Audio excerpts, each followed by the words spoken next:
Roy Winson has borne a great mission since the moment he was born. During his studies at Hogwarts, he instilled unwavering belief in every professor regarding his promising future. After graduating from Hogwarts, he assumed numerous roles, serving as both the Deputy Minister of Magic and a professor at Hogwarts, ultimately ascending to the position of Minister for Magic in the United Kingdom. His accolades were manifold. He forged alliances with centaurs and elves, leading the British magical community to victory in the inaugural war against the goblin werewolves. He defended the lives and honor of wizards, championing transformative changes within the wizarding world. He was a beloved professor among all Hogwarts students, the object of unwavering loyalty from his subordinates. Yet, amidst a web of intricate coincidences on the eve of the Second War, the memories and emotions stolen by his ancestor Merlin returned. His life took an unexpected turn with the emergence of Tom Riddle. The memories uncovered were of a temporal mishap, while the resurgence of emotions birthed a terrifying love between him and Tom. Chapter 1. Roy Winson. I have heard that Hogwarts has appointed Deputy Minister of Magic Roy Winson as the honorary vice principal. The young wizard in the compartment had just marveled at the famous scar atop his companion's head, only to be swiftly captivated by another rumor. Deputy Minister of Magic? Honorary vice principal? The individual before them, Weasley, remained oblivious to the fact that the illustrious Harry Potter was entirely uninformed about the Ministry of Magic. You find it peculiar too, don't you? This sets a rather unprecedented precedent. Ron furrowed his brow, revealing lines that one would not expect at his tender age, and shook his head. It truly is a curious affair. According to the legends of the Winson family, they're descendants of Merlin, with each heir possessing formidable magical talents, Ron elucidated to his companion. Biting into a piece of chocolate, Ron suddenly recalled. It is said that he was the most favored student of Professor Dumbledore. The two first-year wizards, lacking political acumen, exchanged a few remarks before turning their attention to the cards atop their chocolate frogs. They traversed the path that every Hogwarts newcomer must follow, starting with their inaugural arrival at platform 9 3/4. Then came their first ascent aboard the Hogwarts Express, followed by a boat ride across the Black Lake, a privilege reserved exclusively for first-year students, culminating in their arrival at the castle they had envisioned countless times. The boisterous first years fell into a hush upon the appearance of Professor McGonagall. In their world, a professor who appeared so stern was as fearsome as a dragon from fairy tales. Harry, squeezed amidst the crowd, felt an inexplicable urge to glance to his left, where a man clad in wizarding robes was observing them intently. His mouth involuntarily fell open, for he had never encountered such an extraordinarily handsome man, surpassing even the famed actor Billy, who was heralded by British newspapers as the most attractive individual in a decade. As they proceeded, the heavy castle doors of the Hogwarts Hall swung open, and a throng of young wizards gasped in awe at the resplendent hall before them, with 4 long tables stretching across it, where older students whispered and debated, all beneath an enchanting starry sky. The books say that the ceiling of Hogwarts is enchanted to reveal the night sky. Meanwhile, Harry's gaze, along with that of most young wizards, was fixed upon the headmaster and professors at the front, with the renowned Professor Dumbledore, who had vanquished the first Dark Lord and achieved immortal feats during the second Dark Lord's reign of terror, seated prominently at the center. The illustrious reputation of Professor Dumbledore resonates throughout the hall, yet the eyes of the assembly are drawn to the professor seated at the far left. Adorned in a meticulously tailored wizarding robe crafted from sumptuous fabric, embellished with silver-threaded patterns at the hem and cuffs, he sports a chest emblem shaped like a teardrop, roughly the size of a pigeon's egg, with a dazzling sapphire set within. However, all these adornments pale in comparison to the radiance of his countenance. His soft, golden locks cascade gently, as if Merlin himself had meticulously painted them, rendering him his most magnificent creation. Particularly captivating are his eyes, which twinkle like a starlit sky, drawing one irresistibly into their depths. Upon closer inspection of this unforgettable professor, the young wizard cannot help but notice the figure seated beside him, clad in a black robe, with greasy hair cascading near his ears, further accentuating the shadows of his somber demeanor. The young wizard's gaze inevitably drifts to the professors above. McGonagall and Flitwick exchange discreet glances towards the leftmost Professor Vincent, reflecting on how his charm remains undiminished, whether perceived by students or faculty alike. Severus. Hmm. Snape retracts his gaze from Harry Potter, momentarily glancing at his junior beside him. Do you ever feel nostalgic, recalling your own arrival at Hogwarts while observing these students? What a delightful bunch of children. Roy, I assure you that after a month at Hogwarts, they will appear to you as a horde of giants. A faint smile graces Roy's lips. Severus, I trust you hold great affection for your students. Snape's silence brought their conversation to a close, as the moment arrived for Professor McGonagall to preside over the sorting ceremony. Following the alphabetical order of surnames, the young wizards ascend the stage one by one, like diminutive sesame balls, with some timidly trembling in fear. As Malfoy takes the stage, Snape's gaze is fixed upon the boy, a rarity indeed. Malfoy bears a striking resemblance to his predecessor, Lucius. Being an ally of Severus, Lucius naturally garners special attention towards his offspring. Before the sorting hat could even graze the glimmering golden head, it declared Slytherin with conviction. Undeniably so, came a remark from beside Snape. When Harry's turn arrives, there is no doubt that this rumored savior is the focal point of the gathering. The sorting hat rests upon his head, yet 15 minutes pass in silence. Vincent leans back slightly, casting a glance at the engrossed Professor Dumbledore. Severus, do you believe you would be pleased if Harry were to join Slytherin? I suspect no one would be pleased save for you, you troublemaker. Snape silently chastises the individual responsible for seating arrangements. Cursed Merlin, he has already spoken far too much today. Let this little sparrow be silenced. Gryffindor. The voice of the sorting hat reverberates through the hall, met with an uproarious welcome from the Gryffindor Lions, the sound nearly shattering the ceiling. Though the climax of the sorting seems to have passed, Roy attentively observes each young wizard as they are sorted. After the first group of young wizards enters, followed by their sorting, and the third segment of the ear-piercing singing of the school song, they finally arrive at the fourth segment where Professor Dumbledore addresses the assembly, leading to the eagerly anticipated final segment, dinner. The Forbidden Forest is strictly off-limits. Here, I would also like to introduce our new professors for this term, one being Professor Vincent, our honorary vice principal. Dumbledore's words are met with enthusiastic applause. Roy rises with a smile to greet everyone. Professor Vincent does not specialize in a particular subject, but he welcomes any inquiries, as he possesses considerable expertise in various fields.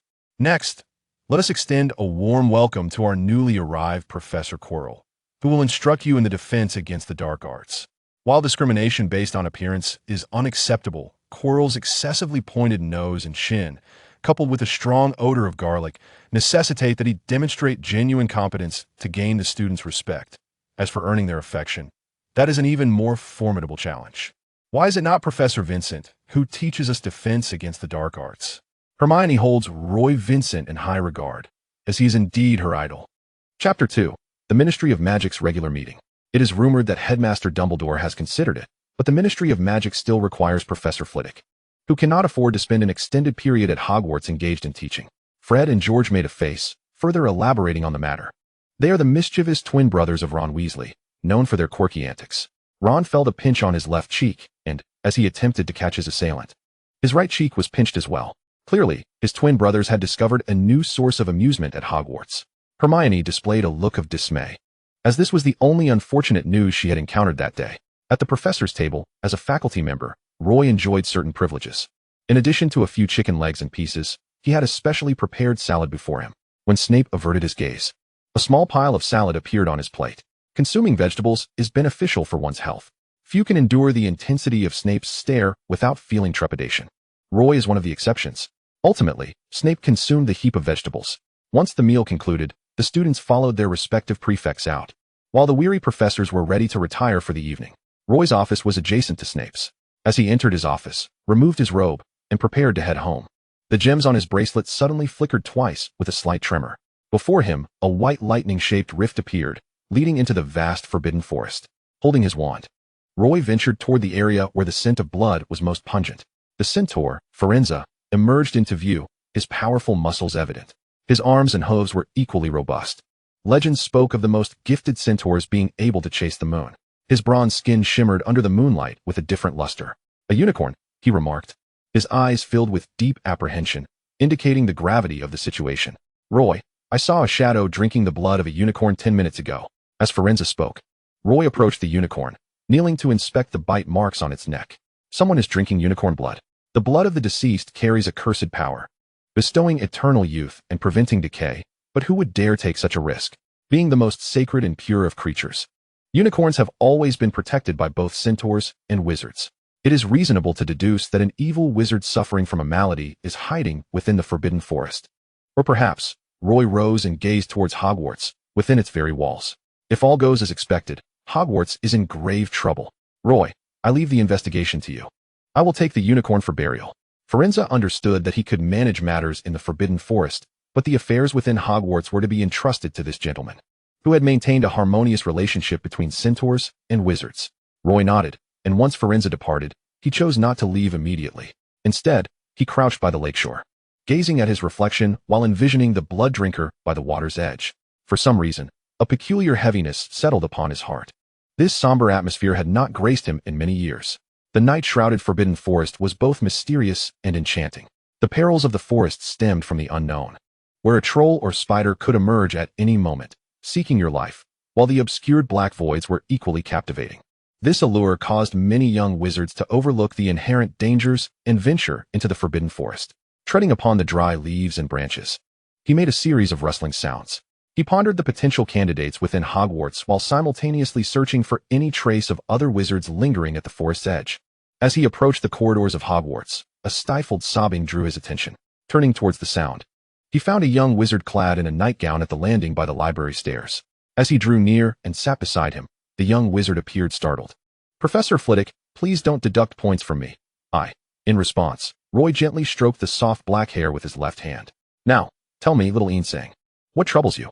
Insang was taken aback that the professor knew his name. "It's my first time away from home, and I miss my mom and dad. I've been worrying and bothering my classmates in the dormitory." His words came out in intermittent gasps. "You miss home and feel apprehensive about the new environment, correct?" Insang nodded. "Professor, I'm far too timid." "This is not timidity. You are a child, and even adults experience such emotions. It is entirely normal. Once you become familiar with your classmates and make friends, things will improve significantly. For now, you need a little help." The clock had long struck midnight as Roy cradled the child in his arms, reassuring him as they made their way to the Hufflepuff dormitory. "Would you like some cookies or a slice of cake?" Moments later, Insang found himself holding a piece of not overly sweet pumpkin cake. Roy placed Insang in his little bed. "Do you like teddy bears?" Though he hadn't spoken, Insang nodded. The professor waved his hand gently, conjuring a fluffy white teddy bear into Insang's embrace. "Sleep well, and may you have sweet dreams." A wisp of smoke danced around Insang, and as the mist dissipated, the little one had already slipped into a beautiful slumber. Exiting the Hufflepuff common room, Roy vanished from sight. At 8:30 in the morning, the Ministry of Magic convened for its regular meeting. Roy took his seat, listening attentively to the discussions regarding the introduction of Muggle items. "Deputy Minister Flitwick, you have been overseeing this matter. Why not share your thoughts?" The current minister, Fudge, wavered on this issue. Indeed, he was indecisive on many matters. Having just finished reviewing the documents in his hands, Roy set them aside and surveyed the room. The discussion came to an abrupt halt as everyone prepared to hear Roy's address. "Thus, we need to first view a segment of footage." As Roy's words fell, with a flick of his wand, coherent images began to materialize at the previously designated speaking area. First, scenes of the recent wars instigated by Muggles unfolded, followed by their advancements in transportation, displaying the latest models of airplanes and trains, which surpassed the speed of most magical devices in the wizarding world. Additionally, their agricultural practices were no longer seen as mere menial labor, with airplanes sowing seeds and watering crops, and machines specifically designed for harvesting. The final image settled on the recent rocket launch from the east, showcasing a cloud map of space. I believe my fellow wizards present can see from these images, even if you initially scoffed at them, that you must now recognize the monumental changes that have transpired in the Muggle world during years we failed to notice. While we wizards. Chapter 3, Lucius. Roy surveyed the room, his gaze finally resting upon Minister Fudge's face. The current state of the wizarding world cannot be ignored through self-deception. Here, I reiterate my stance. This time, without the use of his wand. The central images transformed into a comprehensive agreement, clearly visible to all present. All right, this meeting is adjourned. Roy stood in the Ministry of Magic's office, situated in the innermost space of the second floor. Here lies a set of office supplies generously sponsored by Malfoy, atop a grand desk adorned with blooming lilies, contracts, and books. The door was rapped upon, and Lucius entered, placing his cane against the wall. He glanced at the pristine white carpet, void of any blemish. Yet he resolved to replace it by afternoon. Roy, do you believe the Ministry of Magic will consent to signing an agreement with the Muggle world this time? Malfoy seated himself in the chair of his own choosing. With no alternatives, it is bound to pass. Roy, standing by the window, turned around and took a seat across from him. Lucius, have there been any movements from the goblins? Minor stirrings, yet no significant actions as of now. However, many within the ministry are beginning to feel that confronting the goblins is not a prudent decision. Lucius adjusted his freshly removed gloves. A tea set appeared on the table, filled with freshly brewed black tea, courtesy of the cunning Malfoy. How could he not perceive that it was Lucius himself who deemed confronting the goblins unwise? Despite the multitude of dissenters, the goblins yearn for total control over the financial realm of the wizarding world. We cannot allow them to succeed. Roy passed the tea to Lucius, and you, the head of the Malfoy family, shall not permit it either. After all, his business interests are extensive within the wizarding world. Lucius Malfoy would not wish to be subjugated by the goblins. The wizarding world may appear to be dominated by wizards, yet certain magical beings have begun to grow restless. The goblins, with their acute sense of financial acumen, have been expanding their influence in the wizarding world over the years, using wealth to enlist various other powers for their own ends. Even the centaurs, who have always resided in the magical realm, have begun to succumb to the goblins' allure. Not to mention the werewolves and giants, who have long opposed wizards. Of course, this is not a simple matter. If the goblins push further, I wouldn't hesitate to lead a raid on their homeland, using force to compel their submission. Roy's remark elicited a splash of tea upon Lucius, who had been blowing on his cup. He met Roy's gaze, a hint of uncertainty in his eyes. You jest? Lucius set down his cup, somewhat unsure. Right, Roy? Unbeknownst to him, Lucius had already risen to his feet. A flicker of fear crossed his features. The Roy before him was someone he had watched grow up. Yet now he bore an eerie resemblance to a former master. In the zenith of that master's reign, every gesture could send tremors through the world, yet ultimately, it led to his own downfall. Lucius did not wish to witness another wizard spiral into madness, especially one he had fervently supported. While appropriate force could yield remarkable results, it was not yet time for such measures. Roy approached and patted Lucius on the shoulder, urging him to relax and return to his seat. Lucius, I saw young Draco yesterday. He has grown quite charming. The mention of the child lightened the atmosphere considerably. Thinking of Draco, I received a letter from him today regarding the Sorting Hat and Harry Potter. Roy, Lucius continued as Roy glanced at him. Are you managing to keep up with everything? Running between the Ministry and Hogwarts is no small feat. Dumbledore is quite insistent, and there are many hazards at Hogwarts at present. Remembering the incident with the slain unicorn and its blood being siphoned, Roy, who had only slept 3 hours the previous night, felt a headache coming on. Indeed, Dumbledore seems rather fond of you. If it becomes too much, you might consider visiting Hogwarts yourself. Roy's invitation was precisely what Lucius desired. That is an excellent suggestion. While I may not have time to teach, I can certainly spare some to visit Draco. The cunning Malfoy, who was yearning to go, feigned an air of aloofness. After Lucius departed, the tea set vanished from the table. Tonight, he was to meet that charming old gentleman. Who is the charming old gentleman, you ask? None other than Mr. Gis, the Prime Minister. Hearing the knock on the door, he rose. Deputy Minister, it has been a while. Gis had recently put on weight, and the joy of his new position as Prime Minister brightened his countenance. He appeared invigorated, his eyes sparkling with vitality. If only I didn't have to deal with such peculiar beings as wizards. Mr. Gis struggled with his unruly hair, which refused to comply, creating an unsightly spectacle. Just then, a wisp of smoke settled upon his head, and his brown locks finally obeyed, remaining still. Mr. Gis grew a bit impatient. Thank you, Deputy Minister. We need not be so formal. After a moment of contemplation, Gis added, Mr. Winston. Dear God, who would rescue him? Before this wizard, he felt like a lamb to the slaughter. He had once contemplated donning a bulletproof vest or carrying a weapon for self-defense, yet clearly, that would only arouse suspicion and serve no practical purpose. Please, have a seat. A chair appeared before Gis, and he sat down, immediately presented with a document. This is the agreement drafted by our Ministry of Magic, Mr. Gis. You may discuss it, and I shall return tomorrow evening for your response. In the blink of an eye, Roy vanished before the Prime Minister, granting him a solitary moment to contemplate the agreement. This was merely a preliminary accord, yet it would lay the groundwork for a harmonious coexistence between wizards and muggles. Take care. Gis addressed the now empty room. He retrieved his glasses from the drawer and scrutinized the terms diligently. Damn, such efficiency. If only my subordinates operated with such alacrity. That night, Prime Minister Gis found himself sleepless, while Roy returned to Winston Manor, operating into his chamber.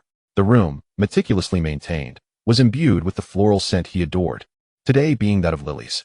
Casting a cleaning charm upon himself, Roy sank into the softness of his bed and drifted off to slumber. Thankfully, after a month of negotiations, the agreement with the Muggle world was finally signed. Chapter 4, Substitute Teaching. This long month had been prolonged partly due to the Prime Minister's rapid updates, which left little time for a thorough handover regarding the wizarding world. The Prime Minister and his most loyal cabinet ministers found many aspects of the agreement to be perplexing. Akin to reading a foreign language, only partially comprehensible. Jis met the Minister of Magic, Fudge, for the first time, and to be candid, he found the elderly man rather ordinary, even somewhat ineffectual.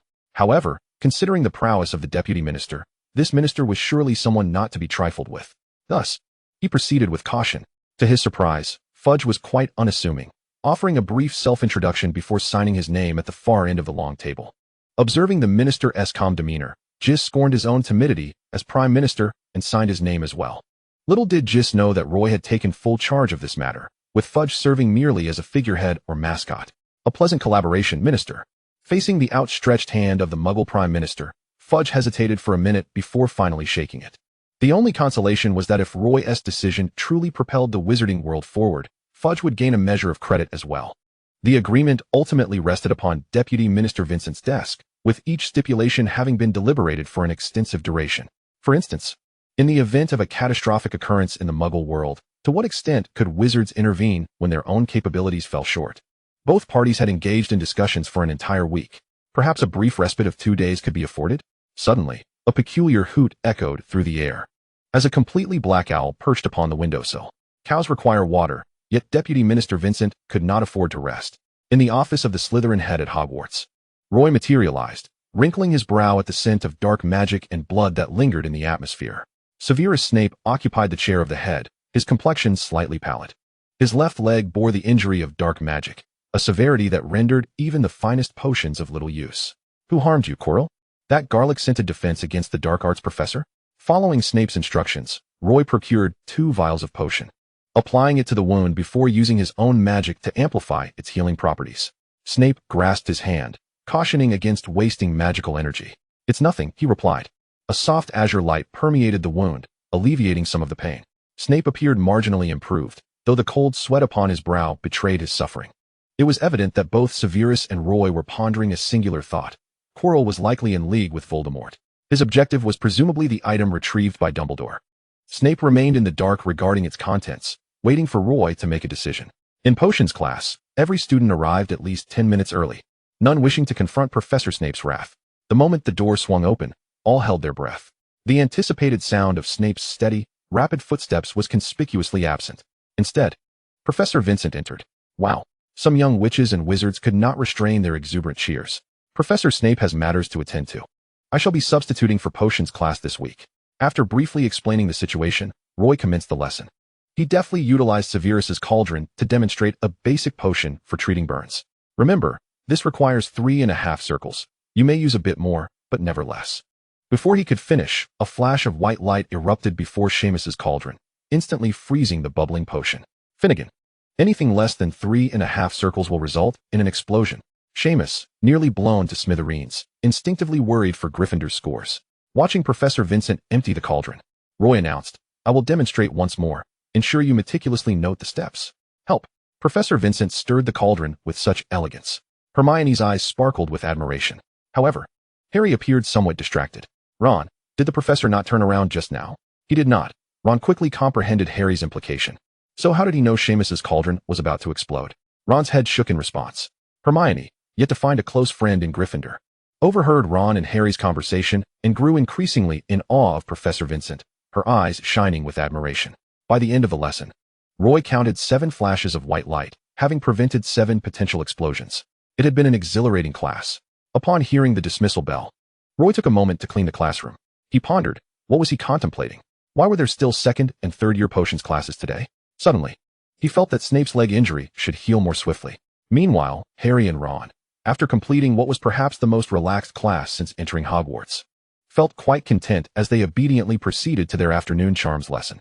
Harry, shall we seek out Professor Vincent? I believe he could assist us in discerning whether Snape is a good or bad person. As Ron finished speaking, he caught Hermione's incredulous gaze. Harry had long harbored suspicions that Snape was a malevolent dark wizard, a sentiment that deepened during the Quidditch match against Slytherin, as he muttered incantations while wobbling in midair. Her expression unmistakably conveyed, "Ron, you are such a dolt." Professor Vincent is undoubtedly a good person, yet he surely believes Professor Snape is also virtuous. Hermione's words sparked Ron's dissent. "Did you not observe that Professor Vincent used Snape's cauldron? Snape never allows any student near his cauldron, which implies what? That they are close friends." Hermione's well-reasoned analysis doused Ron's enthusiasm with a cold splash of reality. "Very well, let us return to our dormitories. I hope Professor Vincent will teach charms again tomorrow." Ron shrugged nonchalantly, though he was truly at a loss. "No, we can still visit the professor's office together." Hermione visibly brightened. "For what purpose?" "To inquire about Professor Snape's background. Haven't you both been suspicious?" Harry and Ron exchanged glances, both sensing that Hermione had ulterior motives. Yet a brief stroll might yield unexpected revelations. The trio made their way to Professor Vincent's office door. "Hello." A sudden voice emanated from the door, startling them. A prominent, rounded ring appeared on the formerly smooth, deep brown door, intriguingly possessing a mouth resembling that of the Sorting Hat, though far more endearing and melodious. Chapter 5. Roy hails from Slytherin. "Three young wizards, what brings you here? Are you a magical artifact?" Hermione recognized the ring. "Of course. Am I a human?" The ring introduced itself as Moby, leaving Harry feeling somewhat intellectually challenged. "Professor Vincent is in. Please enter." The ring, evidently disinterested in further banter, slowly opened the door. Inside, a warm scene unfolded. The first thing that caught their eye was a large chandelier fashioned from white crystal hanging from the ceiling, while the floor was adorned with blue and white tiles. Against the walls stood two grand bookshelves, and a world map graced one of the walls. "Wow." Ron gazed in awe at the crystal chandelier, contemplating Professor Vincent's wealth. The office also housed an upperclassman dressed in Hufflepuff attire, who appeared to be taking notes. "Greetings. I am Cedric Diggory, a third-year student." The senior was strikingly handsome, his remaining baby fat lending him an endearing quality, though it did not detract from his undeniable future as a Hogwarts heartthrob. "Hello, Cedric." Harry, Ron, and Hermione chorused in unison. Cedric emanated a friendly and eager-to-learn demeanor, having come to consult about matters from today's lesson. As they conversed, Professor Vincent even introduced a new spell, seamlessly transitioning from potions to charms. Their dialogue, though melodious, felt to Harry and Ron more akin to a lullaby, leaving them in a state of confusion. Finally, Cedric closed his notebook, stating, "Professor Vincent, I apologize for the interruption today. I shall take my leave now. Rest well." Professor Vincent smiled warmly, clearly cherishing inquisitive students. Today, he donned a white shirt paired with a white waistcoat, adorned with a brooch shaped like a lilac, studded with jewels. A variety of brooches were evidently his favorite adornments. At the long table, 3 chairs and 3 cups of warm milk awaited. "3 little wizards, please take a seat." Hermione settled in the center, evidently the intellectual fulcrum of the group. "Professor Vincent, we wish to inquire about Severus Snape." Harry, the most skeptical of Snape, could hardly contain himself and blurted out the question. "Snape?" The absence of a title indicated his apparent disdain. Roy nodded. "May I ask?" A great deal had transpired during Roy's 2-month absence from Hogwarts. During a match between Gryffindor and Slytherin, Harry had witnessed Snape uttering incantations, seemingly intent on causing him harm. It was no wonder Roy regarded Harry today as a disgruntled little dumpling. "Trust your professors. Severus has served here for many years, nurturing each student with care. He would never harm any student at Hogwarts, including those from Gryffindor." Roy spoke with unwavering conviction, his words imbued with authority. Hermione and Ron exchanged glances, sensing that there was more to the story. "Professor Vincent, then why did Snape choose that moment to cast a spell? He is the only one at Hogwarts who could employ dark magic on the Quidditch pitch." Harry's long-held grievances about being targeted in class were difficult to suppress. "Harry, some truths are far more intricate than they appear. They are not simply what you perceive. You can trust Severus just as you trust Professor Dumbledore." Roy pondered the peculiar events at Hogwarts and suggested that perhaps a wizard sought to harm him, and Snape was casting a counter-curse. Harry continued to wear his petulant expression, clearly unconvinced by Roy's words. Hermione and Ron, swayed by the conversation, took their leave, leaving Harry grappling with his thoughts. "Harry," Roy observed the small boy before him. "The pressure must be immense, little Harry." The milk in Harry's hand, which had grown cold, suddenly warmed, enveloping him in a comforting heat. His eyes widened. This was no mere figment of his imagination. Had the professor just waved his wand? For reasons unknown, upon hearing Professor Vincent's words, he felt an overwhelming urge to cry. In fact, his eyes were already glistening. "Professor Vincent is here, and all the professors will protect you and your classmates. Do not burden yourself with undue psychological stress. Pursue what brings you joy." Harry's voice was barely a whisper. "Since coming to Hogwarts, I have been much happier." "That is wonderful to hear," the professor assured him. I guarantee that Professor Snape is certainly not a villain, and we will unequivocally ensure the safety of every student at Hogwarts. Harry lowered his gaze, his resolve beginning to waver. Could it possibly be a misunderstanding? Was it merely a coincidence? Roy mused that ever since the arrival of the Chosen One, peculiar occurrences had unfolded at Hogwarts. If it were not mere coincidence, given Dumbledore's capabilities, he would surely not permit such events to transpire. Could he be orchestrating them from behind the scenes? Headmaster, this is no trivial matter. Dumbledore, lost in slumber, awoke with a sneeze and slowly rose. Harry felt Professor Vincent moving closer, brushing aside his tousled hair to reveal the lightning-shaped scar. This scar inevitably invoked memories of Harry's parents. The killing curse had left its mark, transforming Harry into the infamous boy who lived and robbing him of his parents. Does it still ache? Harry was uncertain whether to nod or shake his head. There had been occasional pain over the past 2 months, a sensation he had not previously experienced. Professor Vincent produced a bottle of milk candies, encased in a glass jar tied with a green ribbon. When it hurts, have a sweet treat. If the pain escalates, seek me or another professor immediately. Harry nodded, his black-framed glasses making it easy to overlook his emotions. With his bowl-cut hair and reserved demeanor, he resembled an ordinary little wizard, and perhaps, without the weight of the Chosen One's responsibility, he could have enjoyed a blissful childhood. Professor Vincent escorted Harry back to Gryffindor. Upon entering the dormitory, Ron sat up and asked, "What did Professor Vincent say to you?" "Nothing much. Just that I should believe him," Harry replied as he changed into his pajamas. "Professor Vincent is truly a good person. I never would have imagined he came from Slytherin." Ron exclaimed, his tone laced with incredulity, his disdain for Slytherin ingrained deep within him. "Slytherin?" Harry's composure faltered as he rushed to Ron's bedside. "Are you serious?" "Absolutely." Ron sat up, even more animated than before. "You have no idea how shocked I was when I learned this. Moreover, there's a portrait of him hanging in the Slytherin common room, right next to their most revered founder, Salazar." As Harry lay in bed, sleep eluded him. He struggled to reconcile Professor Vincent with that cold, selfish house. Chapter 6, Returning to Class. Or perhaps, Slytherin was not as detestable as he had assumed, not entirely evil. Meanwhile, in the headmaster's office, a lamp flickered to life. The soft glow illuminated Dumbledore's silhouette against the wall. He had spent a sleepless night. Surrounded by a collection of photographs, one prominently displayed in a frame at the center, a photo of the recently graduated Roy Vincent alongside Dumbledore himself. "Roy," he murmured, savoring the name of his most esteemed student. He found himself unable to fully discern Roy Vincent. He sensed that something significant was quietly unfolding. Yet he remained oblivious to it. As dawn's first light broke, Roy, in a hurry, clutched his potions textbook and notes, racing to class. Hardly pausing to appreciate the splendid weather. He certainly could not be the first professor to arrive late at Hogwarts this term. After a brief adjustment of his appearance at the entrance, he strode confidently inside, cursing the day for making him long for Severus once more. 3 days later, on a rare weekend, instead of returning immediately to Vincent Manor, Roy opted for Spinner's End. Spinner's End was a notorious slum in London, where the residents lived slightly better than the homeless, but not by much. They were mostly impoverished, subsisting on welfare. Roy's attire easily attracted the attention of unsavory characters lurking in the alley. Before a sharp dagger could come close, its wielder was already writhing on the ground. He made his way to the last house at the alley's end, a 2-story structure with peeling paint and remnants of pale yellow clinging stubbornly to its facade. "Severus, you must return to Hogwarts next week to teach."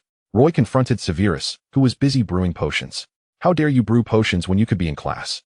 "I told you, once you teach them, you won't find them endearing," Severus replied, his hands deftly working as he commanded, "Pass me the spider legs. I am a guest here." "After all," Roy muttered quietly, finding Severus's insistence on making him work rather convenient. His complaints fell on deaf ears. He would do as instructed. Wouldn't he? A flurry of ingredients were tossed into the cauldron, yielding 6 small glass vials of the finished product. Severus seated himself on a stool by the window, a freshly brewed cup of pu'er tea resting on the white table before him, an Eastern delicacy. The table and chairs were recently rearranged by Roy. Given your close relationship with Lucius, it is only fitting. In some respects, Roy was quite discerning, demanding high standards for his possessions. For instance, the pu'er tea steeping on the table was quite valuable. That said, the peacock in this regard was even more particular, as he was compelled to maintain the airs of a Malfoy. Particularly that staff, which has undergone several generations of enhancements, can dazzle one's eyes before launching an assault. "It has come to my attention that Lucius is once again intent on wreaking havoc in your office." When the location of Roy's office was finalized, Lucius was the first to conduct an inspection, subsequently moving in all the furnishings and decorations. especially that blinding white crystal chandelier. Its brilliance nearly caused Snape's eyes to ache. With good intentions, he had initially come to visit your office, hadn't he? Many years prior, Lucius had visited Snape's office, but his mouth, poised to speak, gradually closed under the scrutiny of his junior. No one shall dare disturb Snape's office. I must confess, I rather enjoy it. It is no wonder that you are such good friends, Snape remarked once more. The two long-time acquaintances sat facing each other, at times enveloped in silence, at others discussing recent events to pass the time. In truth, both were exceedingly busy, and such rare moments of leisure might only occur once every month or even several months. As they prepared to part, "This is a gift I have arranged for old Mr. Vincent. Please do pass it along." The gift box contained 2 vials of Felix Felicis, which Mr. Vincent will surely appreciate. I express my gratitude on behalf of my father. During rare breaks, Roy often chose to spend his time at home, conversing with his mother, now a painting, and occasionally chatting with his father. However, his first semester as the honorary deputy headmaster of Hogwarts was destined to be anything but tranquil. I believe Hogwarts should create another position for you, perhaps a professor of nannying. Though Snape's eyes lacked the venomous quality of a serpent, his voice, reminiscent of one, startled Longbottom, who Roy was carrying. He had forgotten to bring the memory magic sphere and neglected to submit his assignment to Professor Vincent. Thus arriving at the office to face punishment, unexpectedly bursting into tears. The professor consoled him, and at this hour, he cradled the boy and made his way toward the Gryffindor dormitory. Severus, deliberately frightening others is hardly a commendable hobby. With a simple retort, Roy continued forward with Neville Longbottom in his arms, reminding himself that he was merely an 11-year-old child, albeit somewhat heavy. Not hearing the anticipated deduction of points, they approached the Gryffindor dormitory. "Neville, can you walk in by yourself?" "Certainly, no problem, Professor," Neville replied, adding a grateful, "Thank you, Professor. No need for such formality." The youthful trauma had left Neville with a rather poor memory. After Neville entered, Roy paused on the stairs outside, which, usually erratic, was now firmly supporting the professor. With a long sigh, Roy returned to his office. Regardless of what transpires, the sun shall rise as usual. I sense that Professor Vincent harbors great fondness and care for the young wizards. Why then has he not taken a wife and fathered a child of his own? The young Gryffindors gathered together, engaging in conversations about matters that should not be discussed. Perhaps he simply has not encountered someone he fancies? It is indeed difficult to imagine what sort of woman Professor Vincent would be attracted to. Harry's response garnered Ron's approval, as he too found himself at a loss for an answer. As the young wizards excitedly finished their breakfast and made their way to potions class, a sudden chill coursed down their spines, replacing the lightness on their faces with solemnity. Especially Harry, who, upon realizing what had occurred, felt every muscle, including those in his backside, tense instantaneously. The illustrious head of Slytherin, Professor Snape, had returned to teach. Harry once again faced the prospect of receiving individualized instruction.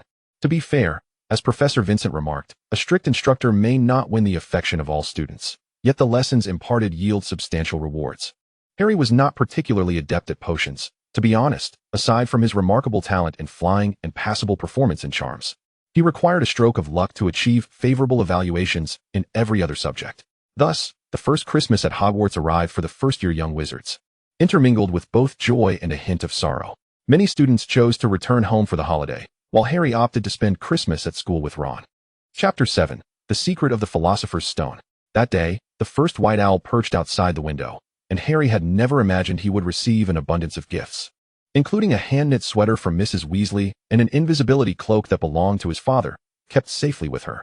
There were also cards from Professor Dumbledore, books from Professor McGonagall, and some soft biscuits from Hagrid, which had finally succeeded after countless attempts. The last gift, contained within a mysterious light blue box adorned with a depiction of Hogwarts Castle, held 10 vials of potions capable of alleviating much of the pain from wounds without impairing Harry's sensory abilities. Additionally, some feathers delicately adorned a heart-shaped necklace, which, upon pressing the button, revealed a moment of Harry seated on the stool during sorting. A truly thoughtful gift from Professor Vincent. Harry smiled as he tucked away the gift box, safely storing the potions in the cabinet and donning the necklace around his neck. I hear the professor has also gone home for the holidays. Missing Roy? A gentle sneeze escaped him. Roy, it's Christmas today. Do take care not to catch a cold. He spoke in a hushed tone, yet his keen-eared father picked up on it. Worry not, father.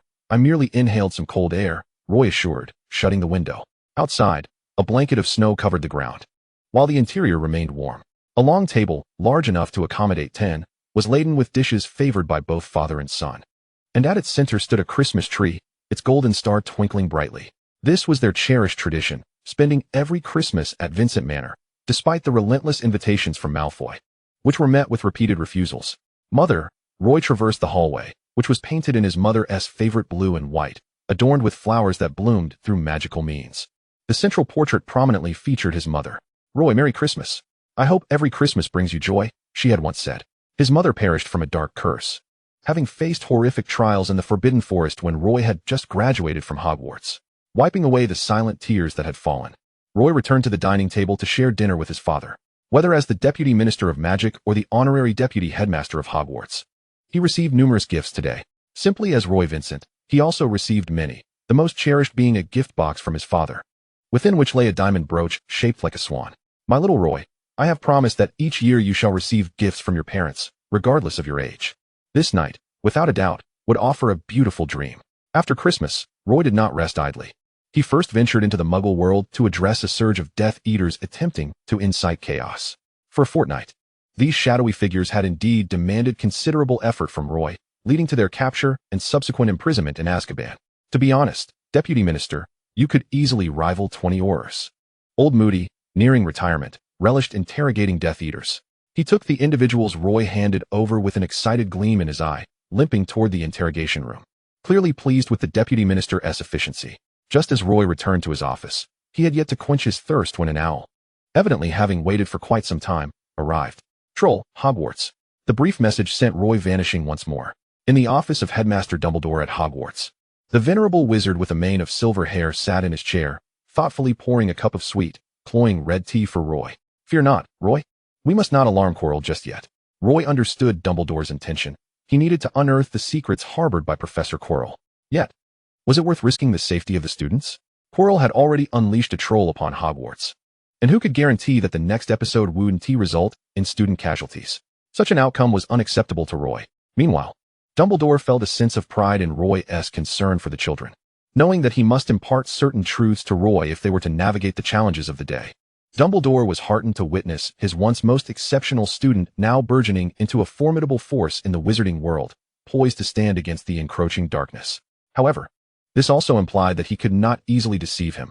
The areas declared off-limits by Hogwarts this year concealed the Philosopher's Stone, an immense secret that undoubtedly incited someone's wrath. Roy, you cannot allow him to misbehave just because he holds the title of headmaster. Severus seethed. Roy departed from the headmaster's office and made his way to the Slytherin head's office, grappling with a headache as he sought to clarify the truth of the matter. Initially, it seemed absurd that Dumbledore had retrieved that object from Gringotts and housed it at Hogwarts, not for the stone's safety, but rather to provoke someone like Quirrell, thus providing the chosen one with invaluable experience. At first glance, this notion appeared ludicrous, and upon further reflection, it remained so.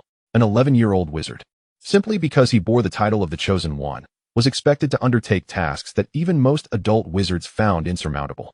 Dumbledore, as the headmaster of Hogwarts, had never been merely a benevolent figure. What can I do? Severus, you must understand, I am powerless. What? He announced in the Great Hall that the stone was bait, and approaching it would be perilous? Or did he bind Quirrell, wagering that something untoward might lie within him? Clearly, he could not do such things. Even out of respect and affection for Dumbledore, he found himself compelled to adhere to certain directives. I had never envisioned Dumbledore would act in such a manner. Indeed, how could a preeminent wizard of the realm focus solely on love without weaving in elements of calculation and cunning? In the ensuing days, Roy kept a vigilant eye on Harry and his companions while ensuring that no other students were harmed by the repercussions of the Philosopher's Stone. Under Roy's watchful gaze, Harry and his exuberant pride of Gryffindors gradually turned their attention to the off-limits area on the second floor. You cannot imagine how I used my wand to lift the Troll's club and smash it upon that abominable nose of his. It was I who saved Harry and Hermione, Ron recounted once more, eliciting an eye roll from Hermione and prompting Harry to discreetly shift his plate away. How many times had this been? Harry sighed in exasperation. The 9th time. Chapter 8, The Counter Curse. The chatter around them abruptly ceased as Ron looked up, only to find Professor Quirrell standing before them. My apologies, Professor. Please enjoy your meal. Very well, Ron's tone shifted, rendering him the subject of amusement for Harry and Hermione that day. After much deliberation, the trio, having observed Professor Quirrell's furtive movements towards the 4th floor restricted area, finally summoned the courage to don their invisibility cloak and investigate. Meanwhile, the ever-dedicated Roy was deep within the Forbidden Forest, searching for signs of werewolves. Compared to centaurs, This species harbored a profound animosity towards wizards, having rapidly advanced in recent years, bolstered by the support of goblins. Beside him, a figure grumbled incessantly. The Deputy Minister of Magic cannot spare a few more individuals to assist? Must I, a creature of the shadows, undertake this alone? His tone dripped with the innate arrogance and sarcasm characteristic of a pure-blood family. This is my trust in you. That is worth naught. Complaints aside, the cloaked figure, his features obscured, wielded his wand in search of the werewolves. Blast it, I should have summoned Lupin. At least he is a werewolf and would have an easier time locating his kin. You ought to return. After discovering several items suspected to be werewolf hair, the figure reacted to Roy's words with indignation. Hurry, and do not forget, if you end up in Azkaban, I cannot guarantee you will emerge alive to see those you wish to. Roy's threat struck a nerve, prompting the individual to turn and exit the forbidden forest. Roy vanished from the scene, arriving at the second-floor restricted area. The enchantment he had cast on the Philosopher's Stone had been triggered, and this was decidedly unwelcome news. Within the chamber, the face of the Dark Lord was intent on extinguishing Harry's life. He was Quirrell on one side, and a grotesquely distorted monster on the other. His magical prowess far surpassed Harry's. Suddenly, flames erupted at the entrance, engulfing Quirrell in a torrent of fire. Professor Quirrell. When the flames subsided, Quirrell's skin had been completely incinerated, and he was now a frenzied figure lunging at Harry. Roy extended his hand towards the charred monstrosity, but it was unnecessary. As Harry made contact with Quirrell's face, it disintegrated under the flames. With Harry's scream, Quirrell and the shadowy figure behind him were reduced to ashes. As the flames reached his eyes, the face behind Quirrell did not gaze at Harry Potter, but instead fixed its attention on Roy, who had come forth to protect Harry. With the monster vanquished, the Philosopher's Stone fell to the ground, producing a dull thud. Harry collapsed, gasping for breath, shaken to the core, feeling as though he had narrowly escaped meeting Merlin. Harry! Severus's voice echoed from the doorway as he and Dumbledore arrived on the scene. Upon seeing that Harry was unharmed, Severus breathed a sigh of relief, but his gaze lingered on Roy for a moment, betraying a flicker of surprise. Dumbledore, please escort Harry back to the dormitory. I need to speak with Professor Quirrell. Dumbledore needed to comprehend the events that had transpired, and he took Harry along with the Philosopher's Stone. As Severus approached, ready to catch Roy, who was on the verge of collapsing, he inquired, What happened? Who has harmed you? Roy shook his head weakly, clutching Severus's shoulder to indicate that they should leave at once. In the Slytherin office, Roy lay on the floor atop a thick blanket, his magical energy swirling tumultuously within him. He bore no visible wounds, yet his complexion was ashen. Bottles upon bottles of healing potions were administered to him, but their effects were minimal. You must go to St. Mungo's. How could there be such a potent counter-curse? Roy, already one of the most powerful wizards of his age, had sustained such grave injuries. Before Severus could lift him, Roy, gritting his teeth against the agony coursing through him, pointed at his pendant. Severus comprehended his intent. On the outskirts of London lay a stretch of farmland, where a two-story house had been constructed nearly at the edge of the city, a property Roy had purchased over a decade ago upon his graduation. Severus stood vigil at the bedside, observing the immense healing magic array surrounding Roy. After more than 3 days and nights of operation, the energy within him gradually settled. What exactly had transpired? Entering was a lady clad in a coat, her long hair cascading elegantly, with a visage of exquisite beauty. Misha was the chief healer at St. Mungo's. The truth would only be revealed once he was able to speak. Severus found himself perplexed. It could not possibly be Quirrell. Was it the mysterious entity that resided behind Quirrell? Yet, could one harbor such immense power while being merely a host? Roy had been recuperating in that house for a week, not because he was entirely healed, but because his continued absence would invite gossip from the Ministry of Magic. Each day, Misha would come to infuse him with energy through the ritual, bringing along various healing potions.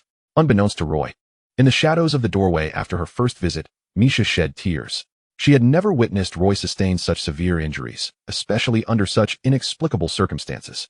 Roy, I do not know what you are involved in. Her voice echoed from behind him after he had expressed his gratitude, but know that I will do anything you wish, whenever you need it.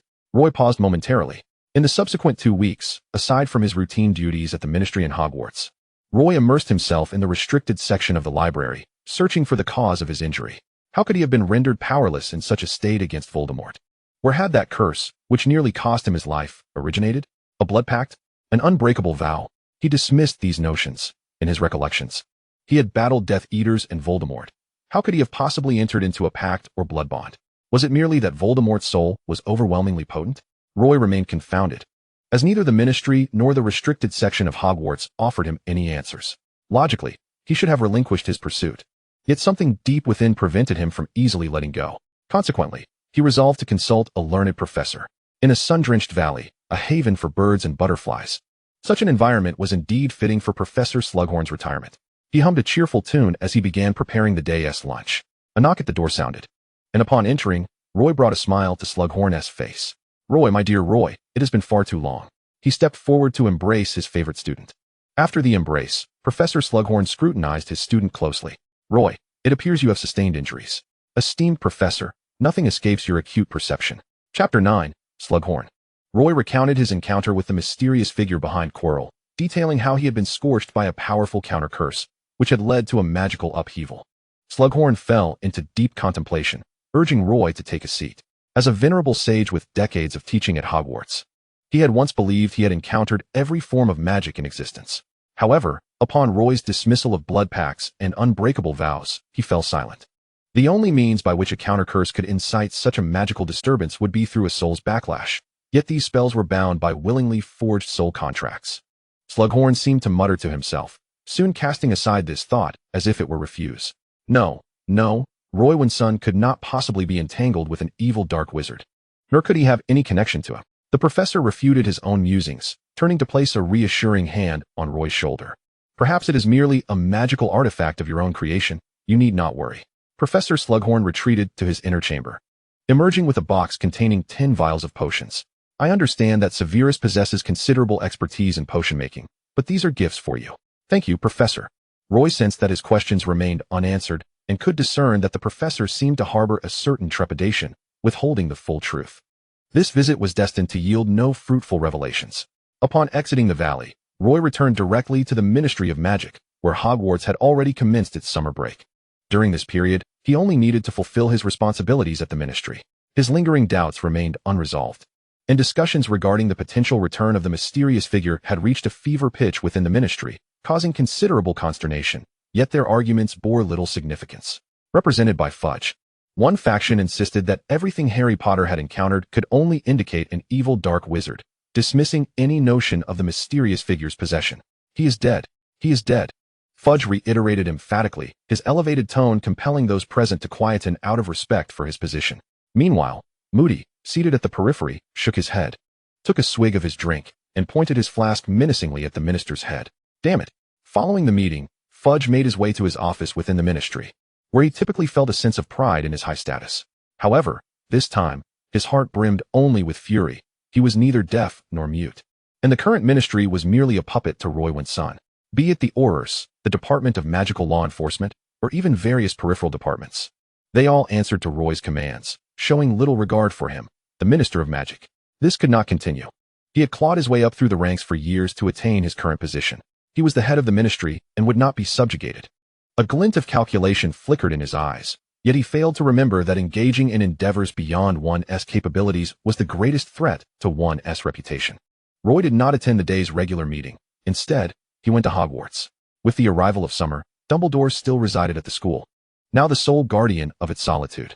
His invitation to Roy was straightforward. The existence of the Philosopher's Stone at Hogwarts was not a widely known secret, yet it had caught the attention of those with ill intent, necessitating relocation.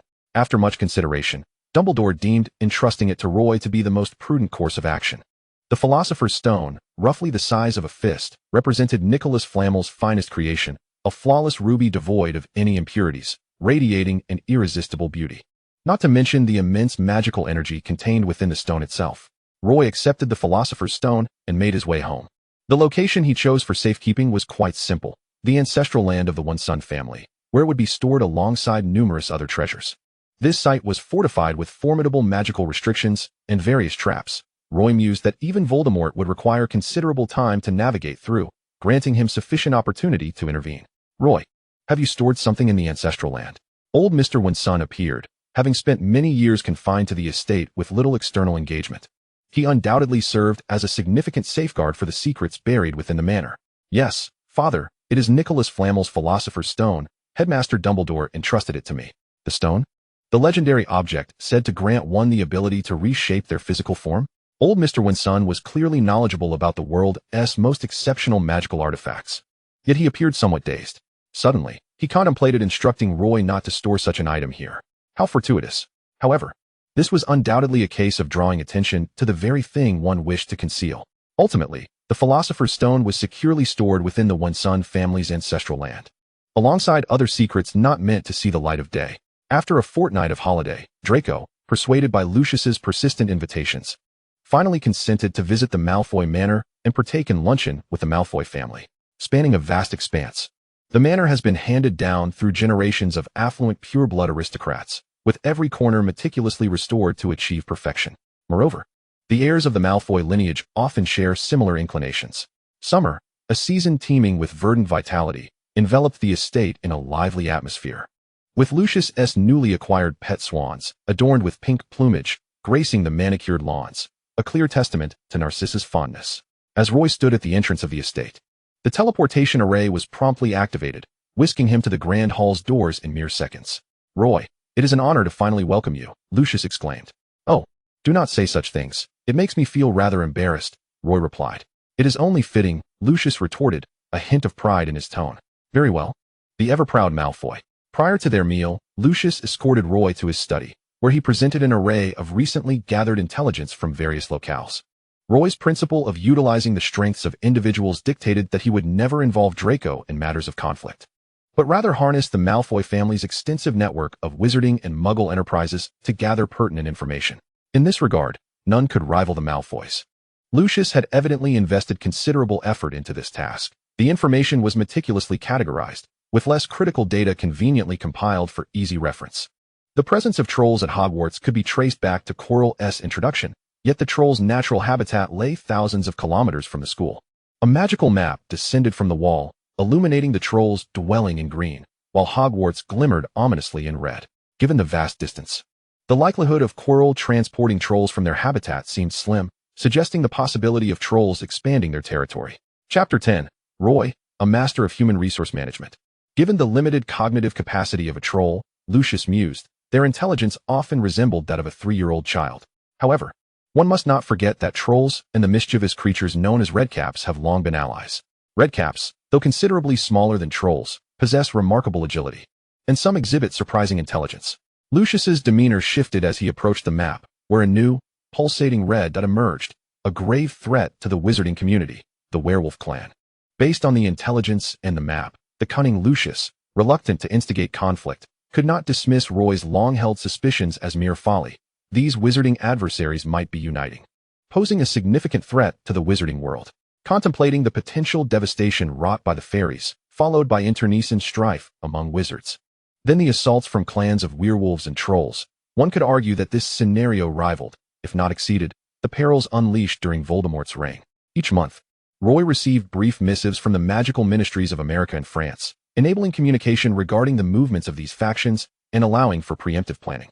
Exiting the study, Roy encountered a somewhat reserved Draco, his face brightening with a smile. "Draco, it has been far too long." "Indeed, Professor," came Draco's reply. At this moment, Draco was not clad in his school uniform, but rather in a tailored suit that shimmered, standing before Lucius like a proud peacock accompanied by a smaller one. "I heard Severus visited recently and quizzed you on your assignments," Lucius remarked. Draco paused, the mention of assignments casting a shadow over his expression. "Professor Snape has guided me considerably.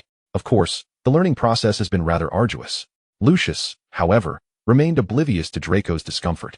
Instead, he felt a swell of joy, for with the attention of Severus and Roy, his only son was destined to flourish. After the meal, Roy inherited Severus's tradition, imparting knowledge on spells and potions to assist Draco in advancing his magical studies amidst his assignments. "Professor," Trelawney Draco hesitated. Professor Trelawney assigned an odd task. As a renowned descendant of seers, Trelawney's tenure had dramatically transformed the Ministry of Magic. She had prophesied that the one destined to vanquish Voldemort would be a boy born at the end of July, whose parents had faced Voldemort thrice and survived.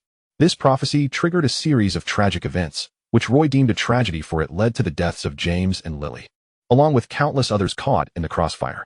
"And what is this assignment?" Roy inquired. "She instructed me to predict when this toad will perish," Draco replied. Producing a gilded cage containing a rather unfortunate creature, its skin riddled with warts. Despite Draco's outwardly charming appearance, the expression on his face betrayed his disdain. Roy furrowed his brow, finding the task somewhat abstract. "How will you ascertain the accuracy of your divination? Surely Professor Trelawney would not re-examine each prediction?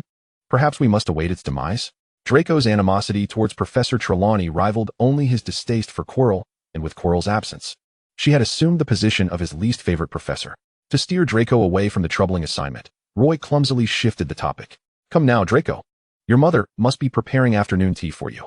Lucius and Narcissa cast a disapproving glance at the toad, clearly believing such a creature had no place in their manor. Fortunately, a perceptive house elf swiftly removed the unwelcome guest. Neither Roy nor Lucius partook in dinner at Malfoy Manor. Instead, they ventured to Diagon Alley, which, despite its bustling throngs, remained the most vibrant shopping district in the wizarding world. The goblin-run Gringotts, the most secure bank, stood out prominently.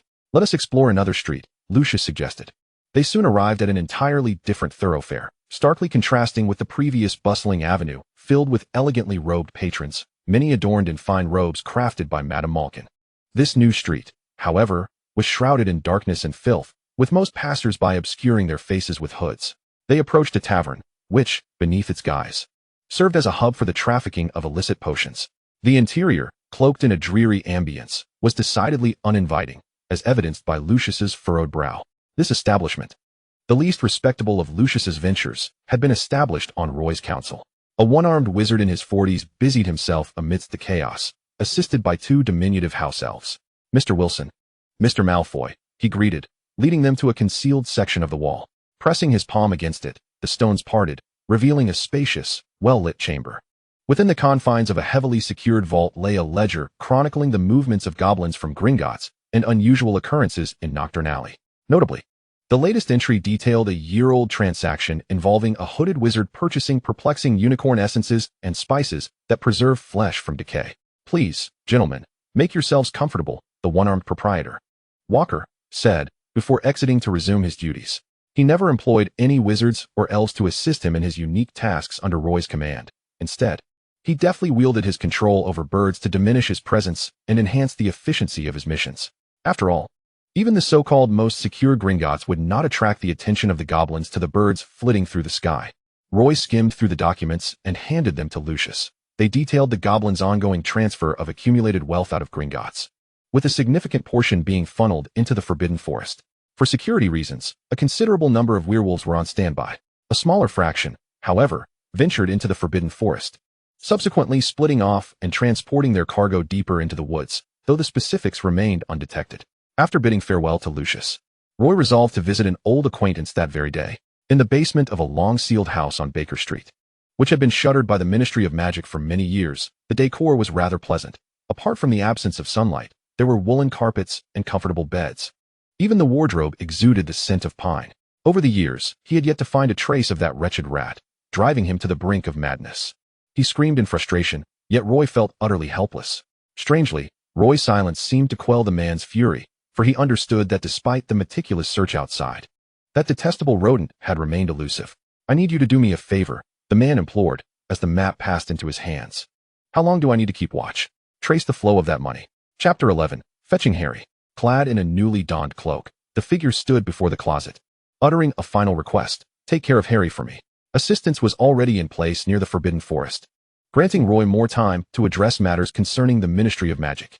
As the workday drew to a close, Roy decided to swing by the Dursleys' residence to check on Harry's summer existence. Peering through the drawn curtains, he observed 12-year-old Harry clad in a noticeably oversized garment, worn yet relatively clean. Struggling to balance a tray far too large for his hands, Harry appeared somewhat overwhelmed as he placed the food before his uncle. He then retreated to the kitchen, confronted by a mountain of unwashed pots and pans. Harry, there are no vegetables in my sandwich. His cousin Dudley, who clearly surpassed the standard weight threshold, kicked open the door, brandishing the sandwich as a weapon of accusation. You never eat vegetables, Harry retorted, his expression shifting to one of caution as he took a few steps back. Just because you don't eat them, doesn't mean I can't have some. I want it today. Dudley advanced, attempting to thrust the sandwich onto Harry, but in his eagerness, he slipped on the slick kitchen floor and fell. Harry, you little brat, Dudley howled, clutching his nose, which was now bleeding. Mom, Dad, Harry made me bleed. Seizing a rolling pin, Dudley charged at Harry just as the makeshift weapon was about to strike. In an instant, Dudley felt himself lifted, his body slowly floating through the air. The sheer terror of losing control over his own body engulfed him. Mom, Dad, help me. Harry, put me down, or you'll pay for this. Harry quickly scanned the room, realizing he hadn't even drawn his wand. Just as the Dursleys burst in, shrieking, The doorbell rang, and in the next moment, Roy stood before Harry. Professor Vincent. The sight of the living embodiment before them was hardly surprising to Petunia, who had some prior knowledge of magic. The man exuded an air of distinction, his visage strikingly handsome, yet they were too preoccupied to appreciate his presence. Is it you? Is it you? Put my son down. Petunia attempted to rush forward, but was acutely aware of the dangers posed by a wizard. Mrs. Dursley, as Harry's aunt. I presume you wish to cease caring for him, at least for this summer, Roy declared. No sooner had he spoken than Dudley, suspended in the air, fell, not to the ground, but onto the pile of carpets that had flown in from the living room. Even so, tears streamed down his face, utterly panicked. I will take Harry with me. This summer he will stay at my designated residence. After delivering the news, Roy took hold of Harry's left hand, preparing to depart the Dursley household. The Dursleys rushed to console their son, hoping he was unharmed. Just as they exited the Dursleys' front door, Dudley, with tears still wet on his face, charged out. Dudley! His parents shouted after him. You can't take him. Why not? Roy gently stroked Harry's hair. He'll die? In Dudley's warped perspective, there was a belief that if Harry left their home, he would fall prey to malevolent forces. Fear not, I will ensure his safety. This child is not beyond redemption. See, you don't detest your cousin as much as you claim, so perhaps consider altering your perspective. With that, Roy led Harry away, vanishing right before Dudley's eyes. Back inside, Dudley approached his desk and drew a picture of the man Harry referred to as Professor Vincent. Although the drawing could warrant a call to the authorities, the artist was evidently satisfied. How infuriating! That magical world, from which I am completely barred. Harry followed closely behind the professor. All settled, let us return to the professor's abode together. Roy had secured his father's consent to take Harry home. In the grand hall of the estate, a sumptuous feast awaited, and Harry, holding Roy's hand, surveyed the estate. The expanse of the manor rivaled even that of Hogwarts, complete with vast lawns and a deep lake. Reflecting on this, Harry understood why Malfoy took such pride in his lineage. One could easily feel a sense of pride with such an expansive estate. Good day, Mr. Vincent. I am Harry Potter. Standing by the long table was an elderly gentleman with a full head of white hair, exuding vitality, and bearing a striking resemblance to Roy. Clearly the father Roy had mentioned. Greetings. You haven't dined yet, have you? Please, take a seat. Mr. Vincent appeared stern, and Harry felt a twinge of apprehension. Yet, seated beside Professor Vincent, such fears seemed trivial. Each dish adorning the long table was exquisite, and Harry indulged heartily. His first meal at Vincent Manor was indeed quite enjoyable. Following dinner, Harry accompanied Professor Vincent to his room, a spacious, well-lit sanctuary adorned with soft bedding, a complete set of furniture, and a carpeted floor. Outside, night had fallen, and through the grand window, he could gaze upon the crescent moon and stars. Hedwig seemed equally fond of the room, perching on a specially designated bird stand. I initially intended to prepare a separate room for your pet, but then I thought you might prefer to have her close by. Thank you, Professor Vincent. Harry grappled with how to express his gratitude. Discussing money seemed to belittle their teacher-student bond, yet he could think of no other way to repay the professor. Do not burden yourself. Simply enjoy your stay here. Good night, Harry. Good night, Professor Vincent. In this new environment, Harry's curiosity led him to explore his new room again. Discovering some stationery on the desk, his eyes brightened. In the Dursley household, he was forbidden from writing letters and had never received correspondence from Ron or Hermione. Now, at Professor Vincent's home, he could finally write to them. Filled with excitement, Harry promptly sat at the desk and penned 2 letters detailing his experiences and his current residence at Vincent Manor. Due to the late hour, he decided to have Hedwig deliver them the following morning. As Harry eagerly composed a letter, Roy entered his father's room, where Mr. Vincent was reclining in an armchair. Caught in the delicate balance between slumber and wakefulness, Roy approached cautiously, ensuring to tuck a blanket snugly around his father. Mr. Vincent opened his eyes, greeting him with a gentle, "Ah, my child, come sit." A chair instinctively slid into place beside Roy. "Father, will Harry truly not disturb you?" Roy inquired, recalling how he had decided on a whim to bring Harry along. He had other alternatives, such as visiting Severus or other friends' homes. However, his father had communicated his willingness to host Harry at the estate, assuring him of the boy's safety. Chapter 12, Winland Vincent. He is your student, and he seems quite polite. Perhaps he will add some variety to life. In his youth, Winland Vincent was a powerful wizard, while his wife, Roy's mother, was an esteemed graduate of Beaux Batons. After falling in love, Mrs. Vincent developed a fondness for the snowy landscapes of the north, prompting Winland to seek a professorship at Durmstrang. Eventually, upon the birth of Roy, they felt that London would better suit a child's upbringing, leading them to return to their estate, where Roy was born. During this time, Winland nearly succumbed to the allure of Voldemort, but it was Dumbledore, who had forged a deep friendship with Winland upon recognizing this temptation, who intervened. After witnessing Voldemort's cruelty, Winland's desires were extinguished. His wife and child became the entirety of his existence.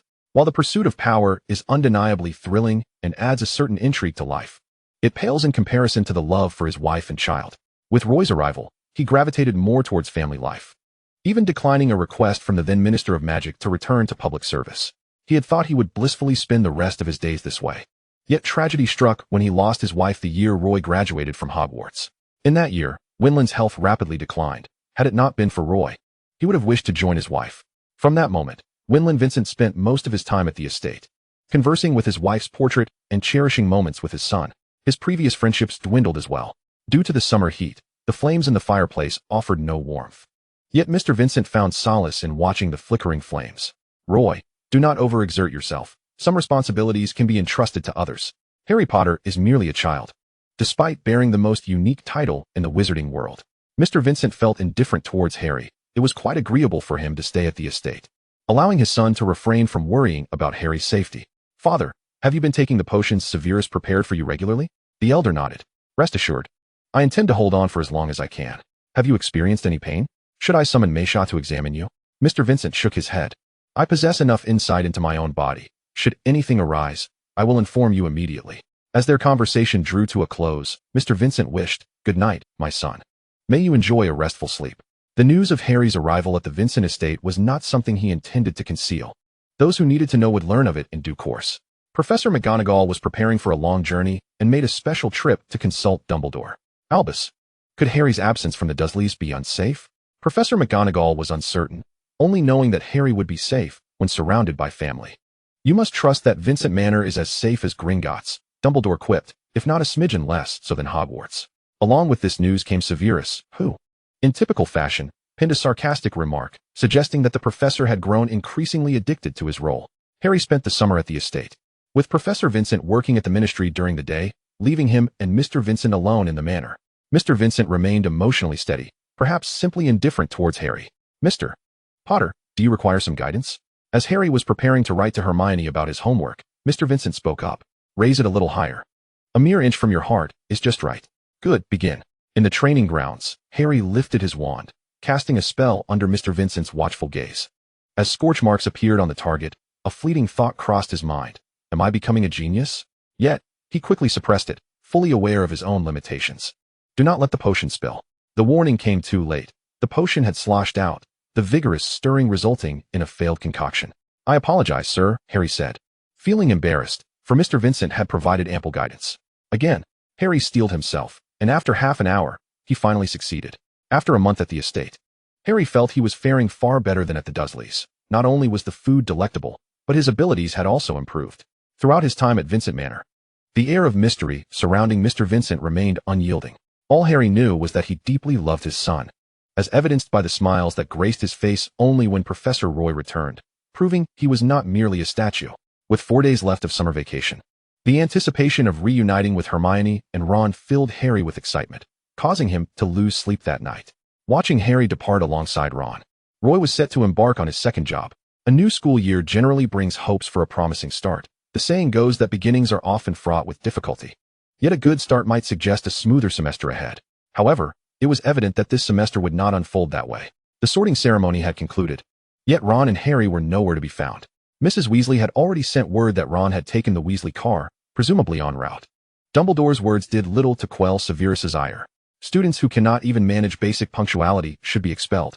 That seems rather harsh, Severus. Perhaps there are exceptional circumstances, Roy interjected, prompting a cold snort from Severus, yet he refrained from pursuing the matter further. As the full moon rose, the diligent duo prepared to search for the missing students when they heard terrified screams, seemingly emanating from the sky. They turned their gazes upward to witness a runaway magical car, swaying violently as it approached Hogwarts, evidently in distress. The vehicle suddenly malfunctioned, barreling towards the Whomping Willow with its occupants in tow. Severus swiftly cast a spell in an attempt to halt the car, but the enchanted vehicle was out of control. Fortunately, Roy reinforced the spell, weaving a net of sparkling energy that ensnared both the car and its passengers, gently bringing them to the ground. Emerging from the car, the first to crawl out was Ron, who, upon seeing the two professors, bit his lip, hesitating to speak, and quickly rose, hoping to alleviate some of their ire. Harry mirrored his actions, and they stood obediently together, clearly aware that they could not appease Severus. After a brief consultation among the professors, it was decided to deduct 50 points from Gryffindor, a decision well justified, as there were numerous methods to contact the professors in case of platform issues, rather than resorting to a car only an adult wizard could operate. Chapter 13, The Minister's Wrath. By putting their safety at risk, they had, in fact, violated the very rules of the wizarding world. Look at them, heads hung low.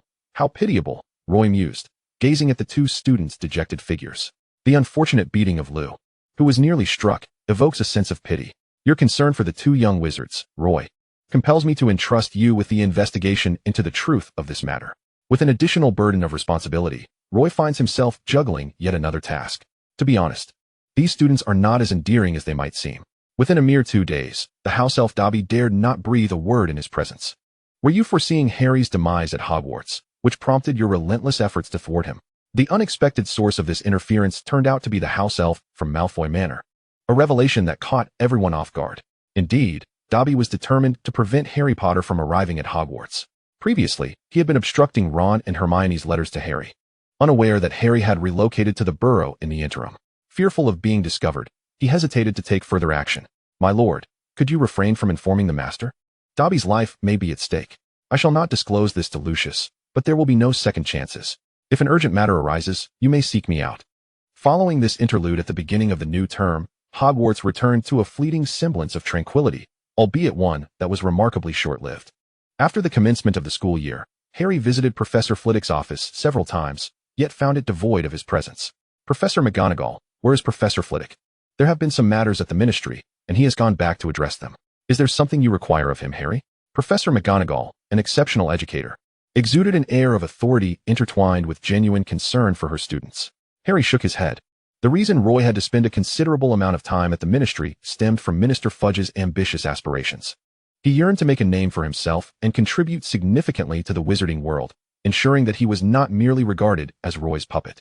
Thus, with grand intentions, Minister Fudge unilaterally decided to confiscate all illegal dark wizarding artifacts throughout the wizarding realm.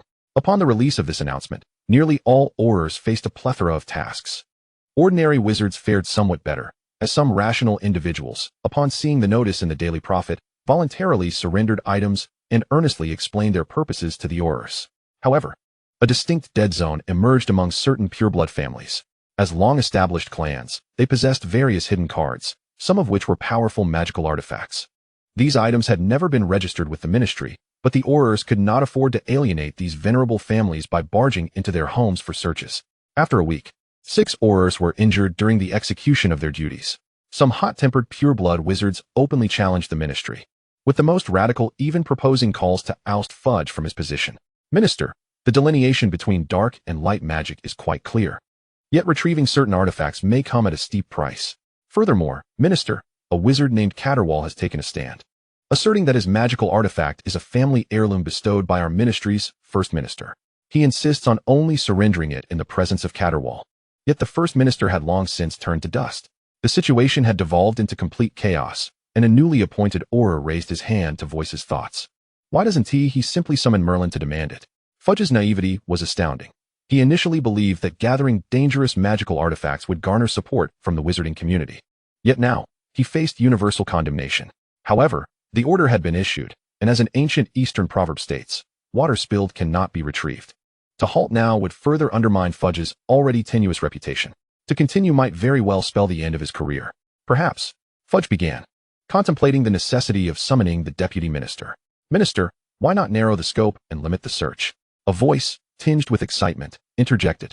It was Umbridge, a woman who sought to ingratiate herself upward, maintaining poor relationships with her colleagues. Yet, to Fudge, her proposal sounded like a divine revelation. He promptly amended the decree to focus solely on families listed as Death Eaters. This decision incited ire in Lucius Malfoy, who immediately slashed the annual funding he provided to the ministry. He stood in his study, visibly agitated. Malfoy Manor, once a stronghold of Death Eaters, harbored not just dozens, but potentially hundreds of dark magical artifacts. Among them was the most perilous item, the diary entrusted to him by the Dark Lord. Roy, where's Roy? He shouted in frustration. Meanwhile, Fudge's alteration of the decree failed to rectify the debacle. His judgment appeared increasingly questionable. It was common knowledge that Voldemort favored pure-blood wizards, and most of those who had allied with him hailed from illustrious families. These individuals had always posed the greatest obstacle, and now they remained the foremost impediment. An explosive device nearly ignited the minister's office, prompting cries for the whereabouts of Deputy Minister Flitwick. "Minister, have you forgotten? The Deputy Minister is conducting an inspection of the Northern Dragons. Find him immediately. If he doesn't return, the ministry will be in ruins." Amelia, eavesdropping on the exchange, wore a sardonic smile as she retreated to her office as head of the Law Enforcement Division. Inside, she found Arthur Weasley and Barty Crouch, who had come to inquire about developments. Ever since the revelation of little Barty as a Death Eater, his reputation within the ministry had plummeted, though he still retained a title. The current ministry was divided between pragmatic individuals aligned with the deputy minister, neutral parties like Crouch, and Fudge's oblivious faction. Barty Crouch was the most pedantic and tedious wizard Amelia had ever encountered, a trait that permeated his professional demeanor. If this situation persists, the ministry's reputation will be irreparably tarnished. Amelia removed her black gloves, realizing it was merely Fudge's reputation that was at stake. Arthur was a good man, though she wouldn't mind witnessing Fudge grapple with his misfortunes for a few more days. What expression would Roy wear upon his return? If the ministry were to explode, she imagined he would feel a sense of sorrow. A hush fell over the room, as the two men before her evidently failed to grasp Amelia's insinuation. A cold jest was uttered. The frequently mentioned Roy sneezed, perched upon a protruding rock, having just awakened from slumber. Thankfully, his health remained robust, otherwise, sleeping in the frigid wilderness would have been tantamount to a death sentence. A low growl of a beast echoed nearby, yet Roy remained unperturbed, turning in the opposite direction. BB. The creature he referred to as BB was a fully grown, massive Hebridean black dragon, its ebony scales glinting in the sunlight. It bore another name, but alas, Roy was not fluent in the language of dragons. Their encounter was indeed serendipitous. This was also the black dragon's greatest regret, in pursuit of a plump deer. It had caught sight of Roy observing from the side. The dragon's pride and territorial instinct drove it toward this audacious wizard. Chapter 14, Cleaning Up the Mess. Yet the outcome was that it became the audacious dragon, soundly beaten, and christened with the moniker BB. "BB, you are the first dragon I have encountered on this land," Roy declared as he climbed onto its back, stroking its bat-like wings. Alas, it was truly unfortunate for the dragon. The black dragon turned away, refusing to acknowledge the insufferable wizard. "BB, you prideful little creature." The black dragon remained silent, inwardly mocking. Without magic, the wizard wouldn't even reach his own knees. Eventually, the audacious wizard vanished, leaving no trace behind. The black dragon flapped its wings and soared off in search of prey, hoping never to cross paths with that wizard again. Bebe returned to the Valley of the Black Dragons, clutching a newly matured stag in its jaws, amidst the presence of hundreds of dragons. Before it could relinquish its prize, the resounding roars of dozens of companions shattered the stillness of the valley. The cacophony jolted the black dragon, its eyes becoming significantly clearer and wide with astonishment, pupils narrowing to sharp slits. Dropping the morsel from its mouth, a thought crossed its mind. Was there an invasion by rival tribes? No, in this land. Were they not the apex predators? The black dragon unfurled its wings and soared into the sky, eager to discern the nature of the disturbance.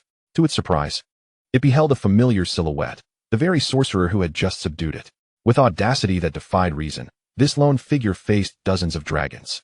At that moment, Roy soared at the forefront, employing both a flight spell and an acceleration charm, darting through the heavens with an enviable ease. Had it not been for the swirling black flames that brushed past his ears, he mused that his freedom would be even more profound. The figure vanished into the sky above, prompting all the black dragons to turn in unison. None could escape their dominion, none. In the next heartbeat, a low growl reverberated as the sorcerer seized the leader's foot. Among the feral tribes, the mightiest dragon was invariably their chief. The black dragon possessed the strength to rend 1,000 pounds of stone, yet found itself helpless against the weight of the individual atop it. They spiraled through the air together, and suddenly, the black dragon plummeted toward the ground, intent on crushing the sorcerer upon impact, confident in its own durability. With a sound reminiscent of the earth splitting during an earthquake, a massive crater was formed as the black dragon collided with the ground. Roy materialized above its head. A torrent of black flames, akin to a volcanic eruption, engulfed the entire plain, while colossal ice spikes erupted from the earth, impeding the advance of other black dragons. One perilously close to piercing the eye of the black dragon. Its eyes widened in terror, for creatures of its kind, the manifestation of fear heralded impending submission. Gradually, the leader of the black dragons lowered itself, knees touching the ground, yielding to Roy. "Fear not, as long as you and your kin do not betray me. I shall not bring you harm." Roy pressed his hand against the dragon's iron-like skin, anticipating their next encounter. He fastened a colossal chain around the left hind leg of the black dragon, ensuring it would not hinder its movement. The specific application would be revealed when the time came. Roy prepared for his return journey, having acquired everything he desired on this continent. As for the research report from the Ministry of Magic, it would take him merely half an hour to complete and bring back.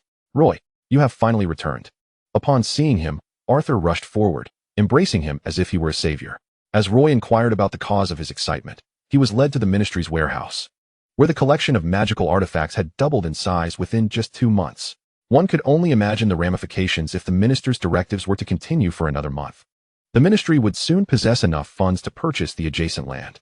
Piled high were the magical artifacts, emanating a chilling aura of dark magic, with only an incongruous array of wards for protection. In the minister's office, Fudge, frazzled and overwhelmed, attempted to maintain some semblance of dignity upon seeing Roy. At least they had amassed a considerable number of dark magical artifacts, ostensibly enhancing the safety of the wizarding world.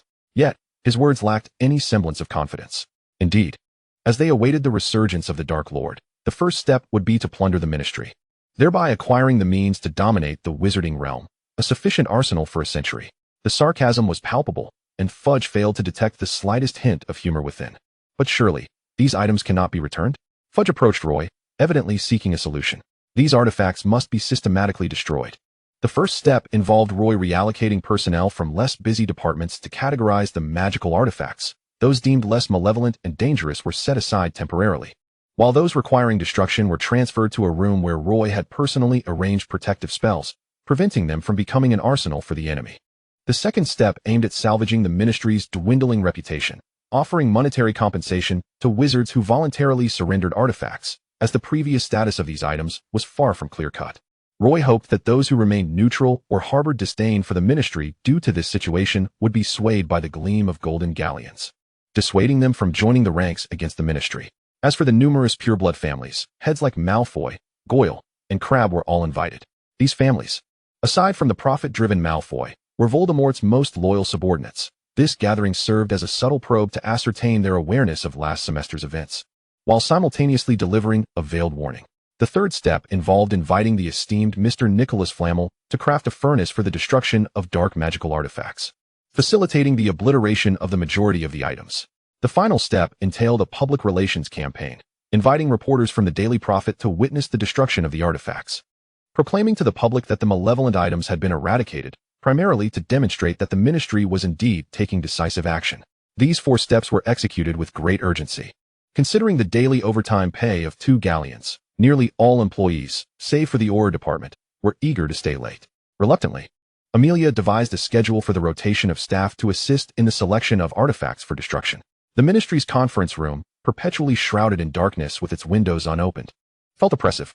As the heads of families exchanged cautious glances, they ultimately fixed their gaze upon Roy Winson's, seated at the head of the table. Following several rounds of probing, their expressions revealed a distinct air of arrogance. Many former heads of their families had found themselves incarcerated in Azkaban, while the current heads had either yet to mature or were solely engrossed in research, hoping for the Dark Lord's return. Minister Fudge is the highest authority of the Ministry of Magic. His actions have severely disrupted our normal lives, and no mere words from the deputy minister can assuage our grievances, Crabbe asserted. Chapter 15, Lucius's Atonement. Assuage? My esteemed colleagues, you seem to have misjudged the situation. Given the artifacts your families have surrendered, even the best of you must expect to spend at least 5 years in Azkaban, Roy retorted, unyielding. The minister during the Dark Lord's reign was a respected and formidable wizard, though unfortunately, his tenure was brief. For the stability of the magical world, he had left some leeway during the purge, allowing the most wicked Death Eaters to be imprisoned while others remained unaffected. It was now evident that those who had aided the Dark Lord should also face a few years of confinement. Clearly, the once mighty families, now devoid of the Dark Lord's backing, were mere paper tigers. Notably, the Malfoys, who had thrived in the absence of decline, remained silent. After 20 minutes, Roy called the meeting to a close and returned to his office. Roy, I suspect the ministry's finances are on the verge of collapse, are they not? Lucius followed closely, his amusement at Goyle and Crabbe's earlier expressions evident. For the moment, we are managing. Besides, with your support and that of the human world, we shall not falter. Lucius, the taciturn Malfoy, remained silent. I presume you did not come merely to exchange pleasantries, Roy remarked, busily attending to reports submitted by the Aurors while questioning the reserved Malfoy. I wish to apologize. It seems I have inadvertently committed a grave error. This statement successfully drew Roy's attention, prompting him to look up. An error? Malfoy would not acknowledge wrongdoing unless the consequences were dire. I placed the notebook left behind by the mysterious figure into Arthur Weasley's backpack, only to discover that his daughter had taken the bag and stowed the notebook within her own belongings. Had Lucius and Roy not been so well acquainted, and had he not been aware of Roy's temperament, Ginny's possession of the notebook might have been viewed favorably. However, now that it is in Ginny's hands, this is a sight Roy wishes to avoid. Lucius Malfoy, should any trouble arise, I shall return to deal with you. Roy Winson gathered the documents from his desk and made his way to Hogwarts. He first sought out Dumbledore to inquire if any peculiar occurrences had transpired at the school since his last departure. Rumors of the basilisk had circulated, and it was said that some students had been petrified after glimpsing the serpent's eyes reflected in a mirror. The matter primarily concerned Harry, who possessed the Parseltongue ability, and the students were beginning to suspect that he had intentionally unleashed the beast. Parseltongue? James' lineage surely bore no such bloodline, and Lily was even less likely. How could he possess such a gift? He slowly approached Fawkes, who had just burned away his feathers and was undergoing his rebirth through fire. Professor Dumbledore. His call did not prompt the headmaster to turn. Sir, are you concealing something from me? The killing curse cast by Voldemort had left a scar on Harry and stripped Voldemort of his powers. Was there truly nothing else? Roy's perceptiveness was strikingly acute, so much so that he could deduce Dumbledore's most significant secret without having experienced it firsthand. Dumbledore stroked his beard thoughtfully. Roy, some matters cannot yet be disclosed. I hope you can understand. Of course, I only wish that this secret does not endanger the students. Roy nonetheless pursued the investigation. He sought out the accursed notebook of the mysterious figure to uncover the truth behind the basilisk. That evening, he approached Harry in the Gryffindor common room. An unexpected appearance for the students. Isn't it said that Slytherin students never enter Gryffindor? Ron whispered. There is no such rule, Mr. Weasley. Not daring to meet the professor's gaze, Ron bit his lip and remained silent. The distance between him and the others emphasized Harry's current unfavorable situation. I am here to inform everyone that the rumors surrounding the basilisk are still under investigation. It is likely due to a dark magical artifact brought into Hogwarts. Please do not worry. A magical artifact? The whispers among the young lions indicated that Roy's credibility compelled them to accept this revelation.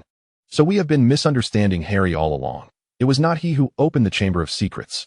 The following morning, after enduring a month of verbal assaults and disdainful glares, Harry opened his door to find Seamus and the others waiting. Sorry, Harry, we misjudged you. A genuine smile graced Harry's face for the first time in over a month. It's all right. It was all a misunderstanding. The majority of Hufflepuff students had not believed a student could be responsible, and many from Ravenclaw accepted the explanation and offered their apologies. As for Slytherin, based on Draco's past behavior, they would typically scoff and continue their attacks, but this incident had Roy Winson intervening, gazing at the enormous oil painting above. The Slytherin snakes silently closed their mouths in unison. Roy sought out Ginny to inquire about the notebook, but she claimed to have never seen it, her demeanor somewhat unnatural. George. It was unexpected to see the inseparable twins now confronting him alone. Professor Winson, how can we assist you? George Weasley smiled brightly. I need your help regarding a potentially dangerous notebook belonging to Ginny. Fred had just arrived from gathering Sneezewort. Exchanging glances with his twin, they were uncertain if the notebook still resided with Ginny, but it was certain she had once possessed it. Thus, I am asking for your assistance. George and Fred nodded in unison, as this concerned their sister, and there was no room for jest. By the way, do not let anyone else know. Yes, sir. They enjoyed their pranks, but understood which jokes were off limits. Previously, Professor Winson had mentioned the potential involvement of a magical artifact. And now with the mention of Ginny possessing a dangerous notebook, the ramifications of such a revelation could spell disaster for her reputation if it were to become public knowledge. The twins acted swiftly, convincing Ginny to reveal the magical notebook capable of automatic dialogue. Fred, George, the notebook is gone. Oh no. The brothers covered their faces in despair, shaking their heads. The whereabouts of the notebook were once again unknown. Roy reassured Ginny not to feel guilty, explaining that she was a victim of an evil wizard's manipulation. He would now have to investigate alongside the other professors. Naturally, this did not include the newly appointed Defense Against the Dark Arts professor, Gilderoy Lockhart. My dear Professor Winson, it is a pleasure to see you. Lockhart exclaimed with a facade of joy that appeared somewhat insincere. He was recognized as a charlatan, all glitter and no substance. A truth acknowledged by the Ministry of Magic. Apart from boasting, he showcased no discernible talent. Chapter 16, Divergent Ideologies. He was the sole professor with such polarizing opinions. Female students adored him passionately, while male students found him insufferable. However, As the position of defense against the dark arts was changed annually and Dumbledore had struggled to find a suitable candidate, Lockhart was appointed to serve for a year. After all, he would be gone soon enough. During the summer, Severus had also applied for the position but was unable to find a replacement for his potions professor. The consequence of this was that Severus had not given Dumbledore an ounce of goodwill in the past 3 months. After Harry cleared his name, the clouds over Hogwarts did not dissipate. The whereabouts of the basilisk remained undiscovered, and students were anxious about their safety. "I want to go home." Draco proposed leaving to avoid potential dangers, which, in fact, was a sound idea. Under the present circumstances, students would not learn anything. A brief respite would allow Severus and Roy to thoroughly examine the ancient castle and identify the source of the problem. The headmaster did not agree, as the matter involved 6 grades, and an arbitrary holiday would only erode the wizarding world's confidence in Hogwarts. Roy refrained from mentioning the students' vacation again, and instead sought various means to discover the function of the diary. Today's defense against the dark arts class was particularly lively, as Professor Lockhart presented 2 cages containing house elves. Amidst the students' gasps, the elves were released, tugging at their hair. No. Neville fell heavily to the ground, surely feeling the sting of his backside, but the house elf showed no inclination to relent. Hermione struggled as well, her back pressed against Harry and Ron, employing the limited magic she knew to combat the elves. Just as one elf was about to pierce Ron's eye, all the elves above were suddenly captured in their cages. The previously rambunctious creatures were now confined, unable to take flight. Diggory, standing at the door, was Cedric, a savior to the second-year students. Having heard the chaos, he rushed in to assist. His magic easily subdued the unruly house elves. Listening to the conversation, Professor Lockhart gradually emerged from his hiding place beneath the podium. "Indeed, you must learn from Senior Diggory." However, Lockhart's attempt at reassurance was met with the furious glares of all the male students. A mere upperclassman could handle such matters. Yet here was a professor cowering under the desk. "This is to hone your improvisational skills," he insisted, but alas, apart from a few naive girls, none were convinced by his fabrications. That evening, Cedric, upon encountering this outstanding student of both intellect and character, smiled at Roy. "Professor, I assure you, I hold no ulterior motives today, yet I must still state that Professor Lockhart lacks the capability to teach defense against the dark arts." Roy first invited him to sit and listen to the tale of the house elf incident. The headmaster was already searching for a suitable candidate to replace him, and once found, the change would be made. If not soon, Voldemort would not even have to arrive. Some students had already been foolishly compelled to withdraw from school or were injured under Lockhart's ineptitude. When would a replacement be found? Is the requirement for this class truly so high? "Cedric, consider that you have already entered your 5th year. How many defense against the dark arts professors have you experienced?" The student opposite him quickly grasped the difficulties in finding a new professor. It would be preferable not to offer the class at all, or to allow other professors to impart relevant knowledge, rather than subjecting them to the incompetence of a useless individual. "I shall convey your suggestion to the headmaster," Roy declared, rising from his seat, for since Cedric had not learned any defensive spells in class, it would be better for him to teach him. Under Roy's guidance, they ventured into the Forbidden Forest. "Come, observe my gestures." Roy cast the Patronus charm, always accompanied by a hint of a smile, for this spell conjured the most joyous memories. A robust, fluffy white tiger materialized from the magic emanating from his wand, gradually growing in stature and grace. As the king of beasts, it sprinted around in circles before racing away, dissipating into the ether at Roy's command. Cedric held his breath, fervently recalling his happiest moments as white magic flowed from his wand, slowly coalescing into the shape of an animal. Unfortunately, before it could fully form, it vanished. "Do not despair. It is inherently challenging and requires repeated practice." Cedric nodded, persevering through numerous attempts until, at last, a complete badger appeared before him and Roy. It remained still, devoid of consciousness yet distinctly unenthusiastic, raising its paw just before it began to dissipate, greeting the 2 newcomers. "Magnificent," Cedric exclaimed, his face alight with admiration as he gazed at Roy. "Magic is inherently wondrous, a source of joy for people. We must continually seek to uncover its depths." That night, Cedric would surely drift into delightful dreams. Following a unanimous decision to reduce Lockhart's class hours and to require weekly lesson plans to be submitted to Professor McGonagall for review, the school found itself in an unusual atmosphere. Lockhart himself was quite displeased, yet no one cared. Amidst such a bizarre ambience, Roy seized a moment of respite. Standing before the floor-to-ceiling window, gazing toward the Forbidden Forest and the Black Lake, his educational philosophy diverged somewhat from Dumbledore's. Hogwarts belonged to the students, and it must safeguard every student's safety rather than subject them to fear. Yet, the headmaster's words held merit. The Dark Lord's demise had not been confirmed, and everything remained uncertain. They could not mature too quickly. Harry was certainly no match for Voldemort. Nevertheless, Roy admired the tranquil beauty of the land, contemplating that the adult professors should indeed become the adversaries of Voldemort. Severus stood beside him. Why must it be asserted that Harry is destined to be the Dark Lord's foe? Could it not be me or another powerful, adult wizard who vanquishes him instead? The Dark Lord is formidable, yet we are not without our strengths. Severus was not surprised by Roy's thoughts.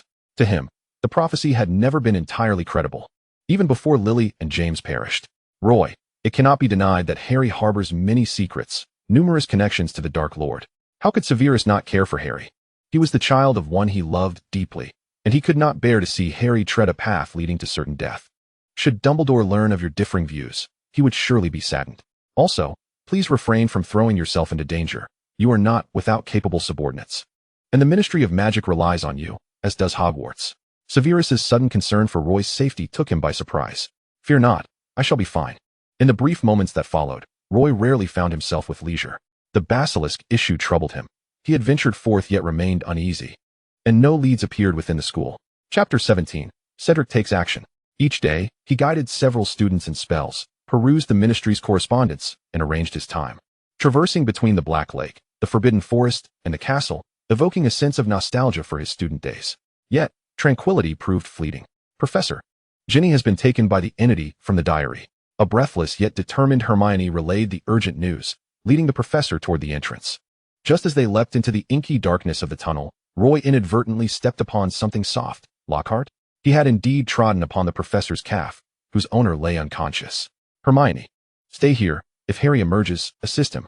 The brave Gryffindor wished to seek out her companions, but ultimately chose to heed the professor's instructions. At the moment light appeared, the view shifted from near to far, revealing a young soul clad in Slytherin robes, a panicked Harry, and the serpent creature swirling behind the soul. Suddenly, the young man turned, his cold black eyes fixated on Roy without uttering a word. Roy's attention turned towards Harry and Ginny. He moved to Ginny's side, assessing her injuries to confirm she was not in mortal peril before rising to confront the young wizard warily. Who is he? Harry had yet to respond when Tom Riddle was revealed. Clearly, this professor possessed more knowledge than Harry had. You are Voldemort, the young version of Voldemort? How could the young Voldemort exist in a soul form bound to the diary? Riddle turned, caressing the serpent's massive body. Professor, he has injured Ginny. A torrent of flames surged toward him. Apart from a small area around Harry, the entire chamber was engulfed in flames. The serpent charged at them. Countless wooden spikes suspended in the air, piercing towards one another, leaving the serpent's impervious skin marred with wounds. Two enormous vines ensnared the serpent, tightening ever more. Under the influence of magic, the vines summoned by Roy could only be resisted by a wizard of greater magical prowess. The serpent contorted, succumbing to suffocation and pressure, reverting to a stone statue. Professor, the headmaster said that Gryffindor's sword can destroy the diary. Roy had no intention of destroying this object so swiftly. A multitude of mysteries resided within the diary, and besides, the serpent was now fully subdued. Tom Riddle remained perilous, but still within manageable limits. He picked up the diary that had fallen to the ground and cast a sealing spell, causing Tom's spirit to dissipate before him. Ginny was taken to the hospital wing, while Lockhart, having been injured by his own reflection of a memory charm, had succumbed to madness. His act of rising to fame through the theft of others' memories to pen travelogues has equally tarnished his reputation. Even if he were to be cured of his madness in the end, it is likely he would continue to feign ignorance, unwilling to confront the world. That night, Roy returned to the secret chamber, the sanctum of Director Salazar. The room bore the scars of flames, a testament to its history. He could not fathom why Salazar had chosen to seal the basilisk within this chamber, awaiting a descendant fluent in Parseltongue to unleash it. Was it a hope that the heirs of Slytherin would accomplish great deeds? The appearance of Fawkes signified the arrival of an observer who had quietly monitored the unfolding events. Roy, glancing at the grotesque statue, caught Dumbledore's gaze as he opted to look elsewhere. Had Salazar still been alive, he would have surely shattered that statue with his own hands, demanding an explanation. The basilisk was a relic of Salazar's legacy, and I shall find a place to safeguard it properly. You know, my primary concern is not the basilisk. Dumbledore approached, stating, you did not live in the era of Tom's upbringing. Even at 18, Tom was a perilous individual. According to Dumbledore's design, it was meant to be Harry, the fated adversary of Voldemort, who wielded the sword to destroy the diary, aligning with destiny while honing the savior's skills. Yet, Roy intervened, protecting Harry and seizing the diary for himself. Where there exists a vessel for a soul, there may well be others. From him, we might glean further insights. Roy's rationale was sound. Roy, serpents are capricious creatures. Choosing to coexist with them can lead to their venom striking you. That day's discourse bore no fruit. And Roy still had not destroyed the diary. Regardless of whether the basilisk had been vanquished, the absence of its presence at Hogwarts brought relief to all students. Professor Lockhart's departure was undoubtedly a positive development, though the defense against the dark arts class would be temporarily suspended, with its curriculum redistributed among other professors. Roy declined the invitation to substitute for the remaining defense against the dark arts classes, as he found himself stretched too thin. His office now featured an additional bookshelf, a nondescript black cabinet holding a few student essays. Suddenly, the fabric of time and space warped above the bookshelf, and the black diary floated before Roy. His slender fingers brushed its surface, gliding over the leather's texture, pondering the nature of the magic that could encapsulate a soul of a specific age within a vessel. The diary's title page fluttered slightly in the breeze from the window, and under Roy's magical restraint, it could not freely escape. A glimmer of silver light appeared on the cover, forming a beam that rapidly extended like a tree branch, enveloping the entirety of the book, causing it to spring open. A wisp of soul drifted forth. Professor Vincent? He stood before Roy, an 18-year-old Tom Riddle, an 18-year-old Voldemort. He was referring, of course, to Harry's appellation for Roy Vincent. Silence enveloped the office once more as Tom floated to the window, yet his gaze remained fixed on Roy, unwavering. His eyes betrayed no emotion but remained locked on the figure seated in the chair. Roy scrutinized the ethereal soul before him, its slightly transparent form, an untouchable body. Yet undeniably a soul that ought to descend into hell, not linger here. His observations yielded little. Aside from noting the stark contrast in appearance between young Tom Riddle and Voldemort, no conclusions could be drawn. He refrained from verbalizing his thoughts. If the entity before him were capable of divulging its secrets, it would not be Tom Riddle. Tom displayed no interest in revealing his secrets. Yet he was intrigued by Roy. Roy Vincent, a member of the Vincent family? He approached the bookshelf, murmuring as he neared the tome of spells compiled by Roy. Tom remained on one side of the office, observing Roy, as if seeking to ascertain something. Were it another individual, Roy might have felt uncomfortable, but for reasons unknown. His subconscious permitted Tom to do so. One was engrossed in the book while the other silently attended to his own affairs, a tacit understanding lingering between them. Chapter 18. Unexpected Joy. Scabbers. Though it was their first encounter, they seemed to comprehend that neither would glean any desired information from the other. After all, he was merely a dying fragment, soon to be extinguished. Roy picked up a quill and continued with his work. Tom could not remain outside for long. As Roy inscribed the final word, Tom was drawn back into the diary, returning to his unseen vessel. The diary resumed its ordinary appearance, unremarkable and incapable of attracting attention. If Severus and Lucius were to glimpse the soul within this tome, their expressions would surely be most entertaining. At that moment, two individuals separated by thousands of miles involuntarily sneezed, pondering who might wish him harm. Alas, I am a person of morality. Roy returned the diary to its designated mechanism. This semester, it seemed unlikely that any significant events would transpire. How naive. Scabbers. Ron's voice echoed through the corridor. Severus and Roy were engaged in a discussion regarding teaching matters, primarily Severus's complaints about the increased potions classes. He had intended to devote a few lessons to the content of defense against the dark arts, yet the majority of the students' assignments had been poorly executed. The course would have to be reserved for their end-of-term push, as their professor must maintain a certain pass rate. Rumor had it that this was a clause specifically included in the contract for Professor Snape by Dumbledore himself. Otherwise, in the eyes of this master of potions, the entire school, save for one or two students with barely adequate talent, ought to fail, thereby motivating them to take their potion study seriously. This perspective proved remarkably effective during his first semester of teaching, as many from that cohort excelled in potions, becoming apothecaries at various healing hospitals. However, every graduate departed in tears. Enough, Severus. The young witches and wizards have more than one path to pursue beyond becoming apothecaries or healers. His voice was swiftly interrupted by a prolonged and loud call, Scabbers. Then, to Roy's dismay, he witnessed Ron clumsily on the verge of colliding with Severus. With a hint of anticipation, he was somewhat disappointed when Ron avoided the collision. He quickly regained control of his body, evading a rather intimate encounter with the sternest of professors. Unfortunately, this had already ignited Severus's ire. Mr. Weasley, refrain from shouting in public areas. Apologies, Professor. My Scabbers has gone missing. He is a pitiful, molting rat, and I worry he might be trampled or harmed. Ron recounted how Scabbers had gone astray, expressing his desire to change the rat's color, perhaps to white, thinking it might appear more appealing. Well, That is his fixation. Others can alter the appearance of their pets. Yet he seems unable to do so. Roy raised a hand to stifle Severus's venomous retort. In which direction did it flee? Ron pointed to the opposite end of the corridor. If fate could grant Scabbers another chance, as a rat with human-like reasoning, he would surely allow Ron to capture him, enduring the endless spells cast upon him. But the world offers no remedies for regret, nor does it provide time-turners. Outside the grand door behind the kitchen, based on the fur Ron provided, Roy cast a tracking charm, swiftly locating Scabbers' whereabouts. Severus wore a slight frown, perplexed by Roy's fascination with a mere mouse and his insistence on enlisting Severus in the capture.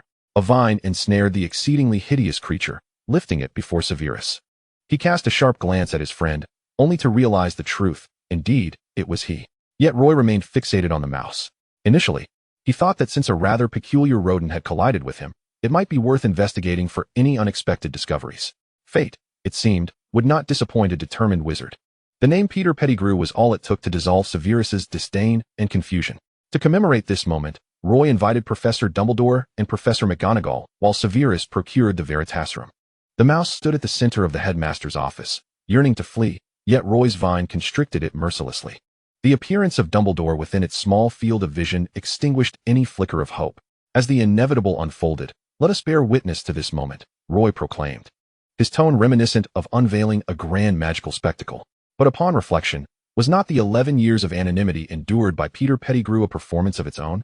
The mouse exuded dark vapors, rapidly swelling until it transformed into a corpulent man, grotesquely reminiscent of a rodent.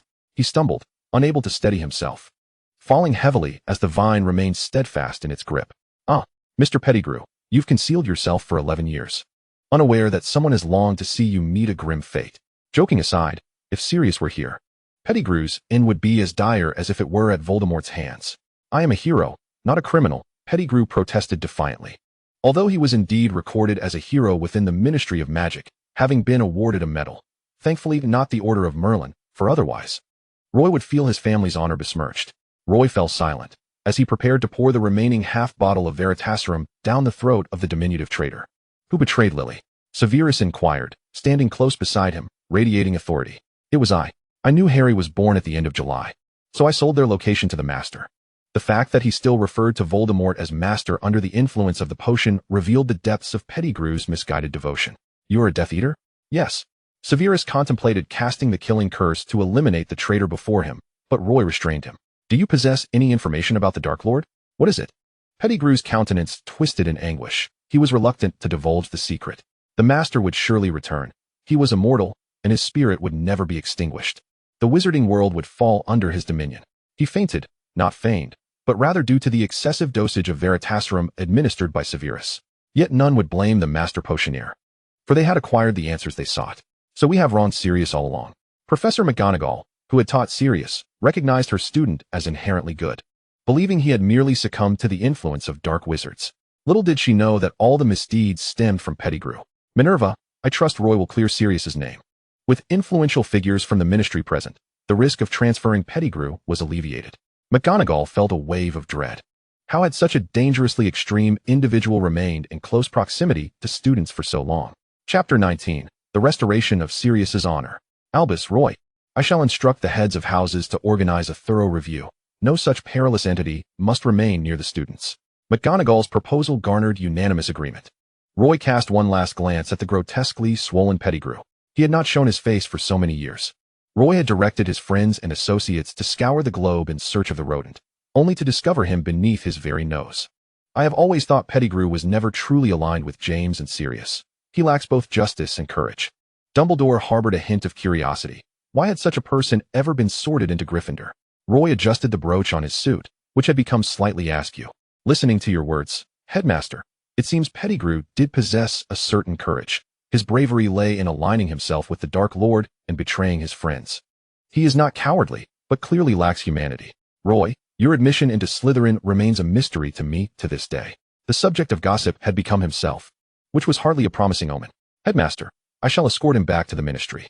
The matter of Sirius's wrongful conviction had drawn the attention of nearly every notable figure within the ministry, who confirmed the truth of the situation. If this news were to leak, would it tarnish the ministry's reputation? Umbridge's concerns were once again acknowledged by the minister. Failing to recognize this matter would be far more damaging to the ministry's standing. Arthur Weasley, who had been friends with Sirius in his youth, felt a surge of anger towards Pettigrew upon learning of Sirius's wrongful imprisonment for 11 years.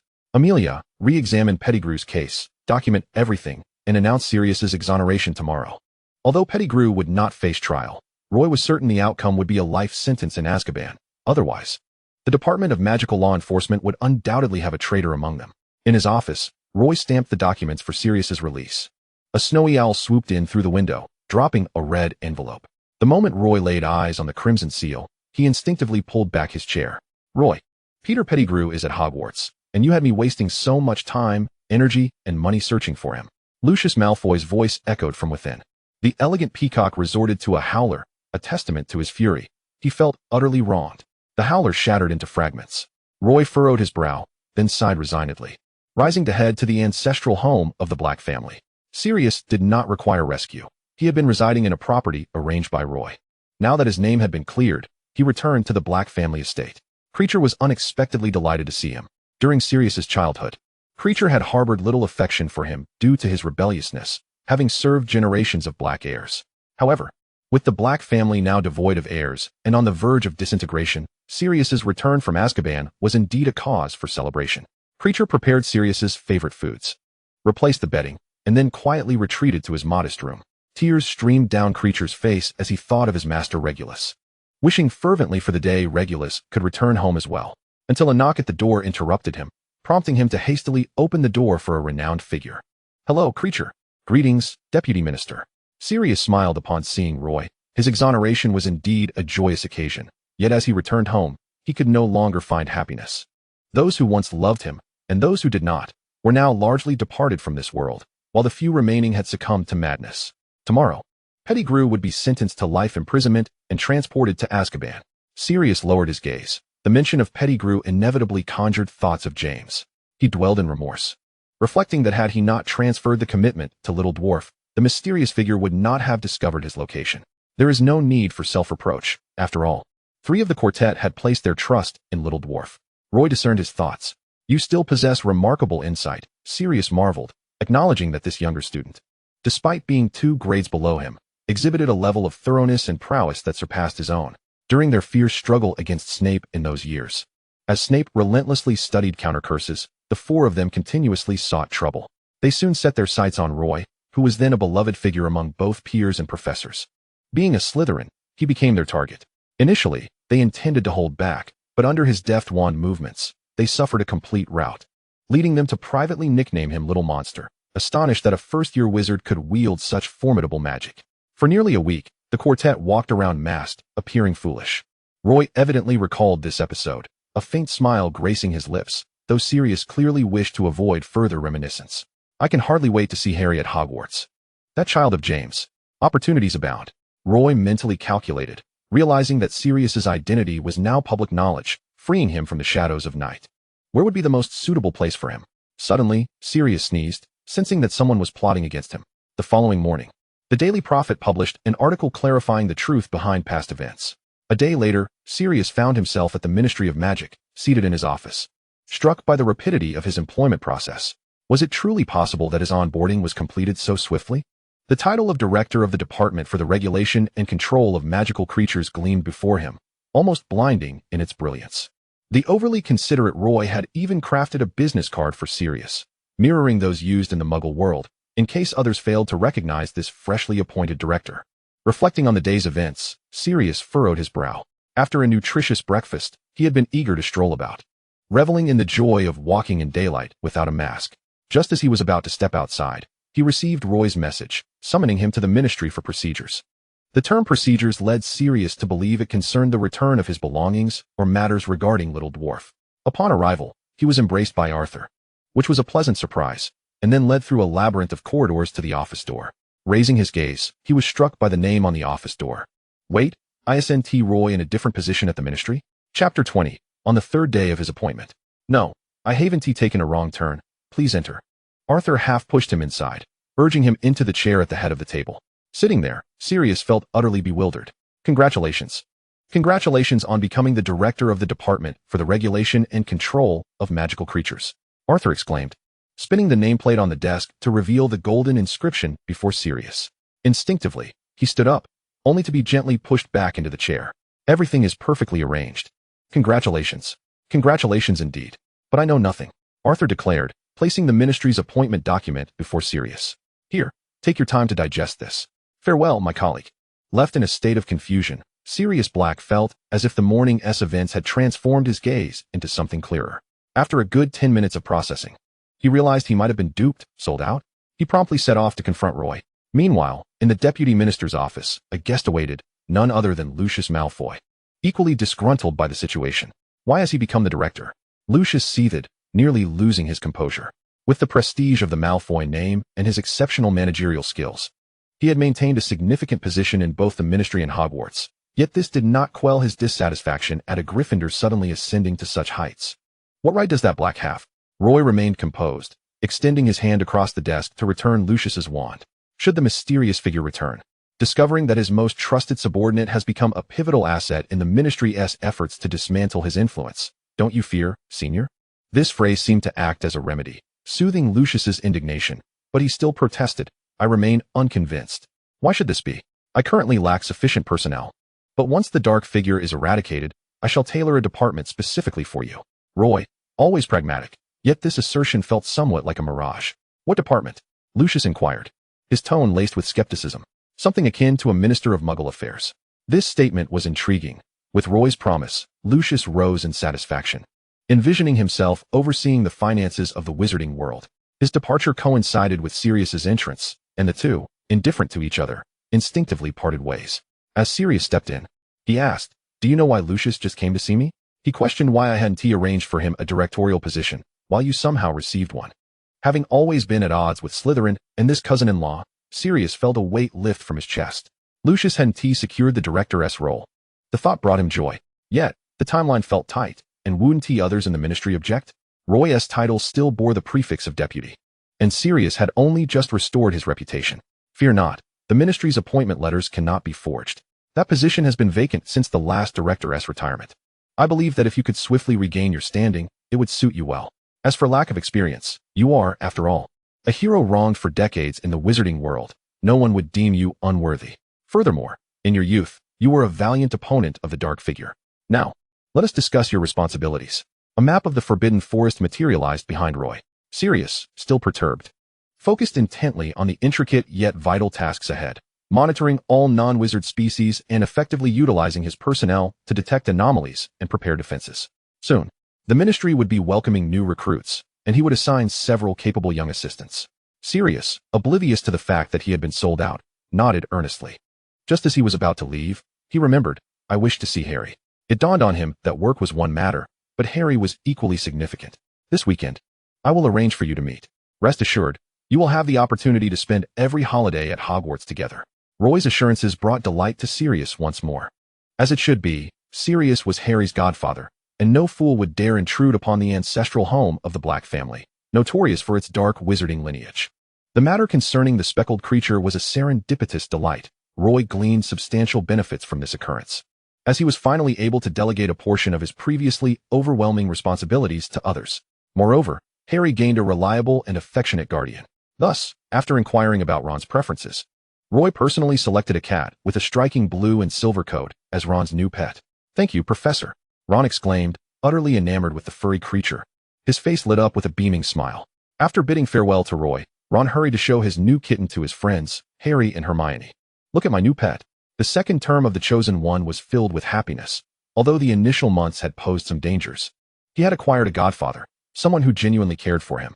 No longer would he have to endure the loathsome home of his Aunt Petunia during the summer. He would not be left alone at school during holidays, but instead could spend quality time with his godfather at home. As summer approached, for the first time, Harry eagerly anticipated his vacation. Harry, breakfast is ready. It seemed as if by some enchantment, Harry awoke to the sound of his godfather calling him. Dressed in his pajamas, he descended to join Sirius for breakfast. The first half of the month had kept his godfather incredibly busy. At times, he was unable to return home for dinner with Harry. After weeks of relentless work, Sirius had finally accumulated enough time off for the holiday. My dear Harry Potter, would you care to accompany your godfather and me to explore the breathtaking landscapes beyond the confines of Britain? Upon realizing this invitation, Harry's face lit up with unrestrained joy. His belongings had already been packed by Creature, and soon they were off in Sirius's newly purchased state-of-the-art vehicle, embarking on their summer adventure. While the two were away traveling, Roy remained behind, facing the haunting specter of the Dementor. It hovered dangerously close, its form drifting ominously near his face. "Can you maintain the security of Azkaban?" The Dementor, fated to remain mute, turned and continued its eerie glide above the prison. In less than half a month, Pettigrew had lost considerable weight, appearing utterly despondent. No wizard could thrive in such an environment. Chapter 21, The Death of Ivan. Roy took a brief survey of Azkaban, scrutinizing its current defenses and watch capabilities. He noted several reports submitted by Aurors, which recommended a change of guards for the prison. This prompted Roy's visit. Notably, after Mad-Eye Moody escorted Pettigrew to Azkaban, he sought out Roy to voice his concerns. Dementors are indeed terrifying creatures, but Azkaban is the domain of the Ministry of Magic. Their former allegiance to the Dark Lord leaves me uneasy. The presence of these drifting dark entities, with their past connections to Voldemort, was a source of great apprehension. One could not help but worry that should Voldemort return, the Dementors might turn traitor, enabling the Dark Wizards of Azkaban to once again serve their malevolent master. Roy committed this matter to memory, seeking alternatives to the Dementors, perhaps a magical array or a creature wholly obedient to the Ministry. With one last, lingering gaze at this desolate place steeped in despair, Roy departed from the most chilling prison in the wizarding world.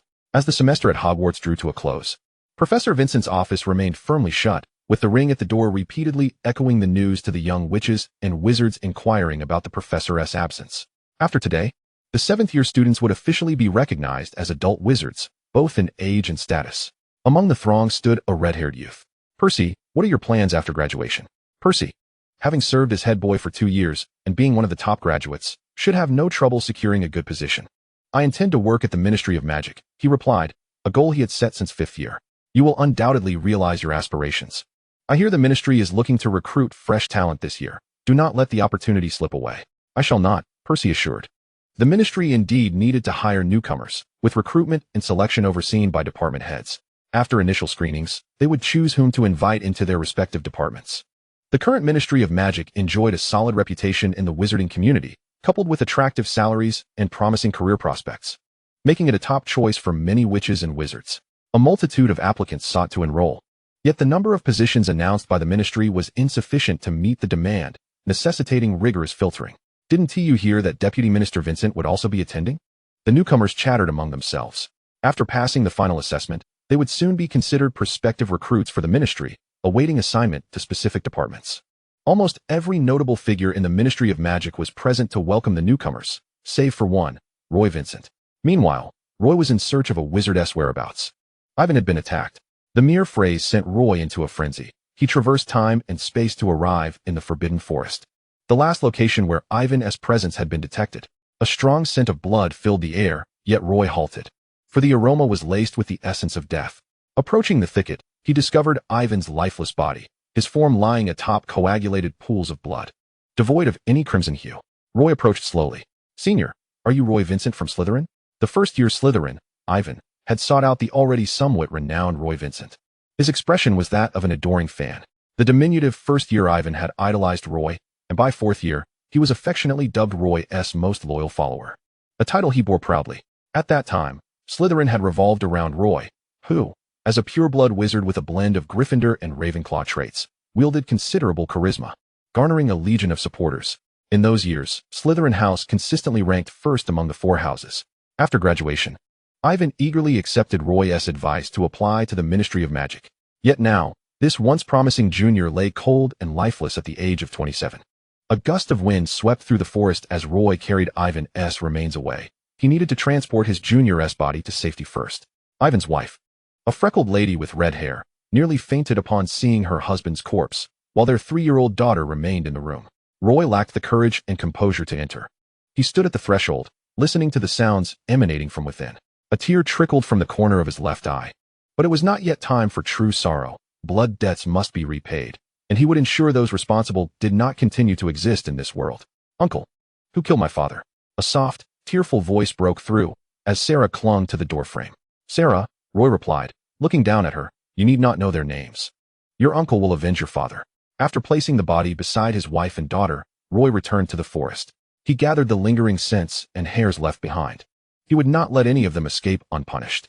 The werewolves, clever as they were, had recognized the need to flee after committing murder and had begun to migrate northward into the forest. However, they would encounter Roy, who was resolute in ensuring their annihilation. A spell struck one of the werewolves as it feasted, causing it to expel its bloody meal before collapsing. The remaining werewolves displayed no hesitation in fleeing, their madness propelling them to scatter in all directions. Should they fall into the hands of these wizards, they would surely meet a grim fate. The sky was shrouded in a dense blanket of dark clouds, when suddenly, several bolts of lightning struck down, hitting the fleeing werewolves one by one. In an instant, their fur was incinerated, their flesh mangled, and their bones shattered. The sole survivor, disregarding everything, frantically sprinted into the distance on his four legs. His speed was remarkable, yet he caught a whiff of the acrid scent of his charred companions. His hind legs were pierced by wooden spikes, causing his entire body to lose control and collapse to the ground. Spare me, spare me. I will divulge everything. Ignoring the agony of his shattered shins, the werewolf was solely focused on preserving his life. Emerging from the thicket was a sorcerer clad in a black cloak, his wand glimmering with a myriad of silver sparks. 2 fireballs struck the werewolf's forelegs, the excruciating pain from his fractured limbs nearly rendering him unconscious. Spare me.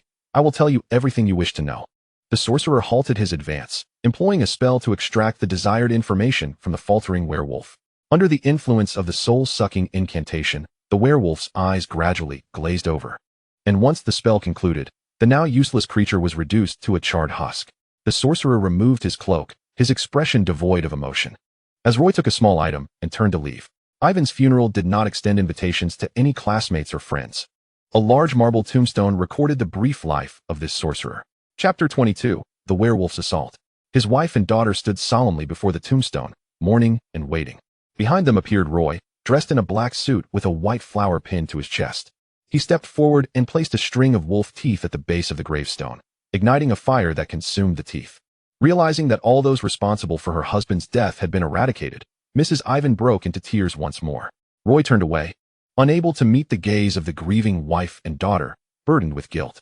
Initially, Ivan had followed him all the way to the Ministry of Magic, assisting in monitoring unusual activities. Yet, he never anticipated that the werewolves would commence their assassination plots, with Ivan among the first victims. All Roy could do now was provide every possible assistance to ensure that Ivan's wife and daughter could lead fulfilling lives. The little girl ceased her sobbing, gazing at the tombstone, contemplating how her father lay cold within. She remained silent, her innate magical abilities slowly awakening. At present, Sarah could not control her magic, but she vowed that one day she would carry on her father's aspirations. She turned to watch as Roy Weasley departed. A small pile of ashes lay before Ivan's gravestone. The assassination incident involving the werewolves was no trifling matter. In the Ministry of Magic's conference room, a long table was filled with 16 witches and wizards, with Roy Weasley seated at the head. Below him were aurors and representatives from the Department for the Regulation and Control of Magical Creatures. The newly joined Percy felt somewhat uneasy as he endeavored to maintain an air of calm. The sensation of encountering Professor Weasley at the Ministry was starkly different from that at Hogwarts. This meeting focused solely on one theme: the werewolves' assassination plot and subsequent measures against them. Undoubtedly, these actions were a prelude to the werewolves' offensive. "We cannot remain passive," proclaimed several hot-tempered aurors, advocating for an immediate tit-for-tat response against the werewolves. There are certainly more than just this one breed behind the werewolves. One action could trigger widespread conflict. Are we fully prepared for an all-out war? Sirius's question plunged the meeting into a brief silence, all eyes turning to Roy Weasley. All-out war? Clearly, only one person in the Ministry can make that decision. This atmosphere heightened Percy's anxiety as he glanced at the hourglass at the center of the table. The silver sand slowly trickling downward. The passage of time was vividly materialized in the flowing silver grains. Based on the evidence currently at hand, neither side was prepared for a full-scale war, yet we could not afford to overlook this situation. We must strike swiftly and decisively against this clan, diminishing their morale and making them aware of who truly holds dominion over the wizarding world. Roy began to speak, having never intended to convene the departments with the aim of discussing total warfare from the outset. Witches, werewolves, centaurs, goblins, trolls, and the roots of these clans could be traced back over millennia. Upon hearing the prospect of battle, some seasoned aurors, especially those who had emerged from the Death Eater era, were filled with excitement, a thirst for combat. The original hourglass ascended, and the entire tabletop sank, revealing a beautifully crafted sand table before everyone. It detailed the locations of several major werewolf clans within the Forbidden Forest to most wizards. The seemingly endless mountains and forests were divided into segments, with routes for entering these territories clearly marked. Percy swallowed in astonishment, his mouth slightly agape. The sight before him was overwhelming. This small sand table contained all possible routes for attack and highlighted areas prone to ambush. Surrounding it were indications of allied clans that may come to assist. For the first time in a meeting, Percy managed to regain a semblance of composure, suppressing his astonishment. Not wishing to appear foolish. Yet, he soon realized that the seasoned veterans around him were reacting similarly. After a brief moment of shock, everyone leaned forward slightly, attentively listening to the deputy minister's suggestions and explanations. We are not embarking on war, but we must inflict pain upon this clan, injuring them deeply so they understand the cost of opposing us. The yellow flags above the two selected habitats swiftly transformed to red, and the surrounding routes began to change colors. Green indicated the routes available for our offensive, while yellow signified paths that other werewolf habitats might take to provide reinforcements upon receiving word. The silver sand within the hourglass gradually dwindled, leaving roughly 10 minutes. Wizards, do not fret, the advantage lies with us. The Centaur clan will send warriors to help us monitor the werewolf's movements. And we have procured a large supply of potions to suppress werewolf venom. Why not give this operation a name? Proposed a wizard across from Percy. They unanimously approved the battle plan, with no one opting out. Let us call it Wolf Slaughter, simple and straightforward, suggested Moody, and all present nodded in agreement. The werewolves had long been feared for their inherent venom, capable of transforming wizards into werewolves, with the availability of potions to suppress them while awaiting the healers. A complete antidote was still lacking. Yet this also stirred a longing for retribution within many wizards. The desire to retaliate was a sentiment shared by all. Percy had not anticipated facing such a monumental task upon his arrival, yet he did not waver, his spirit soaring with excitement. Do not worry, young Weasley. You newcomers will follow either me or the deputy minister, gaining experience, Moody remarked, patting the back of the new recruit's head. Deputy Minister Weasley did not intend for them to tackle the werewolves alone, but this was indeed an excellent opportunity for training, which was why he had called upon the newcomers. Waiting for Moody to depart, Percy rubbed the back of his head. Percy, hurry up. We still have much work to do, came the voice of Director Black from the front. Percy hurriedly jogged back to his department, continuing with the subsequent tasks. This mission bore significant urgency, with only 2 days to prepare. The Auror headquarters and the Department for the Regulation and Control of Magical Creatures were nearly emptied of personnel. Meanwhile, the extensive order of suppressive potions placed by Roy had arrived. These had all been personally inspected by Potion Master Professor Snape to ensure their efficacy. Many years ago, he was entrusted by Dumbledore to commence research on a potion that would cure wizards transformed into werewolves. Subsequently, with Roy's commission amplifying the significance of this endeavor, Snape also redirected his focus towards the study of werewolf potions. The werewolf potion was already in the experimental phase, requiring a period of adjustment. Severus, this is monumental news. Once the werewolf potion is developed, our wizards will no longer live in fear.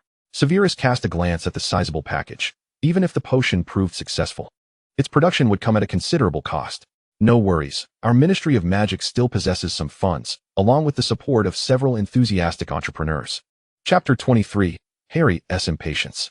Severus mourned for the fortune of a certain platinum peacock. Though this inquiry may seem somewhat presumptuous, I am curious, how much longer do you intend for the title of minister to remain with Fudge? Severus held no interest in the workings of the ministry. Yet it was likely that the wizarding world would face multiple century-long wars in the years to come, whether in name or in reality. Control over the ministry would provide reassurance to those following Roy and his allies. Severus harbored a vague apprehension that Fudge would eventually stir up trouble from his position of power. He possessed the stature that could potentially lead to significant unrest at any moment. Roy rose, indicating that it should occur soon. He understood Severus's concerns. The wolf-slaying project was indeed becoming more pressing. Moody and Sirius led one team, while Roy commanded another, set to launch their assault at 5 in the morning, as planned. The waiting period was both exhilarating and somewhat interminable. Moody sat beside Percy. Care for a drink to warm you up? Percy hesitated, shaking his head. I worry it might affect me. I've never had strong alcohol before. Still a child. Moody shook his head and took a hearty swig. In truth, you should consider yourself fortunate to be entering the ministry at this time, for there are not many leaders who can initiate an offensive. Moody expressed disdain for certain past ministers, feeling compelled to wake up from dreams just to berate them. It's time, prepare. Director Black's voice rang out. All wizards stood and readied themselves. They had reached the depths of the forest, less than 3 kilometers from their destination. The distant sound of hooves approached. It was the centaurs under Firenze, signaling to Sirius with a sign that they could commence. At that moment, the den was quiet. Save for a few werewolves yawning on watch, while the others remained in slumber, the sun yet to rise, though they would not witness the dawn of another day. An icy projectile struck one of the werewolves lying nearby, rousing them instantly. They howled at the intruders as Moody and Sirius led the charge, unleashing a myriad of colorful spells that struck the werewolves, still dazed from their slumber. The advancing pack of dozens of werewolves was indeed imposing. Yet, this pressure only served to exhilarate the experienced wizards. Percy cast numerous fireballs. His spells often earned perfect scores during his studies at Hogwarts, proving useful here as well. Careful behind you, lad. 2 werewolves, having concealed themselves among the foliage, were preparing to ambush the wizards, but Sirius fired 2 spells, petrifying them before they could act. Good work, Director. Percy remained focused, vigilant against the cunning foes. From the outset, the wizards maintained the upper hand in the skirmish, within half an hour of intense combat. The remaining werewolves began to flee towards other dens, seeking a glimmer of hope for survival. No need to pursue. As soon as Sirius spoke, an ice shard pierced one of the retreating werewolves, courtesy of Moody behind them. The ground was strewn with the various corpses of werewolves. They had achieved their intended purpose, and the escape of a few would only serve to amplify their message, instilling dread in other creatures of the night. Their casualties were minimal, with only 4 wizards sustaining injuries from werewolf attacks, who quickly ingested suppressants, preventing the spread of wolfbane. There were no significant issues. Let us move on and regroup with the deputy minister. We're not responsible for the cleanup. In contrast, Rose and S team, accompanied by several Aurors, suffered no casualties. Only 1 wizard was scratched, and another had a minor fall resulting in a scraped knee. Sirius squatted down, furrowing his brow as he observed a werewolf that had been electrocuted to the extent that even its mother would struggle to recognize it. Did you see that? Percy also crouched down. Don't provoke your deputy minister. With keen hearing, Roy caught their exchange and pushed the Gryffindor senior from behind with no regard. With no major casualties and no wizards lost, the battle was intensely exhilarating. Those who fought and those who prepared logistics collectively prepared for a celebration. Percy, having been teased once more, first clinked glasses with Moody, downing a hearty pint of beer, then did the same with Director Black. It would be impolite not to partake if the leader was indulging, so he downed 2 large mugs. His flushed face mirrored the hue of his hair. More bullying, Roy remarked, with only a modest amount of red wine in front of him. As Sirius ambled over to toast, he remarked, I cannot acknowledge that. One's tolerance requires training. Let us celebrate. Indeed, let us celebrate. Freshly roasted meats and a variety of delicacies were swiftly devoured by the ravenous wizards. This resounding victory was chronicled in the Daily Prophet, invigorating the entire wizarding world and restoring the ministry's prestige to the illustrious era under the leadership of the Iron Minister. After a day of revelry, everyone was eager to return to work, despite the need for a day of rest. It was the summer vacation at Hogwarts, with only a month remaining until its conclusion, to address emergencies arising from various regions. The International Magical Cooperation invited ministers and key figures from various magical departments to a meeting. Sirius's travel plans were consequently postponed due to this conference. Once Roy departed, the heads of the ministry's departments sought leave, effectively opting for a holiday. I think a holiday is a splendid idea. It's worth considering. No one paid him any mind. Feeling slighted, Sirius poked Roy's portrait from behind, and that was the extent of it. For Harry's safety, he even set up a desk in his office, allowing Harry to spend the day with him while he worked, and Harry completed his homework. He believed he had gained insight. Harry inherited not only James's appearance, but also his childhood propensity for mischief. Not to mention he had 2 accomplices by his side. However, Harry clearly would not remain so placid in the most lively and active year of his youth. He had followed his godfather to the ministry to complete homework for 2 days, and he was beginning to feel fatigued, not physically, but mentally. Coincidentally, Ron wrote to him, inviting him out, having heard of a renowned cake shop that had opened in London. He had also received some pocket money from his brother for the summer, hoping to persuade Harry to join him. This was a tremendous temptation, Harry thought. He adjusted his glasses and concluded that a brief absence for a meal should pose no significant issue. Thus, he quietly approached Sirius, expressing his desire to stay home today and not attend the ministry to work on his assignments. Chapter 24, The Rescuing Senior. During his school days, Sirius, who often dreaded the thought of homework, understood the pain of parenting and thus consented to allow Harry to remain at home. Harry, it's dangerous outside. Do not venture out. Harry's unnatural expression did not escape Sirius's notice. The only other inhabitant of the house was a house elf, and fortunately, Creature would head to the kitchen to check the supplies after breakfast, granting Harry the opportunity to stealthily slip out and join Ron, who had been waiting at the door. The 2 young wizards, like wild stallions freed from restraint, breathed in the exhilarating air of freedom. They raced through Diagon Alley, wishing Hermione could be there with them. Alas, She was away on holiday with her parents, and Winson returned to England until just before the end of summer. As the two friends laughed and chatted, they soon remembered that their primary purpose for venturing out was a visit to a dessert shop. The establishment was not hard to find. It was quite spacious, with 2 floors and exquisitely decorated in a countryside garden style, making it feel as if one were seated in a blooming garden. What shall we indulge in? A wizard in his early 20s, exuding warmth and friendliness, approached them to take their order. Both boys were engrossed in the menu, with Ron calculating his funds while Harry quickly placed an order, choosing a substantial portion of delectable items. Upon noticing the wizard's light green spectacles, Harry assured him, "We'll take it to go if we can't finish." Feeling exhilarated by his wealthy friend's generosity, Ron delightedly thought that today they would savor an abundance of delicious treats. Harry, Ron's voice lowered in concern for the other patrons. Yet it still reached the ears of the wizard in the kitchen preparing the food. Harry? The chef raised his gaze to observe the table of young wizards, noting their resemblance to a certain savior, particularly the distinctive mark on Harry's forehead. The 2 boys feasted with gusto, exclaiming, "Delicious, truly delicious." Ron, with his mouth stuffed, was not satisfied and reached for another slice of cake. This dessert shop lived up to its reputation. Everything was utterly delightful. After finishing their treats, they chatted and laughed, relieved to find that neither was burdened with homework. They had heard that Hermione had completed all her summer assignments even before her trip began. Upon hearing this, the 2 exchanged glances and shook their heads in disbelief. They simply could not compete. Packing up the remaining goodies, the 2 boys exited the dessert shop, and at the moment they left Diagon Alley, Ron remarked, "Harry, I feel like something is amiss." A spell shot towards them, immediately countered by another that collided in front of them. Ron, startled, flung the takeout box several meters away. "Hurry up," the gentle chef from before beckoned. Harry and Ron ducked behind him, watching as a masked and somewhat limping wizard emerged. Without a word, both sides unleashed a barrage of dazzling offensive spells, reducing the surrounding walls to rubble.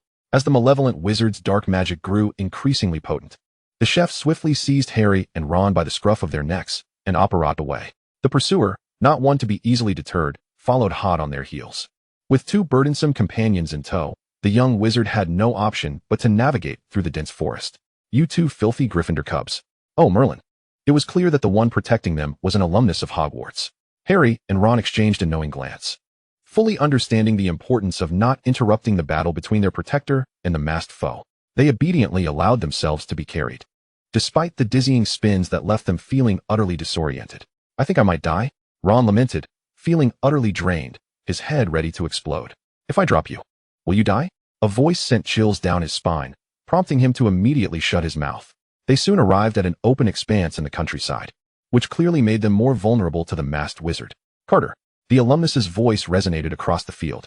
He halted, causing Harry and Ron's faces to meet the ground with a thud, both now adorned with grass seeds.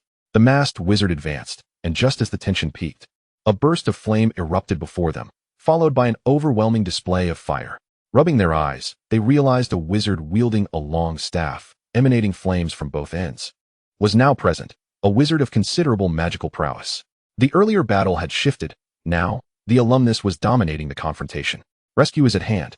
The thought blossomed within them as the 2 mischievous boys slowly rose to their feet under the watchful gaze of their protector. "Are you a Hogwarts graduate?" they inquired. "Indeed. I am a Hufflepuff." "No wonder he could create such delectable pastries," Ron mused, though the way Carter spoke carried a hint of disdain, making him feel as if his entire house was being belittled. Carter was confident that he would triumph over the masked wizard. He felt that intervening might only complicate matters. The masked wizard, realizing he was outmatched, unleashed a deadly curse. A flash of green lightning aimed at the robust wizard. "Watch out." Thankfully, Carter evaded the spell. Avada Kedavra? The mark of a Death Eater. Carter wisely chose not to pursue further. If he chased the masked foe, it would be a costly mistake. Whether it was mere illusion or not, both Harry and Ron sensed that the imposing wizard before them regarded the 2 brothers as nothing but trouble. "Let us return to regroup. I will escort these 2 reckless cubs back." As the 2 adult wizards strode ahead, Harry and Ron trailed behind like ostriches, heads bowed low.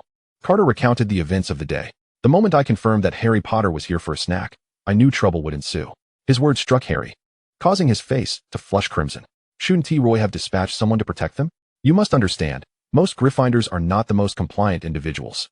They entered a grand house, truly vast, the size of an ordinary 3-story building, yet the furniture appeared quite standard, creating a comical contrast to the spaciousness around them. Carter washed his hands and proceeded to the kitchen to prepare a meal for both the adults and the children. Contemplating the money he had lost today, he resolved to seek reimbursement from Roy. A pot of steaming pumpkin soup, a large platter of pumpkin pasties, and a tray of roasted potatoes formed their dinner. The ingredients were simple, yet Harry and Ron devoured their meal with gusto. You really neglect the art of living. The kitchen is filled with nothing but potatoes and pumpkins. Not even a single green vegetable, Carter observed, recognizing the limited variety at a glance. Typically, he only prepared roasted potatoes or steamed pumpkin, striving to save time. Do you eat very little? Chapter 25, Carter and Carter. Carter's gaze fell on the plate that had been used up by Carter. Please, I consume a normal portion. Your appetite is quite extraordinary. They exchanged light banter, with Carter taking the initiative to clear the table after their meal, prompting Harry and Ron to quickly lend a hand. Following this, the two young wizards faced a lengthy wait. Carter had already notified the Weasley parents and Sirius Black to come retrieve their mischievous charges. Ron felt relatively secure, as he had informed others of his outing, and no one had warned him that going out with Harry was perilous. Poor Harry, however, found himself in a precarious situation. How long have you been graduated? Have you always run a food shop? 2 years have elapsed, coinciding perfectly with the graduation of your cohort. And I remain an exemplary graduate. The students of Hufflepuff have always been synonymous with loyalty. Their labels do not boast of strength or ambition. Yet every house harbors its own remarkable talents. As he spoke, a hint of pride illuminated Silas's countenance. For the honor he painstakingly earned was indeed worthy of a modicum of flaunting. But what of this senior? He hardly seems to embody the essence of Hufflepuff. A flicker of disdain flickered in Silas's eyes. If you possessed even a modicum of common sense or keen observation, it would be evident that he is not a Hogwarts graduate, but rather a wizard hailing from Durmstrang. That distinctive staff is a hallmark of the institution. Durmstrang stands as one of the 3 foremost magical schools alongside Hogwarts, exclusively admitting pure-blood wizards.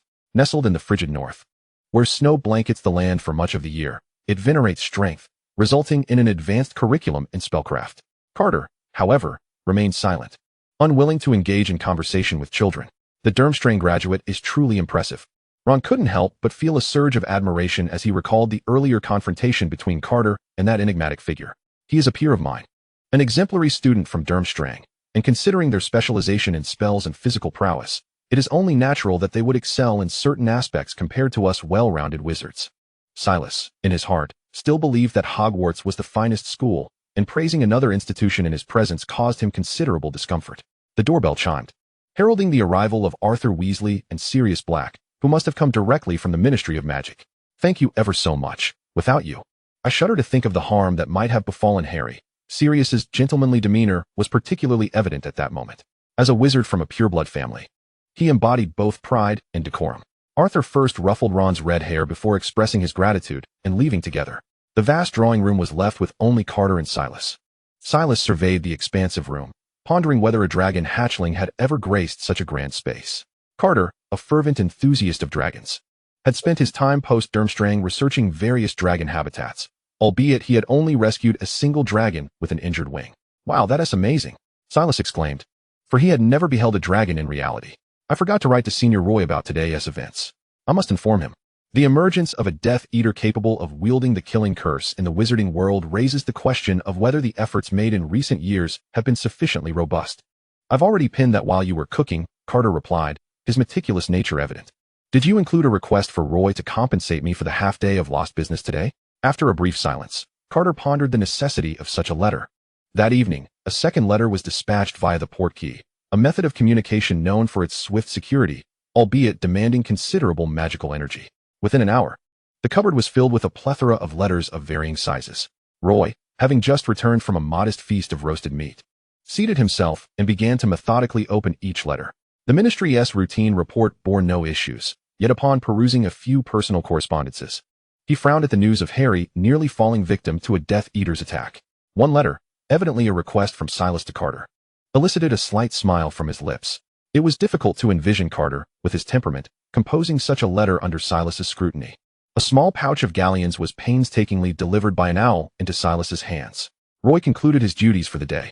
Can the director of the International Magical Office truly govern the entire magical realm? Undoubtedly not. In reality, he merely serves as an esteemed wizard facilitating coordination. The minister of the French Ministry of Magic exemplifies the stereotype of a romantic Frenchman, with his golden hair and blue eyes. In recent years, The American Minister of Magic has noticeably aged and gained weight, resembling a cunning little old man. They exchanged observations about peculiar anomalies within their respective domains, particularly the French minister expressing gratitude towards Roy. Both nations had long suffered at the hands of werewolves, and with the decline in werewolf strength, fear has begun to permeate the wizard community. Since Roy initiated his campaign, the incidence of werewolf attacks on French wizards have plummeted to a historical low. During a long table meeting, Minister Fudge presented a viewpoint starkly contrasting with Roy's. I believe that after all these years of relative tranquility with the werewolf tribes, could this course of action not provoke their wrath and ignite a war? Fudge articulated with palpable excitement, as if striving to set things right. Relative tranquility? Came a dismissive retort from the American side. What of the nearly 100 wizards in Britain who have been attacked by werewolves? Are they to be stripped of their wizarding status? Fudge's face flushed with indignation. Yet he remarked, nevertheless, neither side has instigated widespread warfare, thus avoiding significant casualties. I have always harbored doubts regarding Roy's actions against the werewolves. Such behavior could potentially unleash a cataclysmic war, an eventuality none of US wished to witness. It was evident that Fudge had long been harboring his frustrations, as well as his dissatisfaction with Roy's assertiveness. Do you truly believe that harmonious coexistence with werewolves and trolls will prevail? Aside from the unfortunate wizards who have been attacked, does this not risk igniting a grand conflict? Do not be so naive, especially from your current position. Why has there been nearly a century of peace since the last Great War? It is because two Dark Lords have emerged in Europe. The first Dark Lord, Grindelwald, and the second, Voldemort. Although their reigns were marked by bloody violence against both wizards and muggles, these methods also instilled considerable fear in surrounding non-human entities. To put it bluntly, had Voldemort been in control of the wizarding world today, he might very well have led wizards to decree the use of the killing curse against all dissenters. The mention of the Dark Lords cast a somber shadow over the atmosphere. Chapter 26, A Year of Relative Peace. It must be acknowledged that during the tenures of both Dark Lords, the power of wizards reached its zenith, their renown unparalleled. During that era, goblins were also consolidating their strength, nowhere near as formidable as they are now. Spells that could extinguish life at whim swept through the wizarding world. As the conversation meandered, it seemed to evoke a sense of nostalgia for the two Dark Lords. Let us not digress. The expansion of Gringotts in your two regions must be considerable, amassing an ever greater share of your wealth. Speaking of which incited irritation. Those detestable pests demand tax exemptions to continue providing their services while conspiring with others to undermine the ministry. The United States suffers greatly, as the Muggle world is dominated by Jewish capital, while our wizarding realm is ensnared in the grip of these goblins. Once marginalized and nearly eradicated by the magical beasts of the enchanted forests, had it not been for the benevolence of wizards who recognized their exceptional commercial acumen, they would have faced extinction long ago. Infuriatingly, they now seek to dominate not only the financial sphere, but also to carve out a piece of the political pie. The elegant American minister suddenly erupted in frustration, clearly having endured considerable hardship regarding the goblin issue. If provoked, we wizards shall unite to seize Gringotts and send those goblins to the guillotine. Such words, while fervent, were merely rhetorical. The goblins' intelligence lies not solely in wealth, but in their capacity to win hearts through it, making Gringotts remain the most secure bank in the region. Aside from the wizards in the political arena, most other wizards harbor a favorable disposition towards the fairy race, provided they do not encounter disdain at Gringotts due to insufficient funds. Fudge involuntarily cast a glance at Roy, as all the leaders present at this meeting had come to realize that those foreign beings were encroaching upon their wizarding world's territory and prestige. He was the sole voice of dissent. This undoubtedly delivered a resounding slap in the face in an intangible sense. Aware of this, Fudge's demeanor gradually wilted, and he could only watch helplessly as Roy represented the entire British Ministry of Magic in the forthcoming discussions. Specifically, nations were urged to remain vigilant regarding developments within their own domains, as signs had emerged in Britain indicating Voldemort's impending resurgence. Fudge parted his lips, wishing to assert that Voldemort would not return, that such alarmism was unwarranted. Yet, no one would heed his words. The International Magical Cooperation Conference extended over a full 10 days, overall proving to be quite pleasant, culminating in the signing of 3 collaborative agreements. Once the conference concluded, Roy was granted a substantial holiday. At Hogwarts, Lupin had taken up the role of a new professor, proving to be significantly more reliable, thus temporarily alleviating the need for Roy to return. At the Ministry, Sirius had taken on a portion of the workload, with Lucius and others keeping an eye on matters from the outside. Roy, feeling no obligation to be encumbered, granted himself a lengthy respite. The entire summer was draped in the shadows of a diary that had accompanied his very essence into Roy's study at Winson's manor. His form gradually materialized. Roy Winson's Tom Riddle, at 18, appeared somewhat peculiar, remaining silent after summoning others and merely lingering beside Roy. The sunlight outside had no effect on him whatsoever. After a while, he floated restlessly within this confined space, spinning in Roy's perspective. Having pinned several greeting cards, he mused, "Tom, you have spent your life fearing death and pursuing immortality. Might I inquire if your current state reflects the immortality you sought?" Roy was unable to uncover the method by which Tom managed to bifurcate his soul into different ages, masquerading within a vessel. Nonetheless, he felt a twinge of curiosity. Did the former Voldemort foresee this half-alive state in his soul? Tom remained silent. Without needing to speak, Roy discerned that Tom undoubtedly yearned to reshape his physical form based on his soul and continue pursuing dominion over the wizarding world. Tom remained mute. Thus, it became evident that his original intent was to recreate his physical form based on his soul to rule the wizarding realm. Waiting for his body to age before another soul would be reshaped to achieve his immortality. This indicated that he had faltered midway. If Voldemort had truly planned this, the foundational premise was that he could never be defeated. Yet, as it stood now, his original body had unexpectedly perished prematurely, scattering his soul without refuge. Awaiting an elusive moment to reconstruct himself, his aspirations were breathtakingly beautiful, yet reality proved to be cruel. To be candid, based solely on my limited experience battling your later incarnation, it would be far more prudent to consume potions or seek the tutelage of Master Nicklame to learn the art of physical immortality. Why endure the torment of being fragmented into that ghastly form? Tom ceased to remain silent, retreating back into the diary, no longer materializing. My eloquence proved effective, managing to send the Dark Lord back into silence. The diary swiftly flipped open, inscribing 2 words on the blank page. "Shut up." It seemed he was incensed, unable to handle the rebuke. The diary was resealed, and Roy returned to his bed for a deep slumber. A leisurely life was rather agreeable, filled with sleep and feasting. Oh, joyous Merlin. During his holiday, everything remained quite normal, save for the frequent complaints from Severus arriving via owl from Hogwarts, indicating that Lupin and Severus were not enjoying the most harmonious of relations. Fortunately, they were evenly matched. Professor Lupin was a gentle instructor, yet he would not allow students to walk all over him. Moreover, as a master of charms, his presence provided an additional layer of assurance to Hogwarts. On the first day of reunion for Harry, Ron, and Hermione, they queried whether this year would be a tranquil one. I personally held a different belief. Ron chuckled, a rather awkward and comical expression adorning his face. Yet, they were mistaken. This year indeed turned out to be one of peace, happiness, and stability. For both the students of Hogwarts and the Ministry, as well as the entire wizarding world, it was a year of serenity. There were no various assassination attempts, nor were there strange chambers or peculiar wizards, or the dreaded presence of mysterious figures haunting the halls. The tranquility was such that Minister Fudge formally announced his resignation, having genuinely recognized his position within the Ministry had diminished, and that remaining in office would likely invite further scorn. Based on the previous retirement policy, Fudge would receive 3,000 galleons annually as his pension post-retirement. This substantial sum left Roy momentarily captivated and astonished. He subsequently met Sirius's gaze, realizing he had at least another century before he could contemplate retirement. Sirius had fully integrated into the workforce and began to pay closer attention to Roy's movements. Chapter 27. Do you fear death? He had come to realize a pressing issue. Should Roy choose to abandon his responsibilities, he would have to shoulder even more duties. This was a sentiment Sirius had deeply felt after Roy granted himself a prolonged leave, confronted with a mountain of paperwork. On Roy's first day as Minister of Magic, the audience erupted into resounding applause.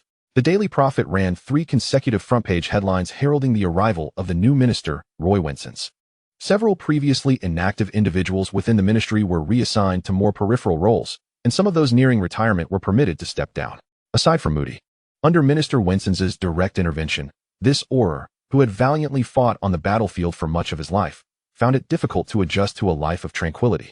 Opting to remain at the ministry, drawing upon the minister's promised generous pension and some measure of authority. As Winson's senior and friend, Lucius was already dreaming of his ascent to the position of Director of Magical Finance.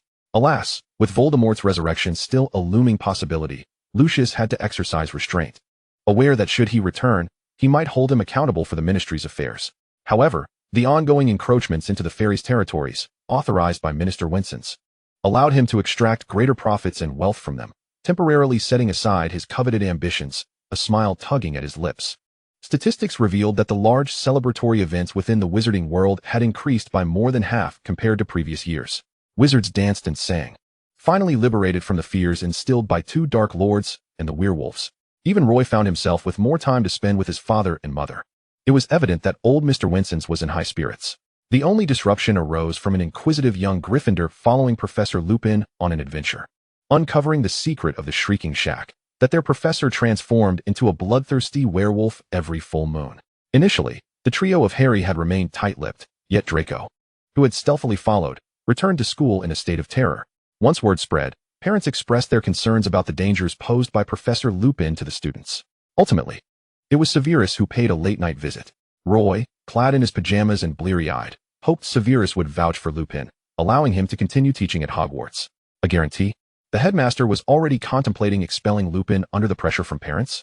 Roy had heard whispers regarding the matters at Hogwarts. Severus nodded. I have an aversion to that fellow. Yet he is evidently more dependable than the previous professors. I refuse to endure another day of colleagues who are either malevolent dark wizards or complete imbeciles. Roy poured himself a glass of water, feeling somewhat more alert. Can you assure me that my guarantee will bring solace to the parents? Roy was skeptical of this notion. My werewolf potion requires but a short while longer.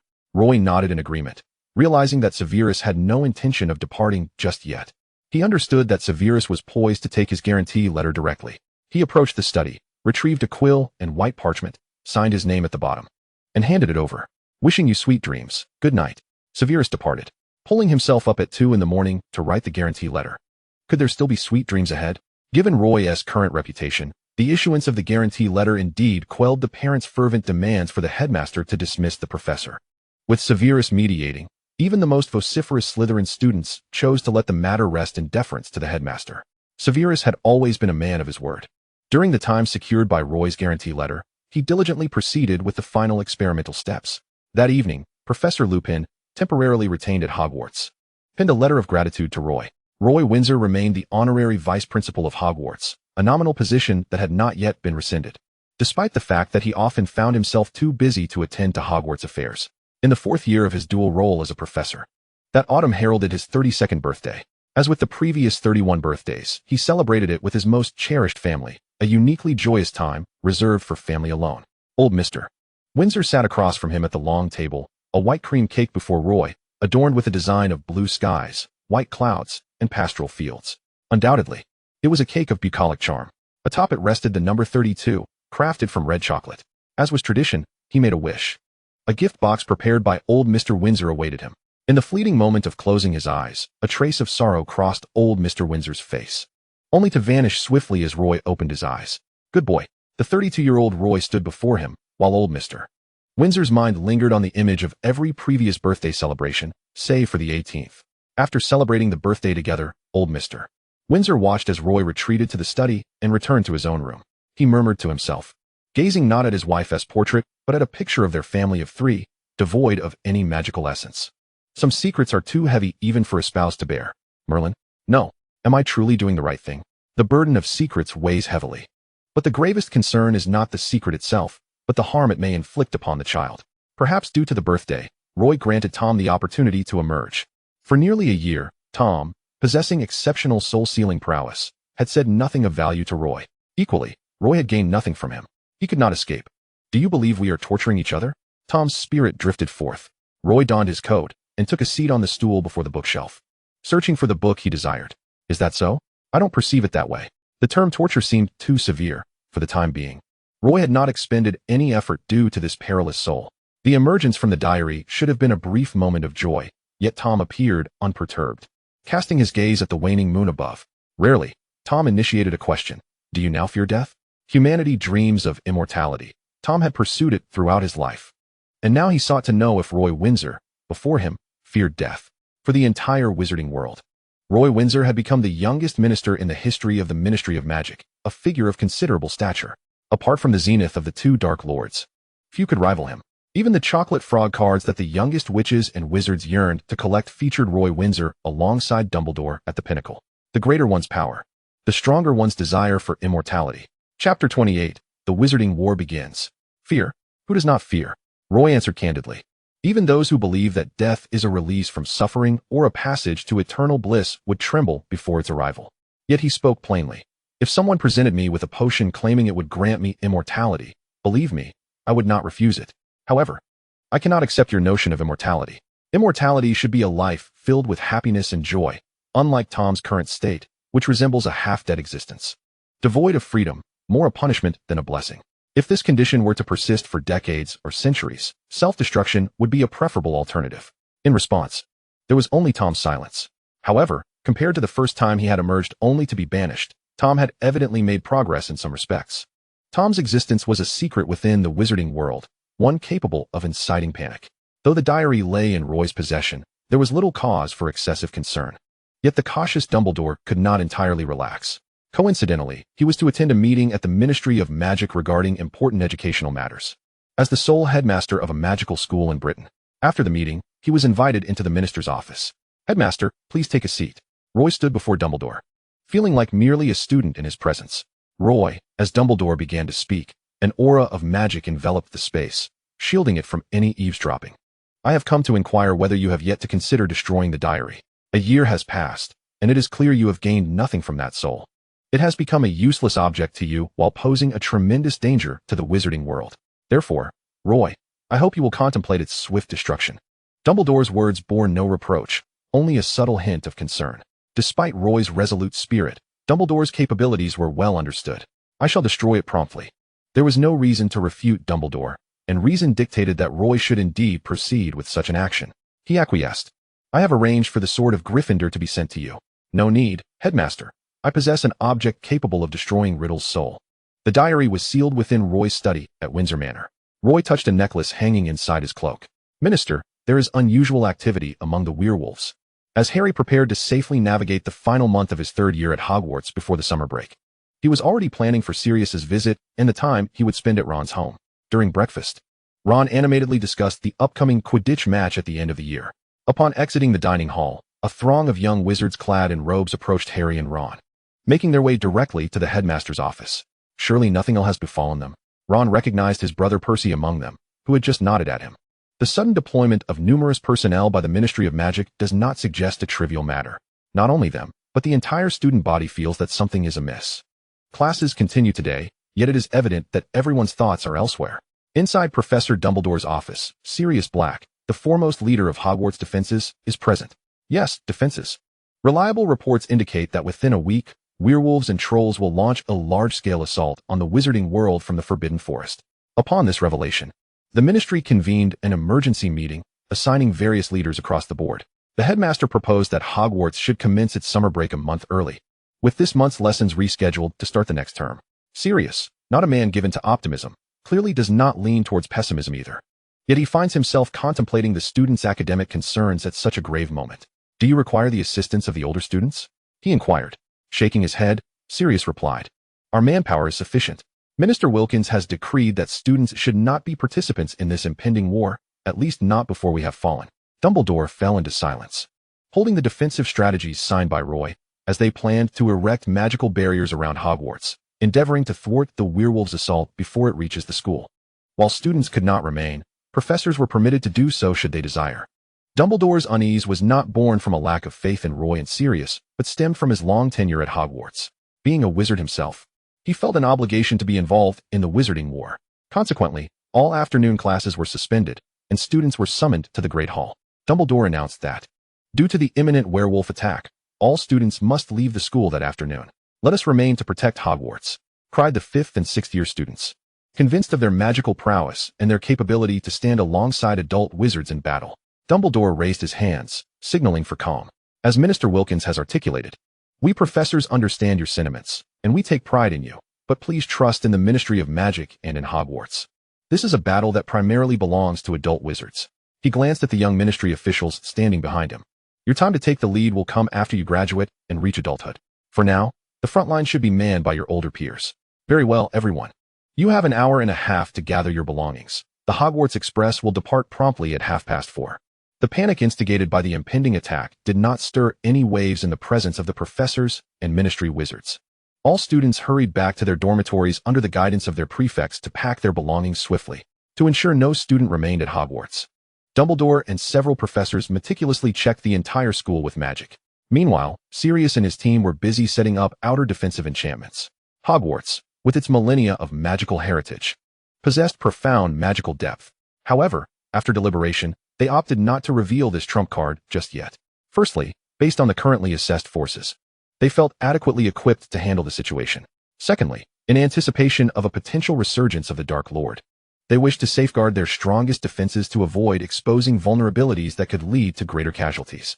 Roy was stationed at the eastern edge of the Forbidden Forest, each of them responsible for their designated area. On the day the barriers were set up, reinforcements summoned by the British Ministry of Magic had arrived, with teams from the French and German ministries also joining the fray. Language barriers existed, yet there were always one or two wizards who spoke English, translating for the others. Carter, an heir of an esteemed pure-blood family in Germany, was among them. It was said that his family had produced the first Dark Lord's right-hand man. Nonetheless, the German ministry had not punished this family, indicating their considerable influence. Most pure-blood families in Germany were educated at Durmstrang, armed with wands, formidable spells, and outstanding physical prowess. They undoubtedly formed a powerful contingent. If they did not strike now, waiting for the goblins and werewolves to be fully prepared and united would lead to a catastrophic bloodbath for wizards over the ensuing decades. Any fool could see that the majority of European ministry heads shared this viewpoint. This battle was inevitable. Failing to engage now would only yield greater losses when the enemy became stronger. This was also the reason why Germany and France were exerting every effort to deploy their core forces to the front lines. It would be a dire situation if the most formidable wizarding nation, England, were overrun, leaving both of them in an even more precarious position. The Muggle world had already been informed, exempting them from direct involvement. Yet Prime Minister Gist needed to temporarily seal off areas closely linked to wizards and the Forbidden Forest, relocating residents to prevent innocent casualties. I believe, Prime Minister, you would not wish to engage in a world war with bloodthirsty werewolves dominating the wizarding realm. Roy remarked with a jesting tone that sent a chill down Gist's spine. Although he did not fully comprehend werewolves, he recognized that in comparison to wizards, at least the latter resembled humans and did not feast on flesh. The werewolf assault was predictable, with a 99% certainty of occurring at mid-month. On the night of the full moon, when they were at their most powerful, many wizards prepared for battle from the moment the sun dipped below the horizon, their warrior instincts stirring with anticipation. Their ancestors had faced internal wizarding conflicts, yet this time they fought for the honor of the entire wizarding world. Clad in wizard robes, Roy stood among those similarly attired, their gazes fixed on the vast forest ahead. Minister Gringotts has assigned personnel to oversee matters there, Roy acknowledged. Have the healers from St. Mungo's arrived? They were on site by this morning. The headmaster summoned all off-duty healers back. A howl resounded through the expansive forest for 3 to 4 minutes, heralding the commencement of this great battle. With eyes ablaze, the werewolves surged forth from the woods, thousands of them charging like war chariots intent on tearing the wizards asunder. A barrage of long-range spells ascended into the sky like fireworks, only to plummet like meteors upon the advancing werewolves. The werewolves' robust forms were impervious to bullets, yet powerful spells pierced through some, causing them to collapse on the battlefield, suffering superficial wounds. Wizards did not cast spells sporadically. A relentless flurry of magic swept over the werewolves in waves. Roy wielded a silver wand adorned with flowing patterns. As he twirled it, the sky erupted with thunder and lightning, striking with precision and reducing foes to ashes. Some wizards shared in the excitement, yet they adhered firmly to Roy's prior directive. They must not enter the forest but engage in battle on this open plain. Entering the woods would grant the werewolves the advantage of their terrain, allowing them to utilize trees and bushes for cover and launch surprise attacks, inflicting significant casualties. The field gradually filled with the fallen bodies of werewolves, and any injured wizards were promptly pulled to the rear for treatment by healers. This was one of Roy's strict mandates. Injured personnel must receive immediate medical attention. With a multitude of werewolves charging, baring their fangs in an attempt to sink their teeth into the soft necks of wizards and drain their blood and flesh, the battle raged on. As the battle transitioned from range to melee, the wizards' advantages diminished, allowing the werewolves' astonishing speed to seize the upper hand. Fortunately, the combatants coordinated seamlessly, typically forming groups of 3, standing back to back, rather than engaging in solitary skirmishes, which provided the werewolves with greater opportunities for ambush. Roy resembled a merciless machine of fireballs, unleashing dozens of precise fireballs upon the werewolves entangled with the wizards. Simultaneously, he continued to assess the number of werewolves on the battlefield.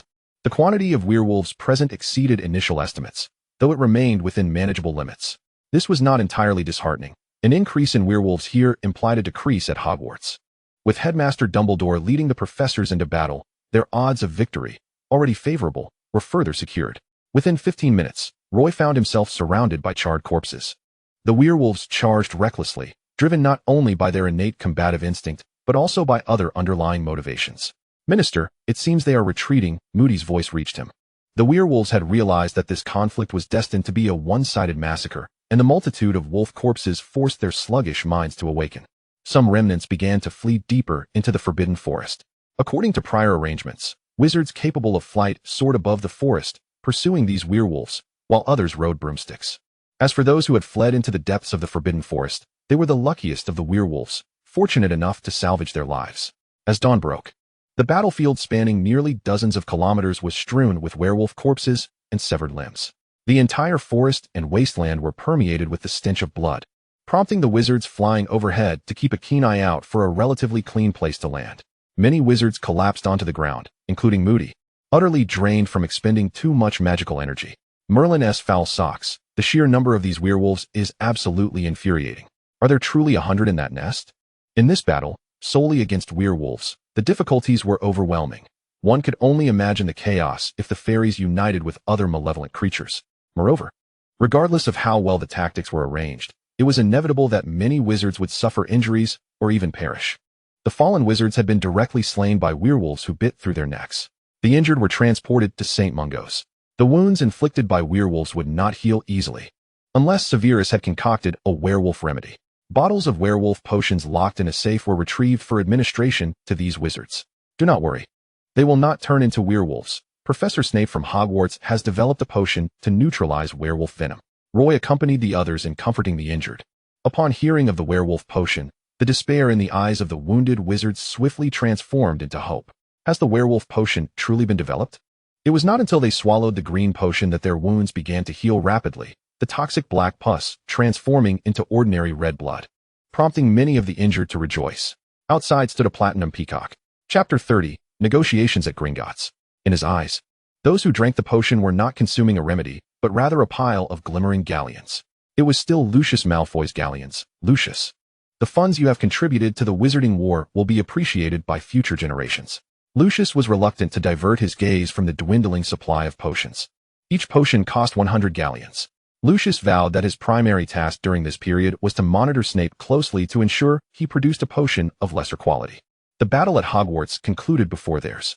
Knowing that the werewolves recognized the presence of the Black Lake and the existing barriers at Hogwarts, it was evident that Hogwarts represented a far more formidable challenge, making the Eastern Front a wiser target.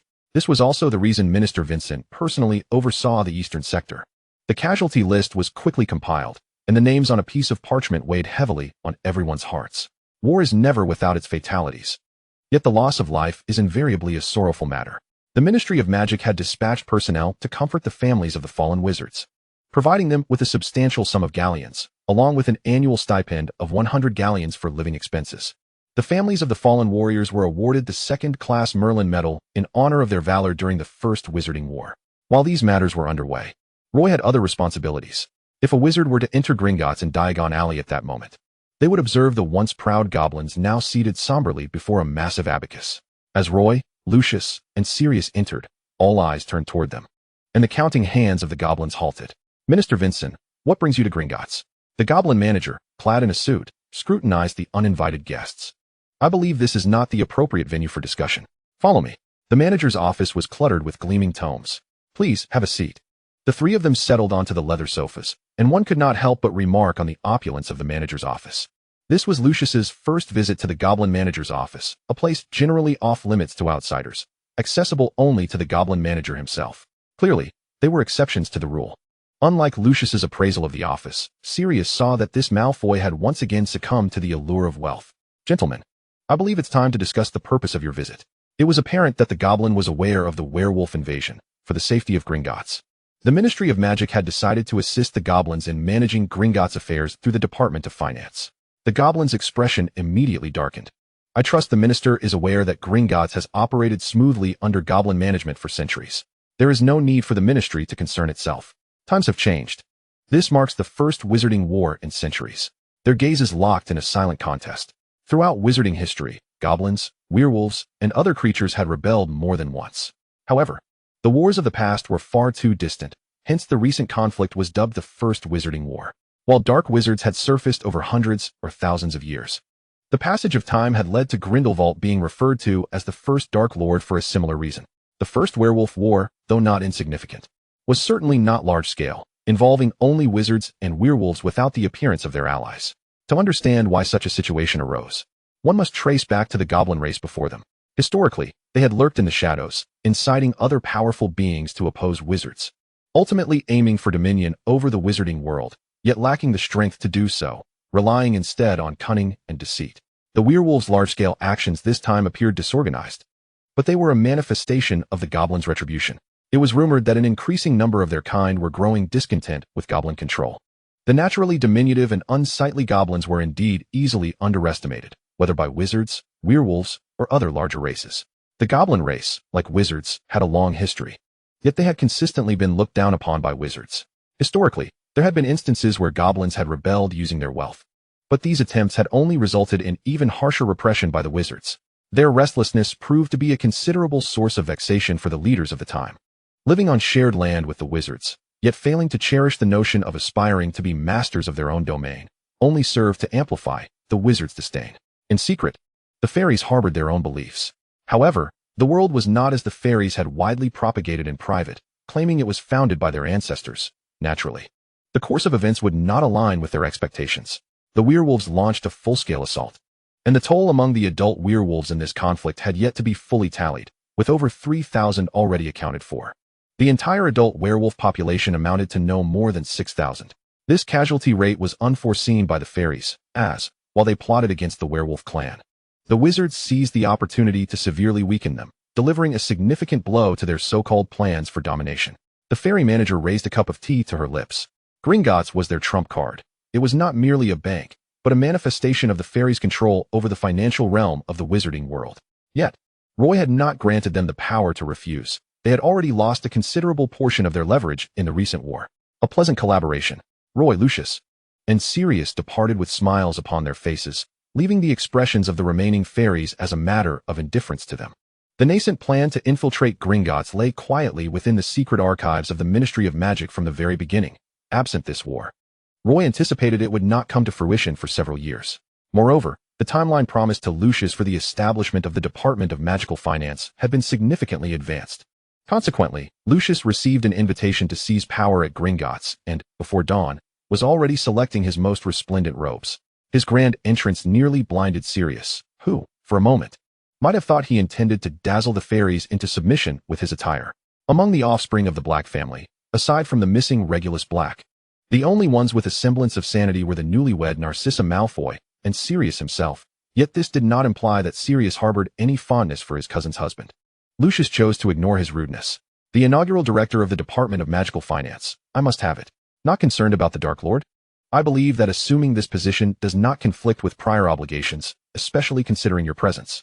Lucius mused that if questioned about why he was assisting the ministry, he could easily claim to be investigating internal affairs. Chapter 31. A tailored deadlock. Regardless, this position was inherently crafted for him.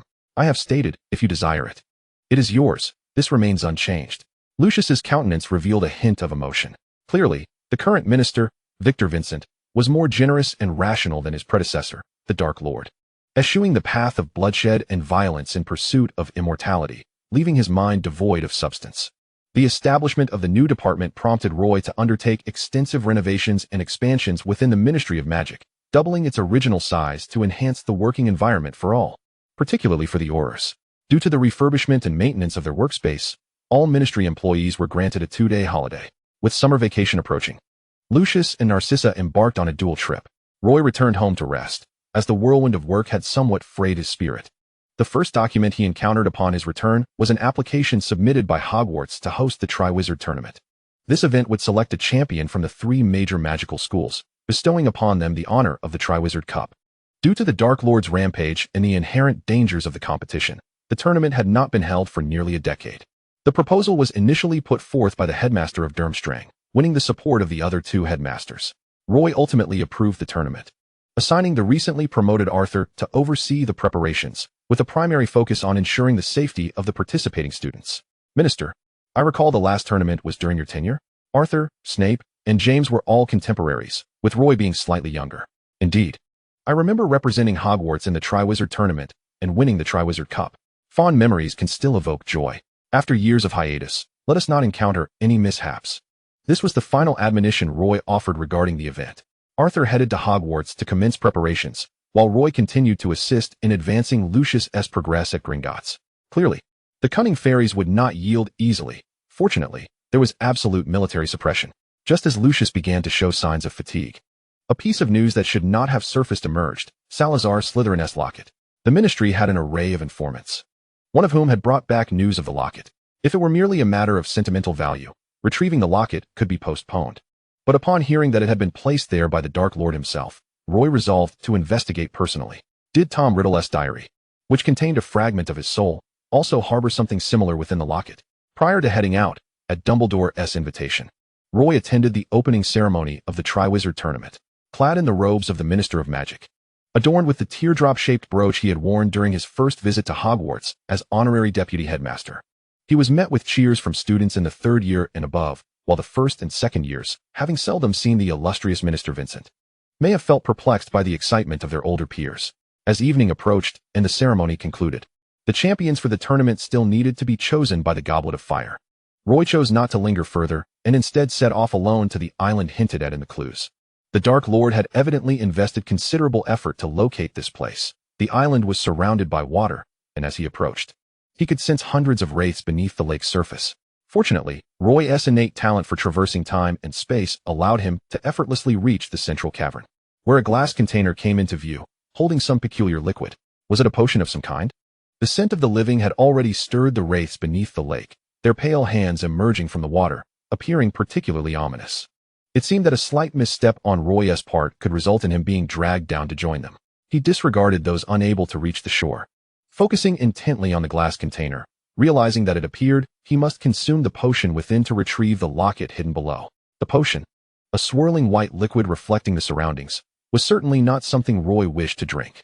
He contemplated the Horcrux, wondering if the Dark Lord himself would dare to drink such a dreadful potion. Clearly not. Thus, he had yet to devise another way. Crouching down, he could discern the shape of the locket through the glass. What method could eliminate the liquid, misleading the mechanism into believing it had been consumed?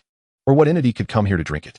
Faced with these two queries, Roy opted for the latter, recalling the basilisk he had kept alive in his chamber, the former head of Slytherin. As a creature gifted with the ability to petrify, it possessed a lengthy lifespan, and nearly all potions had little effect on it.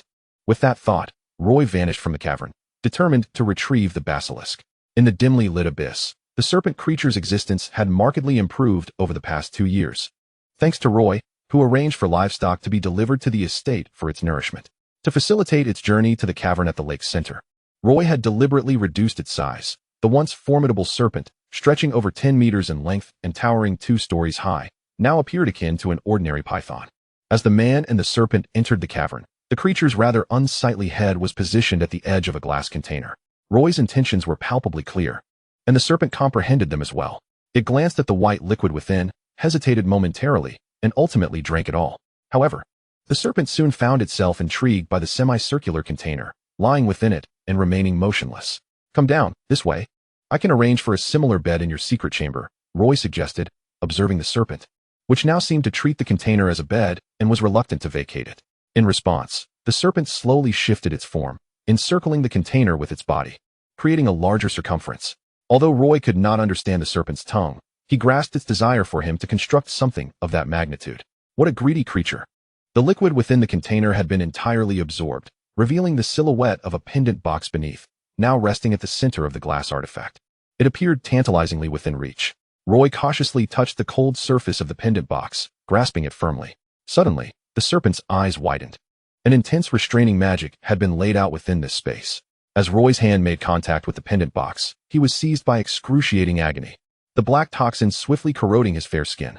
The pendant box of Slytherin, a clue left by the Dark Lord, had been manipulated, orchestrating a deadly trap meticulously tailored for Roy Winson.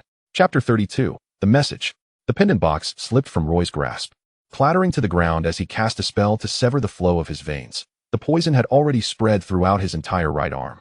Numerous pinhole projectors descended from above the cavern, launching hundreds of silver needles toward him. Most were thwarted by his rising protective magic, yet a few pierced his robes and flesh, allowing toxins to infiltrate his body. The areas where the silver needles struck grew icy, and he soon lost all sensation. Black blood trickled from the corner of Roy's mouth as the magic within him desperately coursed through his veins. Leaning against the rock wall, he recalled Tom's earlier question, "Do you fear death now?" Yet, he was indeed on the brink of death. With trembling hands, he raised his wand, delivering a final blow to the restraining magic, which resulted in several ribs fracturing under the rebounding curse. In the fleeting moments while the restraint weakened, a faint white light appeared before him, and Roy plunged into it. The isolated island reverted to its forbidden state, the serpent coiling within the cavern. Having consumed the pendant box that had fallen to the ground, and devouring a few specters lurking at the lake's bottom. In the depths of the magical forest, amidst a shimmering white glow, a figure was ejected. A nearly lifeless Roy leaned against a grand tree, too weak to sit upright. His nerves dulled, his body stiffened. It appeared he was truly nearing death.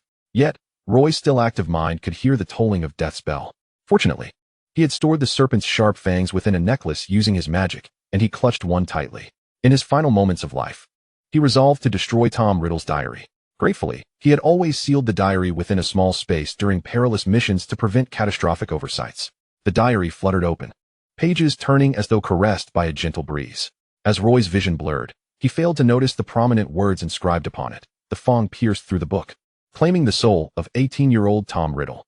The words, "We shall meet again, Roy," disintegrated into ashes alongside the diary. "I'm sorry, Father." This thought lingered as his consciousness faded into oblivion. Unbeknownst to anyone, deep within the magical forest, the Minister of Magic lay there, neither alive nor dead. Meanwhile, news of the minister's disappearance and presumed demise swept through the wizarding world. The fairies had bribed several magical tabloids, and on the same day, these papers published articles proclaiming the death of the current Minister of Magic. The ripple effect was profound. Both the ministry personnel and ordinary wizards were left in shock that morning. Lucius and Sirius, unusually meeting without exchanging barbs, saw Arthur hastily arrive from the Triwizard Tournament. "Merlin, is the news true?" Arthur inquired, shutting the door behind him. They could hardly believe, nor accept, that Roy Winson had perished so easily. "I've traced his movements." After participating in the Triwizard Tournament, Minister Winson vanished without a trace, Lucius reported, his demeanor now fraught with urgency. "You two must stabilize the ministry and prevent others from seizing the opportunity." Lucius appeared somewhat flustered. If Roy had indeed died, no? He could not allow this death to be true. It must not be. "Perhaps I should inquire with old Mr. Winson," Arthur suggested, eager to accompany Lucius. Lucius shook his head. "You stay here to guard the ministry. Arthur Weasley, you go to Winson Manor while I investigate the fairies' movements and Roy's whereabouts on that day." After the initial chaos subsided, Lucius managed to retain a modicum of clarity. With Hogwarts hosting the Triwizard Tournament, crowds were mixed, and the ministry was in disarray. The wizarding world was in turmoil over the rumors of Roy's death. It all seemed orchestrated. Under such circumstances, something truly dire was bound to unfold. "Act quickly, Arthur. Send your son and a few young Aurors to Hogwarts. I fear someone may stir trouble." Lucius, a longtime friend of Roy, understood that Roy's dispatching of Arthur was a precaution against the brewing chaos surrounding the event. At Winson Manor, Arthur Weasley encountered the ailing Mr. Winson, now confined to a wheelchair. His condition had worsened considerably over the past year, and he appeared frail, teetering on the brink of death. Arthur hesitated, unsure how to broach the subject. If the elderly man was unaware of the rumors surrounding the minister's death, revealing it would undoubtedly crush him. "I know what you wish to ask. He is not dead," Mr. Winson reassured Arthur, providing him with a sense of stability amidst the turmoil. "Just in time. You have arrived. Roy needs your assistance to find him and bring him back." Mr. Winson's excitement caused him to cough violently before he continued. "Mr. Weasley, please help me to the terrace on the 3rd floor." Arthur promptly complied. "Sir, may I fetch you some potions?" He shook his head. No potion can remedy this decaying body. On the 3rd floor terrace, both men gazed at the starry sky, the stars shining particularly bright that night. A wand appeared in Mr. Winson's hand, its tip adorned with a diamond. The wheelchair glided to the center of the terrace, and with a sudden commotion, the raised railing began to descend, revealing intricate patterns on the ground. A magical circle, centered around Mr. Winson, levitated from the ground, and upon closer inspection, one could discern that the scattered stars corresponded to the constellations above. He raised the wand in his hand, a pale luminescence spilling forth, aligning with the rapidly shifting surroundings.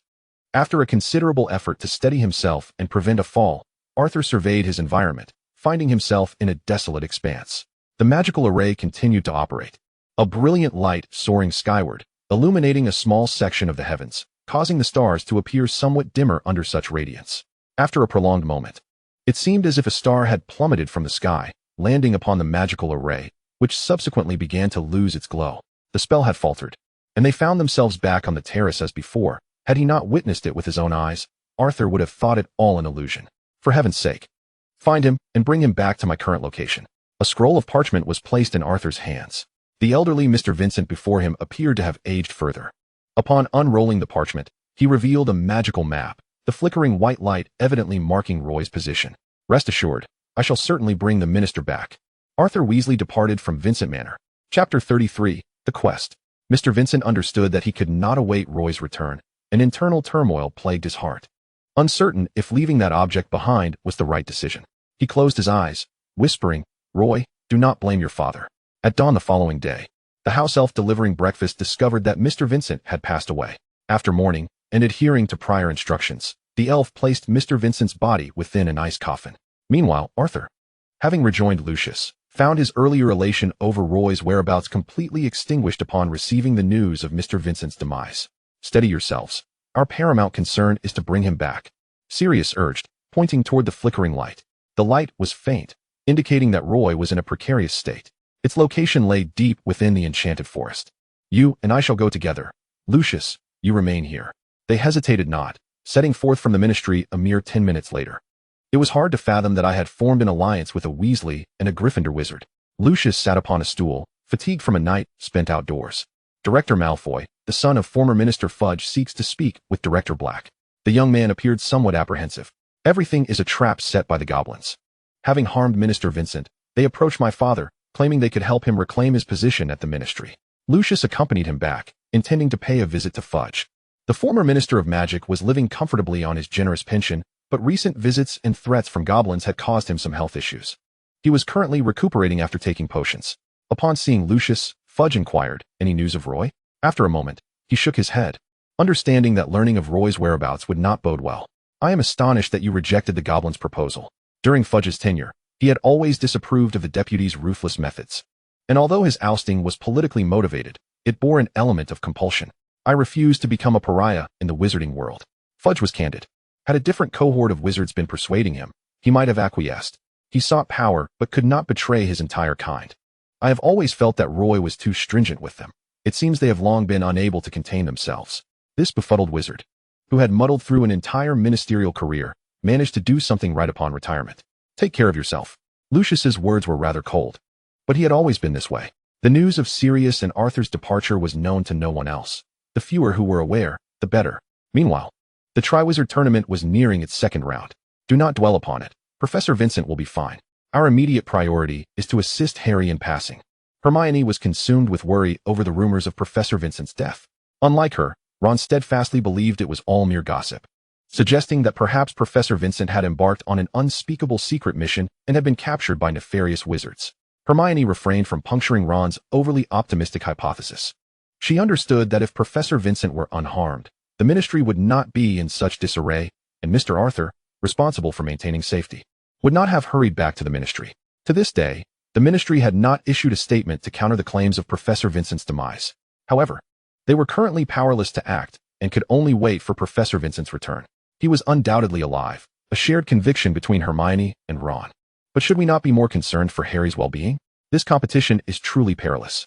Ron's words sharpened Hermione's focus on the challenges that lay ahead.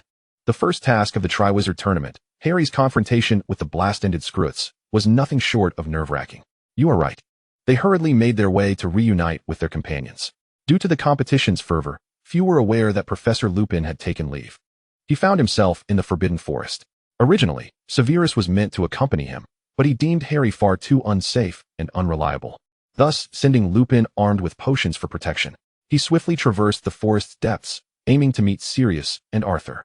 The depths of the enchanted forest were fraught with danger.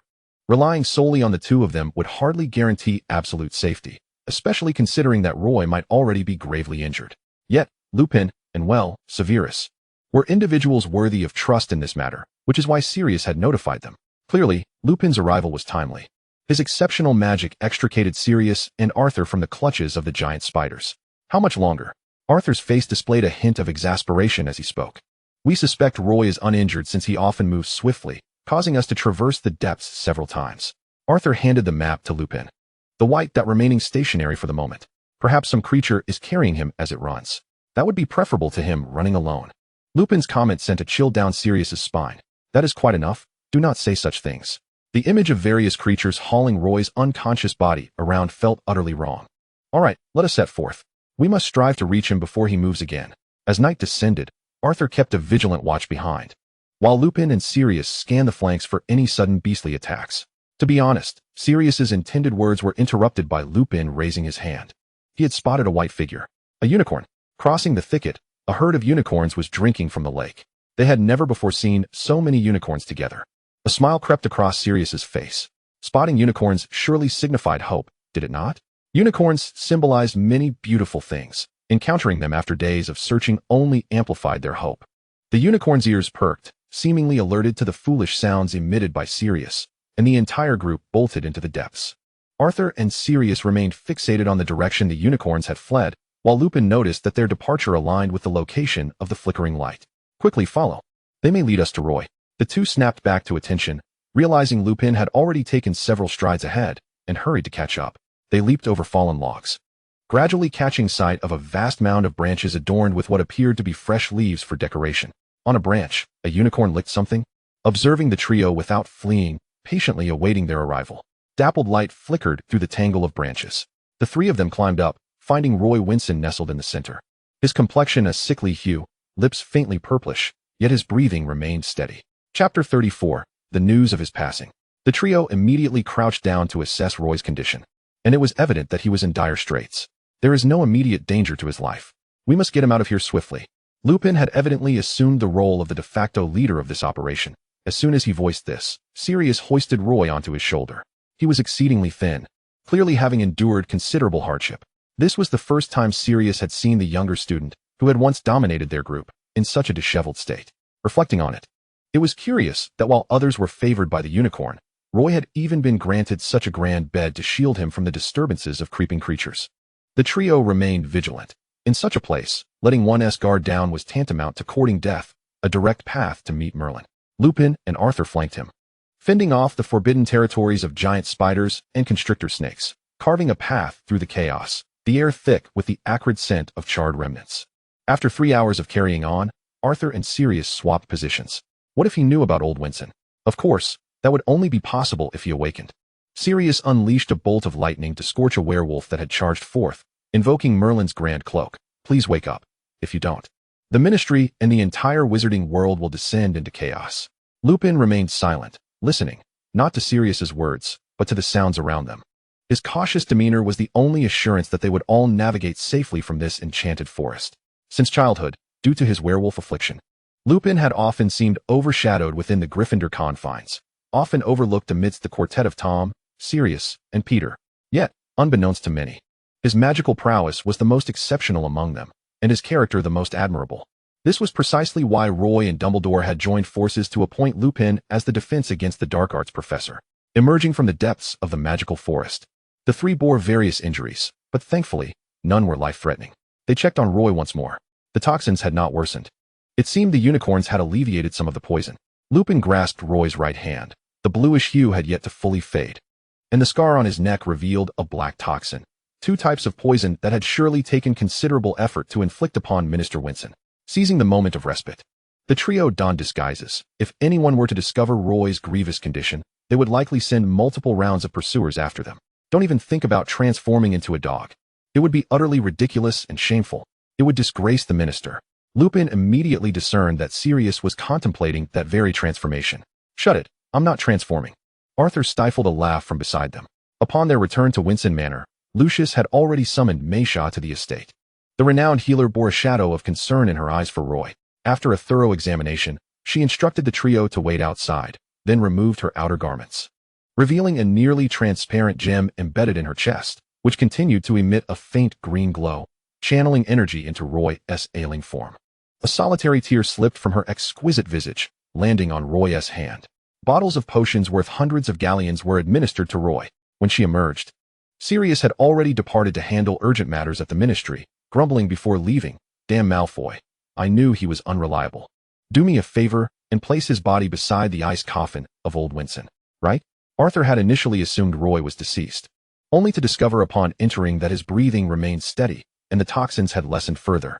The ice coffin aided in suppressing the toxins within him. Meisha, please ensure to explain everything in one breath next time. Arthur's heart had endured too much. It was racing uncontrollably. Roy was soon laid within a grand ice coffin. Should we close it? It will cut off the oxygen. Upon hearing this question, Lupin realized he had posed a foolish inquiry. What shall we do now? Meisha shook her head. All that remained was to wait for him to awaken on his own. You all should attend to your own matters. I will remain here, waiting for Minister Winson to regain consciousness. The demeanor of this lady had been off, particularly after the treatment, her sorrow seemingly deepening despite the improvement. Professor Lupin, you should return to Hogwarts. I will keep watch here. Arthur's department was relatively tranquil at this time. Moreover, with Sirius and Lucius present, it felt as if Hogwarts was inadequately fortified against potent threats. A knock resonated at the door, and the house elf Bibi entered. Madam Sir, would you care for something to eat? The inhabitants of Winson Manor preferred tranquility, and Bibi was of a similarly quiet disposition. Thank you. Lupin accepted the bread, porridge, and some beef from Bibi, casting a final glance at the still-breathing young master, feeling a slight relief from Bibi. The delivery was ostensibly for nourishment, yet it primarily served to check on the young master's condition. On the second day at Winson Manor, Arthur borrowed paper and a quill from the elf Bibi to write a letter to his wife, assuring her of his safety. Mrs. Weasley replied, advising him to take care of himself, assuring him that there was no need for concern at home. Roy remained in the ice coffin for a fortnight, during which Meisha set aside all her other work to attend to him, increasing the potency of the potions administered daily after the 7th day of his entombment. After 2 weeks, he awoke.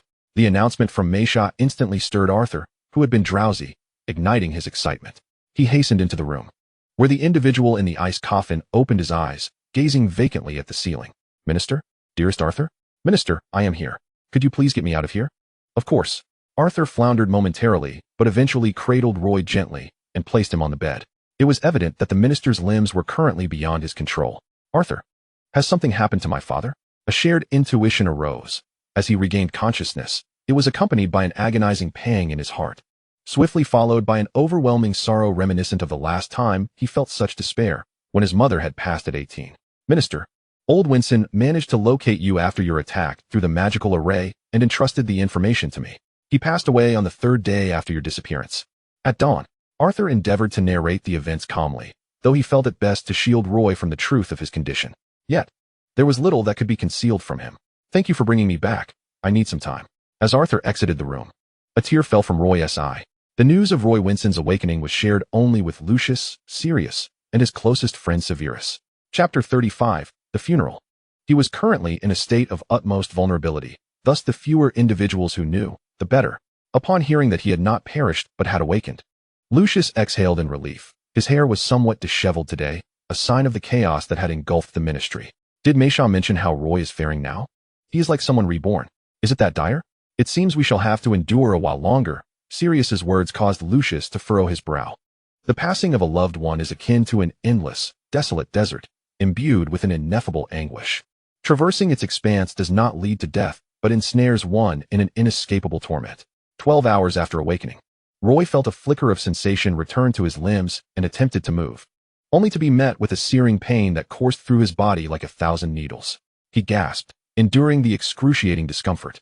His eyes were slightly swollen, and despite his inability to control the muscles of his face, tears flowed incessantly. Meisha, ever considerate, had remained vigil at the door since the moment he regained consciousness. Having administered a potion while a magical array monitored Roy's condition, she afforded him the space to process his own suffering. After 10 days, Roy could muster the strength to move his upper body, though it felt achingly weak, as if his entire being was undergoing a painful recalibration. Meisha stood beside him, watching as he gingerly exercised his arms. It was then that she felt compelled to reveal the grim truth of his condition.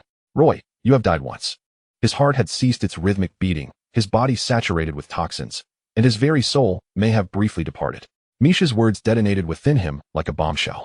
Yet, as he recalled the moments leading up to his demise, he remembered destroying Tom Riddle's diary in anticipation of his own death. What force had conspired to bring him back to life? He instinctively touched the necklace at his chest, its once pale green gemstone now entirely transparent. As he held it in his palm, it shattered into fragments. This necklace, which he had worn since awakening from a near-fatal injury at 18, had been described by his father as a precious gift from an ancestor. Such a weighty gift, was it truly capable of resurrecting him, akin to that fabled philosopher's stone. Misha, I owe you my gratitude for your unwavering support during these trying days. From the moment his hazy consciousness began to return, he had sensed Misha's healing presence. Do not thank me. Your friends risked their lives to bring you back from the depths of the Forbidden Forest. Roy, you are fortunate, so please regain your strength as swiftly as your body allows, she urged before leaving the room once more. Roy glanced at the calendar, which turned automatically. 40 days had passed since he sought that accursed locket. Another 10 days later, he found himself at the ancestral home of the Winsons, a renowned pureblood family, now with only him as the direct descendant. The vast Winson manor felt eerily empty, amplifying his sense of desolation. With both parents deceased, the grand estate stood as a stark reminder of his solitude, leaving him adrift, bereft of any sense of belonging. He knelt before his father's icy coffin, studying the unchanged yet cold visage of the man he had called Dad. Father, he called to the lifeless figure within, receiving no reply. He had recently spiraled into despair, discovering that his father's portrait bore no trace of his soul, remaining but a cold, lifeless image. Despite the passage of time since his father's death, the absence of his spirit from the painting indicated that his soul had indeed departed this realm. Why? He could not fathom the reason. He knelt beside his father, weeping. The house elf, Bibi, appeared, having discovered a letter on the desk of the late Mr. Winson while tidying up his study. The once empty surface bore a letter that Bibi recognized as a farewell note left for Roy. Roy, this letter has appeared on Mr. Winson's desk, Bibi announced. As the letter unfurled, it revealed itself to be blank at first, then slowly inscribed with shimmering ink. Dear son, do not mourn my passing when you read this letter. After your mother's death, I contemplated following her. In recent years, my health has deteriorated beyond recovery, so do not feel guilty. My soul, having suffered a grievous wound, cannot linger upon the canvas after death to accompany you. But Roy Winson, my beloved son, you must live happily, carrying the hopes of your eternally loving father and mother. Tears fell upon the letter, blurring his vision with sorrow. Bibi stood nearby, ears drooping, its eyes welling with tears. Ultimately, Roy Winson penned an invitation to his friends, inviting them to attend Mr. Winson's funeral. Upon receiving the letter, although the timing felt inopportune, Lucius and the others breathed a sigh of relief. God knows how long they had treaded carefully and hesitated. They did not wish to intrude upon him at this moment, yet felt that to refrain would spell their own doom. The funeral for Mr. Winson was conducted with great solemnity, his grave adjacent to that of Roy's mother, adorned with willow trees they both cherished. Attendees clad in black suits, adorned with white flowers, gathered for the occasion. Though few in number, they included Professor Dumbledore, Severus, the Malfoys, Sirius, Arthur and his wife, and Carter, among others. Severely weakened from his injuries, Roy appeared gaunt and distant, standing before the gravesite, exuding an aura that made approach feel daunting. As the sun dipped below the horizon, marking the conclusion of the ceremony, Roy finally shifted his stance, his gaze fixed upon the grave. Roy, I understand that discussing Hogwarts at this moment is inappropriate, but the Triwizard Tournament is upon us, and I have a dreadful premonition. I hope you will attend, Dumbledore remarked before departing. Nearly everyone had something to express, yet, given the somber atmosphere, they opted for future conversations. Lucius's hesitations were interrupted as Sirius pulled him away. At least today has passed. Just one day, the day of the funeral, had come to an end. A sleepless night ensued, spent beneath the portraits of his parents, replaying memories of their time together in his mind. Alone in the cold manor, he felt the weight of his solitude heavier than ever. Life must persist, and before him stood Lucius and his two companions. Roy, time is of the essence. Umbridge has rallied some ministry officials to support her. She is close to becoming deputy minister. The goblins are stirring, attempting to expel our personnel time and again. The three men, typically reticent, now spoke in a flurry, their concerns spilling forth, creating an atmosphere of impending calamity. Chapter 36, Return to the Ministry. One by one, issues were addressed. Lucius, you must go to Gringotts and retrieve the ledger as per our original agreement. Roy glanced up at the clock on the wall. Noon was approaching. If it is not delivered by 12 o'clock, inform them that all goblins must come to the ministry for tea this afternoon. Rising slowly, he asserted, Arthur, Sirius, I will accompany you back to the ministry. In a mere exchange of words, a reassuring sense of purpose enveloped them all. Lucius turned to leave, while Arthur and the Weasley brothers closely followed the footsteps of Minister Winson. After 3 months, the door to the minister's office swung open once more, and news of Roy's return spread swiftly throughout the ministry. At noon, a flustered Umbridge arrived at the office door, glancing down at her entire pink ensemble. With a flick of her wand, she transformed it into white before knocking and entering. Roy remained silent, but Umbridge's eyes immediately fell upon the documents on his desk. prominently featuring a recommendation for her appointment as deputy minister. Since Minister Winson's ascendance, certain conservative factions within the ministry had gradually aligned themselves with her. Most of these individuals, like Minister Fudge, are reluctant to engage in war, or they are wizards who have been swayed by the fairies and hold a favorable view of them. Currently, Lucius, under Roy's command, has yet to establish a solid footing. His former allegiance to the Death Eaters makes him an easy target for criticism within the Ministry of Magic. Sirius possesses remarkable abilities, yet everyone is aware of his 11-year incarceration in Azkaban, which undoubtedly necessitates a process to build his credibility. Arthur has a certain foundation within the ministry, but being a good-natured person makes it challenging for him to deter the more assertive individuals. The office is enveloped in silence. After the initial greetings, Umbridge finds herself at a loss for words, and the wait for the minister to speak is undeniably excruciating. She becomes increasingly fidgety, her palms beginning to sweat despite her silence. "Do you believe you are capable of assuming the position of Deputy Minister of Magic?" Roy's voice startles Umbridge.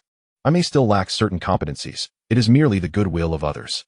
If the minister deems me unsuitable, then I am indeed unfit," she stammers through her response. "I have seldom observed your contributions to the ministry," Roy states, closing the folder before him. "I wish to hear your insights regarding the replacement of the Dementors in Azkaban. What are your thoughts?" Umbridge's mind goes blank. The Dementors are perilous and require appropriate relocation. Such as? I cannot think of anything at the moment. "I apologize, Minister." "Then take your leave and contemplate this matter thoroughly." After dismissing Umbridge, Roy ponders whether regular evaluations should be instituted within the ministry. He rubs his temples. The curtains are drawn tightly, and the light in the room is predominantly artificial. The facade of composure gradually dissipates in solitude, and time becomes increasingly arduous. "Minister, I have heard from Gringotts that the goblins have submitted the accounts since your return to the ministry. Lucius, please ensure a thorough examination." The Malfoy heir, now clad in a finely tailored robe, emits a soft sigh as he closes the door to the minister's office. Perhaps it would be prudent to find someone to keep the minister company. This junior lacks companions and children. Unlike myself, Draco has already entered his teenage years.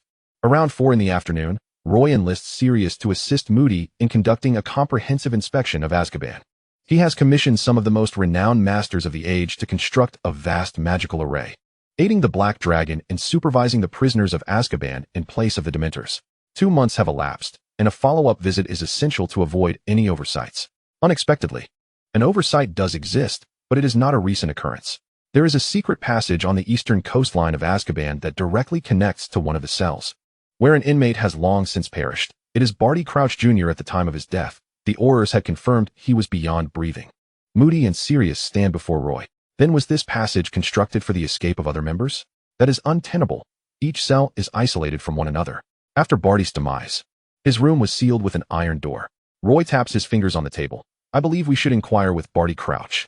Crouch had once garnered immense respect in the ministry for his staunch opposition to the Dark Lord, and at that time, it was said he was but a step away from the ministerial position. However, after the revelation of his son's affiliation with the Death Eaters, his reputation plummeted, leading him to voluntarily request a transfer to a peripheral department. Such a figure is notoriously difficult to handle, prompting Roy to seek external assistance. When Crouch enters, he first notices the minister and then the prominently displayed potions on the table. "I trust, Crouch, that you do not wish to be subjected to Veritaserum," he states, as Crouch's pupils dilate. "Tell me the truth. My wife replaced Barty Jr., rescuing him from Azkaban, and he has since been detained in the basement." Crouch dares not meet the minister's gaze. "And where is he now?" "Months ago, he escaped." Barty Crouch. Roy's anger is palpable. "You will become a pariah in the wizarding world." He orders the apprehension of Barty Crouch Jr. and sets off for Hogwarts. As one of the most deranged Death Eaters, he will undoubtedly head to Hogwarts to orchestrate some monumental events for his master. Today marks the commencement of the 3rd round of the Triwizard Tournament. Roy arrives at the office of the Slytherin head, where Severus, upon seeing him after months of absence, forgoes pleasantries, sensing that something is amiss. Have there been any newcomers at the school recently, or individuals behaving unusually? Severus mentally sifts through possibilities, and after 3 minutes, he recalls the librarian, Filch. Previously, he had been rather harsh with the wizarding students, but had never resorted to violence against them, often frightening them with tales of dark magic, prompting Severus to have a discussion with him. In the library, Filch stands hunched over, holding an oil lamp. Upon seeing Roy and Severus, he comprehends the situation instantly, a feeling of dread washing over him. A malevolent curse is hurled in their direction. Roy brandishes his wand, countering the spell and knocking Filch to the ground. Confirming that he indeed poses a threat, he is a squib, devoid of magical ability. Time is of the essence. They need information. So a full vial of Veritaserum is forced into his mouth. Chapter 37. The Resurrection of Voldemort. I have replaced the Triwizard Cup when Harry Potter lifts it. He will be transported to the ancestral grounds of the Gaunts, where he will resurrect his master using Harry Potter's blood. Who else is here to assist you in reviving the Dark Lord? A smile creeps across his lips. I am here to ensure everything goes flawlessly. It is too late now. The passage has closed. Severus swiftly knocks him unconscious. It is now solely up to you, Roy. The isolated space can only be traversed using the Roy family's time-traveling abilities. With a nod from Roy, a rift in time emerges before him, and he steps through. Upon arriving in a place overrun with vines, he finds it desolate, devoid of trophies or any signs of life. He arrives a moment too late. Cedric and Harry jointly raise the cup, their smiles radiant, only to vanish along with the trophy. With no time for any action, Roy can only follow them to the Gaunt family's ancestral grounds. Although the Gaunt family is a branch of the Slytherin lineage, they have long fallen into disrepair, and their ancestral home lies in ruins. As a green light threatens to strike Cedric, a white spell dispels the deadly curse, resulting in an explosion upon impact. Roy stands before a shaken Cedric, staring at the ghastly visage that resembles a face drenched in mercury, a sight that inspires dread. He glances at Harry, ensnared by the trees, but thankfully still breathing. Voldemort has returned. The reality is undeniable, yet hard to accept.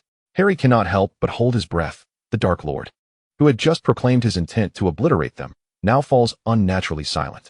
Roy Winson. Voldemort's raspy voice pierces the air, grating on the ears. He perceives the weakness of the individual before him. Who has harmed you? Though spoken without emotion, the inquiry carries an unsettling tone. At the pinnacle of Roy's wand, magic converged, and just as the great battle was on the verge of erupting, Voldemort departed, accompanied by the very elf that had resurrected him. What transpired? The vines encircling Harry loosened, causing him to tumble to the ground. Shaking his head, Harry noticed that his arm was still bleeding. However, this was trivial in comparison to Voldemort's resurrection. The professor's magic struck his arm, aiding in the healing of his wound. Cedric, are you all right? Cedric, still in a state of shock, failed to grasp the question, enveloped in the terror of his near-death experience, until the professor's hand rested upon his shoulder. I'm fine. Cedric, being 2 years senior to Harry, quickly regained his composure. Professor, is he the Dark Lord? Roy nodded, and then, supporting both students by their shoulders, urged. Let us discuss this elsewhere. As the fabric of space tore apart, he felt a dull ache throughout his body. Meanwhile, in the Great Hall, hundreds of wizards cheered in anticipation of the champions who would ultimately claim the trophy. When Cedric and Harry emerged together, the hall erupted into a thunderous applause. Roy staggered from the spatial tunnel, a hand steadying him. It was Ethan, a student from Hufflepuff, who preferred the tranquility of solitude and felt anxious in crowded places. Thus he lingered on the periphery, unexpectedly encountering Professor Vincent. Ethan, dear boy, would you assist me to the headmaster's office? Previously, when he had not been injured, the pressure from the time-space tunnel was merely a trifle for him. Now, the circumstances had changed. Of course, Ethan replied promptly. Now a young man capable of offering support to the professor, unlike in his childhood when Roy would carry him. Together, they made their way into the castle until they encountered Professor Snape, who took over the professor's care. Thank you, Ethan. No need for thanks. In the center of the hall, champions Harry and Cedric, hailed as heroes of the Triwizard Tournament, wore expressions devoid of joy, forcing out strained smiles. They remembered Professor Vincent's admonition, ensuring they did not reveal any signs of distress that might incite panic among the gathered wizards. The headmaster's office was permeated with the metallic scent of blood, the result of Severus unwrapping the bandages. The ghastly scars elicited an involuntary gasp from even Severus. One must learn from experience. I have said you are not without allies. This individual continually risks his life, which infuriated Severus. It had been nearly half a month since those three had brought Roy back, and the scars remained as harrowing as ever. Had Severus known that Roy had truly died once, his expression would have been far more telling, Roy mused. Severus, he has returned. This statement caused Severus to momentarily halt his magical healing. As night descended, Headmaster Dumbledore returned to the office after attending to the aftermath of the Triwizard Tournament. While Roy had already penned a letter to the Ministry of Magic. Accompanying him were Harry and Cedric. The Dark Lord has returned. Let us hear from Harry and Cedric about their experiences. Roy settled into a small sheepskin chair, the only one seated among the assembly, though none seemed to mind. Harry began recounting the events of the third task. That trophy was a portkey, Severus interjected. Both Roy and Dumbledore concurred. The portkey transported them to the ancestral grounds of the Gaunt family, where Barty Crouch's elf utilized the bones of Peter Pettigrew and Harry's blood to resurrect the Dark Lord. Do not dwell on it. There is an old saying in the East, when the soldiers come, let them fight. When the water comes, let the earth cover. Besides, we have the headmaster and professors here. Go and rest. Roy urged the two students to take their leave. I'm sorry, Professor, it's all my fault. If only I hadn't participated in the Triwizard Tournament, Harry lamented, guilt etched across his face. That was meticulously orchestrated by Barty Crouch Jr. The list he provided you was not your doing. Roy explained the facts, yet Harry remained ensnared in his remorse. As he and Cedric departed, their spirits were visibly diminished, evoking sympathy. However, there was little time to contemplate Harry's feelings. The entire wizarding world faced impending calamity. Dumbledore's brow furrowed deeply. The only solace was that Roy had returned to save Harry and Cedric. I hope Hogwarts can initiate a state of alert. If necessary, I will dispatch Aurors to assist the professors in safeguarding the students' safety. As for the other matters, I will address them myself. Severus frowned slightly upon hearing this. With his current condition, how could he manage? Was he to gamble his life in the process? They deliberated in the headmaster's office for an hour. Severus, return to your office. Be cautious on your way back. For the time being, he remained Voldemort's man. Yet no one could guarantee that this capricious tyrant would not turn against Severus. Chapter 38, Soul Stabilizers. The individual across from him shook his head. At least my health is intact. I have confidence. You should focus on your own well-being. Since Harry's first year, he had sensed that Voldemort would inevitably make a resurgence. He had long since prepared himself for the possibility of losing his life, hoping merely that Roy might take care of himself. For he was his sole true friend in this world. After much contemplation, Roy hastily drafted an announcement warning wizards to be vigilant against the Dark Lord, urging anyone with information to report to the Ministry of Magic. Concealing the truth from the public would only lead to greater casualties. He returned to the ministry that night, discovering that Lucius had already been summoned by the Dark Lord, suggesting that the Death Eaters were likely gathered together. I wonder how Lucius is faring. Rest assured, Malfoy excels at self-preservation. Before he departed, he instructed me to convey to you not to assign the position of director to anyone else. It seemed Lucius was not solely concerned about wealth, but also held a keen interest in status. We are bound to face a series of fierce battles. Sirius, upon hearing this, wore a smile, recognizing that it was high time to settle some scores, especially with Roy's presence. Indeed, both were pure-blood wizards with a long history. And Sirius Black spoke the truth. Lucius, with just a few words, had convinced his former master of his unwavering loyalty, managing to regain his position as the director of finance under the guise of gathering intelligence. Lucius stood before Roy, his hair impeccably in place. I assure you, he must be terrified in front of the Dark Lord. Sirius's candid remark earned him a swift, unceremonious tap on the head from Lucius's wand. Lucius Malfoy, enough. The situation is so dire that seeing you both in such good spirits reassures me. Roy's tone was calm, yet both men fell silent. I can't shake the feeling that he is becoming increasingly unhinged. Lucius need not articulate his thoughts. It was clear he referred to Voldemort. In his earlier years, he had prostrated himself before the youthful and formidable Voldemort, believing that once Voldemort unified the wizarding world, he would partake in the spoils, furthering the Malfoy family's power. Instead, his former master had become obsessed with the pursuit of immortality, leaving chaos in his wake.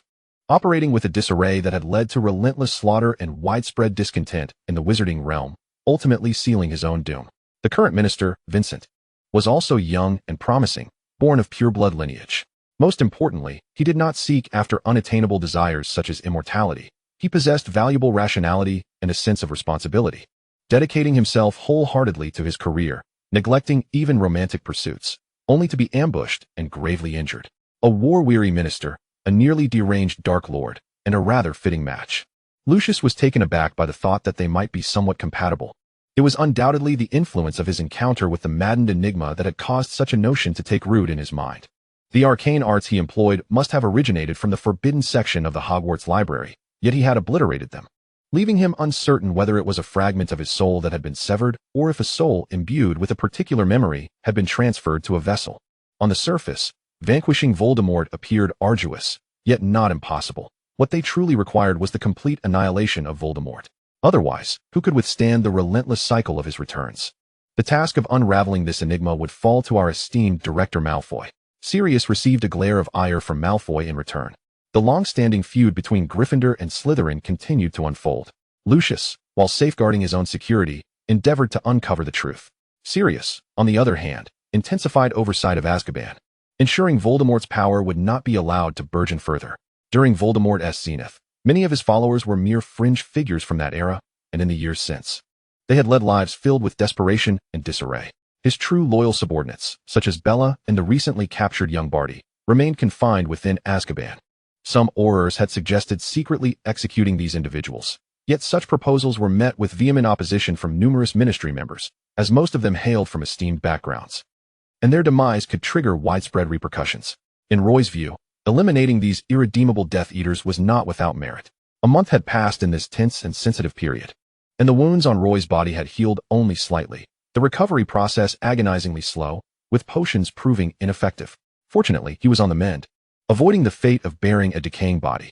"Is your Minister of Finance truly a spy, or merely a gossiper?" came Sirius's precise quip.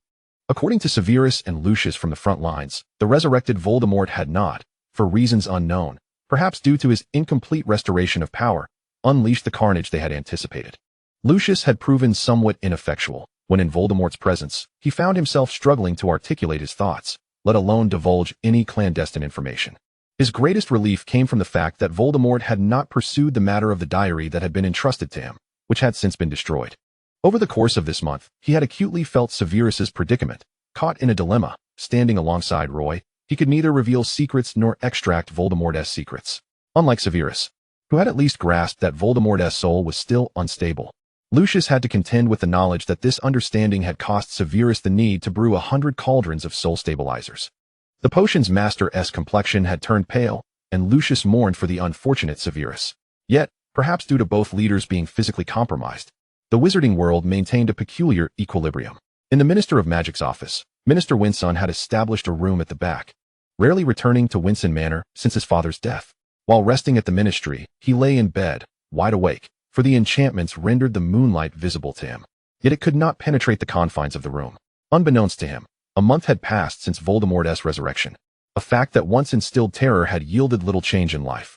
Was this silence merely the calm before the storm? One night, Roy reclined on his bed without closing his eyes. Fortunately, wizards possessed spells to keep themselves alert.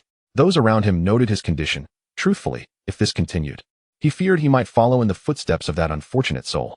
Lucius couldn't help but think back to that former figure, who had initially cared for nothing, only to later become consumed by the very things that drove him mad.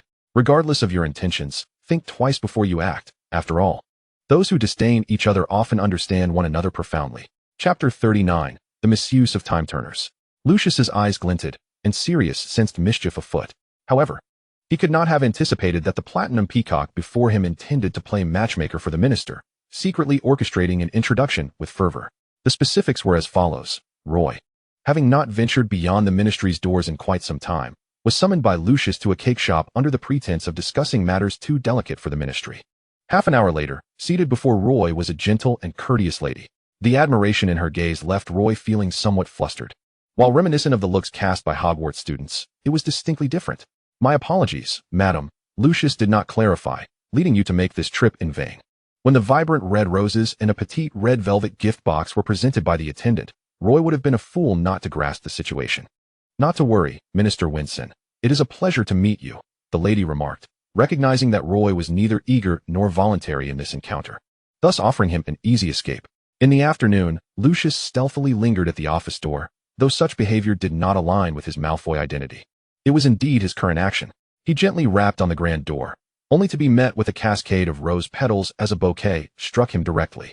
Roy reveled in the scene, initially intending to discard the flowers, but later realizing their potential for use. Lucius, overwhelmed by the floral aroma, sneezed. "Minister, I assure you, my intentions are entirely benevolent." He had painstakingly devised this candidate. "This benevolence hinges on whether I require it." "I can unequivocally inform you that I do not," Roy retorted, his slight ire doing little to dissuade the persistent Malfoy. "I believe you do," he silently insisted. Yet, he wisely refrained from pursuing the topic further, harboring a subtle premonition that he would become the intermediary between Roy and his future beloved, though the identity of that destined partner remained a mystery. The two engaged in discussions regarding work. "I will have Arthur monitor the Forbidden Forest closely to prevent any unusual movements from foreign entities, while you ensure the proper management of Gringotts. For too long, the majority of its control remains in the hands of goblins. The accomplishments of others over centuries cannot be overturned in a mere moment." Lucius suddenly appeared somewhat distracted. "I have thought of a suitable candidate. Why did I not consider this sooner?" Ms. Misha is your perfect match. Within this rigorous work arrangement, Lucius interjected, Lucius Malfoy. Please utilize that well-preserved yet now regressed intellect of yours and ponder. If a connection with Misha were feasible, would we still be waiting until now? Furthermore, we are currently at work. Should there be a next time, I assure you, I will revoke all your ministry appointments, allowing you to devote yourself entirely to your master. This proclamation left Lucius drenched in cold sweat. He expressed his apologies and exited the office, wondering how he had suddenly channeled Severus. Inside the office, Roy reflected. Perhaps he had overestimated Malfoy. He remained oblivious to the reasons the Enigma placed his trust in him. It seemed Lucius's father had consistently supported Voldemort, and he would not be so lenient towards this Malfoy due to childhood familiarity. Oblivious to the doubts cast upon his abilities, Lucius sought solace from Narcissa. 3 days after that dismal office conversation, Roy recalled Severus's famous saying, "In times of relative peace, the savior may well be the greatest troublemaker." The weight of this statement continues to ascend. It is a rarity for Dumbledore and Professor Snape to appear together in his office, and one can only surmise that their presence is not to deliver good tidings. Consumed by guilt, Harry yearns to thwart Voldemort's resurrection and, utilizing the time turner, he, along with Ron and Hermione, tumbles into a temporal rift. Roy appears to calmly summarize the crux of the situation, though his mind has wandered elsewhere. He touches his chest, attempting to soothe his frightened heart. The time turner, as its name suggests, allows one to return to the past. However, the existence of multiple such devices in the world, and their availability as rewards for Hogwarts students, indicates that its capabilities are not overwhelmingly formidable. It can at most turn back time by an hour or two, and with potent magic, perhaps even a couple of months. Yet, this little contraption has a significant drawback. It cannot alter major events. Anyone foolish enough to believe they could manipulate it, Merlin have mercy on those who manage to escape unscathed. There is a high probability that they will not return to the time they intended, if they indeed tumble randomly through the temporal rift. The more they interact with those from that era, the greater the risk of being obliterated by the fabric of time, leaving no trace behind. Every world operates under its own set of rules. The more people who witness your presence, the more you alter their memories, thus shifting the course of events. The more alterations made, the heavier the burden of temporal oppression one bears. Dumbledore possesses some knowledge of the rules of time, but he cannot fathom the depth of understanding held by those born into families with innate time-traveling abilities. Roy, can you bring them back? He inquires. If it's within the past year, I believe my current body and magic can manage. Beyond that, they will have to rely solely on themselves. Even when he was unscathed, traversing time beyond a year exacted a heavy toll, let alone in his current battered state. For the sake of those 3 mischievous youngsters, he returned to the manor for the first time since his father's funeral, heading straight to the ancestral grounds, where he needed to utilize the magical array to deduce the year Harry and the others had fallen into.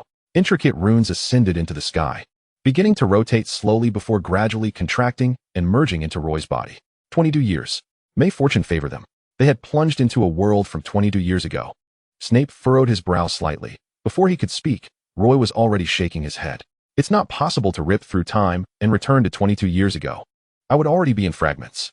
Was there truly no way? If Harry were to perish there or fail to return, would that not spell doom for the complete eradication of Voldemort? Dumbledore turned his gaze to Roy. This was a matter of utmost importance for the entire wizarding world. Yet, there was not entirely no recourse. They were inherently rejected in that timeline. If they could locate the Winson's family from that time at this juncture, Roy realized that his father, in the prime of his youth, could be their beacon of hope for returning. Roy retrieved his teardrop-shaped brooch, the first pin gifted to him by his father, and wrote a brief note. I will deliver this to Harry. For the rest, they must depend on themselves. Will your body hold up? You won't perish, will you? Merlin have mercy. Under the watchful eyes of Hermione and Ron, Harry began to rotate the time turner. As it spun, the surroundings transformed at the speed of light. Chapter 40. First Year Roy. Harry. Hermione was the first to sense something amiss. They were no longer by the Black Lake, but rather in a vibrant, shimmering corridor, which was decidedly abnormal. The time turner should not alter locations. A powerful gust of wind surged from either side, threatening to tear the 3 intruders to shreds. We won't die, will we? The 3 of them clung together, fervently praying for Merlin's protection. Their consciousness gradually faded, and like 3 deflated balls, a rift in the sky hurled them to the ground. Harry was oblivious to how long he had been unconscious, but when he regained a semblance of awareness, he felt his body being violently shaken. Harry. It was Ron and Hermione. As Harry's vision slowly returned, he was nearly moved to tears at the sight of his companions. He had just feared he was being torn apart, an experience too terrifying to endure again. Seeing him awake, Hermione and Ron let out a sigh of relief. Surrounding them was the familiar yet strange forbidden forest, their bodies marred with various wounds. We must not be in the previous time anymore. The three of them were no strangers to the forbidden forest, yet certain sights did not align with their memories. Hermione was the first to regain her composure. She regretted the reckless venture, but what was done was done. Preserving their lives was of utmost importance. Harry, check if your wand is still with you. Harry searched his body with both hands and shook his head. Well, it's worse for me. Neither of us has our wands. Only Ron does. The two turned to look at Ron, who was clutching the new wand he had finally managed to acquire. Ron swallowed hard, feeling as if the end of the world was nigh. His red hair gave him a pitiful appearance, but at least they were near Hogwarts. Could they seek out the headmaster? Caution is key. Let us first observe, ascertain when this is. Thankfully, your cloak remains intact, to avoid drawing attention. The three of them concealed themselves beneath Harry's cloak as they approached the Black Lake to use the time turner, with Harry gripping his cloak tightly, fear coursing through him. By the way, what of the time turner? Before you woke, it turned to ash before our eyes. Ron had experienced despair at that moment, but now recounting it felt more bearable. The panic of being unable to return weighed heavily on their hearts, but finding Dumbledore would surely yield a solution. For safety, the three of them stayed hidden beneath the cloak. Even though others could not see them, they tread carefully. The closer they drew to Hogwarts, the more their anxiety intensified. Not a single familiar face was in sight. Merlin, where have they sent us? The three of them silently cried out. The only constant was that ancient castle, unchanged through the millennia, as unfamiliar students passed by, deepening their sense of desolation. Let us observe for a moment, Hermione whispered, her voice audible only to the three of them. Holding up the cloak was tiring, and they sought refuge in a nearby grove to strategize. The situation far exceeded their expectations. They had anticipated being only a year or two out of time, yet they recognized none of the students, regardless of age. Finally nearing their destination, standing behind the stoutest tree, Ron was about to remove the cloak when Hermione abruptly gestured for him to stop, startling him into inaction. He looked up to see two figures approaching, one tall, one short. No way, are there still people here? Ron felt exhausted and famished. Yet as the two figures drew closer, their mouths fell agape, for it was unmistakably a younger version of Professor Roy Winson.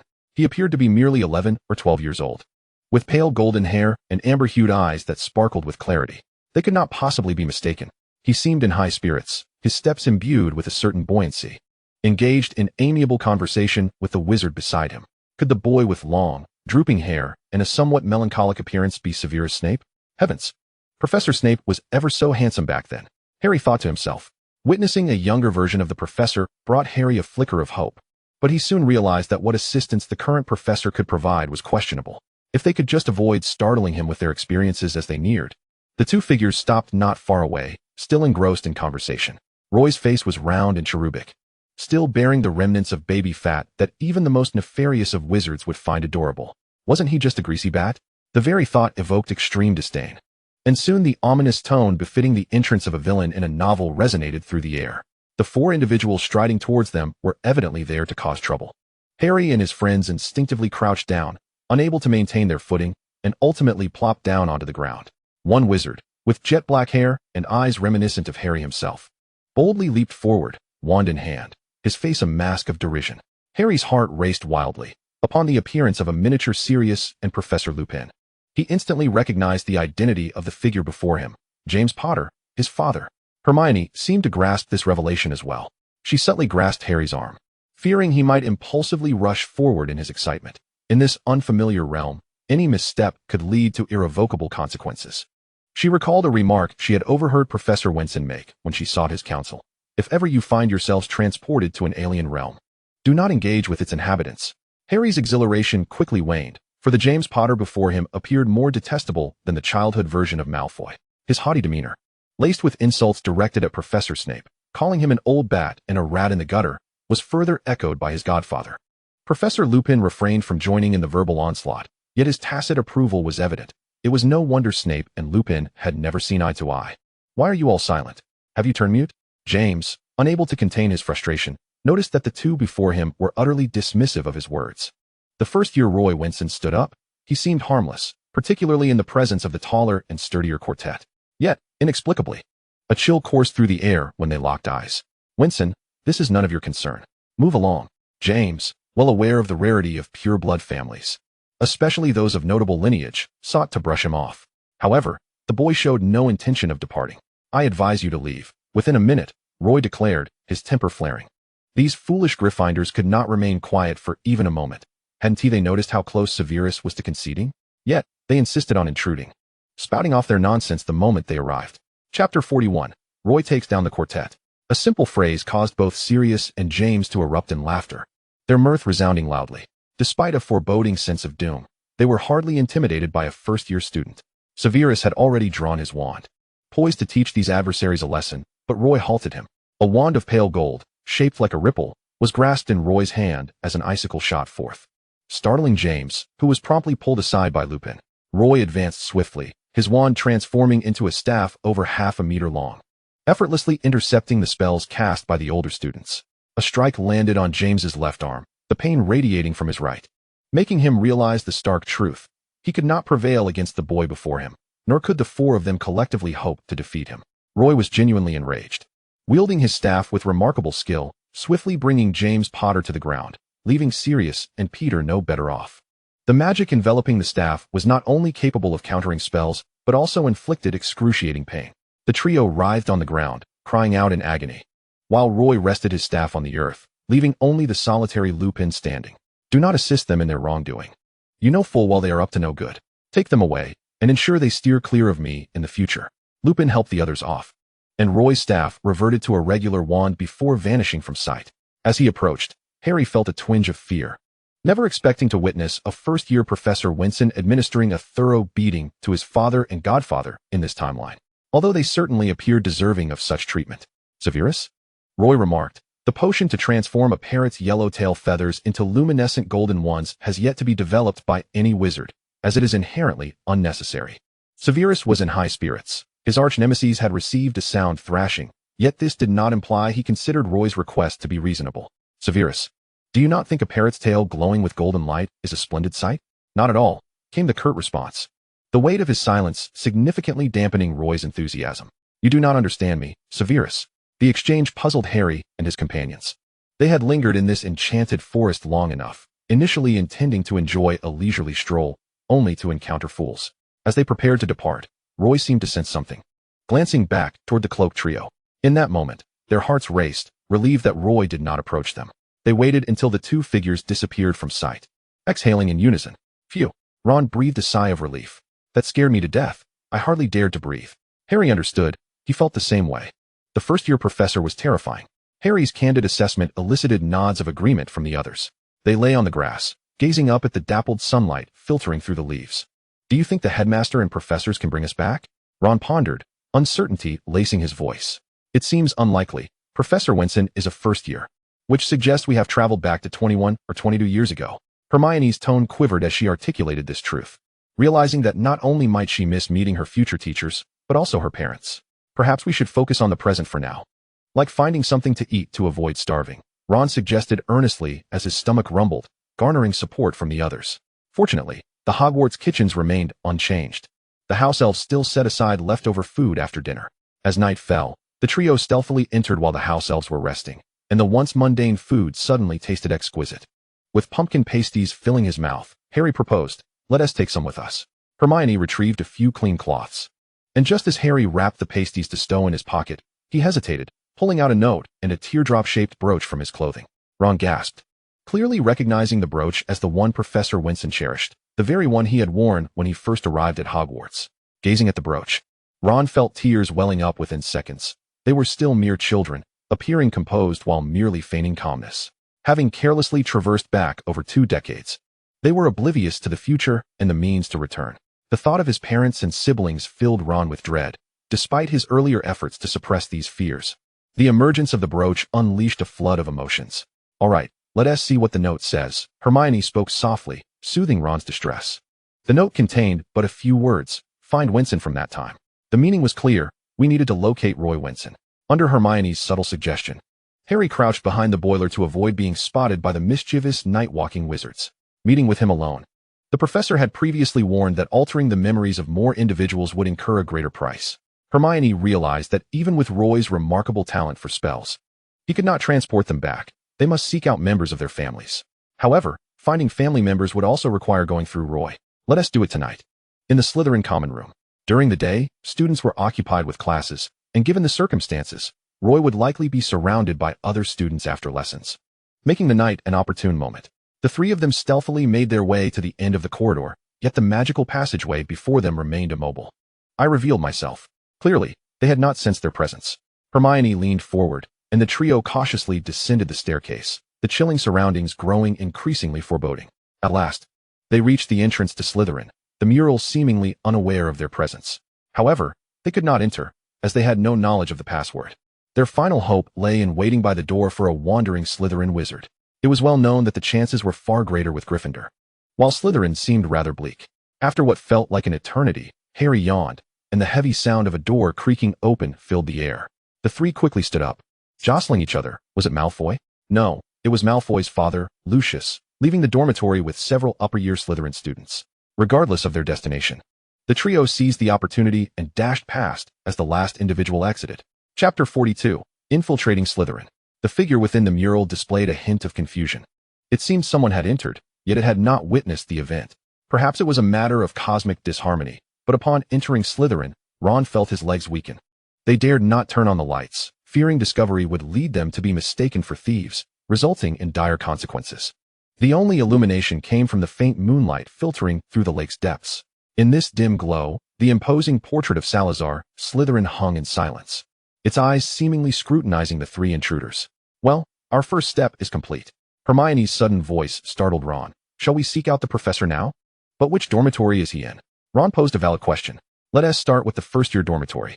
Their solitary advantage lay in the fact that Slytherin had fewer students and more dormitories, typically accommodating 2 per room. Even with fewer inhabitants, there were still a dozen or so dorms, and they lay in wait at the entrance, indistinguishable in the dark after lights out. Were they destined to return empty-handed? With a forlorn expression, Ron squatted down, utterly exhausted. While crouching, he was the first to notice a creeping creature on the ground, a small silver snake emerging from one of the dormitories, flicking its tongue as it approached them. Humph. Ron realized he mustn't scream, biting his lip as he stood up and nudged Harry's shoulder, drawing their collective gaze towards the silver serpent. They watched in astonishment as the snake gradually enlarged, its body surrounded by shimmering illusions, transforming within a minute into the size of a full-grown python, swiftly bearing down upon them. The sight of its gaping maw left them momentarily paralyzed. Run! Hermione's shout snapped them back to reality, and they fled towards the common room. Upon reaching the door, it did not yield to them. The silver serpent drew nearer, and the only one with a wand, Ron, found himself compelled to stand in front of the other two, pointing his wand at the snake. Cast a spell. The serpent was almost coiling around Ron's leg. Meow. A voice called from the direction of the dormitory, causing the snake to abruptly shift its head and shrink in size. A figure emerged from the dim corridor, and the snake reverted to its original size, coiling around the person's hand. Huh. With a yawn, the newcomer spoke in a tone laced with excitement. Who? The trio instantly recognized the voice of Professor Vincent, the first-year instructor. His silhouette elongated in the dim space as he affectionately rubbed his cheek against the small snake, which reciprocated the gesture. In that moment, they understood why Roy Vincent belonged to Slytherin. Let me see how many there are. His words sent a wave of tension through the three. Come out, while it's still just me. His threat proved remarkably effective. Hermione was the first to rise, followed closely by the others. As they stood, nearly a head taller than Roy, who was almost 5 years their junior, he demanded, "Explain yourselves, your identities, and the reason for your presence here." Roy, with an impressive memory, noted their unfamiliar faces. You are not from Hogwarts? Vincent, Roy Vincent, Hermione spoke first. Realizing that the person before them was merely an 11-year-old child, she approached and crouched down, speaking in a tone only the two of them could hear. We are not from this timeline. Your future self sent us to find members of the Vincent family in this world. Roy did not respond immediately. The small snake on his wrist flicked its tongue, seemingly in communication. You all appear close to adulthood. Can't you communicate telepathically? Harry and Ron exchanged glances. Follow me. Roy led the three, whom he perceived as giants, to the entrance of the Slytherin common room. As they ascended the long corridor, they neared the library and then turned right. To avoid being seen by more individuals, Harry and the others donned their cloaks. Young Roy moved swiftly, and to Harry's astonishment, they were less than a few hundred meters from the abandoned place where Moaning Myrtle resided.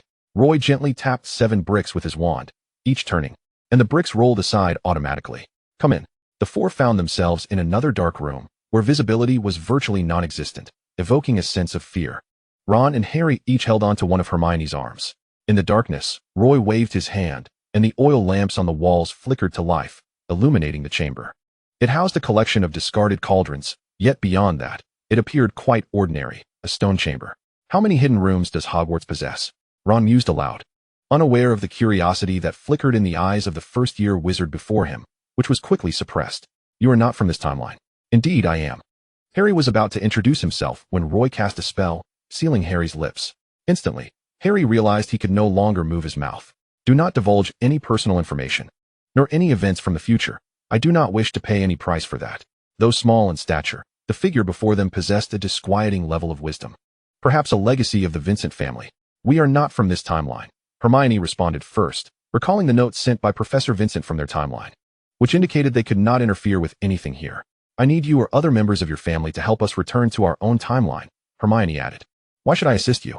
Roy remained cautious. The ability to traverse time was indeed a talent inherited by their family, yet if everyone became aware, it could spell disaster for the Vincent lineage. The three before him did not appear malevolent, but for the sake of protecting secrets, Roy maintained a vigilant stance. The brooch and the note.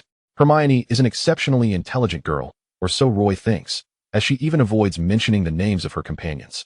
Harry hands the brooch to Roy, whose small 11-year-old hands make the brooch appear significantly larger in his palm. He is momentarily moved by the sight of the brooch. Wow. A gift from his future self. Another identical brooch materializes in his hand, its luster unchanged. The note, too, seems to bear Roy's handwriting. While notes can be forged, brooches cannot be faked. Roy's heart races. Any 11-year-old child receiving something from the future would react similarly. For now, I can trust you, he thinks, as he slips both brooches into his pocket. Harry and the other two observe the myriad expressions on Roy's face, reminding them that he is still a child. Chapter 43, The Cost. Heaven knows, they have been thinking of him as a prodigy until now. What should we do next? Can you and the Winsons assist us in returning? Hermione asks cautiously, aware that the individual before her is not the professor who would later guide them with care. Nor is she one of his trusted confidants. I will inform my father to bring you to Winson Manor. Until then, you must stay here and not venture out. Roy's words seem incongruous with his actual age. Very well, we will comply, Hermione replies, with Harry and Ron nodding in agreement. Roy leaves the chamber, and 15 minutes later, an owl has delivered the message. He lies in bed, admiring the two identical brooches. Oh Merlin, this is all so miraculous. The legendary time travelers have appeared before me. How I long to inquire about what the future holds. How are my parents? Has Voldemort unified the magical world? Are Dumbledore and the professors still at Hogwarts? Have I become a powerful wizard? And has Severus become a master of potions? No, Roy. Remember your family's teachings. Everything comes at a price. He mentally repeats this mantra. Yet, the three strangers have revealed their names, suggesting he will undoubtedly become a renowned wizard. This is a reasonable assumption. It's harmless. That night, sleep eludes Roy as he turns over, indulging in some imaginative speculation based on his reasonable deductions. The next day, drowsy, he nearly dozes off during Professor Slughorn's potions class. I hope you don't gradually become the Gryffindor lion I despise, capable of sleeping through even the most intricate potions lesson. In the dining hall, faced with Severus's sharp tongue, Roy stifles a yawn. The next moment, a vial of potion appears at his side. Thank you. If only there were another potion to change the color of some animal's fur. Not a chance. After finishing the last piece of chicken, Roy recalls that the individuals in the chamber also require sustenance. During lunch break, he swiftly prepares to return to the chamber, bringing a large supply of food, milk, and water. Meanwhile, the trio in the chamber, initially flustered, find their Gryffindor adventurous instincts stirring once more. I wonder what Dumbledore and Professor McGonagall look like now. Ron murmurs, stirring Harry's thoughts. He dreams of his mother's visage. Although he possesses a photograph, it feels cold. Now he has the chance to meet his living mother. I want to see my mother. Harry's voice is soft, but his companions hear him clearly.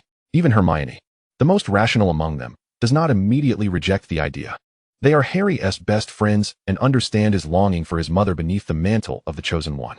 But just then, the door to the chamber swings open, and a figure enters, laden with a large bundle. It is unmistakably Roy. I forgot to bring you food. You must hold on to these provisions for the next few days. Roy is quick to arrive and equally quick to leave. But that brief glance exchanged with them makes him feel that the three look somewhat guilty. You went out? No. Then you must have wanted to go out. No one responds. The more you interact with people from this era, the more likely you are to be caught in a web of consequences on your return. Roy recalls his father's admonitions. Furthermore, if you encounter anyone from this time and an accident occurs, altering someone's life trajectory, the cost will be unbearable for you. Can't we just meet once? I have an invisibility cloak. I'll return after a brief encounter. The dark-haired, green-eyed youth speaks passionately, nearly shouting. Damn it. Roy does not wish to know, but upon hearing that the individual possesses the Potter family's ancestral invisibility cloak, he realizes he comes from the Potter lineage. Little Roy finally recognizes that the arrival of these three individuals poses a significant dilemma. Can you guarantee that nothing will go awry? What if you inadvertently change something? Can you assure me of that? Roy suspects they hail from the most disobedient Gryffindor.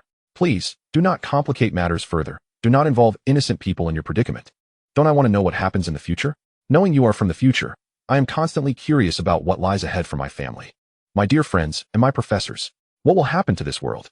Yet, I continually remind myself to restrain my curiosity and maintain my composure. Roy draws nearer, resembling an adult man. To indulge my curiosity at the cost of myself is one thing, but to endanger others is another matter entirely. Altering someone else's life due to my mistakes is a responsibility I cannot bear, nor can you. Roy's upbringing instills in him a perpetual patience.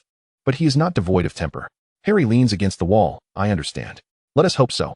Still feeling uneasy, Roy leaves, entrusting his pet to watch over the three. Mimi, the silvery serpent, guards the doorway.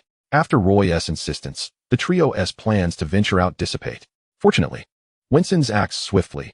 As night falls, he has already secured permission from Headmaster Dumbledore, taking his son and the three intruders back, concealed beneath the cloak.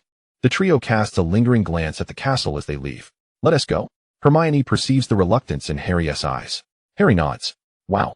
Upon reaching the open field, Roy exclaims in awe as four Thestrals draw a carriage through the moonlight, majestic and gracefully landing in the clearing. The tall, handsome steeds pull a black six-seater carriage, from which emerges a robust-looking wizard.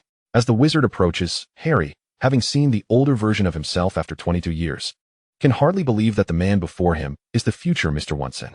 He appears so young and strong, striding with an air of vitality. Were it not for that familiar face, Harry would never have associated him with the elderly man from his memories. Father, Roy calls affectionately. Little Roy, shall we go home? The tone of his father's voice remains unchanged from 22 years hence, as does his love. Roy sits beside his father, while the three cloaked figures occupy the rear. The Thestrals begin their journey, their strong limbs seemingly able to transport everyone to any destination they desire. Everything unfolds at a breathtaking pace, the winds rush by, and the carriage sways with intensity, yet there is no concern of being thrown off. The exhilarating sensation of soaring through the sky is simply extraordinary. Chapter 44, The Sudden Visit of Voldemort. Especially when soaring high above, seemingly mere inches from the moon, I shall never forget that feeling for the rest of my life. Ron exclaimed loudly, asserting that it was far more exhilarating than riding in his father's enchanted car. This marvelous journey inevitably reached its conclusion as they descended at the designated stable of Winson's Manor, where Mr. Winson and young Roy were greeted by two elves responsible for caring for the horses and tidying the carriages. Even in the night, a few elves could still be seen diligently attending to their duties within the sprawling estate. As the grand doors of the castle swung open, Harry spotted a familiar figure standing in the hall, a gentlewoman clad in a deep indigo gown, exuding warmth and courtesy. With her silky black hair and clear black eyes, her facial features bore a striking resemblance to Roy's, evidently inheriting his father's hair color and eye shape. Mother, Roy called out, stepping forward. Mrs. Winson knelt slightly, extending her hands to caress her son's cherubic face. Little Roy, how do you find life at Hogwarts? Quite splendid. I've made many friends, and the professors are wonderful. He replied, that is delightful to hear. As Mrs. Winson interacted with young Roy, Hermione and the others had already discreetly removed themselves from visibility. While Lin had unveiled his cloak, Ron gasped in astonishment, startled to find they had been discovered even while cloaked. Lin then handed the cloak to Harry, who scrutinized the three young men before him. Have a bite to eat. I shall prepare for your return, he stated. Harry seated himself at the dining table, noting that the elder Mr. Winson appeared considerably more amiable than during their brief encounters in the future, perhaps owing to the presence of his loved ones. The table was adorned with an array of steaming dishes, and Harry recognized the little elf named Bibi. Roy, are you hungry? Mrs. Winson, Ellie, took Roy's hand. Roy shook his head. Mother, I've already had dinner at school. Then shall we retire to your room for a rest? Your father will take care of everything else. Ron and Harry exchanged glances, both feeling a wave of emotion. Ron recalled his own mother and imagined how worried Mrs. Weasley would be upon learning of their escapades, while Harry, who had never felt the warmth of a mother's love, looked upon the scene with a mix of envy and regret. It is undeniably a cruel truth to observe the outcome of one's journey.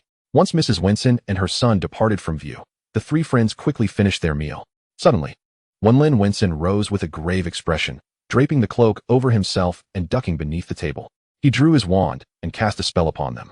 And before they could comprehend what was happening, the three were concealed beneath the table. The remnants of their meal vanished without a trace.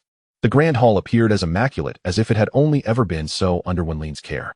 The castle doors opened once more, revealing a young wizard clad in a cloak. He was robust, with black hair and eyes, and strikingly handsome, yet emanated a terrifying aura of death. As Harry laid eyes upon him, he jolted awake from his stupor, covering his mouth in shock. He had seen a younger Voldemort before, but the figure before him now was at the height of his power.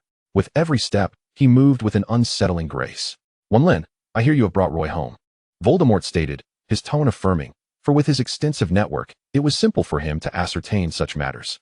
"Indeed, my wife has missed him dearly, and with her birthday approaching, we thought it best for Roy to stay for a few days." The three beneath the table held their breath, for Voldemort appeared capable of effortlessly slaughtering hundreds. Winlin continued to explain, his gaze fixed upon the imposing figure before him. This formidable, terrifying presence tightened Winlin's nerves. As Voldemort stood closer, resting his hand upon a chair, even this simple motion sent a shiver through those concealed beneath the table. "Why not have Roy come out? I have brought him a gift." Their eyes met, and both were adept at concealing their thoughts. At that moment, Winlin had no intention of probing into Voldemort's mind, nor would he allow the Dark Lord to pry into his own.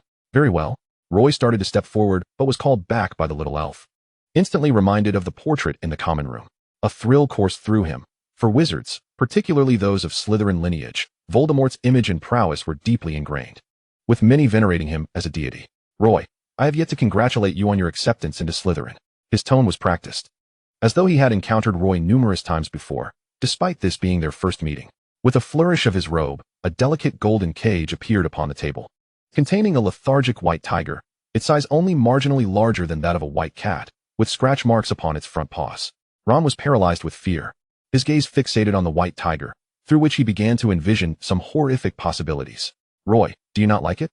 Voldemort's inquiry jolted him back to reality. Winlin's eyes betrayed his concealed worry as he stood behind Voldemort. Roy clenched his fists. "I like it. Thank you, sir." "Very well, good child." Voldemort then turned his attention to Winlin.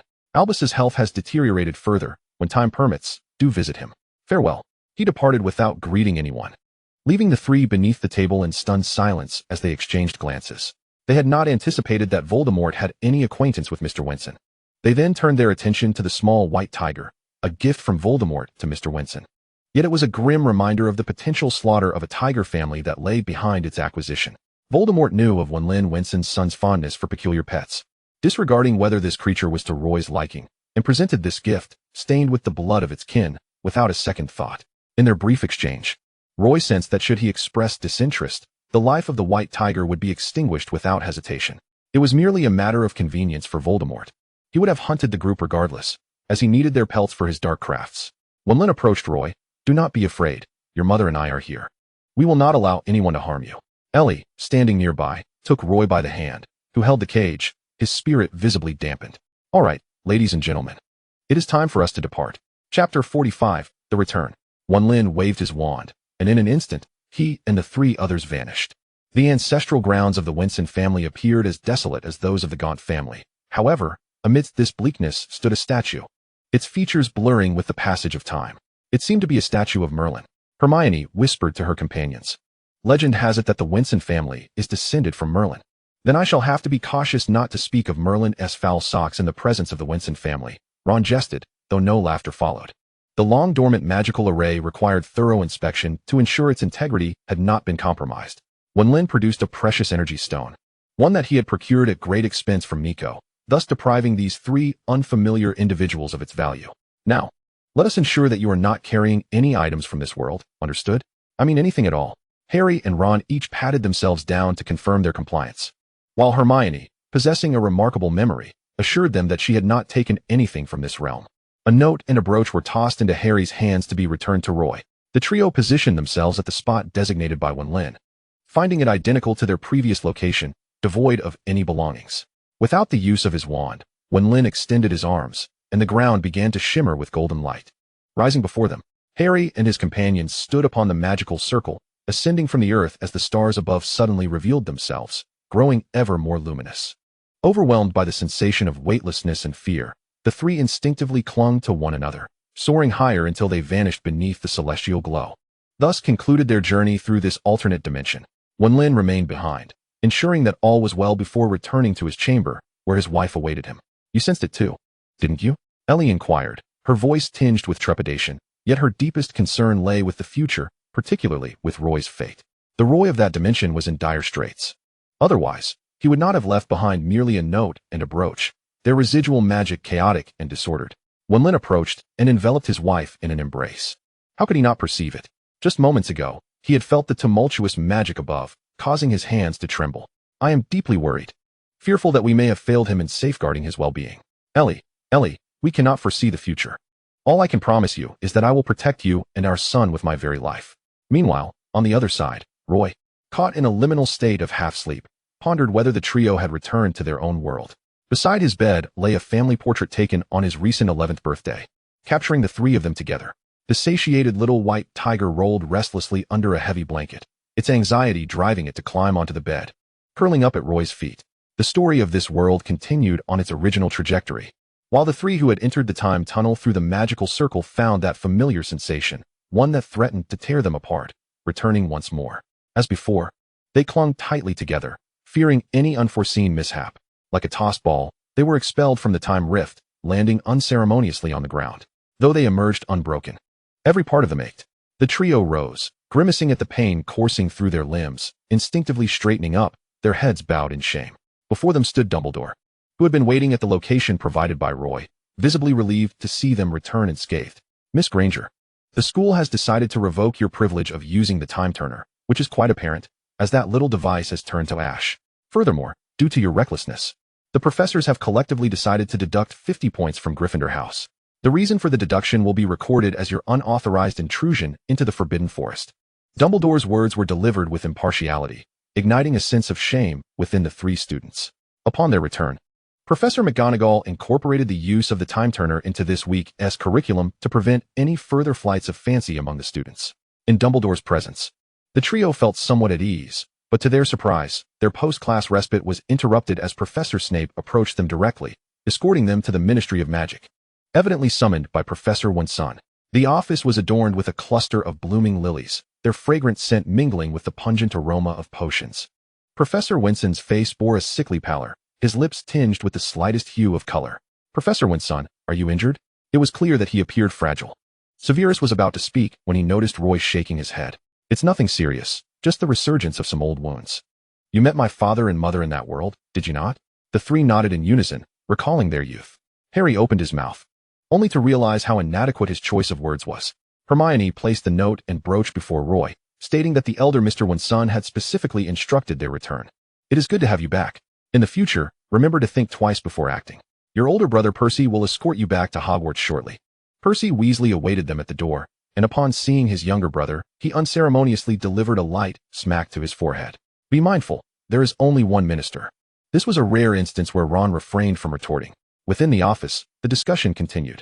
They had not been tainted by anything, and any slight residue would eventually return to normal with the passage of time. The primary purpose was to ascertain whether the three students had unwittingly absorbed any consequences. Severus took a seat. Roy, I am genuinely concerned for you. Your health has deteriorated since you delivered those 2 items. He seldom expressed concern for anyone, but now all his focus was on the individual before him. It will be all right. Are you attempting to hypnotize me, or merely yourself? Severus pierced through the pretense. I promise you, I shall not act rashly. I will take good care of my injuries. You can only take care of your injuries. What can your current state allow you to do? Fortunately, since Voldemort's resurrection, he had been strangely inactive, operating solo, with no reports of any wizard's demise. And the Muggle world remained undisturbed. Yet Severus feared that he might be biding his time for a significant offensive. Your previous statement has deeply wounded me, Severus mused, lost in thought, until a voice interjected, then allow me to utter a few more, to ensure your heart is further pierced. Truly, the head of Slytherin was perpetually sharp-tongued. Chapter 46, The Attack on Gringotts. In one swift motion, Roy downed the 6th potion of the day, a bitter, viscous concoction that only served to deepen his sense of despair. The following morning, Lucius brought news that Voldemort had ventured to the Gaunt family estate, seemingly in search of something. Did he obtain it? What was it? Uncertain. This response was anticipated. The Gaunt family had nearly crumbled into ruins. Had he concealed something there? Roy slowly propped himself up, leaning against his pillow, recalling that the locket he had sacrificed a life to retrieve was, in fact, a counterfeit. If the locket was fake, where was the genuine one? Who would have taken it? Did Voldemort seek another object resembling a diary from the Gaunt family? A myriad of questions remained unanswered. Fortunately, those below were diligently attending to their duties, ensuring that no chaos would ensue, for now. In this state of powerlessness and uncertainty, all that they could do was muster their greatest patience. Thus far, only Severus, Lucius, and Dumbledore were privy to Roy's condition, with the latter two unaware of the extent of his injuries. He was merely a half-step from death. Severus's words quickly conveyed the gravity of the situation to both Dumbledore and Lucius. The principal returned to Hogwarts, where a selection of red tea lay before Lucius. His office at the Ministry of Magic had been decorated in a manner befitting the Malfoy aesthetic, a well-deserved endeavor, albeit one that had exceeded the budget by far. No one cared, as it was all funded by Lucius himself. He lounged in a leather chair, a fashion trend that had recently gained popularity in the Muggle world. Thanks to the benevolence of the minister, Muggle items were no longer shunned within the ministry. The soft, comfortable texture of the chair spared him the discomfort associated with genuine animal fur during prolonged sitting. If only life could be as pleasant as this leather sofa. Thankfully, there was no war. This was the greatest fortune amidst the unfortunate return of Voldemort. By the way, aren't you supposed to be attending class? Lucius abruptly shifted the topic. Severus, standing before him, seemed neither to appreciate the comfort of the office nor had any desire to savor the exquisite tea. What, then, was he doing there? Frankly, gazing at him was more disheartening than looking at a portrait. My other professors are covering my classes. I have some personal tasks to attend to. Severus had just emerged from a meeting with Roy, and for some reason, seeing this peacock lounging around irritated him. Logically, you should be quite busy. Shouldn't you be dutifully heeding your master's commands? Shouldn't you be frazzled over matters concerning Gringotts? Instead, you find yourself here, indulging in the pleasures of life. As if the wizarding world were at peace. Lucius sighed, placing his teacup on the table. If there were a way out of this predicament, I wouldn't be here. As for that fellow over there, I have long been concerned about the trouble he might bring to my estate, yet he has not returned for half a month. Half a month? Indeed. Lucius interpreted the look in Severus's eyes. You wouldn't expect me to track his whereabouts, would you? Not at all. I am well aware of your capabilities. How infuriating it sounds, as if you are berating yourself. Lucius chose not to engage with this man, who could not appreciate life. The door was suddenly kicked open, and in rushed a frantic Sirius Black. You. Lucius was about to express his ire. Voldemort has entered Gringotts. The commotion outside echoed with the hurried footsteps of many. Lucius instinctively rose. Gringotts? What could he possibly want there? Shouldn't he be at Hogwarts? Or perhaps the Ministry? Are you not going to investigate? Sirius's gaze pierced through Lucius, but how could he assist in such haste? The matter of Lucius being a double agent clearly dawned on Sirius. Useless Slytherin. The irritation flared up, fueled by the ever-annoying Gryffindors. Mad-Eye Moody, accompanied by Percy and several capable young wizards, was among the first to rush to Gringotts. Damn it, don't tell me Voldemort intends to rob Gringotts of its galleons. He cursed inwardly. The Ministry had not mobilized entirely. Some personnel remained to monitor the situation, lest they be deceived by a diversion. Gringotts was no longer the imposing fortress it once was. The goblins, who had previously sat atop their pedestals managing accounts, were now scattered, shouting in panic. A cadre of wizards waited outside to assist, and Moody seized one of the goblins. Where is he? Where is Voldemort? He entered with the manager, claiming he was headed for the Gaunt family's vault, but he is wreaking havoc inside. The goblin, terrified, was cast aside as Moody pressed on with the remaining wizards. Inside, the air was thick with dark magic. Moody, over there, someone called out, indicating a massive breach in the vault wall, an imposing metallic barrier that had been blasted open, a testament to overwhelming power. Be cautious, approach slowly. Moody advanced towards the vault, the gaping hole resembling a breach from a powerful curse, revealing heaps of galleons within, clearly the trove of a wealthy family. Voldemort was nowhere in sight. Moody, I've searched all around. No wizards are present. He has likely already departed. Percy, having stealthily approached from another direction, entered with his team, gazing at the trove before him. Percy couldn't help but lament the wealth of its owner, considering that the Weasley family vault might contain only a single galleon, if even that. He wreaked havoc here. Did he take something? Then we shall seek out the goblins. This time, the goblins were surprisingly cooperative, to save their own lives. The goblin manager leapt from 4 stories high when Voldemort was distracted. The dragon could not thwart him, and with a bone-chilling curse, he left their dragon in a weakened state. Aside from the intricate locks and sturdy walls, the greatest guardian of Gringotts was a fully grown dragon, whose flames could incinerate everything. Yet, that dragon was no match for Voldemort. If a mere dragon could vanquish him, he would not be the Dark Lord. Upon hearing the title Dark Lord, the goblins flinched. Not everyone possessed the courage to utter Voldemort's name. Which vault did he raid? Moody swiftly confiscated the records, encountering no goblins to impede him this time. The goblin manager, disheartened, faced a harsh reality. The centuries-old reputation of Gringotts had been irreparably tarnished. Even against the Dark Lord, the most formidable dark wizard in existence, it became evident that Gringotts could no longer guarantee the absolute safety of its treasures. Once credibility crumbles, it is a challenge to restore. As Moody departed with his team, the goblins cursed the Dark Lord under their breath, lamenting the devastation left in the wake of his intrusion. Chapter 47. The Appointment of the Deputy Minister. Sirius, Moody, and Percy convened in the minister's office, while Roy perused the contents of Bellatrix's vault from start to finish. I have dispatched personnel to continue the search over there. To see if anything else is missing, Moody announced. Did Voldemort act alone? Yes. According to the goblin manager, he was masked, obscuring his features. And he took the Gaunt family's heirloom. Once he reached the third level, he halted. The goblin manager initiated a level 1 alert. The dragon was released from its enclosure to confront him. Upon revealing Voldemort's visage, the goblin manager leapt down, sustaining injuries, while Voldemort seized the item and fled. The dragon was gravely wounded, collapsing above its lair. Moody recounted the events in full, prompting Roy to clear his throat twice. Percy, what is your perspective on this matter? It is evident that Voldemort sought the treasures within, and his current power is formidable, far exceeding our previous assessments. Considering the incident involving the theft of the Resurrection Stone during the first year at Hogwarts, the Ministry has conducted a systematic evaluation of Voldemort's strength, concluding that he has not yet returned to his peak form. However, today he single-handedly attacked Gringotts, effortlessly incapacitating the dragon.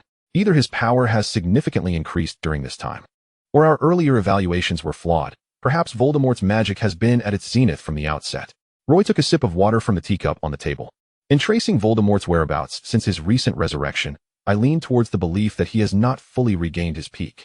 His increase in strength may be linked to his recent visit to the Gaunt family estate, he speculated. Minister, the Gaunt estate has long been abandoned. Previous ministers have sent teams to search it with no discoveries. Sirius had reviewed the records concerning the Gaunt family during this period. Perhaps the item was originally placed there by Voldemort himself. Sirius, you shall take a trip shortly to investigate for any clues. The office door was rapped upon, and the incoming Auror appeared somewhat apprehensive.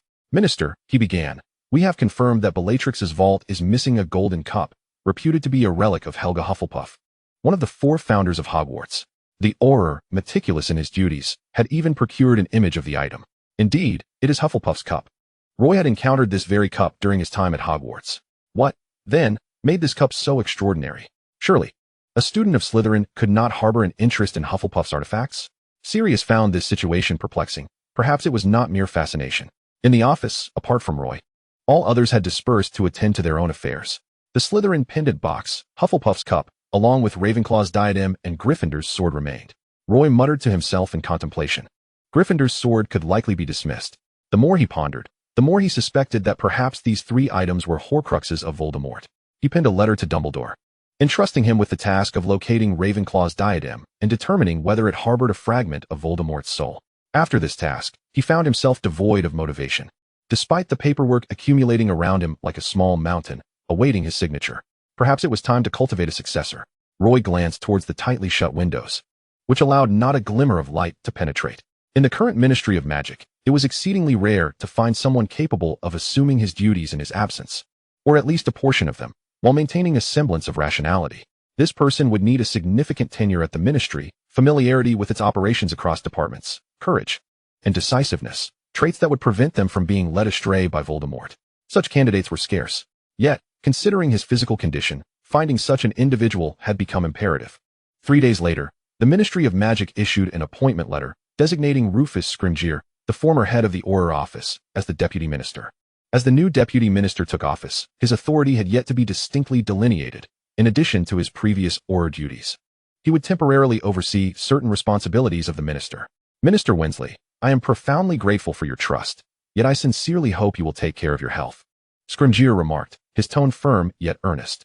A former Auror, he had engaged in numerous battles against Death Eaters in his youth, employing a resolute approach. Those years had taken a toll on his appearance, rendering him somewhat haggard, though his spirit remained vigorous. He understood that, compared to the former Minister Fudge, Minister Weasley evidently served as the ministry's stabilizing force. Rumors circulated within the ministry, with many speculating that the minister's health had deteriorated to a frightful extent. From Weasley's countenance, Scrimgeour surmised that the rumors were not without basis. The deputy minister stood a mere step away from the minister, yet in these tumultuous times, he earnestly hoped that Weasley could guide them through this arduous period. "Thank you very much," Roy said, retrieving a document from his drawer and handing it to the new deputy minister. "I hope that the liaison with the Muggle world can temporarily rest in your capable hands, to ensure that vital information does not elude them." "I would be more than willing," Scrimgeour replied, accepting the document. As he prepared to depart, he turned back. "Minister Weasley, as long as it benefits the advancement of the wizarding world, I am ready to do anything for the ministry." The newly appointed deputy minister stirred discomfort among Sirius, Lucius, and even the ever-kind Arthur. They held no doubts regarding his capabilities or his seriousness towards Voldemort. Rather, they felt uneasy about Roy's appointment of him as deputy minister, sensing it as a means of providing an escape route. Perhaps the reality was indeed as such, yet they were reluctant to acknowledge it. In this atmosphere, Sirius found himself visiting the minister's office almost daily, regardless of whether there was a matter at hand, stubbornly seeking any signs of improvement in the minister's condition. Rufus's appointment had certainly alleviated many of Weasley's daily burdens. He worked tirelessly, even volunteering to address the backlog of letters and reports.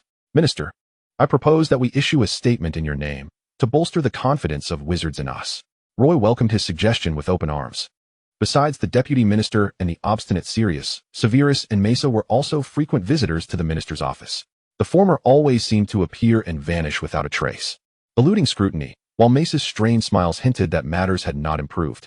The only somewhat positive news was that Voldemort had vanished after acquiring Hufflepuff's cup. Chapter 48. This silence feels amiss. For now, the absence of any news regarding the Dark Lord was, in itself, a favorable sign. Only two individuals remained capable of opposing Voldemort. One was aged and bound to Hogwarts, while the other was gravely injured. Logically, such an eerie quietude felt rather unsettling. Lucius voiced this thought, eliciting astonishment from Arthur and a furious glare from the Gryffindor. "Well, silence can indeed be a virtue," he conceded. "Thanks to his master Voldemort, Merlin." Lucius never anticipated that Voldemort could lend him such significant assistance now. Ever since he breached Gringotts, the ensuing chaos had allowed Lucius to embed numerous elements within, significantly amplifying his department's influence within the bank. "You seem to have plenty of time to chatter. Perhaps you should advise Roy to step out for a bit.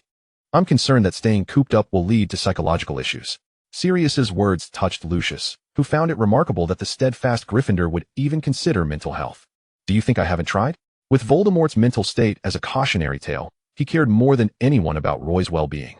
Arthur's son Percy entered, clutching a stack of documents. This was Sirius's office, a space where Lucius and Arthur sometimes convened during their leisure. Upon seeing Percy, Lucius could already envision Draco, when grown, working alongside him. How detestable. He had no envy towards the impoverished Weasley. Yet, to return to the earlier point, this unsettling quietude felt undeniably wrong. Arthur's remark earned Lucius an exasperated expression. As long as he refrained from attempting to infiltrate the ministry, all would be well, Lucius mused. 10 minutes of light banter passed, and both he and Arthur delved into their intricate and demanding tasks. As evening approached, Lucius entered Roy's office to report on recent developments, only to find Roy propped up on his left hand, dozing at his desk. Even in such a state, Merlin had not diminished his beauty. His handsome visage, now tinged with a fragile, sickly quality, seemed even more captivating. Roy opened his eyes just then. "Perfect timing, Lucius. I wish to return to Wensley Manor.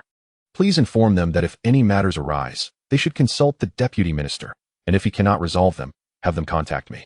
Lucius hesitated to allow him to return home. At least the ministry provided him with company.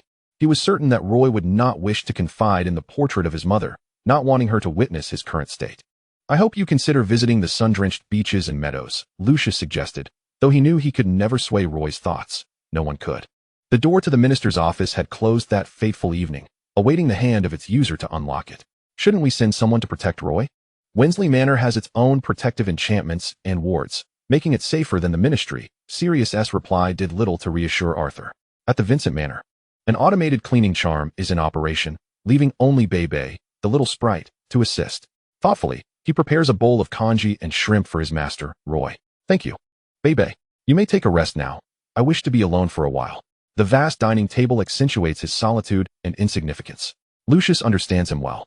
He refrains from awakening his mother's portrait, choosing instead to linger in this grand manor, devoid of any other wizard. Rather than succumbing to despair, Roy's potion-making skills remain exceptional. He decides to concoct some healing potions using the cauldron he had not employed since joining the Ministry of Magic. Although these potions pale in comparison to Severus's creations, he does not stop himself after tasting them. He merely advises himself to rest more. How are things at Hogwarts? Dressed in comfortable loungewear, he sips the emerald-hued potion. The troll continues to cause mischief daily, though nothing particularly alarming has transpired. Harry has advanced to his 5th year. Perhaps the dangers he faced during that time-traveling adventure have already come to pass, and he now seems to be leading a more subdued life. Is Cedric well? Having escaped Voldemort, he harbors some lingering fear, yet his mental state appears sound. It is likely that by the time he graduates this academic year, you will not have to wait long before attending his wedding. He and Cho are indeed well matched, with both families having tacitly accepted their relationship, just awaiting graduation. He misses you. To be honest, I think you prefer him among the students, and clearly, that sentiment is justified. Severus, as the head of Slytherin, must begrudgingly acknowledge that this Hufflepuff possesses all the qualities of an exemplary student. I look forward to seeing him at the Ministry. As Roy mentions Cedric, he recalls the youthful, naive boy from 3 years ago who stood nervously in his office, now transformed into a young man in love. Roy, I must return your words to you. You once said that there was more than one path to take in the world. But I revise that to say not all exceptional students aspire to join the Ministry. Severus has quite the memory. Years ago, Roy had comforted him with that very phrase, and he still recalls it vividly. Severus, you have erred in that assertion. Cedric has indeed expressed a desire to join the Ministry in my presence. This provokes a cold huff from Severus. Get well soon, Roy. You will recover. Severus has resolved to venture deep into the Forbidden Forest to seek traces of rare magical creatures, a matter he has not discussed with Roy, knowing he would disapprove. Yet Severus is not beholden to the Ministry. After bidding farewell to his friend, Roy receives a message from the Ministry, primarily from Lucius.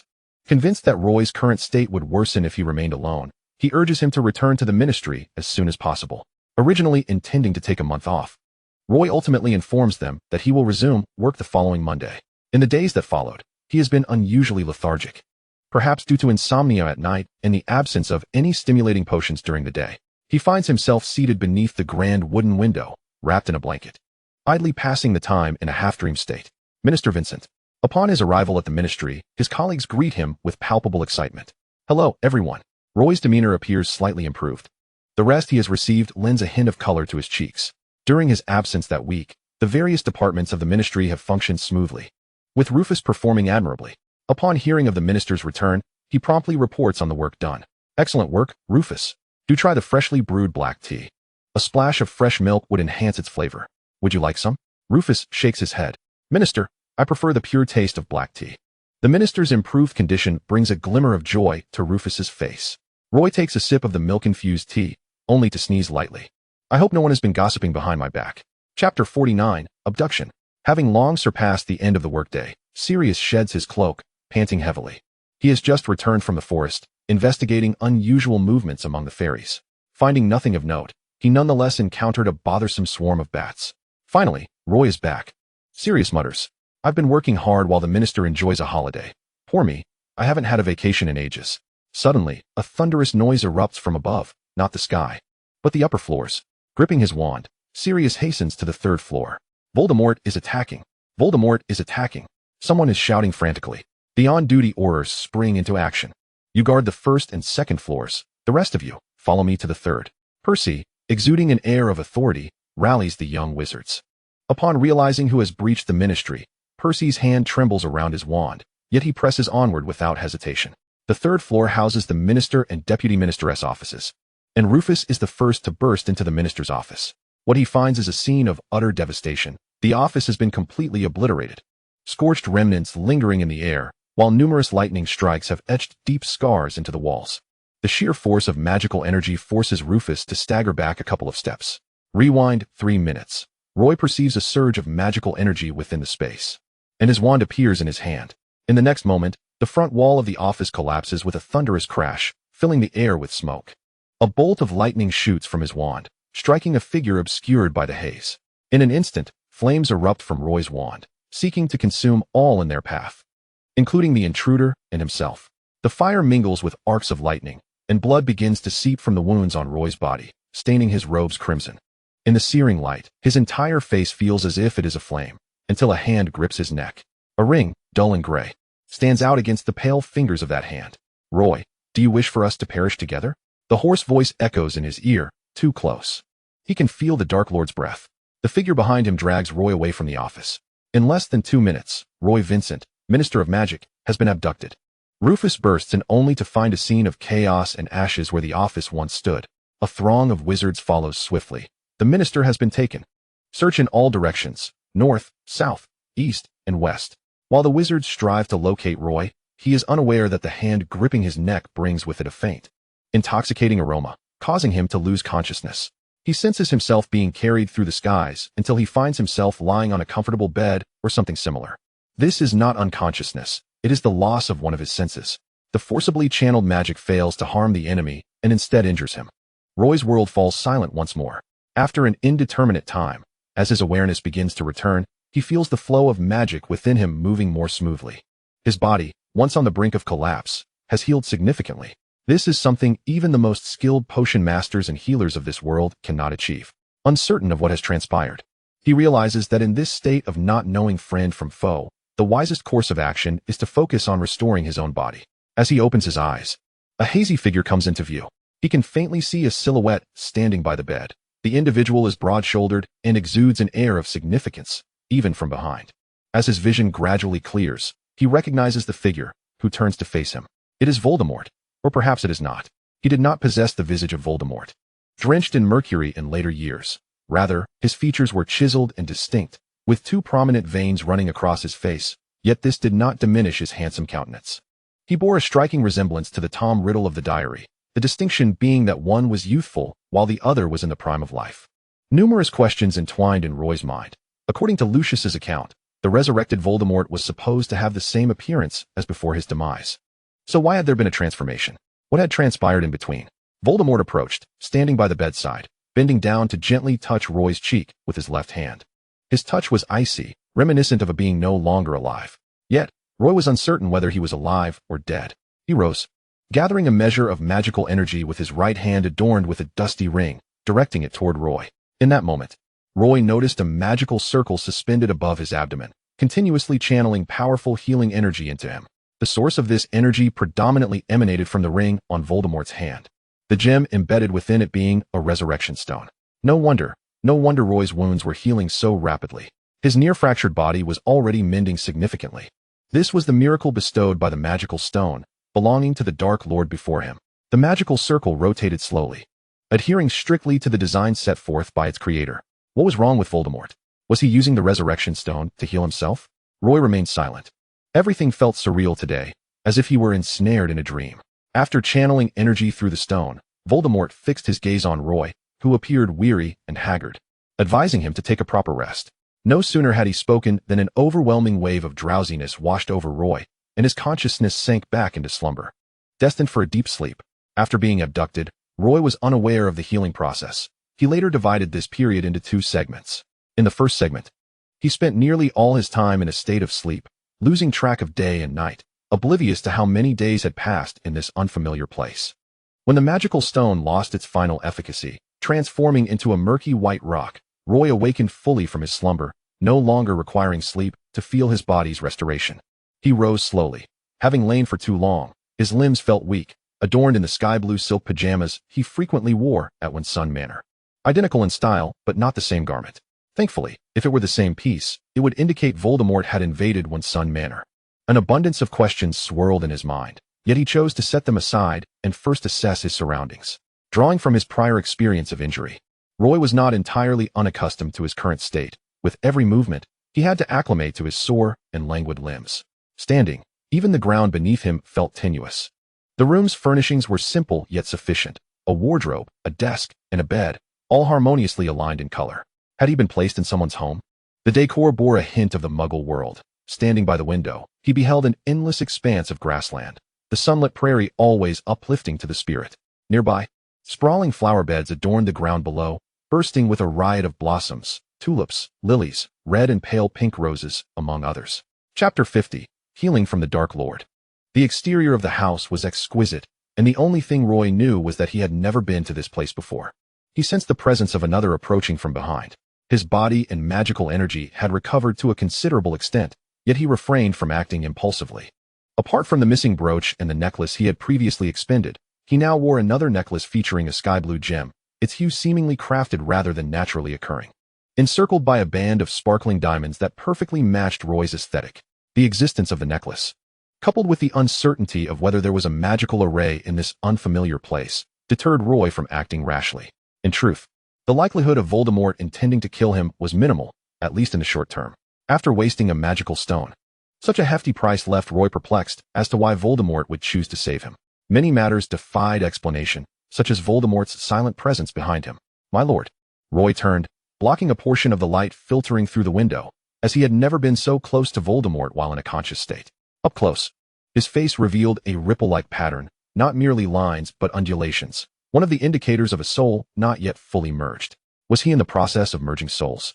All Roy could do was frantically employ his mental shielding technique, ensuring the Dark Lord did not glean too much information. Voldemort's gaze remained fixed on his eyes, intent on unraveling one perplexing question that eluded him. Those eyes, familiar yet filled with wariness, revealed nothing beyond that. Voldemort extended his hand. Roy recognized that pale hand. The palm adorned with a blue gemstone ring, seemingly crafted by the same hand that had fashioned the necklace resting against his chest. His reaction upon seeing this blue gemstone was fully observed by Voldemort. After a moment of confusion, hesitation gripped Roy. Should he reach for the ring? Was Voldemort offering it for him to take? Yet Voldemort withdrew his hand. Strangely, Roy felt a flicker of pleasure in the moment, even though outwardly he appeared unchanged.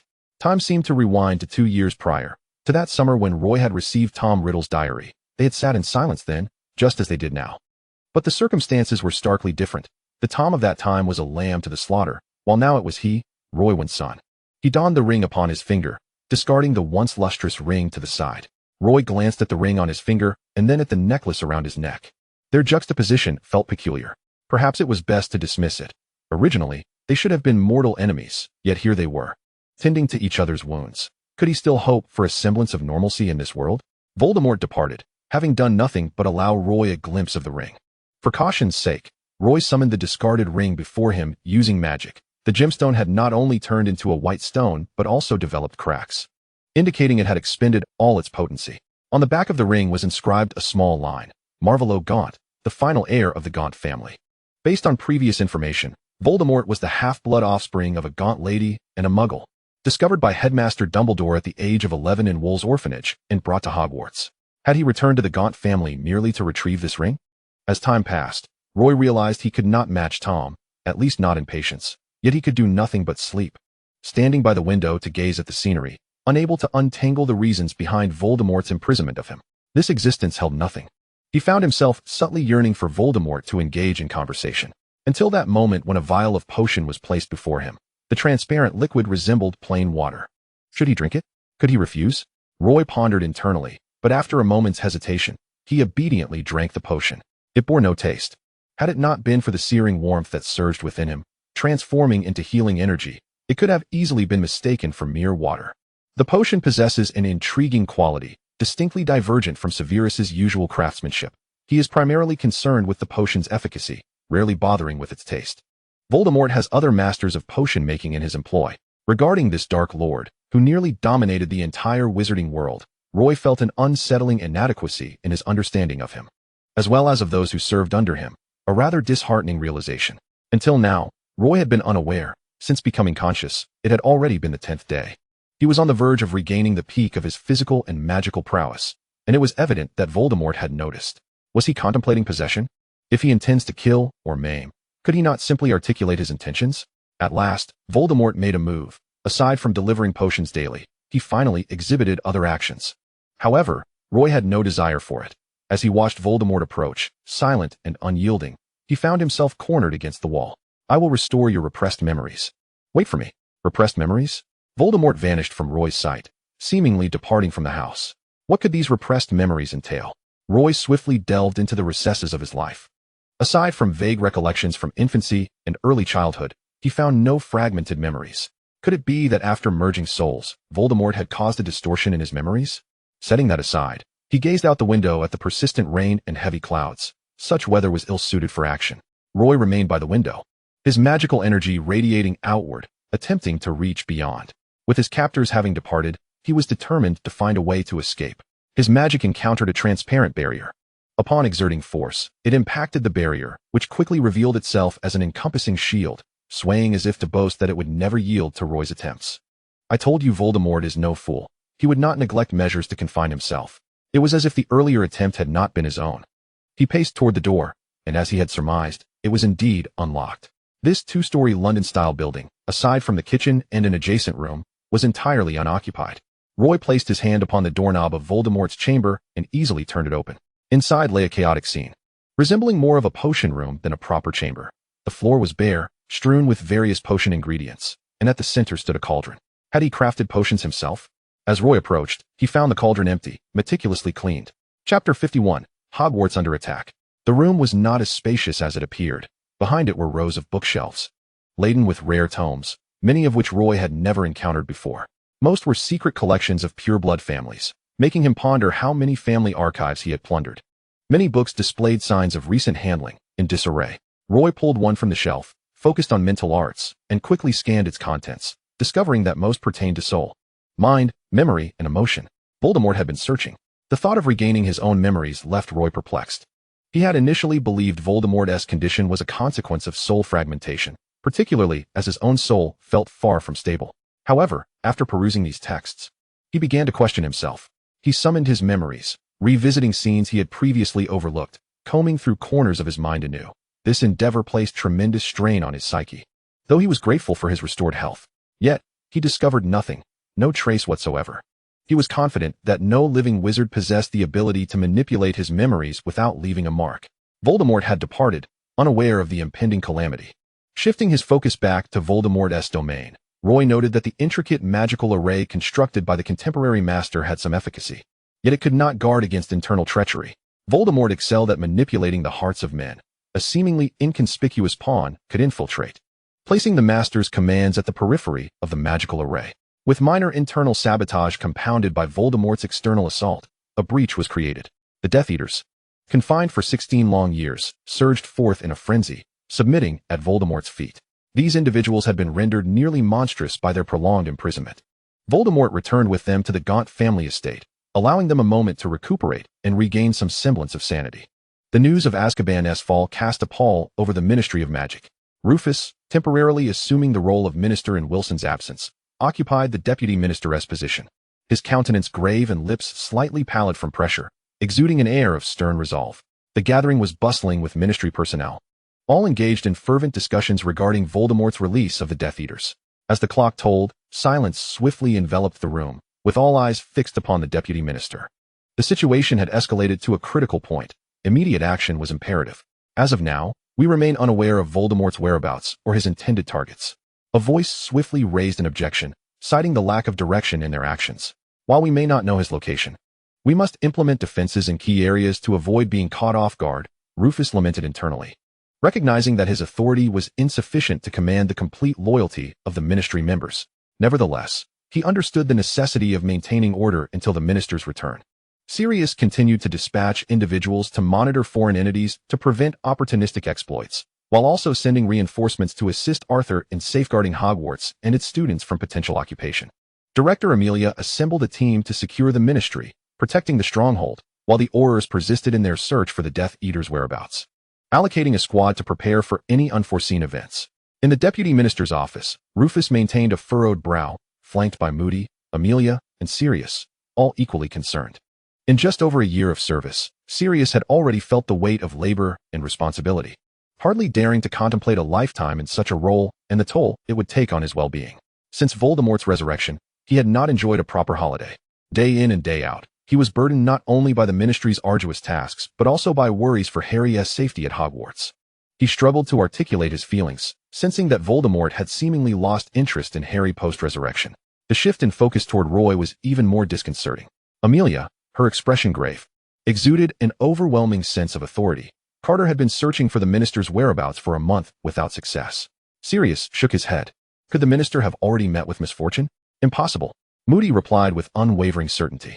My faith in the minister's survival is not in question. Rather, it is Voldemort's modus operandi. If he desired the minister dead, we would find a lifeless body claimed by the killing curse within this very office. Moody's assertion, despite being a positive indication, provoked discomfort at the mention of death. Let us each fulfill our duties. I believe the minister will return one day, Rufus concluded the conversation. Following the fall of Azkaban, news of the Death Eaters recuperating at the Gaunt estate swiftly reached the ministry. They lacked the capacity to confront Voldemort directly, especially with Minister Wilson's fate uncertain, leaving them with no choice but to keep a vigilant watch over the Gaunt estate. As Christmas Eve approached, no formal notification from the deputy minister was necessary. All ministry employees understood that this Christmas would not herald a holiday. This has left the family members eagerly awaiting the holiday together in a state of discontent, grumbling about the husband, wife, or son working at the Ministry of Magic. Be grateful. None of us wish to witness the ministry reduced to ruins upon our return from the holiday. Sirius listened to the grievances of his subordinates and made a chilling jest, so cold, yet effective enough that no one dared to mention spending Christmas together again. If the Dark Lord were to celebrate Christmas, it would indeed be absurd. Percy's voice echoed, the young wizard being a paragon of his generation at the ministry, having saved for quite some time to buy gifts for the modestly affluent Weasley family. Unfortunately, he could not be present for the unwrapping of the gifts this time. Fear not, young man. Voldemort possesses no emotions. Only Sirius had the audacity to refer to the Dark Lord so brazenly in public. The sole respite was that all students from Hogwarts had returned home for the Christmas holiday, at least for this festive season. They need not worry about news of Death Eater attacks on Hogwarts. Alas, the very day Hogwarts was attacked coincided with Christmas Eve afternoon, when Moody and his team arrived, only to encounter Bellatrix engaged in a fierce battle with Dumbledore. The headmaster, renowned as the greatest of wizards, had Bellatrix at a disadvantage. 2 or 3 dark wizards appeared, launching an assault and whisking Bellatrix away. Headmaster, how are you faring? Moody inquired, assessing the headmaster's physical state. I am well. Voldemort has already taken what he came for. Let us discuss this in my office. This Christmas, Hogwarts was left with only Dumbledore, previously 2. However, Professor Snape was also destined to be absent from Hogwarts this Christmas. Chapter 52, A Christmas Eve with Voldemort. The headmaster's office was illuminated by candlelight. Dumbledore recounted the events succinctly. Tom had not breached the castle. Being well acquainted with the Chamber of Secrets, from which he emerged, he had brought 5 or 6 dark wizards, instructing Bellatrix and 2 others to engage me while he proceeded to the corridor connecting to Ravenclaw, where he acquired an object before departing, never having struck a blow. Headmaster, this oversight is mine, Moody admitted, not anticipating that Voldemort, besides his desire for Harry, sought other treasures within Hogwarts. After the students had left for the Christmas holiday, he dispatched Aurors from the ministry to reinforce the Forbidden Forest. Dumbledore shook his head. This time, Voldemort's intentions were clear, and even with Aurors present, their unfamiliarity with the chamber could lead to greater casualties. Seated upon a stool, Dumbledore bore the marks of time, his face and hands etched with wrinkles. Yet he commanded respect. He had not foreseen Voldemort's arrival at Hogwarts at such a moment, yet it inadvertently left behind some clues. He retrieved a letter written by Roy before his abduction, extracting one. Roy had previously mentioned that Voldemort obtained Hufflepuff's cup from Gringotts, leading him to suspect that the relics of the 3 heads of houses, aside from Gryffindor, might harbor a fragment of Voldemort's soul. Dumbledore spoke in a calm, moderate tone, accustomed to the tumult of crises, maintaining absolute composure even in dire situations. Has he acquired all 3? The cup and the diadem are now in his possession. The locket is likely also secured by him. Listening to the headmaster, Moody expressed confusion, regardless of the significance of these artifacts. Why had Voldemort sought them back after once hiding them? Dumbledore shook his head, recalling that Voldemort had displayed remarkable talents during his schooling, achieving feats beyond ordinary comprehension. The secret of soul possession might reside solely with one individual. The most perplexing aspect of today's events was that the Voldemort who appeared was indeed Voldemort, yet not the final incarnation. His features restored, he resembled the Tom Riddle of memory. Was it possible he truly sought to merge his fragmented soul, and if so, for what purpose? That night, having secured Ravenclaw's diadem, Voldemort stood outside the Black Lake, contemplating the flickering lights above. My lord, should I proceed to kill Harry? Bellatrix inquired, loyal yet lacking in intellect, failing to grasp Voldemort's intent. He shook his head, cloaked in darkness. Return for now. I shall summon you if needed. The Death Eaters promptly departed, Bellatrix struggling slightly, but unwilling to defy any command from Voldemort. Alone, Voldemort was not admiring the diadem's brilliance and elegance. He was attuned to the restless fragment of his soul within it. Clearly, this was not an opportune moment. Today was a significant holiday. Meanwhile, Roy remained oblivious to the unfolding events, his thoughts a whirlwind of intrigue and uncertainty as he stood by the window of Voldemort's chamber, the view akin to his own until another figure appeared. My lord. Roy turned to find Voldemort clad in a suit, exuding more charm than when cloaked in robes. He resembled not a remorseless Dark Lord but a sovereign of the wizarding world. Adorning his chest was a brooch shaped like a flower, encrusted with diamonds. "I have prepared dinner below." Roy considered testing his tolerance to gauge his standing in Voldemort's eyes. He refrained, however, and after a swirl of thoughts, found himself seated at the dining table, 2 steaks before him, with the centerpiece being a small Christmas tree. The petite tree was adorned with a 5-pointed star, its pinnacle crowned with a white diamond. Quite affluent, he mused. Roy felt somewhat disoriented and perplexed, struggling to comprehend the situation, dining with Voldemort, the Minister of Magic who wished to kill him, was undoubtedly a surreal affair. When a glass of red wine was presented before him, Roy accepted it. His body tense with apprehension, movements awkward. "Roy." He lifted his gaze to meet Voldemort's eyes. What agony and restraint lay within them, mingled with a hint of madness. His heart quivered. If Tom Riddle's words rang true, not mere delusions of insanity, then what had transpired between them? What had truly occurred? The sound of their glasses clinking resonated not with the merriment of Christmas celebration, but rather like a funeral bell tolling for what they had lost. Yet, he remained unaware of what had faded. Had someone altered his memory? Roy could scarcely fathom that one day he would share a Christmas Eve with Voldemort. The decorations upon the Christmas tree sparkled, mirrored by the sapphire adorning both his and Voldemort's attire, crafted by the same hand. The two resumed their previous dynamic, silence enveloping them. The steak was exquisitely cooked, tender, and juicy. This meal was consumed amidst trepidation, unease, and an abundance of bewilderment. After dining, Roy gazed up at the stars, his mind troubled by the state of the Ministry and Hogwarts. The now less manic Dark Lord would evidently prove even more formidable. He was a daring individual, contemplating the increased challenge posed by the Dark Lord while the latter stood beside him. On this night, whether it be Dumbledore's Order of the Phoenix, Voldemort's Death Eaters, or Roy's Ministry of Magic, all are fervently striving to vanquish their adversaries. Only Roy and Tom managed to enjoy a seemingly tranquil Christmas. After Christmas Eve, Harry found himself at Sirius's home, having received an invitation to join the Order of the Phoenix. His anxious heart calmed upon encountering Sirius's reassuring smile. The gathering was filled with familiar wizards, including Professor Lupin, Headmaster Dumbledore, and the Weasley couple, all of whom had joined the Order after graduating from Hogwarts, forming the backbone of the fight against the Death Eaters. Upon seeing Harry, several of them offered friendly smiles, particularly Mrs. Weasley, who had always felt it was inappropriate to involve the still-enrolled Harry in this war. They arranged themselves in a circle around the room, with Dumbledore seated at the head. Chapter 53, Escape. I have conferred with Deputy Minister Scrimgeour, and our opinions diverge. The Ministry is currently seeking Voldemort's whereabouts, preparing for the final confrontation.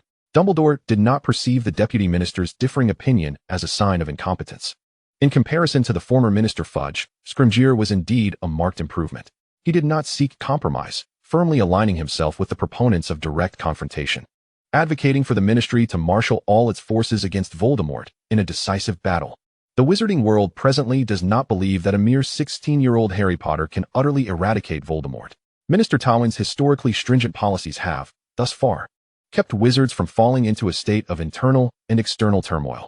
Has there been no news from Minister Tywin? Harry inquired, the 2 months of silence weighing heavily on him, worrying that the minister might be in peril at Voldemort's hands. Dumbledore shook his head, expressing some concern regarding Roy. Yet he looked at the assembled company and stated, "We must prepare for the possibility that Roy may not return." In his recollection, Voldemort had never been known for his mercy. The Order of the Phoenix meeting concluded, and Dumbledore returned to the school to greet an unexpected visitor, Slughorn, who had once served as the potions master at Hogwarts for decades, and was among the professors who had maintained a long-standing collegial relationship with Dumbledore. His appearance was a surprise to Dumbledore. During his tenure, Slughorn's favorite student had been Tom Riddle, a fact he vehemently denied later.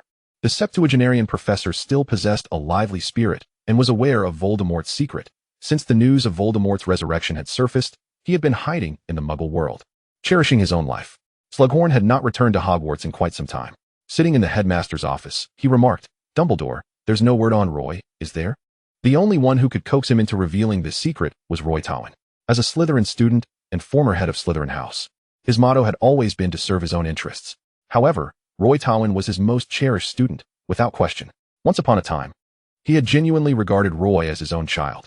That good boy had even suggested that when Slughorn no longer wished to teach, he could retire to Tywin Manor and do as he pleased. That had been during Roy's 5th year, and now, 22 years had swiftly passed.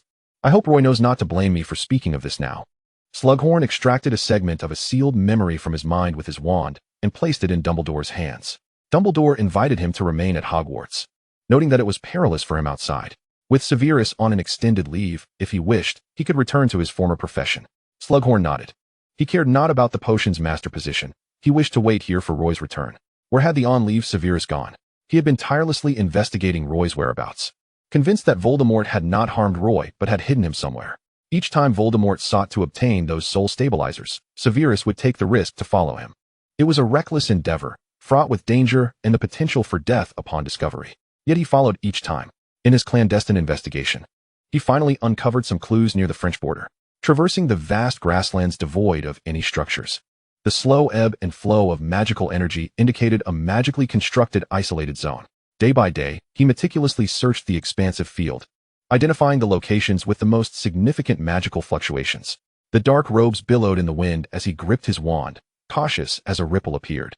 He had found it. He reached out to touch the barrier, feeling the magical energy surging from it. Even if Voldemort constructed this place, it would have required considerable effort. Why had he done this? He needed to contemplate how to breach the barrier or alert those within that he had discovered them. Inside the barrier, Voldemort had not shown himself for several days. Roy sensed that considerable events had transpired outside, for it was not in his character to remain trapped. Daily, he attempted to escape, but the space here was unlike the outside world. The magical energy was disrupted, making it hard to fathom how deeply Voldemort had studied spatial magic. What purpose could a Dark Lord, intent on ruling the wizarding world, have for studying space? Inaction was not Roy's style. He unleashed chaotic bursts of magic at the suspected weak points of what appeared to be a magical array, attempting to shatter the constraints.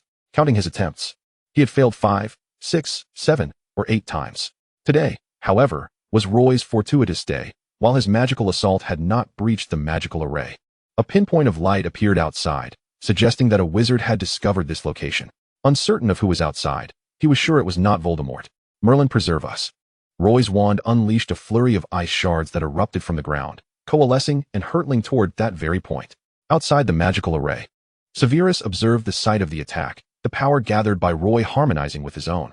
Waves of magical light radiated outward, causing the buildings behind Roy to tremble. As their combined magic surged, the ground began to shake, gradually intensifying. 3 minutes later, Severus's magic was exhausted. Roy's hands slowly spread apart, his entire magical essence converging into a beam that surged toward that spot. A small point of light first appeared on the barrier, extending into invisible fissures that were barely discernible to the naked eye. This was sufficient. Roy vanished from his location, escaping the confines that had ensnared him. He stood firmly beside Severus. I suspected it was you, Severus. The rapid depletion of magic had left Severus somewhat weakened, but a faint smile graced his lips. It is good that you are alive. It is most inauspicious to speak of death so frequently. Roy supported Severus's arm, leading him away from this place. He realized he was now at the edge of France, marveling at Severus's determination to locate him. He transported Severus directly back to London, England. Severus had long noticed that Roy's physical condition had improved. He furrowed his brow slightly, but remained silent. Roy appeared unchanged. Yet the sapphire necklace around his neck was rather conspicuous. Had Voldemort taken him? Was this necklace a gift from Voldemort? He scolded himself for such irrational thoughts. I must take my leave.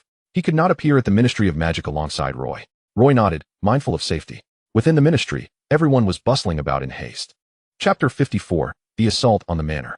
In the office of the Director of the Department for the Regulation and Control of Magical Creatures, a mountain of documents lay before Sirius, who was signing his name with such fervor that sparks seemed to fly from his pen. I assisted with the minister's duties, and when Roy returns, I shall see to it that he doubles his efforts, leaving no room for even a minute of respite. His low mutterings were clearly heard by everyone present, including Roy.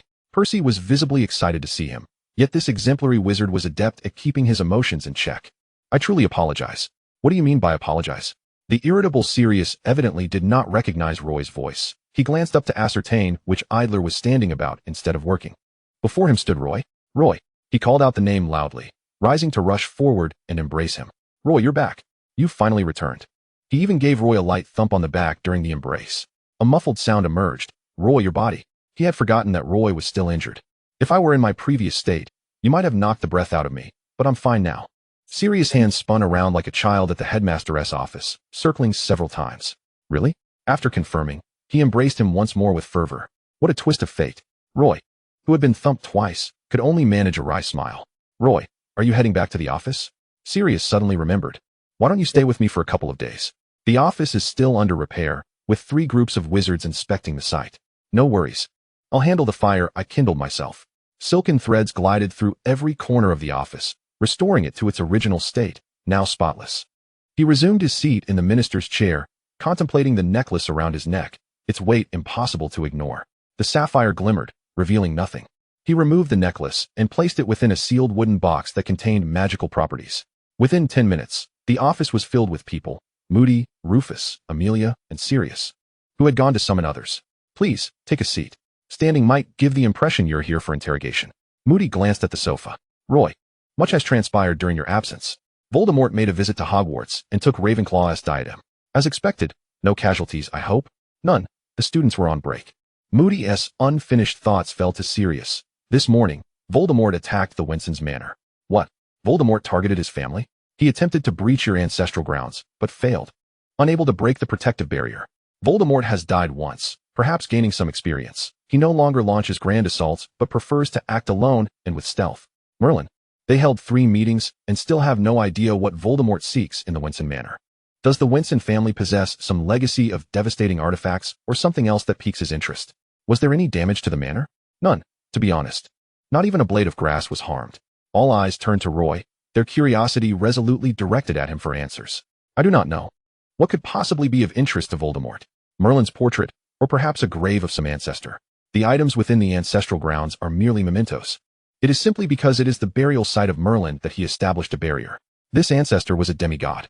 It is said that his physical death was not a true demise but a release, allowing him to become a being akin to a deity in the Muggle world. I shall return to investigate. You all continue with your duties." The gazes of the crowd, aside from the joy of reunion, held a curiosity that Roy was acutely aware of. Yet he could not elucidate why Voldemort had healed him. He suspected that Voldemort's intentions were not for some powerful artifact, but rather for a truth. An hour later, having briefly addressed matters at the ministry, he returned to Winson Manor. Beebe was overjoyed, sensing that the vast, empty manor needed a semblance of life, lest it succumb to decay. His ears perked up at his master's return, a manifestation of excitement and joy. "Beebe, you need not attend to me. Go rest." Roy proceeded to the ancestral grounds, which bore no distinction from those of other families, mounds and mounds of graves. He first approached his parents' graves, only to discover 2 white wreaths. Had someone come to pay respects to his parents? But the Winson family consisted solely of himself. Even with a minuscule chance, he refused to entertain the thought that these wreaths were offered by Voldemort. Yet no other possibility existed. No one had visited during this time. Roy stared at the wreaths for a long moment, then summoned his magic, watching as the 2 wreaths vanished before him, allowing him to breathe a sigh of relief. He knelt down and presented his own wreath. Given the current state of the Winson family, after his demise, it was likely no one would honor him with a wreath. He ventured deep into the ancestral grounds, where rather than a grave, there stood a monument, a place to display ancestral teachings. There was no grave, merely a stone tablet inscribed with 4 words: "Reason above all." As the greatest wizard in the history of the wizarding world, Merlin emphasized the importance of reason. Without reason, one could easily be swept away by desire. Without reason, one could fall prey to the whims of the body. Without reason, one could bring calamity upon the world. Beneath the stone tablet lay the most secretive part of the Winson ancestral grounds. In his childhood, Ron had visited this place several times. It was nothing extraordinary. Perhaps the Winson family had never produced a wizard proficient in artifact creation or potion making. They all shared a common interest in collecting mementos. The ancestral grounds remained as he remembered, with a vast chamber housing portraits of ancestors and the relics they had left behind. The Winson manor had a penchant for the glimmering, and upon seeing these invaluable gems, Roy mused that should he find himself destitute, he could sell them. His magic swept over the remnants, revealing nothing particularly special. What could Voldemort possibly want to enter for? Surely he did not intend to steal Merlin's portrait. This excursion yielded no results, and upon returning to Winson Manor, Roy felt none of the sadness he once bore. It seemed the manor did not constantly remind him of the loss of his parents, but rather served as a reminder of their enduring love for him. He manually repaired the castle with magic. Beebe was correct, the place needed some liveliness. With a thought, he decided to move back and rest. Chapter 55, The Secret of the Horcruxes. Having not seen his mother's portrait in quite some time, the image of Ellie retained only a fragment of consciousness. Yet she remained instinctively concerned for Roy, anxious about his well-being. That night, the castle was once again illuminated, returning to its former glory. For Roy, the daily commute from Winson Manor to the Ministry of Magic posed no challenge. There was a backlog of affairs to attend to. Yet the energetic Ron handled them with aplomb. His return brought great relief to Dumbledore. For Roy stood resolutely on the side of completely vanquishing Voldemort. For merely eliminating Voldemort's current form would serve no purpose. He harbored a lingering apprehension that Harry might be in peril due to Voldemort's desire to amalgamate all souls. His concerns were not unfounded. Another summer had arrived at Hogwarts, and this year's distinguished graduate was Cedric Diggory from Hufflepuff. True to the agreement made with Roy, Cedric had taken up a position at the Ministry of Magic. The youthful exuberance of the young man easily evoked memories of one's own youth. What a jest! You are in the prime of your life. Rest assured, you have at least 2 centuries ahead of you. You've scarcely lived a quarter of that.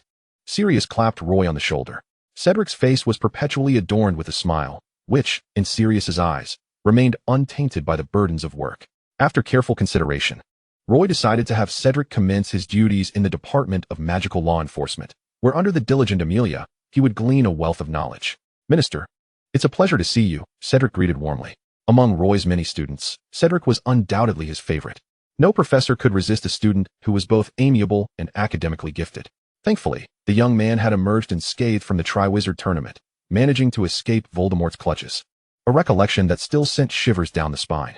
Having endured such terrifying experiences, Cedric had not been deterred. Instead, he resolutely committed himself to the cause against Voldemort. Whether as his professor or Minister of Magic, Roy felt immense pride. Minister, the young badger has been a tad cheeky since starting work just 2 days ago, Cedric said. A hint of bashfulness gracing his features. What's the matter, Cedric? A wedding invitation was presented before Roy, announcing that he and Autumn would be united in matrimony in 3 months. Please do attend if your schedule permits. Having just graduated from Hogwarts, Cedric and Autumn were evidently preparing to embark on the journey of marriage. It was reminiscent of James and Lily, who had been the quickest to wed, albeit only considering it 6 months post-graduation. Congratulations. I shall certainly be there. This young couple, deeply in love, had every professor at Hogwarts believing in their destined union. After Cedric departed, Sirius knocked on the door. Roy, I've been contemplating whether Harry should move to Winsley Manor for the time being. I am gravely concerned for his safety. There was no place in the wizarding world that was entirely secure, and the Muggle world was even more precarious. Voldemort was no longer the same as before. Winsley Manor? Let me ponder that. The manor was not what it once was. It had been a sanctuary during his father's lifetime, but now, with Roy spending his days at the ministry, would Harry need to accompany him there for work? Another restless night unfolded, as a spell struck the floor, penetrating a meter deep. Harry, wand in hand, rolled aside just in time. Harry, Sirius arrived. Engaging in a fierce duel with the cloaked wizard before him, spells ricocheting and shattering various items, transforming the room into a chaotic scene. A spell shot from a distance, collapsing the back wall. Upon seeing Roy Winsley approach, the dark figure leapt through the breach and fled. Harry, Sirius quickly turned, embracing his godson. I'm unharmed, Harry reassured. Still shaken, dressed in his pajamas and unprepared for an assassination attempt, Roy dashed outside, unwilling to let the assailant escape so easily. He possessed a natural advantage in pursuit, his speed surpassing even apparition. He chased the figure into a dense forest, where the assailant finally halted. A barrage of colorful spells erupted towards Roy, flames swirling around them. Suddenly, the figure drew close, intercepting one of Roy's spells, their faces mere inches apart. The features hidden beneath the cloak gradually became discernible. It was Voldemort. He pressed his hand against Roy's heart, seemingly attempting to listen to its rhythm. However, in the next moment, a spell from Roy forced him to retreat. Voldemort departed, leaving Roy standing amidst the flames. Roy flicked his cloak, extinguishing the inferno that enveloped the forest, releasing a faint scent of charred earth. The Black family home was ablaze with light. Sirius clearly could not bear to leave Harry alone, remaining vigilantly by his side. Was that man Voldemort? Roy inquired. Indeed. The wards of the Black home cannot deter him. It is no longer safe here. Tonight, you and Harry should accompany me to my house. It was unexpected that after a day of hesitation, a decision had to be made that very night. At Winsley Manor, Harry sipped some pumpkin soup at an unfamiliar long table before retreating to the room he had previously occupied, hoping that no one would intrude upon him that night.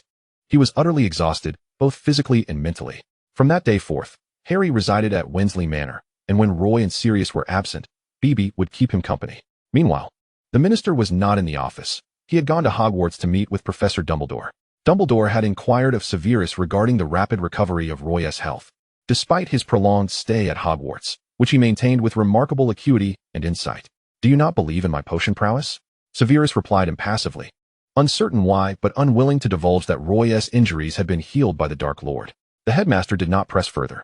With the goblet, the diadem, and the locket in Voldemort's possession, along with Harry's near assassination, Dumbledore felt it was time for Roy to learn the complete truth. "Roy, I believe you have surmised that the scar on Harry's forehead is not merely a simple mark. The symbol of the Chosen One," Roy interjected, attempting to lighten the mood. "Surely it must contain some of Voldemort's essence." Dumbledore was not surprised by Roy's deduction. Indeed, the love that had formed the counter-curse not only stripped Voldemort of his powers, but also compelled a fragment of his soul to be torn and reside within Harry's body. Thus, Harry had become a vessel for him. "Do you know how many vessels there are in total?" "Follow me," Dumbledore instructed, leading him to the back of the headmaster's office, where a large pensieve awaited. Within it lay images that Dumbledore had meticulously preserved. Given the gravity of the matter, he felt compelled to share this secret solely with Roy. Chapter 56. The Attack on the Ministry of Magic. A young Tom Riddle stood beside Professor Slughorn, his back to the professor, recounting a dark art known as Horcruxes, which required the sacrifice of a life to create one. But 7 is preferable. I fancy that number. In the flickering firelight, the young Tom exuded a silent madness. 7. That would necessitate the murder of 7 individuals. The scene abruptly halted as the professor had miscalculated. A total of 6 lives were required to create Horcruxes. At this juncture, Tom Riddle sought a total of 7. Surely he must retain 1 for himself, including the piece forcibly split within Harry. That made a total of 8. "You seem to understand him well," Dumbledore remarked, a hint of admiration for Roy's brilliance evident in his tone. Half the secret of Horcruxes had been unveiled, with the remaining enigma being which of them belonged to him. After witnessing the revelations within the pensieve, Roy followed Dumbledore out in silence until a brick wall stood before him. "So Harry will also perish, correct?" Dumbledore refrained from responding. His silence spoke volumes. Should the other souls within Harry be eradicated, he too would lose his life. "Headmaster, you were aware of this all along." The unfolding of events had taken Roy by surprise. "Roy, for the sake of the entire wizarding world, some sacrifices are necessary." This time, it was Roy who fell into silence. A wand, marked by distinct joints, emerged from an unknown origin. Was it the Elder Wand? According to legend, this wand was crafted by Death himself, fashioned from elder wood, hence its moniker, the Bone Wand. It is one of the infamous Deathly Hallows, reputed to render its master invincible. Such a formidable artifact capable of unsettling the wizarding world was now held in the hands of Dumbledore, presented before Roy. "Roy, I am aware that there are matters you would prefer to avoid witnessing, yet I implore you to remain rational. I hope you will wield, or, rather, safeguard this wand." Dumbledore, now in the twilight of his years, may have foreseen his imminent demise, choosing to entrust this powerful relic to a more suitable guardian to prevent it from falling into the hands of the Dark Lord. "I believe it would be prudent for the headmaster to retain custody of the wand." This was a temptation difficult to resist, yet Roy declined. He sensed an unsettling stir in the air, as if something was awakening. Until the truth was unveiled, he could not fully trust even himself. Roy's refusal took Dumbledore by surprise. The old wizard's kind yet discerning gaze rested upon him, perceiving the secrets that cloaked Roy. Each individual harbors their own secrets, and Dumbledore believed Roy capable of managing his own. On the 3rd day of Harry's stay at the Winson Manor, Roy set out to fetch Hermione and Ron for a short visit, allowing the friends to reconnect. Wow! Ron and Hermione's youthful exuberance was evident as they entered the ancient, majestic castle, which left them in awe. "I thought Hogwarts was already quite expansive, or rather, immense." Hermione's thought remained unfinished, yet Ron grasped her meaning. "No need for elaboration. I comprehend." Ron pondered a pressing question. Why, despite being a pure-blood family, did the Weasleys live in such poverty, confined to a dilapidated house furnished with old relics? "Hermione." "Ron." Harry's jubilant call preceded an embrace. "Harry, I'm so glad to see you. My mom even suggested inviting you over to the Weasley home." Mrs. Weasley held Harry in high regard, considering him more well-behaved than Ron and his siblings. "Me too. Follow me." Harry led them to his quarters. "Wow." Ron plopped onto the soft bed. "Professor Winson is truly kind. This bed is so soft and comfortable."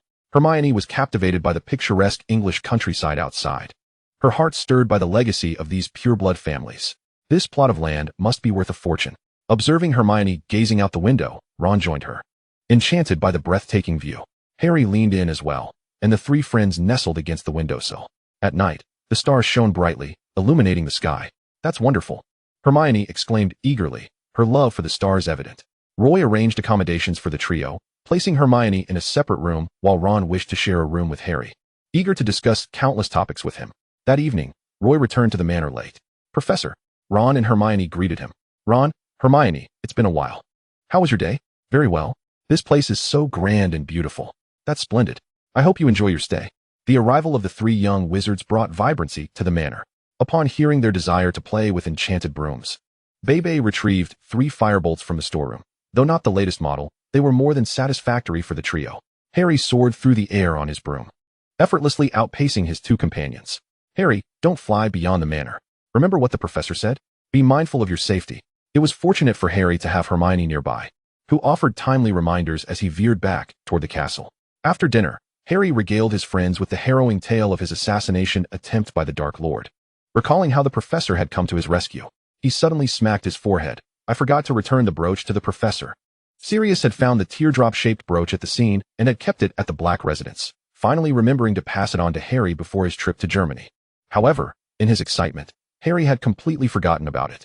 It's fine. Just hand it to the professor when he returns tonight, Ron shrugged, dismissing it with a flick of his increasingly long red hair. Indeed, we see the professor every day. That night, Roy returned to the manor much later. After visiting Gringotts and Hogwarts, Winson Manor had become another checkpoint, as Voldemort arrived at the Ministry of Magic, not alone, but accompanied by a legion of Death Eaters. Roy sensed a surge of magical energy and vanished from his office. Quickly, bind them. Bella, in the midst of casting the killing curse, was ensnared by vines that erupted from the ground, and Percy stood before Roy, visibly shaken. Minister, Roy shielded Percy behind him as a Death Eater charged towards him, the narrow corridor appearing crowded with adversaries. A barrage of deadly curses erupted from the tip of his wand, obliterating the Death Eaters in blinding flashes of light. Chapter 57, The Veil of Truth. Bodies shattered like glass, leaving no trace behind. A figure eerily reminiscent of Barty Crouch emerged, his prominent cheekbones and skeletal frame exuding a menacing aura. His killing curse erupted from his wand, a flame consuming both the curse and him, under comparable magical force. It was indeed formidable, yet he faced Roy. What thoughts occupied the mind of this once promising Death Eater before his demise was of no concern to Roy. Should he lament for the Death Eaters? Better to mourn the fallen and injured ministry personnel. This floor bore witness to the annihilation of all Death Eaters, save for the incapacitated Bella, and as he descended to the next level, he encountered numerous fallen Aurors. Minister, the mysterious one is inside. Moody's voice echoed as Roy moved forward, casting flames upon the room without the need to wield his wand, leading to the emergence of several green flashes from the opposite chamber. Roy clashed with Voldemort, their magical powers reducing the Auror office to mere ashes. Voldemort approached Roy, as he had before. Frowning slightly, he remarked, "We are wizards, not warriors. Do not draw so close. Do not approach them." Moody cautioned the remaining wizards to step back. Such a wave of magical energy would consume them upon proximity. Voldemort and Roy finally separated, their connected spells colliding in a fiery explosion of sparks. Roy sensed something. The ancestral grounds had been breached. Was it Harry? Had something transpired at Winson Manor? A diversion tactic. The point of impact between the spells erupted in a deafening explosion. You have attacked Winson Manor? Roy, do you truly not wish to uncover the truth? Time is of the essence. Voldemort used apparition to teleport to Winson Manor. Moody arranged the following matters. A voice echoed through the sky, and Roy's figure vanished. He traversed the space, returning to the hidden chamber. Harry. At a glance, Harry was rolling on the ground, clutching his scar on his forehead. Roy helped him to his feet. Professor, Harry has dropped your teardrop-shaped brooch into the black water, he said. During dinner that evening, Harry, still holding his scar, spoke of a tugging pain. Before they could finish their meal, Pettigrew infiltrated the manor. Fortunately, Hermione reacted swiftly, intercepting the fireball he cast. The three of them managed to hold their ground against Pettigrew. Come, follow me. Harry recalled Roy's admonition, should danger arise and he failed to arrive in time. As long as they remained within the confines of the Winson's Manor, they could shatter the small, gourd-shaped magical device he had given them to reach safety. He crushed the gourd and quickly grasped Hermione and Ron's hands as a teleportation magic circle illuminated beneath their feet, whisking them away to the hidden chamber of the Winson ancestral grounds. The trio had never been here before, their nerves still frayed from the encounter. The visage of Pettigrew was utterly terrifying, his silvery hands emanating a dreadful aura. The professor assured us this is a safe place, Harry murmured, pressing his palm against his chest to calm his racing heart. He failed to notice the green glow emanating from the scar on his forehead. After the initial shock began to subside, the three stood and surveyed the chamber. The lifelike portraits lent an ominous air to the perilous night. Harry's gaze was drawn to the tallest painting, depicting an ordinary wizard, whose appearance seemed unremarkable at first glance. How remarkable, from such a height and distance.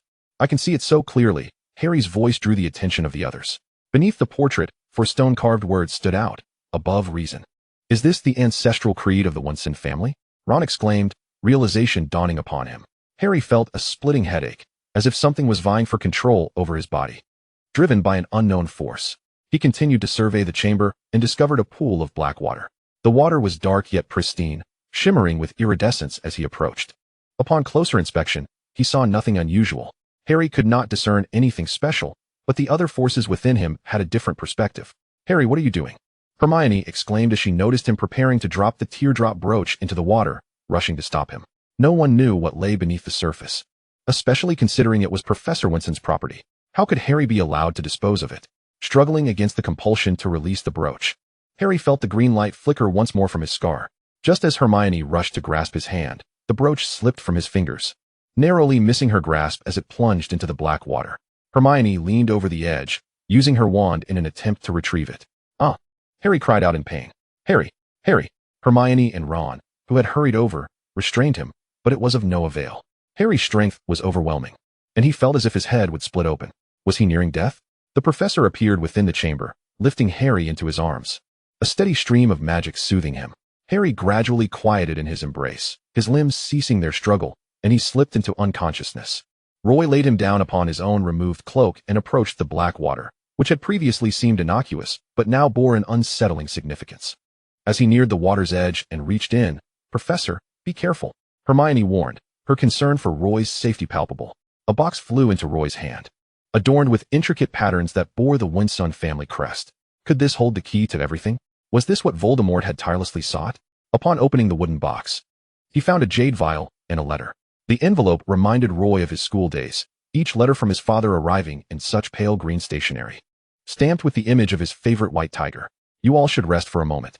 Voldemort may be waiting outside, and I must uncover everything," he said, leaning against the wall beside an unknown ancestor's statue. "Forgive me, my son," the letter began.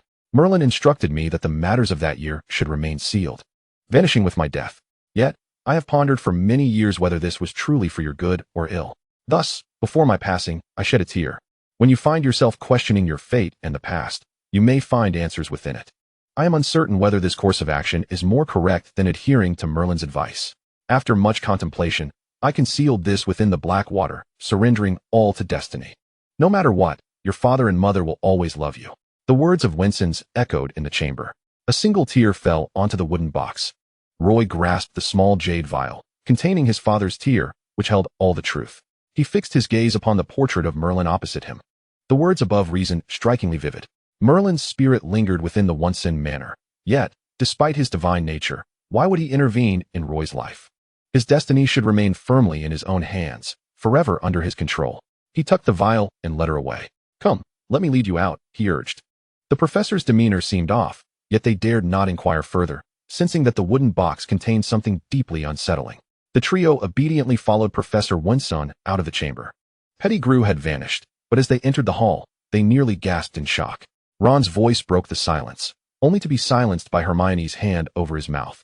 The guards outside had transformed from Pettigrew to Voldemort. Harry scrutinized Voldemort before him, a surge of hatred swelling within him. His parents had perished at this man's hands. The figure before him bore little resemblance to the Voldemort he remembered, appearing instead as the youthful Tom Riddle. He offered not a single glance towards them, his focus solely on Professor Winson, who still held the wand. They all understood that there would be no battle today, at least not yet. It was presumed Roy had obtained what was needed as Voldemort approached. When the trio brandished their wands, a smirk curled at the corners of his lips. "I, too, wish to know what transpired." Voldemort's voice had shed its raspy quality, transforming into a deep, resonant baritone, imbued with charisma. It was as if he had regained his youth, perhaps due to the merging of more souls. But the complete Tom Riddle could never return to this world. The remnants of his soul within the diary had been obliterated by Roy's own hand. "Harry, return to your room," the professor instructed. "Be cautious of him." Hermione and Ron intervened, blocking Harry from rushing forward. Confronting Voldemort now would be tantamount to seeking death. The hall, now sealed shut, contained only Roy and Voldemort, the pensive manifesting in the center. Roy stood beside it, the jade vial materializing in his hand, and without hesitation, he dripped the tear into the basin. An aged man, weary and close to death, stood within the ancestral grounds. Winson, during the time Roy had vanished in the magical forest, he sensed his end was near. Grasping a feather quill long untouched, yet he remained motionless. He struggled, yet ultimately pinned the letter contained within the wooden box, sealing it alongside a single tear within the black waters. In the final scene of the first tableau, Winson sat in a wheelchair, his visage aged and shrouded in the ominous aura of death. The black waters engulfed the box. A swirling black mist emerged within his field of vision, dissipating to reveal Roy clad in Slytherin robes, a remnant of his final semester at Hogwarts. During that time, the dark terror of Voldemort enveloped the entire magical world, instilling fear in the hearts of Hogwarts inhabitants. Voldemort's Death Eaters clashed repeatedly with Dumbledore's Order of the Phoenix, resulting in innumerable casualties among wizards. Amidst the battles, Winson observed temporal rifts forming deep within the Forbidden Forest, anomalies that should not exist due to the upheaval of magical energies. He commenced the task of mending these rifts, correcting the world's errors. Meanwhile, Roy implored, "Help me save Lily." Severus had joined the ranks of the Death Eaters, yet he could not forsake Lily. Having allied with James in the Order of the Phoenix, Lily had found herself on the Death Eaters' assassination list. Severus received word that the Death Eaters were preparing to besiege Lily and James in the Forbidden Forest. "Roy, I know you are uncertain," but 18-year-old Roy stood resolute, his chiseled features and amber-tinted eyes fixed upon his friend. He had even styled his hair for graduation, the golden locks shimmering brilliantly in the sunlight. "I will bring her back," Roy vowed. He vanished from sight. It was part of Voldemort's plan to eradicate the Order of the Phoenix. Prior to this, the Longbottoms had already been captured. Clearly, a traitor among James' ranks had pinpointed their location with uncanny precision. On a day fraught with thunder and lightning, Roy found Lily, the fiery-haired young witch, having bravely slain 3 attacking Death Eaters. The numbers of the Death Eaters were overwhelming. Roy navigated the dense forest, beams of light from his wand striking those who lunged at him. Approaching Lily, ready to whisk her away, a green beam shot forth, and just before it struck him, Roy's form vanished entirely. The assailant was a dark-haired beauty of the Black family, her eyes alight with madness. Roy materialized before her, casting a spell that swiftly sent her flying. He grasped Lily's arm, prepared to escape, when chaos erupted. The temporal rift widened, triggering a massive earthquake that unleashed magical creatures from the forest, all scrambling for safety. The scene before him became increasingly surreal, and soon Roy found it difficult to keep his eyes open. He heard Lily calling to him repeatedly, "Roy, Roy." Yet, the surrounding time and space faltered. Everything slowed to a crawl. Realizing he was caught in a temporal maelstrom, he waved his wand, conjuring a whirlwind to draw Lily toward the eye of the storm. Unlike him, remaining here could lead to her being torn apart. He, absorbed by the maelstrom, still held a glimmer of hope for survival. In his childhood, his father had remarked that the appearance of temporal rifts was a flaw of the world, jesting that it was Merlin's dereliction of duty for failing to maintain stability. Within the tunnel, the erratic currents lashed at Roy's flesh like surgical blades. At 18, fear was inevitable, yet beyond the fear, he strove to maintain clarity, channeling his magical energy to shield himself, desperately searching for an exit. The earthquake triggered a chain reaction, inciting the creatures of the magical forest to attack the wizards. Elven Winson hastened back, finding his beloved wife, Ellie, lying in a pool of blood. She had come seeking him, only to be ambushed by a giant spider, her wounds exposing white bone. "Quickly heal her." Winson's magic surged into her, akin to a stone sinking into the depths of the ocean, desperately attempting to reverse the swift ebbing of her life force. Spell after spell of healing struck her, and Winson bore her back to their estate, using his own blood and magic to prolong her life. A powerful wizard yearned to save his beloved, yet he could only stave off the inevitable for 3 days. In the waking world, Roy suddenly lifted his gaze, interrupted from his reverie. Upon regaining consciousness, he received the heart-wrenching news of his mother's passing. The pain of witnessing it firsthand felt akin to 1,000 needles piercing his heart. Chapter 59, Unveiling the Truth. Such a cherished mother, taken so abruptly from him. Voldemort had been standing nearby all along, his eyes betraying no emotion, yet had Roy dared to look up, he would have seen shadows flickering across his face, as though different souls were tugging at each other, resisting. Roy steadied his thoughts, and the scene reappeared. In the wake of losing his wife, Winson's hair turned white overnight, the rest of it rapidly following suit. After briefly tending to his wife's remains, he set out to search for his son, whom he had not seen in days. He surveyed the site of Roy's last battle, discovering that Roy had been drawn into the temporal rift. Roy, in the span of a mere month. The news of his wife's death and his son's peril shattered this wizard. Yet he could not falter. He must bring Roy back. The tunnel connecting the two timelines was successfully repaired, but still, Roy's figure remained elusive. Winson began to pray to Merlin, beseeching for his child's safe return from the alternate realm. This was a manifestation of deepening despair, for the longer one lingered in a different time, the more the laws of that reality would rend them apart. He remained day and night at the ancestral grounds, guarding the magical array. The temporal instability persisted, and bizarre occurrences began to manifest across the land. Could it be that a wizard with the power to shake the foundations of the world had emerged? Winson pored over ancient tomes, meticulously observing the trajectories of the temporal rifts. The last occurrence of such rifts in the wizarding world had been in the 1950s, during the war between the first Dark Lord and Dumbledore, when their magical energies had disturbed the very fabric of time. That incident had not been nearly as widespread as this one. It seemed that another realm, linked to this one, had undergone strange upheavals. A gentle breeze suddenly swept through the chamber, faint yet perceptible to Winson, who noted that they were nearly 20 feet underground, where no wind should exist. He stood, scanning his surroundings, his gaze eventually settling on the portrait of Merlin high above. The inscription beneath it glowed with a dark luminescence, and the figure in the painting stirred, a strand of soul peeling away from it. Winson gripped his wand tightly as the figure approached him. It was an elderly man, one who appeared shrewd and unkind. His long hair cascaded down to his waist, and though his eyebrows, hair, and beard were white, he commanded respect. Merlin, you left a strand of your soul in the Winson manor. Despite being his ancestor, Winson's tone was far from cordial. Maintaining the stability of time was Merlin's duty. Yet due to the chaos, Winson had lost his wife and was now faced with the uncertainty of his son's fate. I am not merely a fragment of a soul. That painting serves as a window to my presence in this world. Merlin clearly bore no intention of blaming him. The rift had been caused by the emergence of an anomaly, a creature whose power was so formidable that it had begun to influence the very laws of reality. Its wanton slaughter distorted the fabric of time. His explanation abruptly led Winson to a realization. Are you referring to Voldemort? A monster obsessed with eternal life, whose existence disrupts the order. A tone of deep disdain colored Merlin's response. And what of my son? Indeed, I have come for Roy. He is a delightful child. Is he not? His fate should not be marred by this calamity, and I am here to mend his destiny. Merlin's words are infused with concern for him and for his offspring, yet Winson senses an unsettling dissonance, as if there is more to this than meets the eye. Merlin slowly strides to the center of the magical array, admiring its complete form, and reflects on the legacy left behind. Noting that the Vincent family has inherited the greatest of gifts, he gazes upon the portraits of the descendants, finally raising his left hand, causing countless strands of magical energy to cascade into the array, shimmering like golden light. Winson remains on guard, his anxiety compelling him into a defensive stance. The array begins to function, its scope doubling, as a stable time-space tunnel materializes beneath it. As the passage gradually opens, hope flickers in his eyes. However, Merlin's expression betrays something amiss. Little Roy, I leave you this ancestral command, hoping you will retain your reason. He is merely a monster. He extends his hand slowly. What do you intend to do?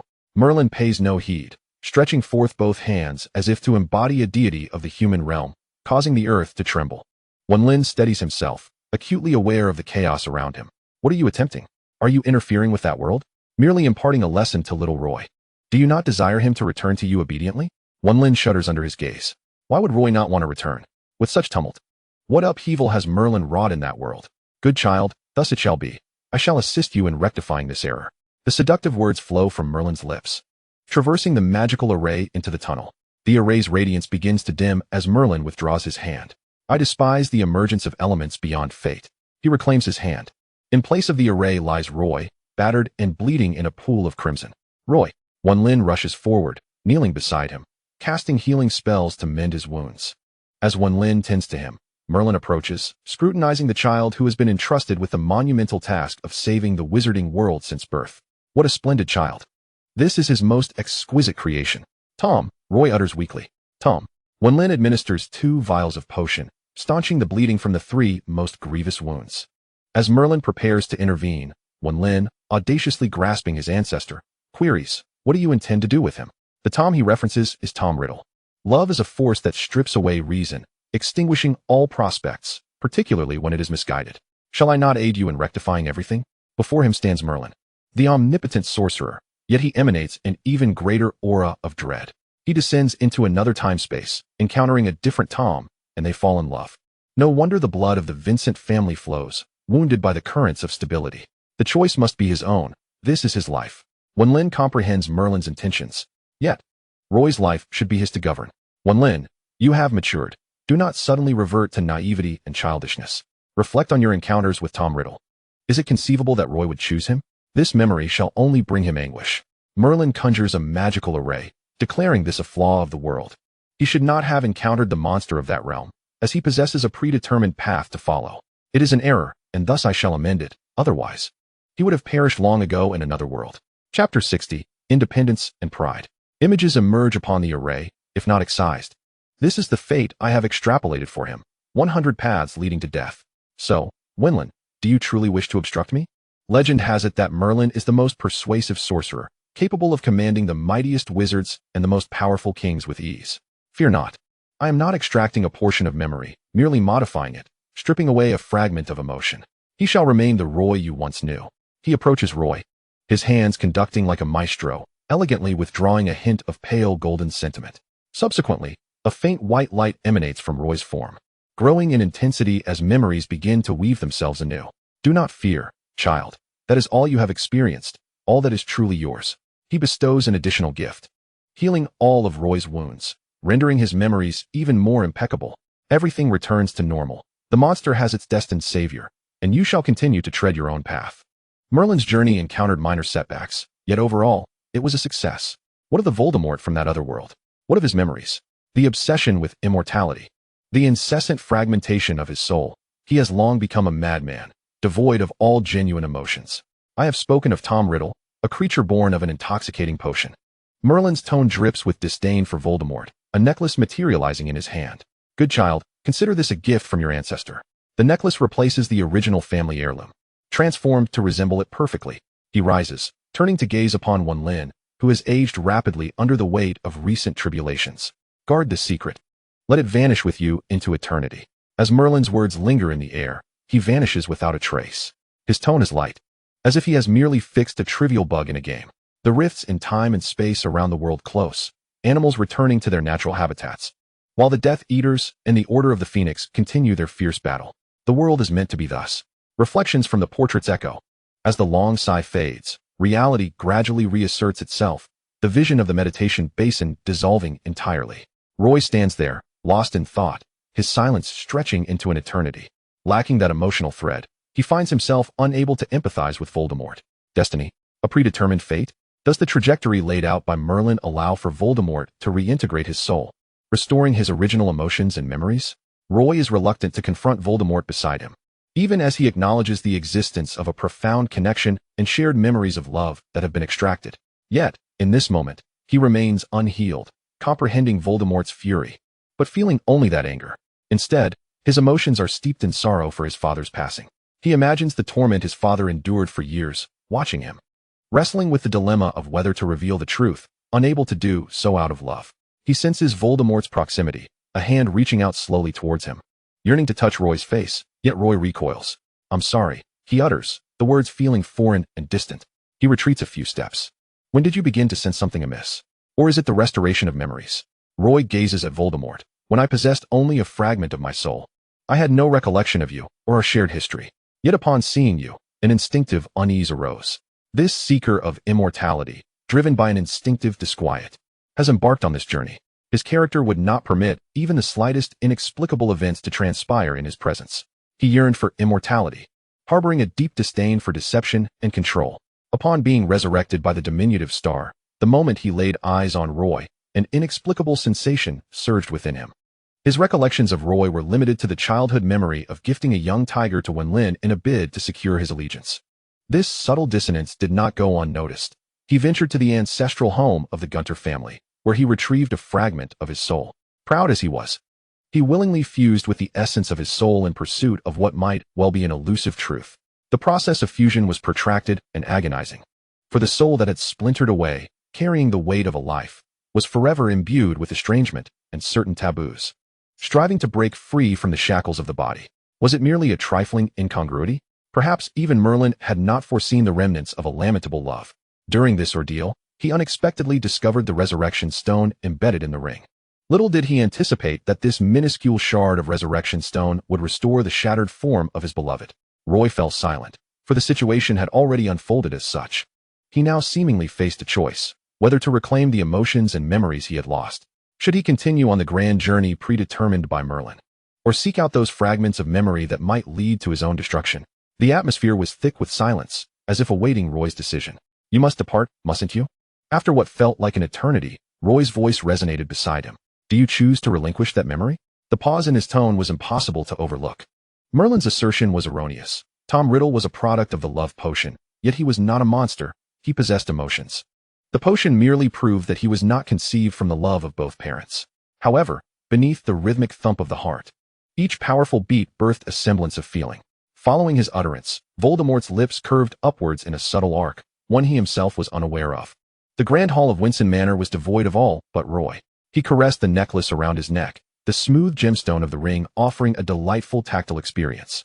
In truth, Roy had never regarded this as a matter of choice. The existence of options presupposed his complete entitlement to knowledge, that he was a whole being endowed with complete memories and emotions.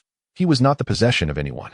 He was the minister of magic, a formidable wizard in the contemporary world, a descendant of Merlin, but more importantly, he was himself. He was Roy. He was proud and fiercely independent. No one could dictate the course of his life. The image of Merlin flickered once more, his wand poised against the visage of the painted Merlin. In an instant, the figure vanished.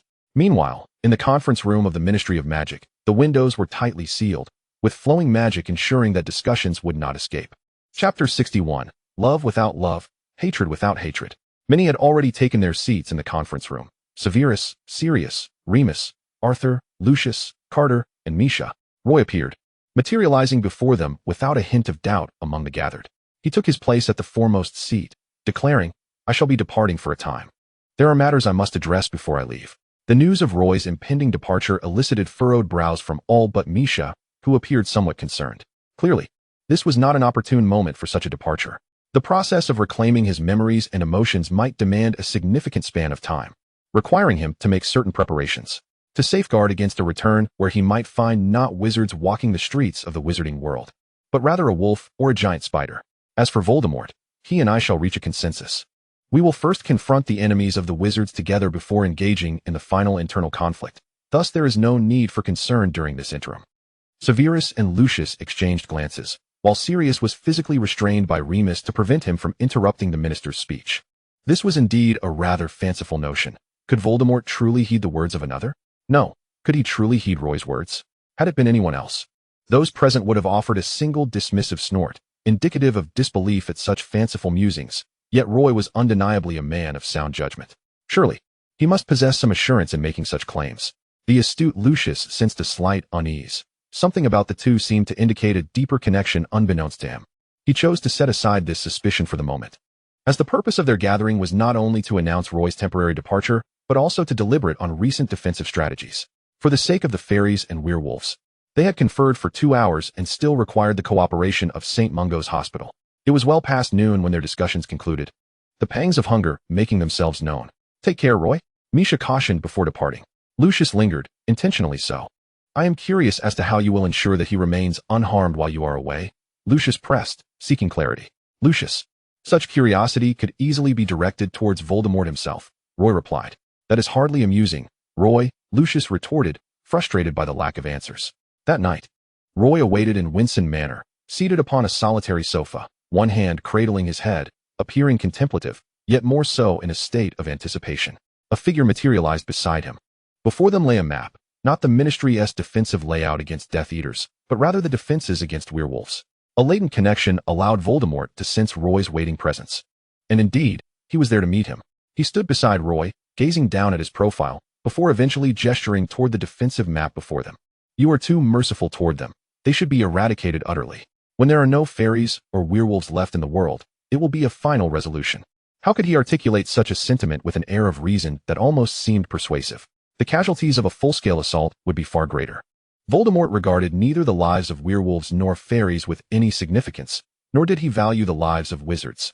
He equally disregarded every life, truly achieving impartiality. For the sake of greater gains, a modicum of loss was acceptable. Roy chose not to continue this discourse. "I am about to vanish from the public eye for a time." His words stirred something within Voldemort, but only if it could be assured that he would not intervene. Voldemort grasped the implication instantly. "Do you wish to forge an unbreakable vow with me? Very well." Voldemort mused aloud. In the presence of the infamous Voldemort.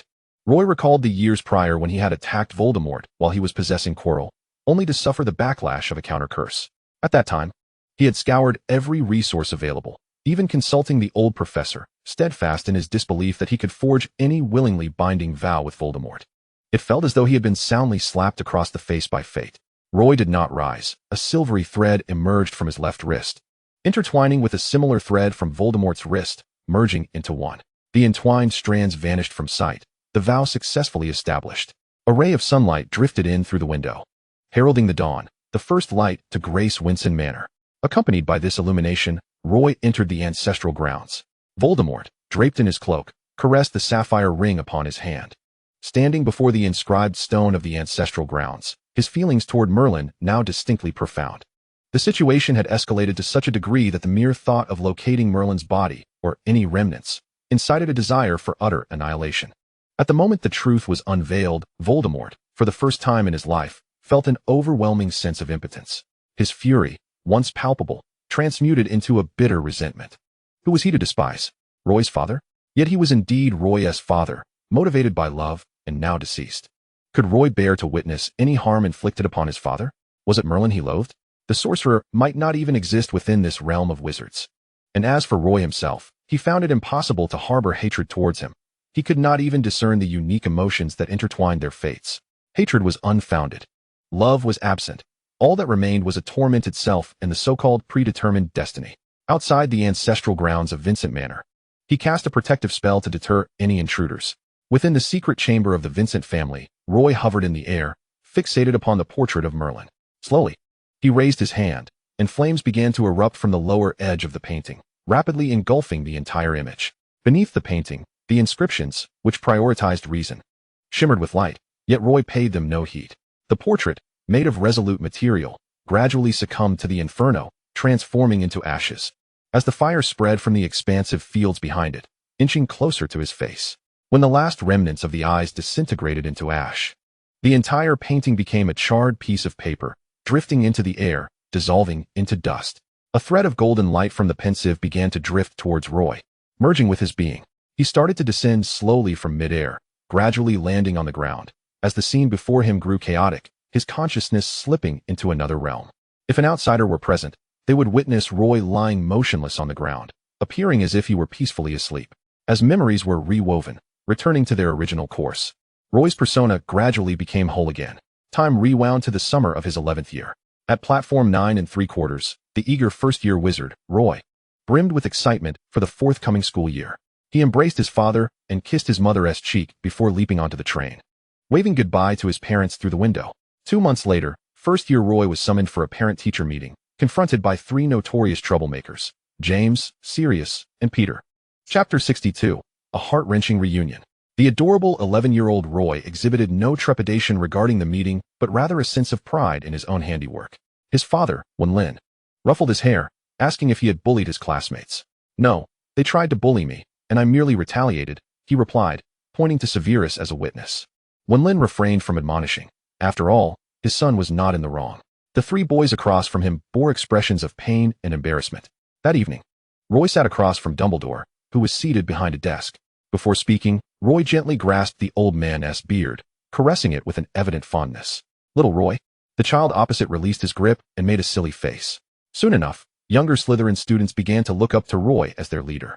His talents were exceptional across all areas, not only in potions, charms, and transfiguration, but also in winning the affection of others. Professor Slughorn frequently offered him personalized guidance upon discovering that both he and Severus surpassed their peers in potions.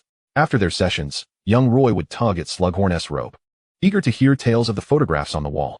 Despite his initial intimidation, the professor always revealed a smile as he pinched Roy's chubby cheek. Every summer and Christmas holiday, the now third-year Roy would dash into his parents' embrace, eager for them to see his growth.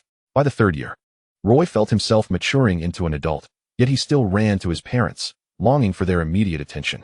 At that time, many Slytherin students idolized Voldemort, though the younger students, while not openly worshipping him, had their perspectives significantly altered, largely thanks to Roy. He did not break school rules, but lived a vibrant life each year. Bullying was rampant at Hogwarts, heavily influenced by Voldemort. Purebloods looked down upon half-bloods and muggles, while half-bloods scorned muggles and harbored animosity towards purebloods. Muggle-born wizards banded together against the other two groups. However, in Slytherin, or rather throughout Hogwarts, Roy's interventions remarkably alleviated the bullying.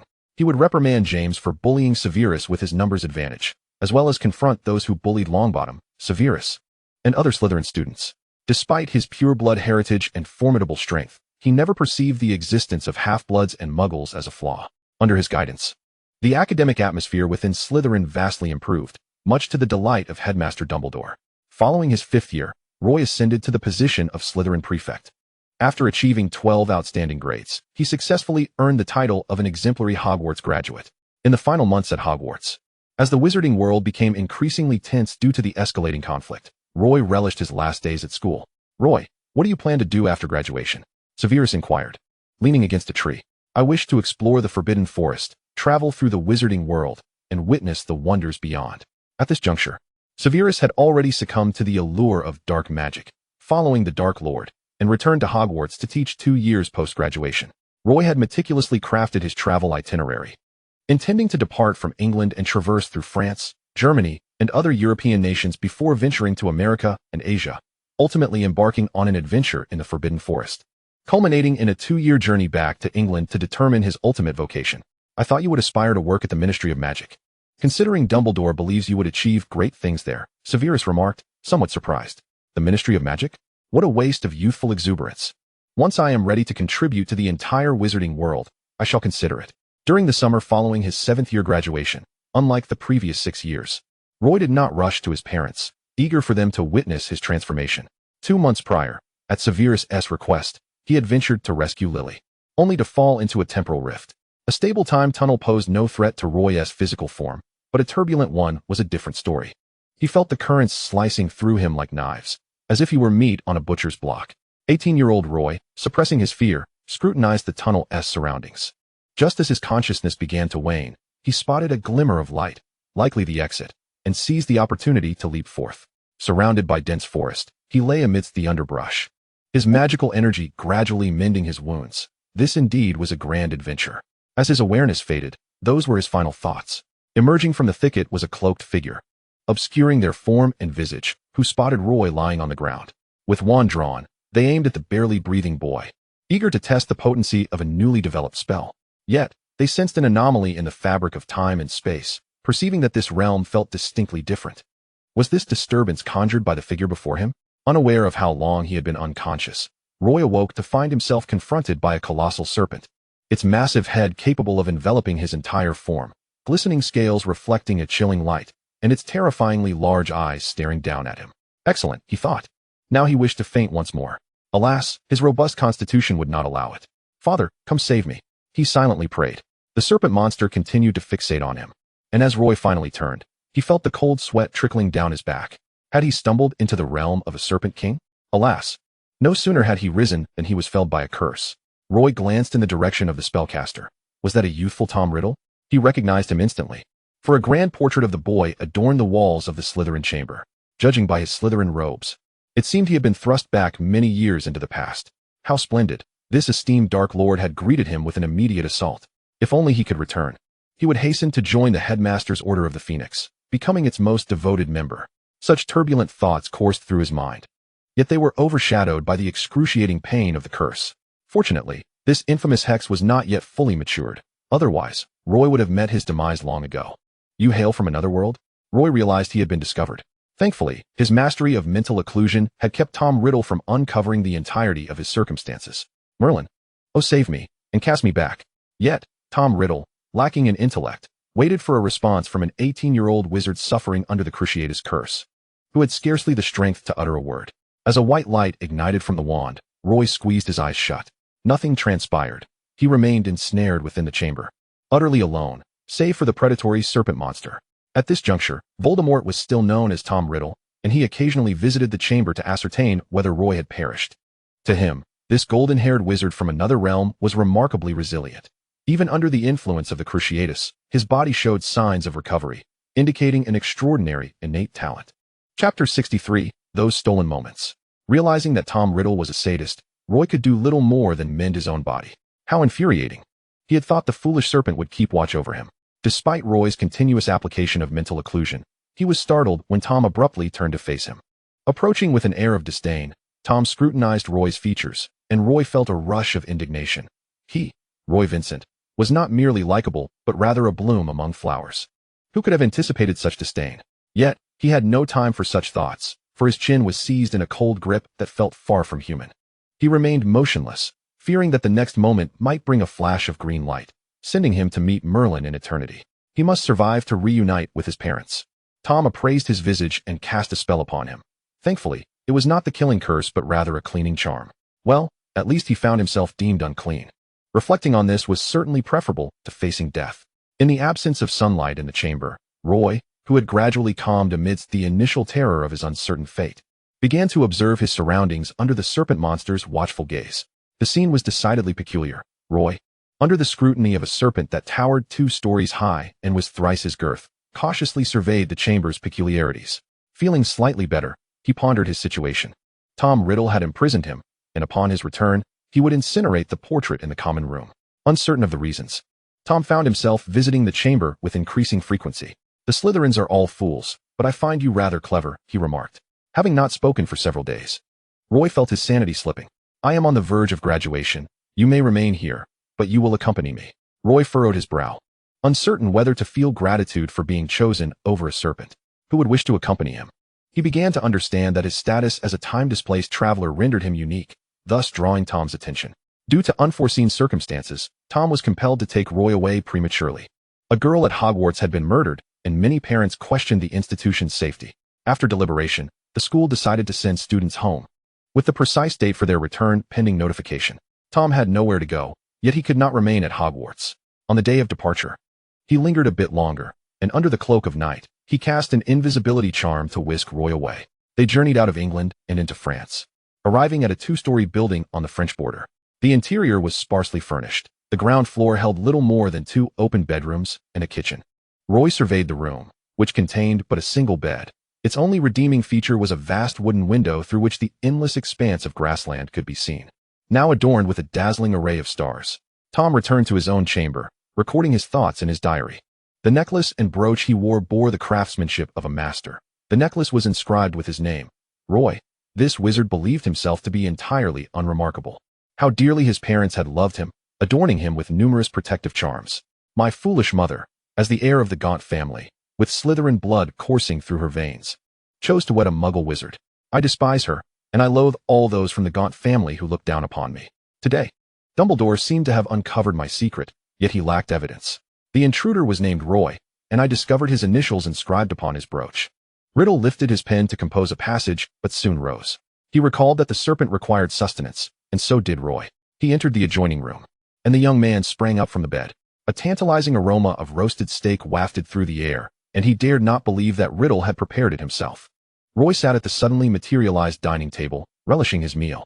The steak was tender and succulent. Had he not been sharing a room with Riddle, he might have felt more elated.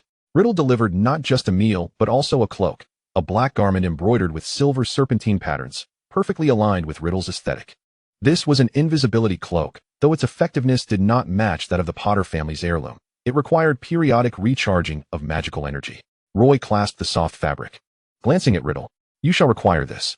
As Riddle turned to leave, the last rays of sunlight vanished from the window, and darkness enveloped the outside world. As Roy gazed through the window, he beheld a breathtaking display of starlight. It was truly magnificent. Perhaps now I understood why Voldemort would one day attract a legion of loyal Death Eaters. His charisma was undeniable. An inherent charm radiated from him, compounded by his formidable strength. The time soon arrived when the cloak would be necessary, for someone was coming to visit Voldemort. Draped in the cloak, Roy observed from the 2nd floor as the Malfoy family descended below. Unlike his elder, Lucius, the Malfoy before him exuded a shrewdness that suggested he was Abraxas. This was the Malfoy who had died from leprosy, rumored to be Voldemort's most trusted subordinate. This unique bond of trust and favor allowed Voldemort to extend tolerances toward Lucius that other Death Eaters did not enjoy. Many of Slytherin's most accomplished graduates wish to join your ranks. Perhaps you might consider bestowing a name upon your burgeoning faction, Abraxas suggested with a measure of respectful reverence. He was not the first to recognize Tom Riddle's immense potential to transform the wizarding world, but he was certainly the first to dedicate significant resources almost his entire family's influence, to support him. I shall contemplate it, Riddle replied, lifting his gaze to the invisible figure on the second floor. Yet Roy remained oblivious to whether the cloak he had crafted with his own hands could be penetrated by his own vision. Abu cast a glance in that direction, but observed nothing amiss. I shall deliver these items within 2 days, he assured with remarkable efficiency, his gaze unwavering as he agreed to the lengthy list of items. Their brief exchange concluded, leaving only Tom Riddle and Roy within the confines of the house. Roy had witnessed the sun rise and set 10 times in that room, his body gradually mending through the ceaseless passage of day and night. The cloak, when not in use, lay meticulously folded beside him. Until today, when Riddle entered and beckoned, "Follow me," they ventured into the enchanted forest, where 2 wizards, yet to receive their diplomas from Hogwarts, would face dire consequences if caught in such a place. However, neither felt the slightest concern for this predicament. Draped in the cloak, Roy observed the vibrant woodland teeming with life. Riddle's purpose for this expedition was to procure the legs of the giant spider leader. Chapter 64. The Origins of the Necklace and Ring. They scoured the forest for most of the day, slaying numerous giant spiders, yet the leader proved elusive. After about 10 minutes, they reconvened, Riddle now wielding 8 freshly severed legs of the monstrous arachnids. Roy frowned as he fixated on the viscous fluid oozing from the severed limbs. However, he soon found himself compelled to muster all his focus, as they found themselves encircled by a horde of giant spiders. Observing Riddle's calm demeanor throughout, Roy began to question his own maturity. The leader's legs were in Riddle's possession. Thus it was no wonder the loathsome spiders were so persistent. The sight of the arachnids, dripping with green ichor, was utterly revolting. Next time, don't volunteer me for such tasks. I have no need for spider legs. The dense swarm of spiders instilled a sense of dread within him. All the repulsive creatures that dared approach were incinerated, leaving only heaps of ash in their wake. A spider attempting to leap upon Riddle was engulfed by a torrent of flames, conjured from Roy's hand. The inferno expanded relentlessly. He was determined to prevent these repulsive beings from touching him or Riddle. Like moths drawn to a flame, swathes of the dark, grotesque creatures were obliterated, leaving behind a carpet of ashes. Roy belatedly realized that these spiders were no match for Riddle. He was manipulating them to further his own ends. Cunning Tom. Roy brushed the ash from his clothes. In the next moment, he felt the chilling touch of a hand upon his face. It was Tom's, his temperature akin to that of a serpent. Roy's expression remained unyielding as the hand pinched his cheek, seemingly expressing satisfaction with his performance. Though he cared little for Tom's approval, such a frigid touch was enough to warrant a winter coat, even in summer. "Let us return." As soon as Tom released him, Roy promptly replied. Upon their return from the enchanted forest, it appeared that Roy's prowess had been acknowledged, granting him additional privileges, albeit some that were of little use.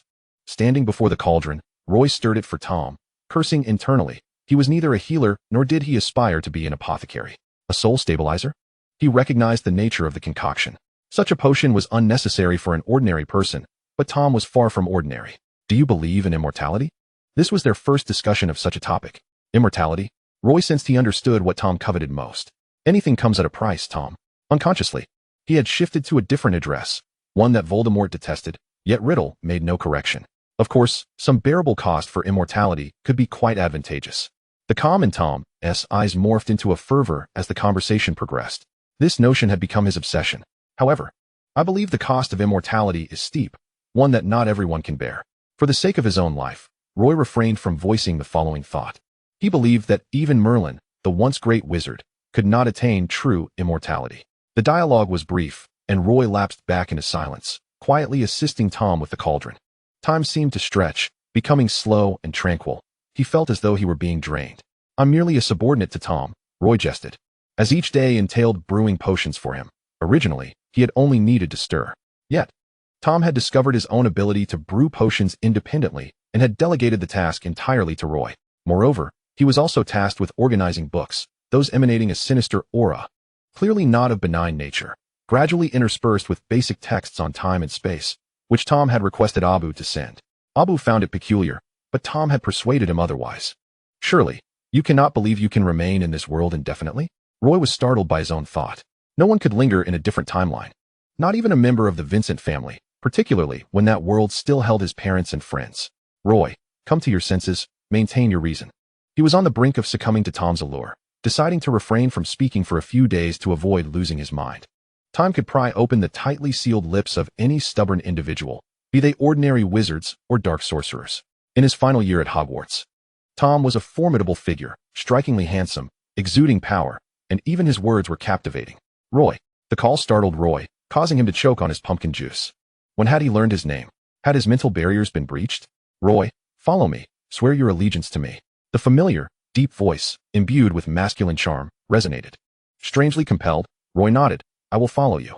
Even if he returned to his own time, aligning himself with the Dark Lord in his prime seemed a sound decision. Perhaps.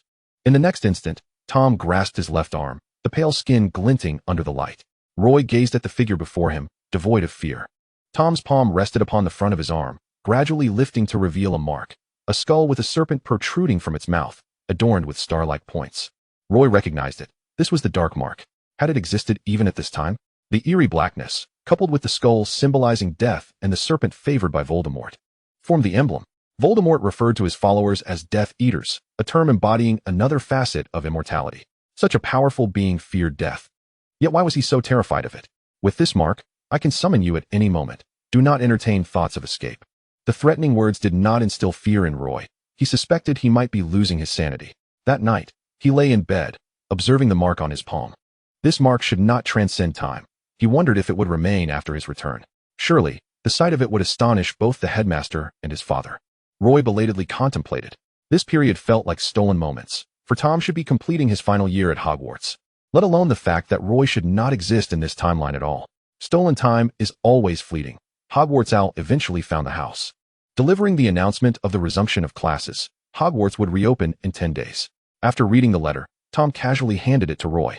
Unbeknownst to him, a faint premonition lingered in his mind, suggesting that upon his return, separation was inevitable. He was destined not to linger too long in this alternate realm. He ceased brewing potions, and Tom did not compel him to continue. Instead, he appropriated some materials from Tom's chamber and began the creation of a magical artifact. The flames blazed fiercely, melting the components which gradually melded together, forming the nascent shape that Roy envisioned. On the eve of his departure, the flames extinguished, revealing a sapphire necklace and a sapphire ring in Roy's hands. Chapter 65, Eternal Life. Do you want it? Roy adorned his finger with the ring before extending the necklace towards Tom. Tom glanced at the ring on Roy's hand, and somehow, his previous vexation dissipated entirely. I have the necklace now, so I shall give it to you, while the ring remains mine. It was merely a trinket. When one infused it with magical energy, the other would be able to sense it. Tom did not respond with a definitive yes or no. Such a proud fellow, Roy exclaimed, fastening the necklace around Tom's neck. The sapphire, surrounded by a halo of diamonds, perfectly aligned with Roy's aesthetic sensibilities. On the day of his departure, he stood there, reflecting on the past month during which he had little time to visit the Chamber of Secrets. For some reason, Tom seemed reluctant to let Roy traverse that dark and desolate chamber, a place ill-suited for him. Very well. The house was now devoid of any company save for Roy, who leaned against the window, contemplating a myriad of thoughts. For instance, his magical energy had nearly recuperated. Should he seek out the members of the Winsons in this era and return to his original world? This was not a matter to be pondered, yet he hesitated. Roy remained in the house, acutely aware that his stay could not be prolonged, and as a member of the Winson lineage, he understood better than anyone the perils of remaining in an alternate timeline. Perhaps he could wait until the moment of necessity arrived. While he waited, the sound of the front door creaking open signaled Riddle's return, clad in a new wizarding robe, standing at the threshold. Roy leaned over the second-floor railing, gazing down at him, while those serpent-like eyes returned his gaze. After Tom's graduation, his influence soared rapidly, marking the emergence of the first cohort of Death Eaters. He established his stronghold in a manner provided by Malfoy. On the day Tom was absent, Roy encountered his grandfather, the current head of the Winson family. A colossal portal materialized before him, a temporal rift through which a wizard emerged, bearing a striking resemblance to Roy. Although they had never met, Roy immediately surmised that this man was his grandfather. Young Winson, you must return. Do not grow attached to this place. He was a sagacious wizard, renowned as a healer in the wizarding world. He surveyed his surroundings before focusing on the child who had fallen through the rift. Roy lowered his gaze, avoiding eye contact with the wizard. His grandfather, with the signature golden hair of the Winson family, approached and gently stroked Roy's soft locks. Is the other world so terrible? Roy shook his head. It is a wonderful place, filled with loving parents and nurturing professors, as well as many dear friends. The only reason I would wish to remain in this world is one person. Because of one individual, correct? He had never imagined that a member of the Winson family would be the time traveler, let alone a descendant of his own. He had noticed the shifts in space. Locating this place took considerable effort, for the house was uniquely ensconced in a concealed enchantment, designed to evade detection. This is impossible. No one can remain in one world indefinitely. Roy's silence suggested an acknowledgement. I understand now. It is that uncontrollable love. You have fallen for him. Fate has decreed that you cannot be together. But if it is fated, why must I encounter him? Roy lifted his gaze to meet the gentle eyes of the wizard before him. Was fate deliberately toying with him? He took a few steps back, gazing out at the expanse of meadows. He had spent many days observing the outside world, never tiring of its beauty. His grandfather stood beside him. But do you wish to stay here indefinitely? Roy recalled his parents. He could not forsake them. Please allow me to prepare. I will leave. A flicker of hope ignited within Roy's heart. Perhaps, years from now, Tom might recognize him when they crossed paths again. He was uncertain whether this was love or merely an excessive admiration for a powerful individual. Merlin, is this truly your jest? His words echoed softly in the now empty room. Roy donned an invisibility cloak before his grandfather departed. He had been instructed that he would be notified once the magic circle was ready. You should know to meet more people, to leave behind more memories. As you draw closer to death, Tom's first act after graduation was to recruit the first batch of Death Eaters, followed by a ruthless purge of the Gaunt family. The Gaunts, descendants of Salazar Slytherin, had succumbed to madness due to generations of inbreeding, each member teetering on the brink of insanity. When Roy arrived, the floor was awash with blood, merging into a small river. The corpses of an entire family lay strewn about, their faces contorted in horror, eyes bulging and glazed over, creating a truly terrifying sight. It felt more akin to hell than to the world of the living. You should not be here. A voice, colder than before, sent a chill down Roy's spine. He turned to see Tom, cloaked and adorned with the necklace, wand in hand. His eyes tinged with crimson, a testament to the bloodshed that had stirred his very essence. Expecting Roy to utter a word, Tom found himself in silence. The arrival of Roy made this place feel tainted, unfit for his presence. Tom picked up the ring of the last Gaunt patriarch, Marvolo Gaunt, its gem still stained with blood. He admired his handiwork, the taunts of his childhood echoing in his mind, juxtaposed against the sight of those now sprawled in a sea of blood, heightening his exhilaration. Yet, this thrill was not born of joy. Roy stood a mere dozen steps away, and without realizing it, Tom instinctively took a step back. Tom Riddle was a name he despised, a legacy stemming from his loathed Muggle father. Thus, upon his graduation, he had chosen a new name for himself, Voldemort. This snippet of esoteric knowledge surfaced in Roy's mind. He was no saint. He believed the Gaunts must have deeply offended Tom at some point, yet the Tom before him now felt foreign. The Tom who had obliterated the Gaunt family had vanished for 10 days. News of the Gaunt family's massacre had graced the newspapers, concealed beneath the cloak. Roy bore witness to Abbott's fruitless search for Tom, anxiety etched across his face, perhaps contemplating the uncontrollable nature of his investment. Tom reappeared, returning to the small building in the depths of the night. His visage was pale, marred by protruding veins that suggested he was no longer entirely alive. Were it not for the rhythmic beating of his heart, Roy might have mistaken him for a corpse. You have fractured your own soul. Beyond the changes in his appearance, the instability of his soul was increasingly pronounced. Despite consuming numerous soul stabilizers, his essence and corporeal form were in a perpetual state of disunion. Chapter 66. Returning to reality. Tom's ability to guess was hardly surprising. I had previously declared my intent to achieve immortality. The current Tom Riddle was a stranger to him now.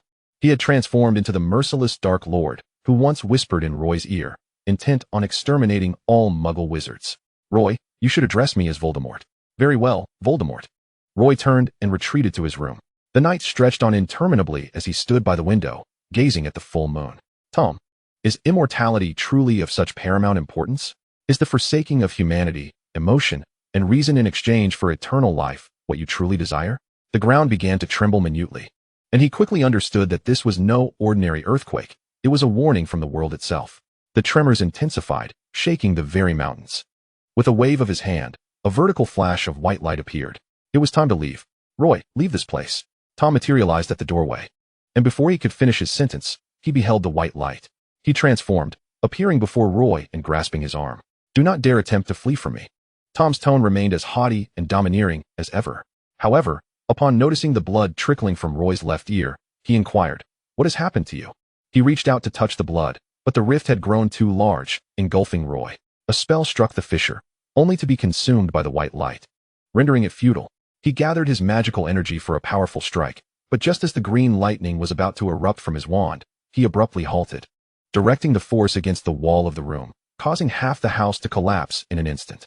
The white light vanished. Roy's body had been unwell for a month. Had he not belonged to the Vincent family, he would have been crushed into oblivion by the laws of time and space. Emerging from the white light, he collapsed onto a woolen rug, where the visage of his grandfather appeared before him.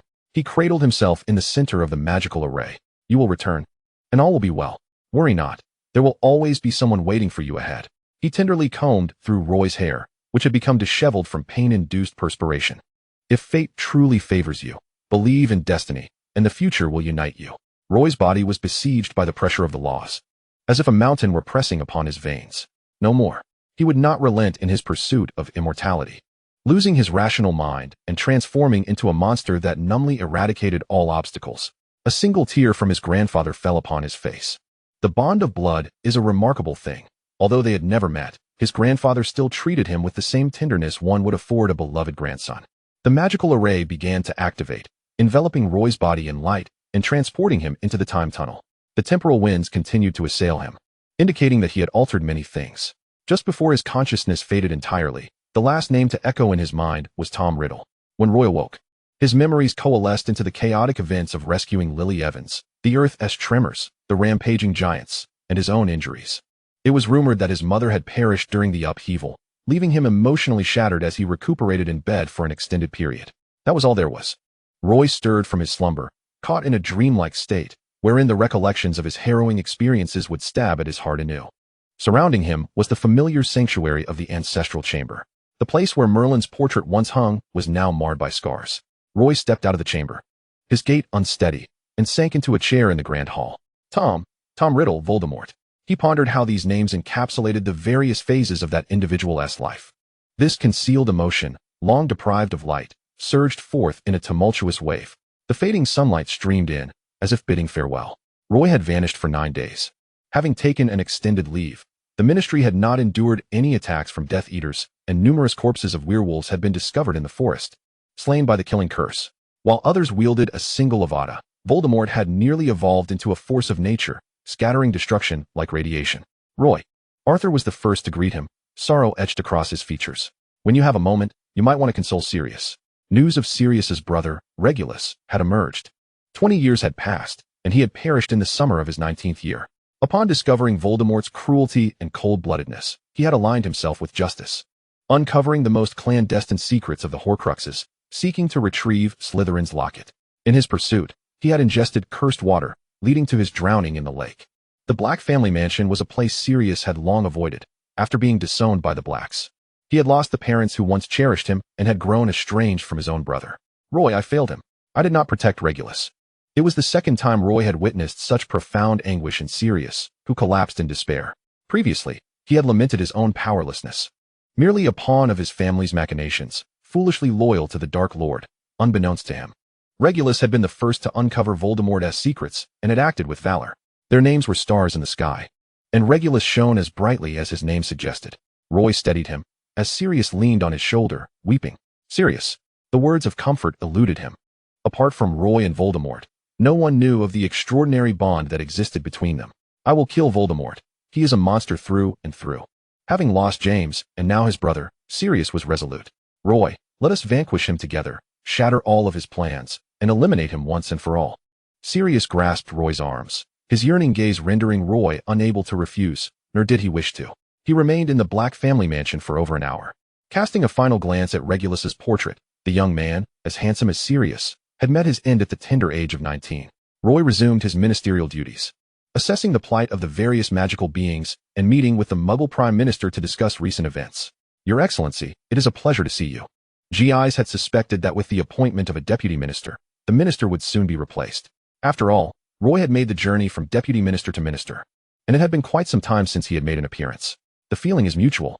The turnover of British prime ministers was remarkably swift. With one generation succeeding another, the current one had managed to endure longer than most. GIs grasped the implications behind Roy's words, and his smile faded. He hoped to complete his term without dwelling on such grim thoughts. Ultimately, he visited Gringotts, where, due to Lucius's current predicament, his subordinate Ivan was stationed. Ivan, how fares the situation with the goblins? Chapter 67, Archenemy. They are rather subdued. Since the damage to Gringotts, the number of wizards depositing their money here has significantly decreased, and the areas that were harmed have yet to be fully restored. The vaults, densely packed with treasure, are encased in layers of iron chains, having suffered magical bombardment. The custom repairs will take some time, especially since the architecture within is not ordinary and is often imbued with magic, necessitating an extended period for restoration. The goblin manager no longer bore the arrogant demeanor of before. He stood respectfully, awaiting Roy and Ivan to conclude their discussion before approaching them. "How is your fire dragon faring?" "It is still undergoing treatment." This was another source of concern for the goblin manager. The current state of Gringotts left them without any trump cards, making it increasingly difficult to deter powerful wizards. A lack of sufficient security signifies that the resplendent galleon is gradually slipping away from him. Roy harbored no sympathy for them in the past. They had amassed wealth beyond measure. Perhaps a new edifice could be erected to replace Gringotts, governed under the auspices of the Ministry of Magic. The notion increasingly seemed plausible to Roy, prompting him to promptly send a letter to Lucius. Lucius expressed considerable interest in constructing a new vault, if feasible. Seizing Gringotts would substantially reduce expenses. No, it ought to be razed and rebuilt. The location was simply perfect. He calculated the costs in his mind, and the mere thought of it filled him with exhilaration. Damn it, lacking funds for reconstruction, let us take charge. Should the goblins fail to restore what is broken, they need only carry away their burdens, devoid of galleons, from Gringotts. By the way, you seem somewhat different. Although Lucius had not inherited his father's wisdom, he nonetheless possessed a modicum of Malfoy acumen. He had witnessed various versions of Roy, the charming little angel upon his arrival at school, the wrathful avenger of troublesome students, the strategist of maturity, and the beautiful yet shattered figure after grave injuries. Yet the Roy before him was unlike any he had encountered before. An air of gloom enveloped him. There was an unfamiliar quality about him, a Voldemort-like essence. Ugh, how morbid to entertain such thoughts. What nonsense, a Voldemort-like essence. Is that something so easily acquired? Has there been a quarrel between you and Narcissa, leading to such musings? Roy's jest fell flat. Narcissa and I never argue. He spoke with conviction. The aura of the Dark Lord seemed to have enveloped Roy, while the Dark Lord himself appeared increasingly human. Merlin, could they have exchanged essences? Or perhaps, something transpired unbeknownst to him. Lucius returned to Malfoy Manor, vexed that Roy would dare question his relationship with Narcissa. He would never quarrel with her. Nor would he stoop to contend with Roy, who was utterly oblivious to matters of the heart. If only young Draco could graduate a tad later. He could still relish moments of intimacy with Narcissa. The silence following the flurry of activity is all the more agonizing for one burdened with thoughts, as it gives rise to uncontrollable reflections. He sat at his desk, its surface immaculate, save for a photograph of him with his parents in the upper right corner. In the picture, Roy, freshly minted as a fifth-year student, was captured on the day he became head of Slytherin House. A figure appeared before him. Roy anticipated his arrival without lifting his gaze. "Voldemort, it has been a while." Roy's voice reverberated through the room. Chapter 68, The Second Goblin War. Voldemort hesitated. He seemed to recall that Roy had once called him Tom, before he had insisted on being addressed as Voldemort. "No need to change, you may call me Tom." In this world, when others call him Tom, it evokes memories of unpleasant pasts, inciting a desire to eradicate those who utter the name. Yet Roy was different. He addressed him as Voldemort, not Tom, which perpetually instilled a sense of impending doom within the Dark Lord. After all, the day he was renamed Voldemort was the day he departed. Roy cast a sidelong glance at him, a look that rendered Tom somewhat sheepish and uneasy. He had never before experienced such complex emotions. In Roy's presence, he felt as though he had transformed into a different being. Tom. It sounds like a pet S name. The atmosphere softened slightly, yet remained far from relaxed. Roy fell silent, harboring a multitude of unspoken words. "Roy, I am contemplating the nature of our current relationship." Tom stepped closer, drawing near to Roy, his countenance regaining its former handsomeness. "Archenemies." Those two words shattered the fragile atmosphere. Apart from archenemies, Roy could conjure no other relationship. In that fleeting moment, Tom's visage darkened. Even devoid of expression, it was evident he was incensed. "What do you wish me to say?" "What can I say? Old friends, former acquaintances, or lovers?" Roy's face bore little expression. He loathed Merlin for robbing him of his memories and emotions, yet he had to concede that even if everything returned, their fate would still culminate in a life-or-death conclusion. Upon awakening, he had heard tales of Regulus, witnessed the anguish etched on Sirius's face, reminders that there had never been any possibility between him and Tom. His professor despised Voldemort and founded the Order of the Phoenix. His dear friend Severus's lover perished at Voldemort's hands, and Sirius's brother met a similar fate. The parents of his students had also fallen victim to Voldemort's wrath. In light of these grievances, any affection they may have shared seemed utterly insignificant, rendering it not worth mentioning. He could not escape the weight of all this. He had never been the sort to disregard such matters. His life encompassed far more than love. Love is profound, yet it is not everything.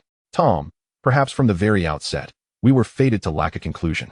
I told you long ago that the pursuit of immortality would cost one dearly. In those pure amber eyes, beloved by Voldemort, sorrow and resolve shimmered. Tom fell silent. Standing so close, gazing at him, at his long-lost beloved, they had never confessed their love for one another. Their time together had been confined to those fleeting 3 months in the little house on the meadow. Tom departed. He would not relent easily. Roy returned to his seat, tears streaming once more, yet these tears bore no value, no utility. Roy was acutely aware of the immense sacrifices Tom had made to reach this juncture. The repeated agony of experiencing the severance and subsequent reunification of his soul, the relentless torment of a soul yearning to break free. His memories were disjointed, fragmented, which is why he believed the necklace belonged to Roy and the ring to himself. His body was on the brink of collapse, his soul mired in suffering, yet emotionally, he continued to love Roy Weasley. This love was evidently profound. For it, Voldemort even relinquished his pursuit of immortality, which he had sought for nearly a century. He had demonstrated through action that in the dichotomy of immortality and Roy, he chose the latter. Yet Roy pondered. Perhaps he was unworthy of such a profound love. Merlin, this fate you have decreed. His words echoed in the space long after. Merlin, the great wizard, had indeed set up double contingencies. Should Roy grasp that infinitesimal chance of recalling everything, all surrounding forces would conspire to drive him toward a predetermined conclusion. He had recently been suppressing a torrent of wrath, refraining from bloodshed, yet instilling fear in others.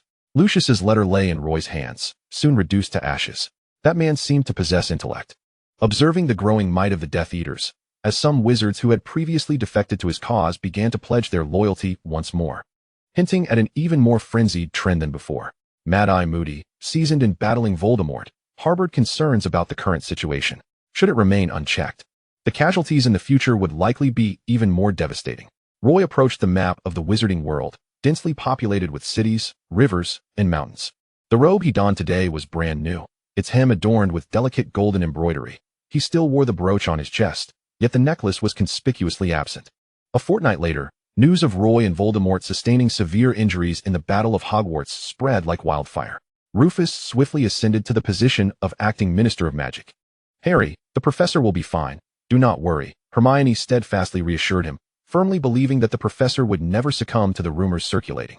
Ron, with his head hung low, shared Harry's despondency. Yet the entire community buzzed with the news, and the Ministry of Magic had remained conspicuously silent. Many witches and wizards at Hogwarts had begun clamoring to return home, fearful of a potential onslaught from Voldemort. Even the Minister of Magic lacked combat prowess, and the castle's safety was not absolute. We will not leave, George declared, arms crossed defiantly. If anyone dares to attack Hogwarts, my brother and I will send them soaring with Weasley fireworks. Come, Professor Dumbledore is summoning us to the Great Hall. Everyone rushed to the hall, the urgency palpable. Children, the resumption of classes at Hogwarts will be announced later.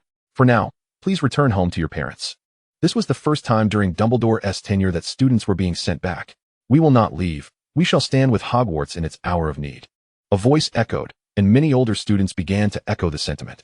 Students from the upper years of all 4 houses remained in the hall, including Slytherin, who were adept at self-preservation, yet Hogwarts was their school too, and most idolized Minister Fudge. If the minister knew that we Slytherins were leaving, he would be disappointed. Dumbledore and the professors observed the students who chose to stay, feeling a profound sense of pride. Even the most stoic among them could not help but feel a swell of admiration for their students' sense of responsibility. Ultimately, students from years 1 to 5 were compelled to return home, for they were still too young. You bear the mission of safeguarding Hogwarts' future. You are now its hope. Dumbledore's words spurred the reluctant younger students onto the Hogwarts Express. The train set off, weaving once more through the vast forests and meadows. In Chapter 69, Allies, some emotional young witches and wizards began to weep on the train. Many of them had only a vague understanding of death. Yet it was evident that their older peers and professors remaining at Hogwarts were in grave peril. When Sirius appeared at Hogwarts, everyone held their breath, knowing the creatures were preparing for a large-scale attack, having allied with werewolves and trolls, with giant spiders poised to invade the wizarding world. The aggressors were not Voldemort, but rather the creatures themselves. During the First Goblin War, Minister Fudge had led the Ministry of Magic and Centaurs to victory against the goblins. But now they were rising again. The goblins had realized they were gradually losing their financial standing within the wizarding world, their most crucial trump card. Before they could lose their power entirely, they sought to make a desperate last stand. Sirius had laid out a map in the headmaster's office. indicating the updated locations of the enemy. The centaurs had been designated as the second priority for the goblins, ensuring they would not easily approach the territories of werewolves and giant spiders, for which they had sought the cooperation of the house elves. They were already perilously close to Hogwarts. Dumbledore surveyed the positions on the map. Indeed, we must be on high alert. Outside their doors, 2 rows of aurors and young wizards stood in the corridor, the first to establish the defenses. Harry and his friends felt a mix of trepidation as they approached. Percy. Ron was the first to spot his older brother. Percy Weasley turned to his youngest brother, Ron, exclaiming, "You've grown quite a bit since I last saw you." Percy marveled, for due to his relentless work at the Ministry, he had scarcely returned to the burrow and had not seen Ron in ages. "It's been too long," Ron replied, feeling a surge of admiration for the now taller Percy. Not every wizard had the opportunity to serve the Ministry, nor to experience the Goblin War. "I haven't returned to this castle in so long." For every British wizard, Hogwarts was a cherished second home, and the memories forged over 7 years would remain some of the most treasured of their lives. They would not allow any enemy to tread upon this land or conquer this castle. The absence of Minister Fudge did not seem to dampen the Ministry's morale. Everyone stood resolute. As night fell, they remained vigilant. When a burst of fireworks lit up the darkness, beautiful yet perilous, the house elves signaled the onset of the enemy's assault. Professors raised their wands to the sky, conjuring a protective barrier around the entire castle. The first wave of attack came from the trolls, while the werewolves, having suffered heavy losses in the first war, remained sparse among the multitude of creatures. This time, they surged forth, intent on usurping the wizards and claiming dominion over the magical realm. "What is the situation?" a familiar voice inquired, prompting Harry and his friends to look up in surprise at Roy, who had arrived at the battlefield. "Minister, the trolls are nearing our defensive line." Roy, clad in wizarding robes, stood atop the castle, gazing at the throngs of creatures advancing. The brutish beings, armed with large clubs, lumbered slowly towards the castle. The moon seemed to shrink, as if seeking refuge behind the clouds. "It's nearly time," Roy signaled the first white flare. A regiment of centaurs appeared behind the castle, forming 2 lines, drawing their bows. Thousands of arrows pierced the protective shield, striking the trolls, causing one after another to topple, shaking the ground beneath them. As the trolls suffered heavy casualties, the swift giant spiders began to advance. They nimbly dodged the centaurs' arrows, swiftly reaching the barrier's edge. The second white flare ignited, and upon seeing it, the Ministry personnel rallied. "Hogwarts warriors, slay those beasts." A dazzling array of spells erupted before the creatures. Sirius and Arthur led their respective teams at the forefront. Professors like Lupin and Snape also fought against the creatures while ensuring the students' safety. Hogwarts has only good children. Dumbledore and Roy stood side by side, watching the students bravely fight below. "It's our turn." Though aged, Dumbledore remained the formidable white wizard. Flames erupted from his wand, engulfing the trolls and spiders in a raging inferno, transforming the area into a sea of fire. Roy directed his wand skyward, summoning dark clouds. Lightning crackled, and an uncountable number of bolts struck down upon the enemies. Each creature that encountered the lightning was reduced to cinders. The dazzling flashes of lightning resembled a funeral pyre for them. Roy Vincent bore no grave injuries. Everything was part of his cunning strategy. The sheer magnitude of the tears forced the goblins to investigate who else, besides Dumbledore, possessed such vast magical prowess. They beheld the figures standing atop the castle, instantly realizing they had fallen into a trap.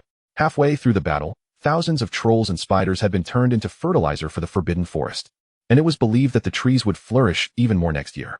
They ceased their organized charges, and in the final moments, they committed everything to a full-on assault, hoping to break through Hogwarts' defenses and grasp at the faint glimmer of victory. The wizards continuously shifted their formations, and the centaurs also moved to the front lines, unleashing arrows upon their formidable foes. As the valiant leader of the colossal spiders beheld the devastating losses inflicted upon his kin, a grim realization dawned upon him. They were besieged from both flanks, with another contingent of foes advancing from behind. Who could it be? As the fairy's words faded, the familiar green light nearly blinded them. There was no need to inquire further. To their astonishment, Voldemort had allied himself with Roy Vincent, ensnaring them in a trap most cunning. Did he not seek to unify the wizarding world? Why did he not extend a hand of cooperation, instead choosing to launch an assault against them? Half of Voldemort's visage emerged from beneath his cloak, his countenance awash with a bloodthirsty rage. All the pent-up fury of recent days erupting in this moment. The spells he unleashed, akin to human laser beams, ravaged the surrounding area, leaving only a grim tableau of lifeless corpses upon the ground. Not even the giant spiders dared to approach. Even Bella and her cohorts recognized the perilous state of their master, and gradually distanced themselves to avoid the indiscriminate slaughter of innocents. This time, these aberrant creatures would not witness the dawn. A staggering 99% perished in the chaos of war, many reduced to mere ashes. While the rigid corpses that remained could be considered fortunate, Voldemort and his Death Eaters relentlessly drove these grotesque beings toward the castle. Chapter 70. Post-War Prestige. The region fell into a hushed silence, the air thick with the acrid scent of gunpowder and the echo of death. The abruptly halted wizards felt the depletion of their magical energy, their bodies weary, and as the realization of their victory settled in, jubilant cheers erupted from various corners of Hogwarts Castle. Yet, unlike the exuberant students, Sirius, Arthur, and Lupin gazed thoughtfully into the unseen distance. They had triumphed in the war against the otherworldly beings, but the impending struggle against their fellow wizards weighed heavily upon them. Each of them wore a solemn expression, fully aware that the forthcoming conflict would be no less harrowing than the one they had just endured. Roy and Dumbledore too cast their gazes toward the horizon, standing aloft as Voldemort's figure became visible. The throng of Death Eaters surrounding him remained still, awaiting their master's command. Only once Voldemort departed did they recede like a receding tide. "We have won," Ron exclaimed, embracing Harry in a surge of elation, leaping onto him. "But we still face that formidable adversary, the mysterious one." Hermione's words abruptly darkened the atmosphere. The following day, the Ministry of Magic, along with the faculty and students of Hogwarts, the mysterious figure, house elves, and centaurs, collectively celebrated their victory in the Second Goblin War, which adorned the front pages of the newspapers.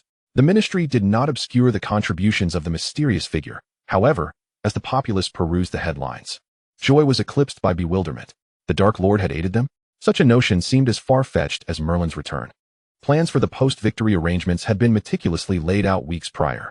Lucius, armed with the ministry's authorization, officially assumed control of Gringotts. A decree enhancing the rights of house elves was also issued, ensuring that their lives were protected by the ministry in a manner akin to wizards, abolishing their status as slaves and granting them personal freedom. Their classification in the ministry's registry would now be free elves. The ministry dispatched agents throughout the wizarding world to ensure that every house elf's rights were liberated. Wizards could enjoy the services of house elves, but they would be required to compensate them equally to how they would for wizarding services. Any wizard attempting to harm a house elf would face imprisonment in Azkaban. This was not solely due to the contributions of house elves in the Great War, but also because the countless generations of service deserved recognition and rights. Naturally, to appease the wizards, families that lost their house elves could claim some compensation from the ministry, as they had invested gold in acquiring them. Simultaneously, more stringent laws were enacted to protect the creatures of the Forbidden Forest. Centaurs would regularly supply materials needed for potion making, while wizards were prohibited from capturing or killing centaurs. Through this battle, these wise magical beings had emerged as the de facto rulers of the Forbidden Forest. Though their might may not rival that of ferocious beasts, their wisdom would undoubtedly enhance the forest and benefit its inhabitants. Roy's prestige soared to unprecedented heights. Almost all sentient races believed he would lead the ministry to vanquish Voldemort, restoring true peace to the wizarding world. Meanwhile, the current minister Vincent sat in his office, staring vacantly at a string of zeros sprawled across a document before him. "Did you not say that taking over the Goblin's domain would save a considerable sum? What does it mean if he can purchase 3 ministries worth of galleons?" "Roy, do not be so miserly. For the sake of our ministry's reputation, we ought to demolish and rebuild a more splendid bank. Moreover, the security measures must certainly not be inferior to those during the Goblin's tenure. All of this will require a substantial amount of gold." Lucius appeared self-satisfied, while Roy paid little heed to his demeanor. The string of zeros bewildered him. He crossed out a long series of numbers, replacing them with a new figure, 1/20th of the previous amount. The ministry needed to disperse pensions, and in the future, they would also need to provide support for the families of the deceased, along with funds for the restoration of Hogwarts. Before Roy could finish speaking, Lucius raised a hand to silence him, "But this sum is far from sufficient. If there is a place that remains unchanged, I cannot set foot in Gringotts. Then this is a malady that requires treatment." Lucius resolutely refused to leave, and Roy found himself curious. Was he similarly obstinate before Tom? "There is a hidden chamber discovered at Gringotts, containing several locations of buried treasure. If you unearth them, I shall grant you 1/10 of the findings." Lucius did not hastily accept this seemingly grand offer. He pondered the possibility of a trick. "If you do not wish to, I can send Sirius to retrieve it. Everything found shall belong to the ministry, to be used as pensions." Of course, who would refuse? It is merely a search. After all, it requires little effort. Since the aftermath of the battle, Dumbledore and other members of the Order of the Phoenix had maintained heightened vigilance against Voldemort. In the last skirmish, They discovered that both Voldemort and his Death Eaters were far more formidable than previously anticipated. For Roy, life had returned to a semblance of normalcy. He worked 6 hours a day at the ministry, while his subordinates each fulfilled their duties. In his free time, he returned to Winson Manor to read, explore various spells, or simply to daydream. Apart from the devoted house elf Bibi, whom Roy compensated handsomely, he had also hired other elves to maintain the estate. He had acquired a modest serpentarium, currently home to a single white snake, enjoying several hundred square feet of solitude. Even meals had become significantly more exquisite thanks to Bibi's assistance. Everything was improving. It was only natural, after all, that the Minister of Magic should not become enmeshed in conflicts with the Dark Lord. The tranquility and harmony of Winson Manor did not reflect the entirety of the wizarding world. The Death Eaters and the Ministry, alongside the Order of the Phoenix, were engaged in a delicate balancing act, each probing the other's resolve for the final confrontation. Out of concern for Harry's safety, Roy entrusted him with the Resurrection Stone, honoring Dumbledore's request, though Harry himself remained unaware of this transaction. Gradually, everything returned to its rightful course. Harry obtained the Elder Wand, poised to face the final confrontation in his last year at Hogwarts. Unlike the previous Goblin War, this time, Harry was the destined protagonist from the moment of his birth. Dumbledore, a sage, observed that events unfolded as he had anticipated. Voldemort achieved victories elsewhere, and the only territory remaining under his dominion was Britain, with Hogwarts becoming his prime target. On the fateful page of the climactic battle, Voldemort led his Death Eaters in a chilling reenactment of the Goblin War, with a multitude of foes emerging before the protective barrier. This time, both the Ministry of Magic and the students of Hogwarts brimmed with confidence. Amidst the rising smoke, Lucius Malfoy's platinum blonde hair stood out conspicuously among the ranks of the Death Eaters. The deranged followers, led by Bellatrix, proved to be far more formidable than the goblins.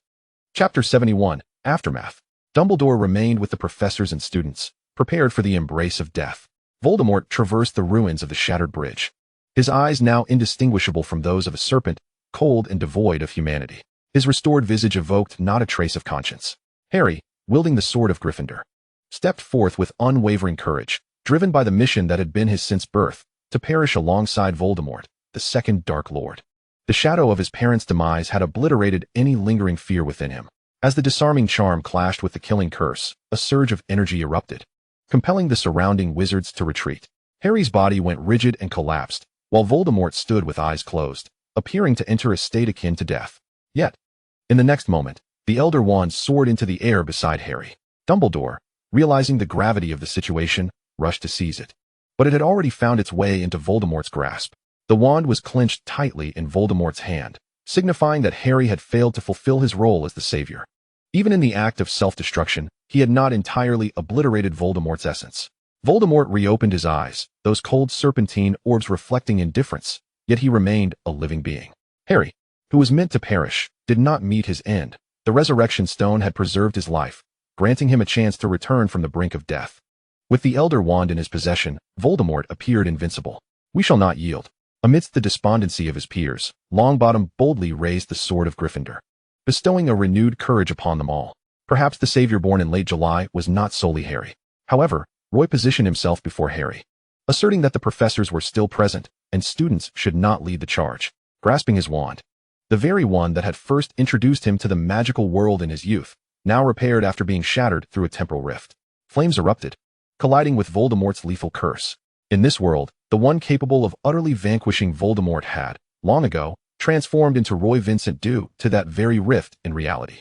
Though Voldemort wielded the Elder Wand, Roy possessed the advantage of temporal laws.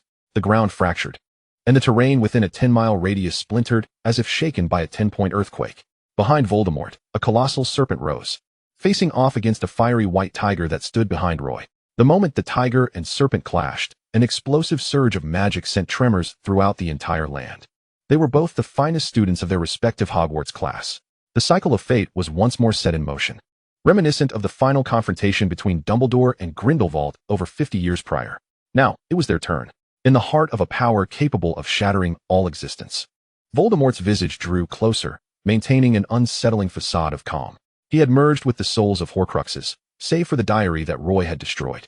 The age of Tom in that diary mirrored his first encounter with Roy. Justice stood with Roy, and the wizarding god favored him as well. The Elder Wand fell to the ground, followed by Voldemort's lifeless form, cold and still. This once mighty Dark Lord lay dead, like an ordinary man. his body stiff and devoid of warmth. The sapphire ring that adorned Roy's hand had vanished, replaced by a pendant of a lily around his neck. The elder wand flew into his grasp, having chosen its new master, as it yielded to strength. Roy did not cast another glance at the lifeless body, but instead turned his gaze skyward, where the sun shone brightly. Merlin, I wonder if you are satisfied with this outcome, he pondered silently. The jubilant cheers of the crowd enveloped Hogwarts and the Black Lake, especially surrounding Roy, who gently caressed his necklace, his expression neutral, as if his gaze transcended the void to glimpse Merlin's smile. Surely, he must be content with the present resolution. For if he were Merlin, he would indeed relish this conclusion. As Roy contemplated the abyss, Dumbledore stood atop the castle, a flicker of joy warming his heart. The casualties of this war had been remarkably few. Observing Roy's standoff with Voldemort had stirred memories of his own confrontation with Grindelwald. The distinction lay in Roy's more decisive eradication of threats. He had anticipated that this day would mark his own demise, intending to weaken Voldemort with his sacrifice, thereby allowing Roy to secure the ultimate victory. Yet the unfolding events had surpassed all expectations. That night, reflecting on old friends during the day, Dumbledore uncharacteristically left Hogwarts, not heading to the Ministry of Magic, but to Germany. The tower forged by Grindelwald had been intended to imprison his greatest foe, yet it had ultimately ensnared him. Within that tower, only a small window offered a glimpse of the outside world, allowing a hint of freedom to seep in, exacerbating the anguish of the captive. Upon Dumbledore's arrival, the elderly prisoner recognized the visitor without difficulty. I hear your student has defeated Voldemort. Congratulations, Dumbledore, he remarked, his tone as serene as ever. This was Grindelwald's greatest madness. Despite years of confinement, he retained an unwavering clarity of mind. I often wonder if, had I possessed the patience and compassion I have now in my youth, would Tom have chosen a different path? From the outset, the experiences in the orphanage had led a younger Dumbledore to lose faith in the notion that Tom was an ordinary child deserving of love. The world requires a grand antagonist, Dumbledore. Grindelwald's hair and brows had turned completely white as he slowly rose from his seat, an unusual act, being the first time he had approached Dumbledore since his imprisonment.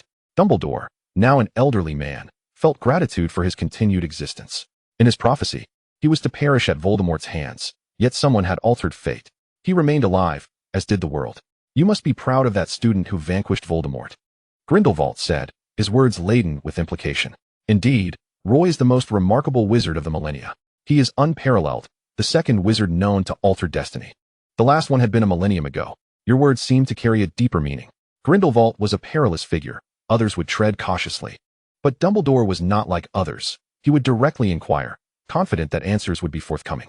His power exceeds your expectations, Albus. Yet I am pleased that he has granted you an alternate conclusion. The fate of the loathsome giants and goblins occupying the wizarding world held no significance for him. Nor did the potential annihilation of the Muggle world by the Dark Lord concern him. The lives of Muggle-born and half-blood wizards were of little consequence to him. Chapter 72, a decade after the war. Yet, with Dumbledore's survival, Roy Vincent had become a figure of gratitude for Grindelwald. Upon hearing this, Dumbledore sensed an undercurrent of something deeper behind this victory. Very well, Albus, we have both aged. Your students are safe, the wizarding world is secure, and even those insufferable house elves shall no longer disturb wizards. Such a favorable situation awaits further development. Let us relish the time we have. If given the chance, I would indeed like to meet that Roy Winson. Do not dwell too much on it. Be cautious, my balding friend, Grindelwald remarked in their final exchange, causing a faint twitch at the corner of Professor Dumbledore's mouth. He pondered over these words for quite some time, yet found no clarity. Hogwarts returned to its usual rhythm, with students from all years returning just in time for their final examinations. You mean to say I must memorize all these books, towering over me, within a single week? The students' lamentations brought a smile to the professor's lips. Having enjoyed a splendid break at home, they now faced the inevitable consequences. The Ministry of Magic was not only prestigious, but also financially robust, bolstered by Roy's assurances and supporting evidence. The Malfoy family transformed from Death Eaters into heroes of the wizarding world. This family, naturally inclined towards commerce, discovered a treasure trove hidden by the goblins and vigorously expanded their enterprises alongside the ministry. Their first initiative involved proposing that every wizard, including the numerous elves, deposit every galleon into the ministry's newly established gold vault, an aptly named sanctuary for galleons. Furthermore, they introduced a guarantee contract, promising compensation in the event of loss. Backed by the ministry's reputation, with financial abundance, Roy also generously supported his alma mater, Hogwarts. The influx of galleons allowed Professor Slughorn to return to the castle and join Severus as a potions professor. For students from less fortunate backgrounds, the subsidies increased significantly, ensuring their basic needs were met during their studies. Indeed, when individuals are not enveloped in peril, internal discord tends to flourish. Slytherin had long been perceived as a bastion of dark wizards, but after Roy, Severus, and a group of Slytherin students participated in the defense, such prejudices had dissipated.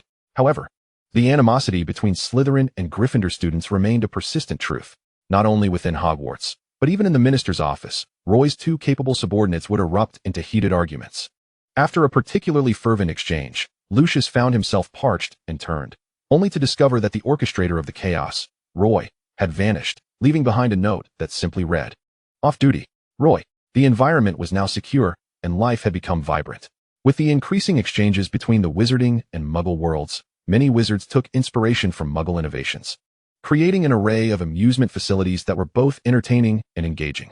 Whether it pertained to food, clothing, or transport, numerous Muggle trends infiltrated the wizarding realm. At Winson Manor, swans glided gracefully across the lake, pausing momentarily to preen their feathers, while blossoms flourished along the shore. Roy sat upon a bench, engrossed in thick tomes adorned with ancient script, far removed from the contemporary language. A slender silver serpent coiled around his wrist, the smallest of its clutch.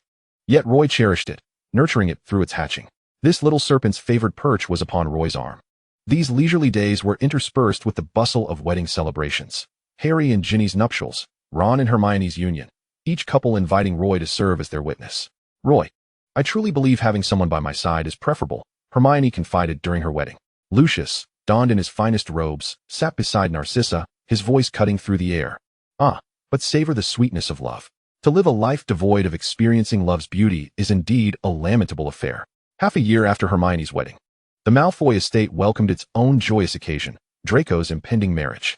Lucius and the family had spent 6 months in preparation, and Roy bore witness to yet another Malfoy celebration. A year after the Great Battle, the International Magical Office extended an invitation for Roy to join their ranks, which he declined, preferring to remain in Britain at Winson Manor. The ministry boasted a plethora of capable personnel, and he was invited to Hogwarts, for he still held the honorary title of headmaster. Post-battle, Dumbledore had gained a new perspective.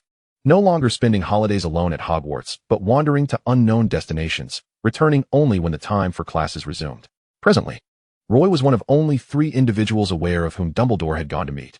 He had accepted the invitation from the enigmatic figure, ascending to the tower, traversing time and space unnoticed, yet still detected by that presence. His accommodations appeared significantly improved, simply adorned with a cerulean carpet, a few murals gracing the walls, and a comfortable bed along with a bookshelf. Grindelwald, now resembling an aged sage, possessed the ability to foresee the future, his prophecies rivaling those of Trelawney. Roy found himself curious as to whether Grindelwald had foreseen his own impending defeat prior to the great conflict. Moreover, Grindelwald was the only one aware of Roy's extraordinary nature, for he could perceive the threads of fate and recognize that some things had altered. "You will succeed," Grindelwald remarked cryptically, yet both understood the depth of that statement. Roy observed the first Dark Lord, his age rendering him somewhat sluggish, yet still commanding respect. "I shall heed your words," Roy replied, taking his leave. Grindelwald had questions lingering on his mind, but upon encountering Roy, he hesitated to voice them. Time would unravel the answers. 3 years post-battle, Dumbledore resigned from his position as headmaster of Hogwarts, announcing his retirement, which brought tears to many young witches and wizards. Dumbledore was a mentor who understood the importance of tailored education. His presence made them feel that Hogwarts was truly whole. Roy supported this decision wholeheartedly, swiftly approving Dumbledore's resignation and granting him a generous pension, for everyone deserves the right to pursue their own life. Professor McGonagall ascended to the role of headmaster, while Severus became deputy headmaster. In these intervening years, with Professor Slughorn sharing the teaching load, significant advancements were made in potions. Severus remained solitary, much like Roy. Yet unlike him, he was consumed by sorrow. The pain from Lily's death had not subsided with the demise of her murderer. A decade post-battle, a boisterous new generation emerged within the Ministry of Magic, often brought in by their preoccupied parents. "Minister, Harry's son is squaring off against Draco's son. Would you care to witness?" Their skirmishes were indeed a rarity, for unlike their predecessors, these two were as inseparable as twins. The once rebellious figures now observed their offspring's mischief. As the echoes of their own childhoods reverberated in the present, everyone seemed to move forward, at least on the surface. A decade after the war, Roy contemplated stepping down from his position as Minister of Magic, facing vehement opposition from the ministry staff. "Roy, You have yet to traverse 1/3 of your life. And you wish to retire? What would you do then? Spend decades at your estate? I shall not permit it. Before him stood old friends and new allies, including Percy, Cedric, and Harry. These young wizards had become the backbone of the community. His gaze remained calm and unwavering as he regarded these companions and subordinates. Ultimately, he announced Rufus as the acting minister, granting himself an extended leave of absence. Everyone believed that the minister was merely fatigued and would return after the holiday. Yet, I had always sensed that the minister lacked something essential. Over the years, Roy had been an exemplary minister, surpassing the achievements of all his predecessors within the Ministry of Magic, and young wizards throughout the entire magical realm idolized him, even deifying him. However, those who interacted with the minister daily felt that the Great War had altered something within him. Was it ambition? Perhaps it was merely the absence of significant calamities in the wizarding world that left the minister feeling somewhat bored. Arthur deemed this to hold some truth. But could the mere existence of his twin brothers truly render anyone in the ministry bored? Upon returning to the estate, Roy was unchanged. He grasped his silver wand, leaving behind even his belongings, and ventured into the enchanted forest. He walked deeper and deeper until day turned to night, enveloped by magic. He reached a small pond at the heart of the forest, a point where time and space were most fragile. Merlin, Roy spoke to the air. I detest this utterly wretched conclusion. He plunged his wand into the pond, causing the water to vanish mysteriously. Cracks began to form in the ground where the wand had been inserted, widening and deepening until the earth erupted like fireworks. Fragments of stone scattered, revealing a vibrant, flowing substance beneath. The wand's magic continued to breach the indescribable barrier known only to the Winsons and Merlin, a veil of time and space. This barrier gradually receded until a black hole appeared, accompanied by a tempest sweeping through the forest, causing the trees to rustle ominously. The stars in the night sky seemed to tremble, as though a painting were being shaken. Roy slowly extended his arms, and with that, the world twisted as if it were a mere toy in his hands, like crumpling sheets of paper to the brink of tearing. The entire fabric of time and space racing past him like luxurious silk.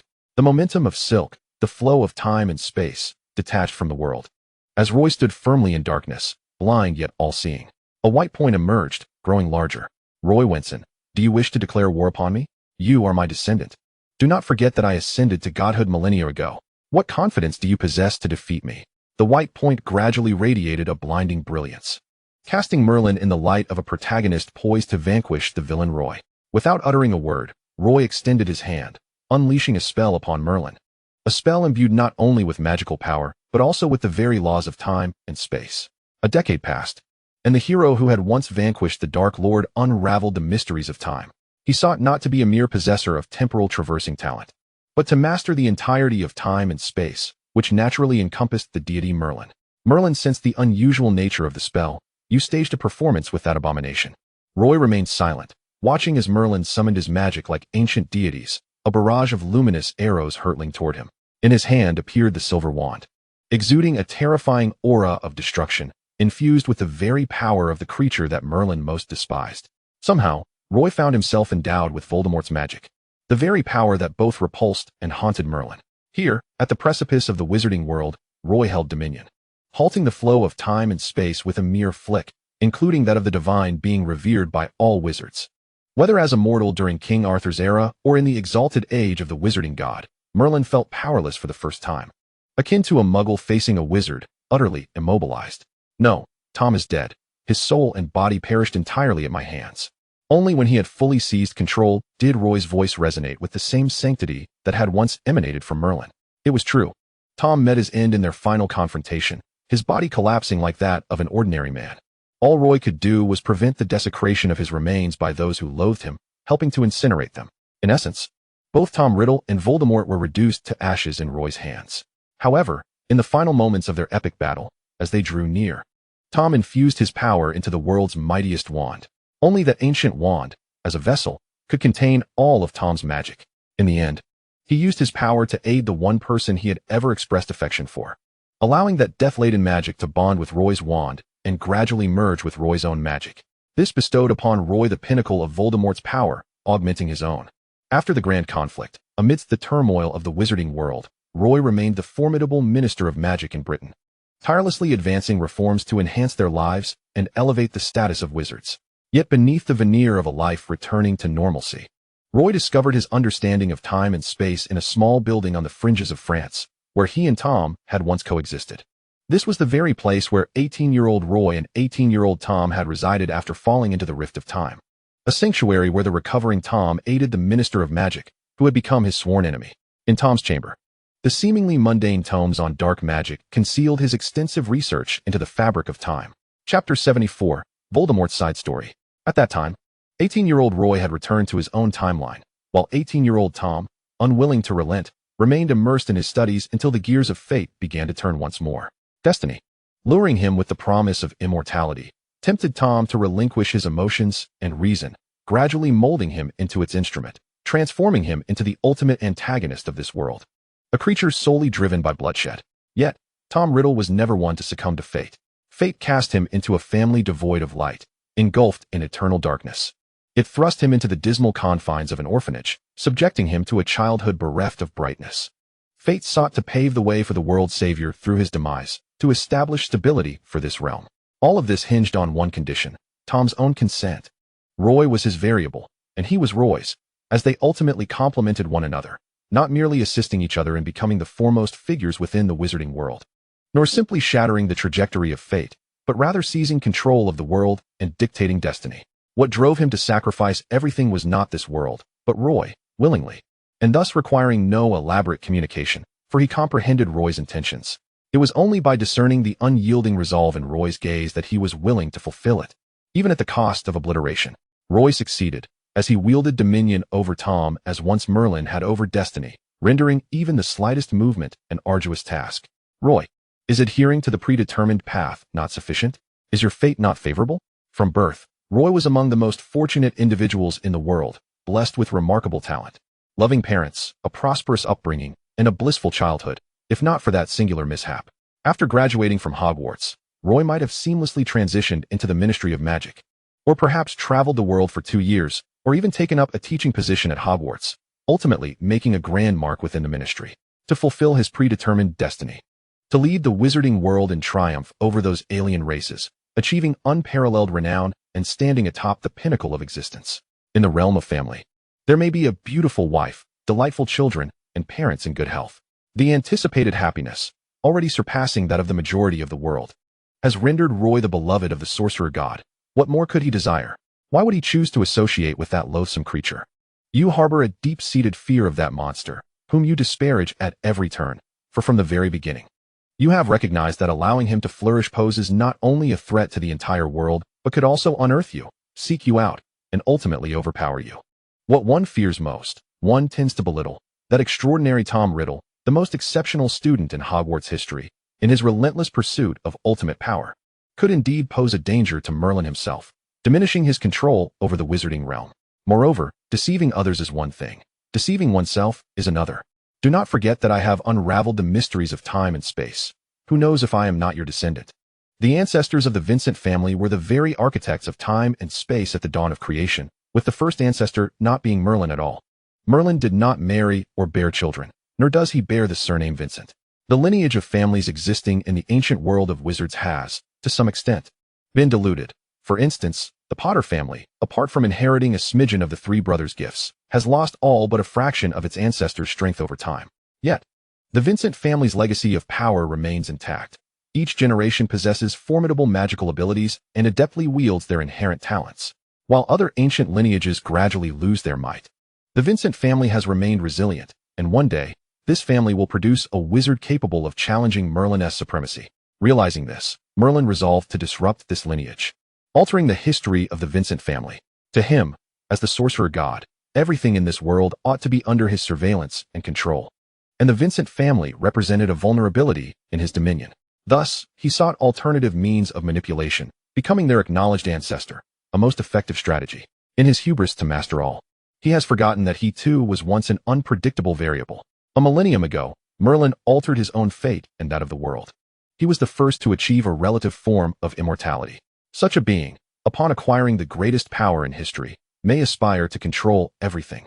Yet such ambition is unforgivable. What do you intend to do? Merlin gazed intently at Roy before him, a visage he should find familiar. Once upon a time, he too had shattered all barriers. I desire to obtain everything I wish for. Roy has always been a man of insatiable greed. He harbors no desire for regret. The fabric of time and space around him began to shift rapidly, a colossal clock materializing within the continuum, reminiscent of a time-turner, yet vastly larger. So immense that even dinosaurs would appear diminutive before it. The great clock began to tick, accelerating from slow to fast, until only a fleeting shadow remained. As it turned, the corridor of time receded, birthing a world anew, a realm crafted solely for Roy. In that expanse of time and space, Roy would once again encounter Tom. The world swiftly contracted. The clock, Merlin, and Roy shrank in size until they became mere points of light, ultimately culminating in a resounding explosion. I loathe my surname. Detest my name. I should have been born into a pure-blood family, not one tainted by Muggle blood. The woman who birthed me was a lunatic, forsaking her heritage and family for a Muggle, even sacrificing her identity as a witch, willingly enduring domestic abuse. I was born with memories, allowing me to recall that foolish woman's face, yet I have no knowledge of the Muggle's visage, for I have never laid eyes upon him since my birth. When I entered this world, my mother was barely clinging to life, having ruined her existence with a love potion, which in turn ruined mine. She was abandoned by the man who awakened from the potion's thrall, leaving me on the doorstep of an orphanage shortly after my birth. Thus, before I turned 11, I resided in that sunless orphanage, surrounded by children who despised me, and nuns who regarded me with disdain, believing I would grow into a wicked adult. Yet, I remained indifferent to their opinions. From a young age, I had grown accustomed to solitude. By chance, I discovered I could converse with snakes and perform feats beyond the reach of many, such as using a remarkable power to send a chubby boy, who sought to intimidate me, soaring into the air. I became the monster they spoke of, yet they could not extinguish my life, for they relied on the government aid I received.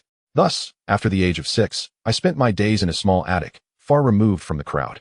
This solitude brought me anguish, for the room was tiny and cold, and it was then that I first realized perhaps I could masquerade my true self, acquire everything I desired, and then obliterate all that I detested.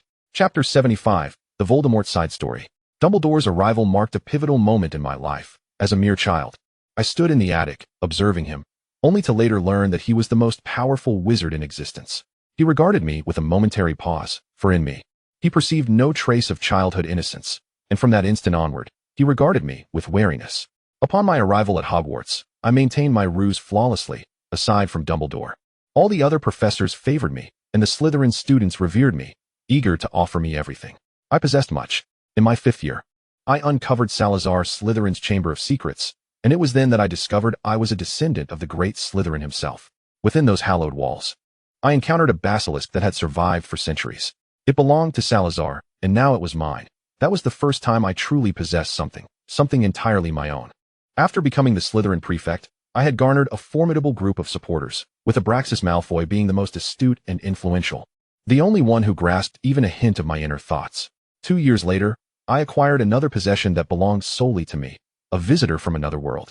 He hailed from noble lineage, deeply cherished, adorned in extraordinary attire and exquisite jewelry, his beauty matched only by his intellect and caution, always employing mental shields. I was indifferent to his origins. All I knew was that he belonged entirely to me. Only I was aware of his existence in this world. Only I knew his true identity. He had nowhere to turn, reliant solely on me. I first placed him in the chamber, where he remained tranquil, unafraid of the basilisk, merely complaining that it was too large, which made him seem rather unappealing. I developed a habit of visiting him in the chamber, especially when the Slytherin students drove me to tears, or when Dumbledore cast his suspicions upon me, relishing the sight of his eyes and watching him engage in various activities, even if it was merely taking a few steps. Abraxas brought a pristine white Persian cat with blue eyes at the start of the new term, a precious creature. As I gazed at the stretching feline, I found my thoughts drifting to Roy. No, Roy was far more endearing than this cat. An unfortunate girl stumbled into the passageway, and the basilisk killed her, causing a bit of trouble. Hogwarts would need to close for a while.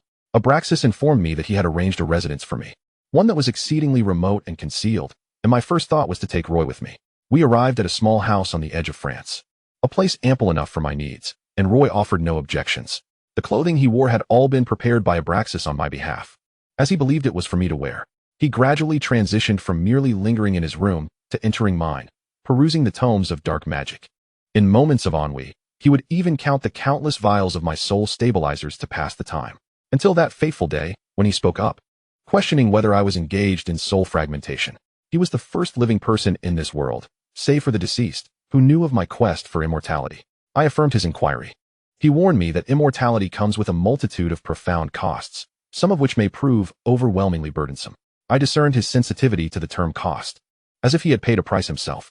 During that conversation, a hint of disappointment flickered across his features, for he realized that my pursuit of eternal life would not waver. We resided in that modest building for merely 2 months, an ephemeral span of time. Before we parted, he bestowed upon me a gift, a necklace. It seemed to be a family tradition to offer gemstones. I adorned myself with the sapphire necklace. After graduating from Hogwarts, I acquired my first followers, and my initial act was to eradicate the entire Gaunt family. Standing amid the bloodshed, a sense of trepidation washed over me for the first time. Roy stood nearby, observing me, noting that my eyes had turned a crimson hue. As he gazed upon the fallen, my heart began to race, as if I were on the verge of losing something precious. My premonitions proved accurate that very night. The ground trembled ominously, unlike any ordinary earthquake. I rushed into Roy's room, drawn to the rift in time and space before him, but he entered, leaving me behind. The tremors intensified, shaking the very foundations of the earth. Only later, after poring over countless texts, did I comprehend that this was a warning from the world to travelers of time. Beyond my quest for immortality, a new objective emerged. I sought a method to traverse time and space to find Roy in his world. I was reluctant to abandon that small building, for it held the memories of Roy and me.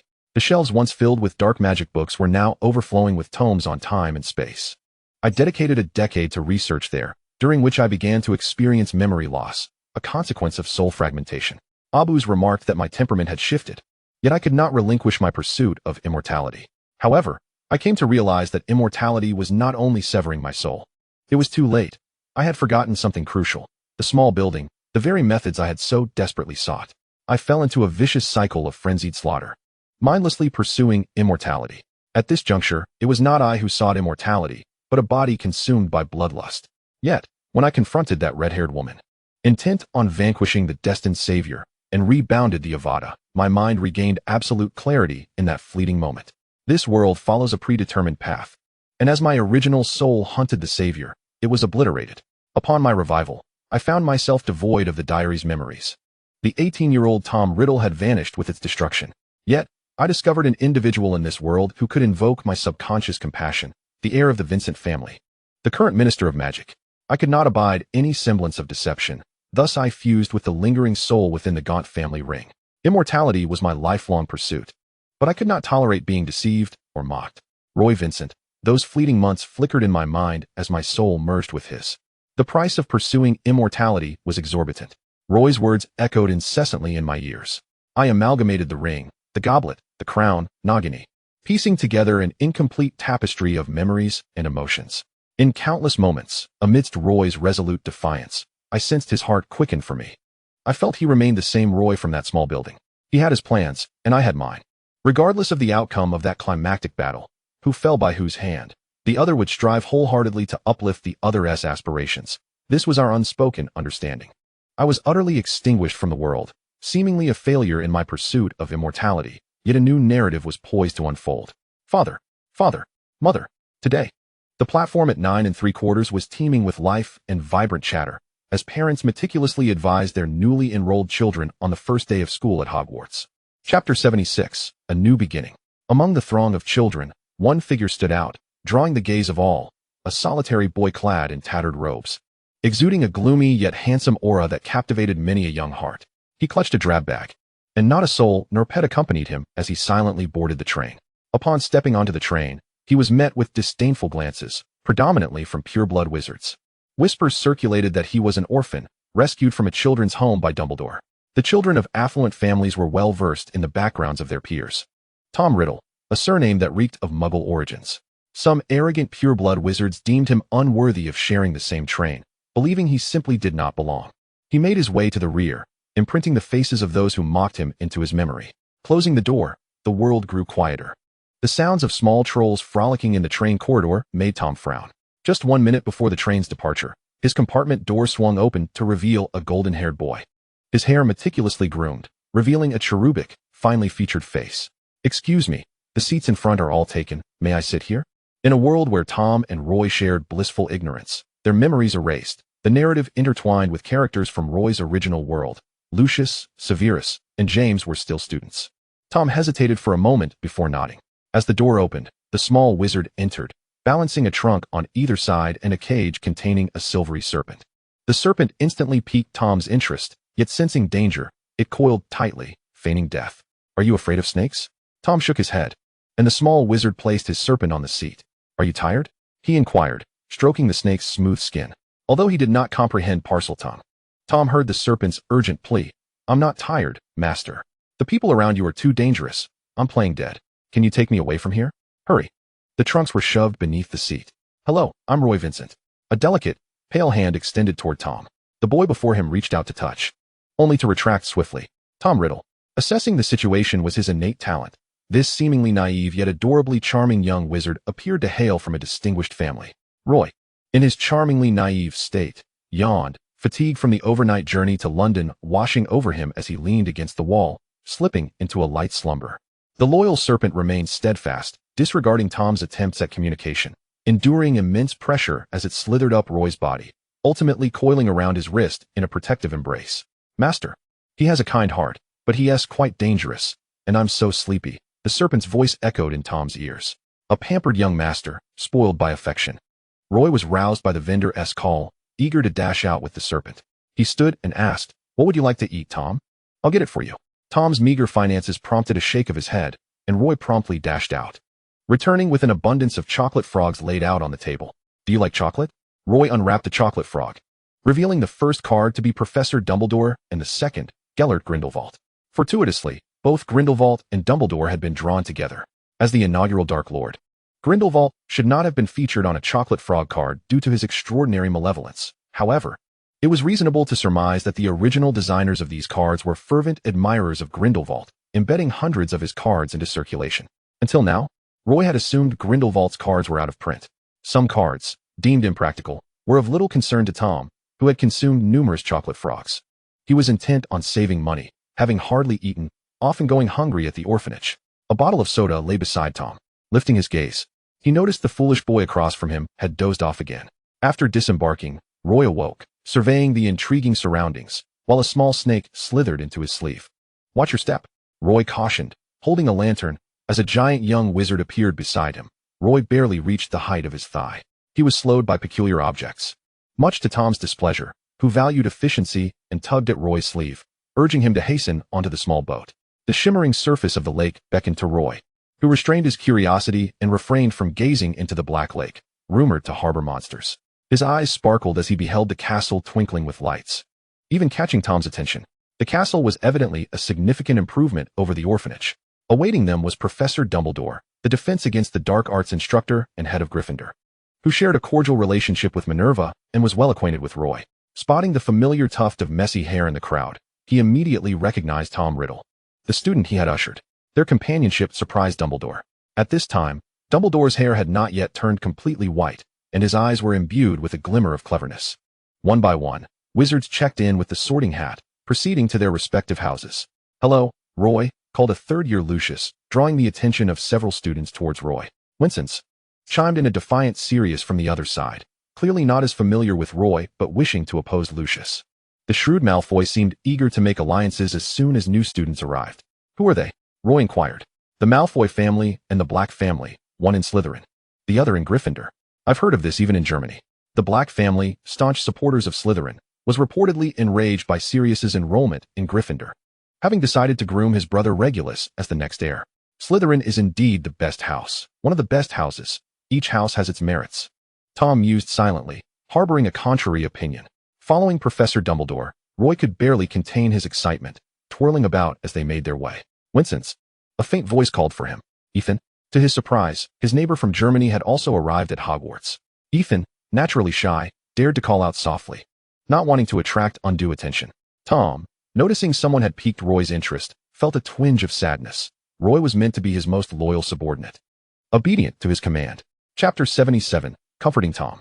At the opening ceremony, the Minister for Magic arrived at Hogwarts to announce Professor Dumbledore's appointment as headmaster.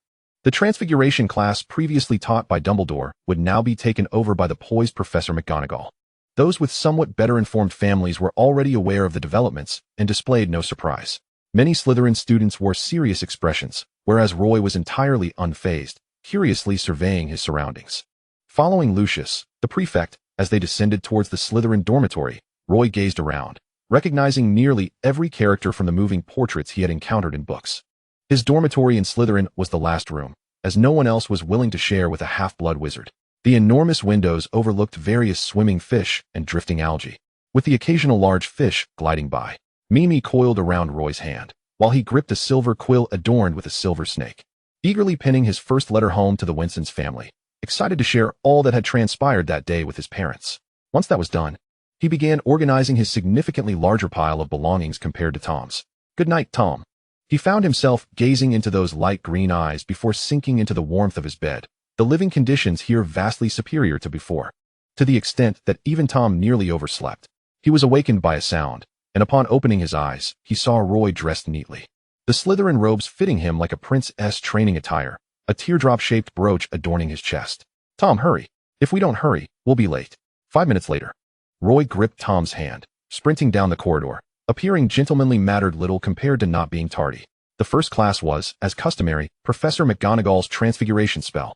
With only the front row available, Roy and Tom settled in the center. Mr. Winson's, the almost tardy student, caught Professor McGonagall's attention, and Roy earned 5 points for his house with his response. For them, the first-year courses were frighteningly easy. The library was an excellent refuge for thoughtless exploration, while Tom cast a lingering gaze at the restricted section. In the blink of an eye, a figure appeared beside Roy, a wizard with long, drooping hair, appearing gloomy and diminutive, raising suspicions of malnutrition. Immediately, Roy exhibited remarkable interest in the individual. "You must be Senior Snape. Would you like a cookie?" This almost obsequious behavior puzzled Tom as he coolly regarded the older student, contemplating whether eliminating him would raise suspicion. Soon, Severus Snape let out his first sneeze of the semester. Roy effortlessly won the gloomy senior's friendship, charming him with the allure of gold galleons, especially when he produced the potion ingredients that Snape desperately needed, garnering the attention of others. More and more materials were directed towards him, transforming their relationship from Senior Snape to Severus. After 2 weeks of such interactions, Tom could no longer restrain himself. "Are you interested in his potion talents? I can brew as well." "No, I find him quite intriguing. He certainly possesses exceptional potion skills."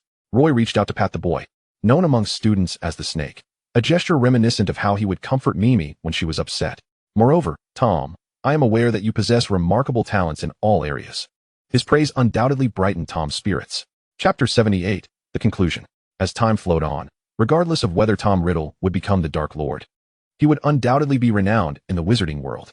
A new cohort of young wizards entered the castle hall, with Harry, adorned in the magical robe Lily had sewn with a fawn pattern on the sleeve, curiously surveying the Hogwarts hall.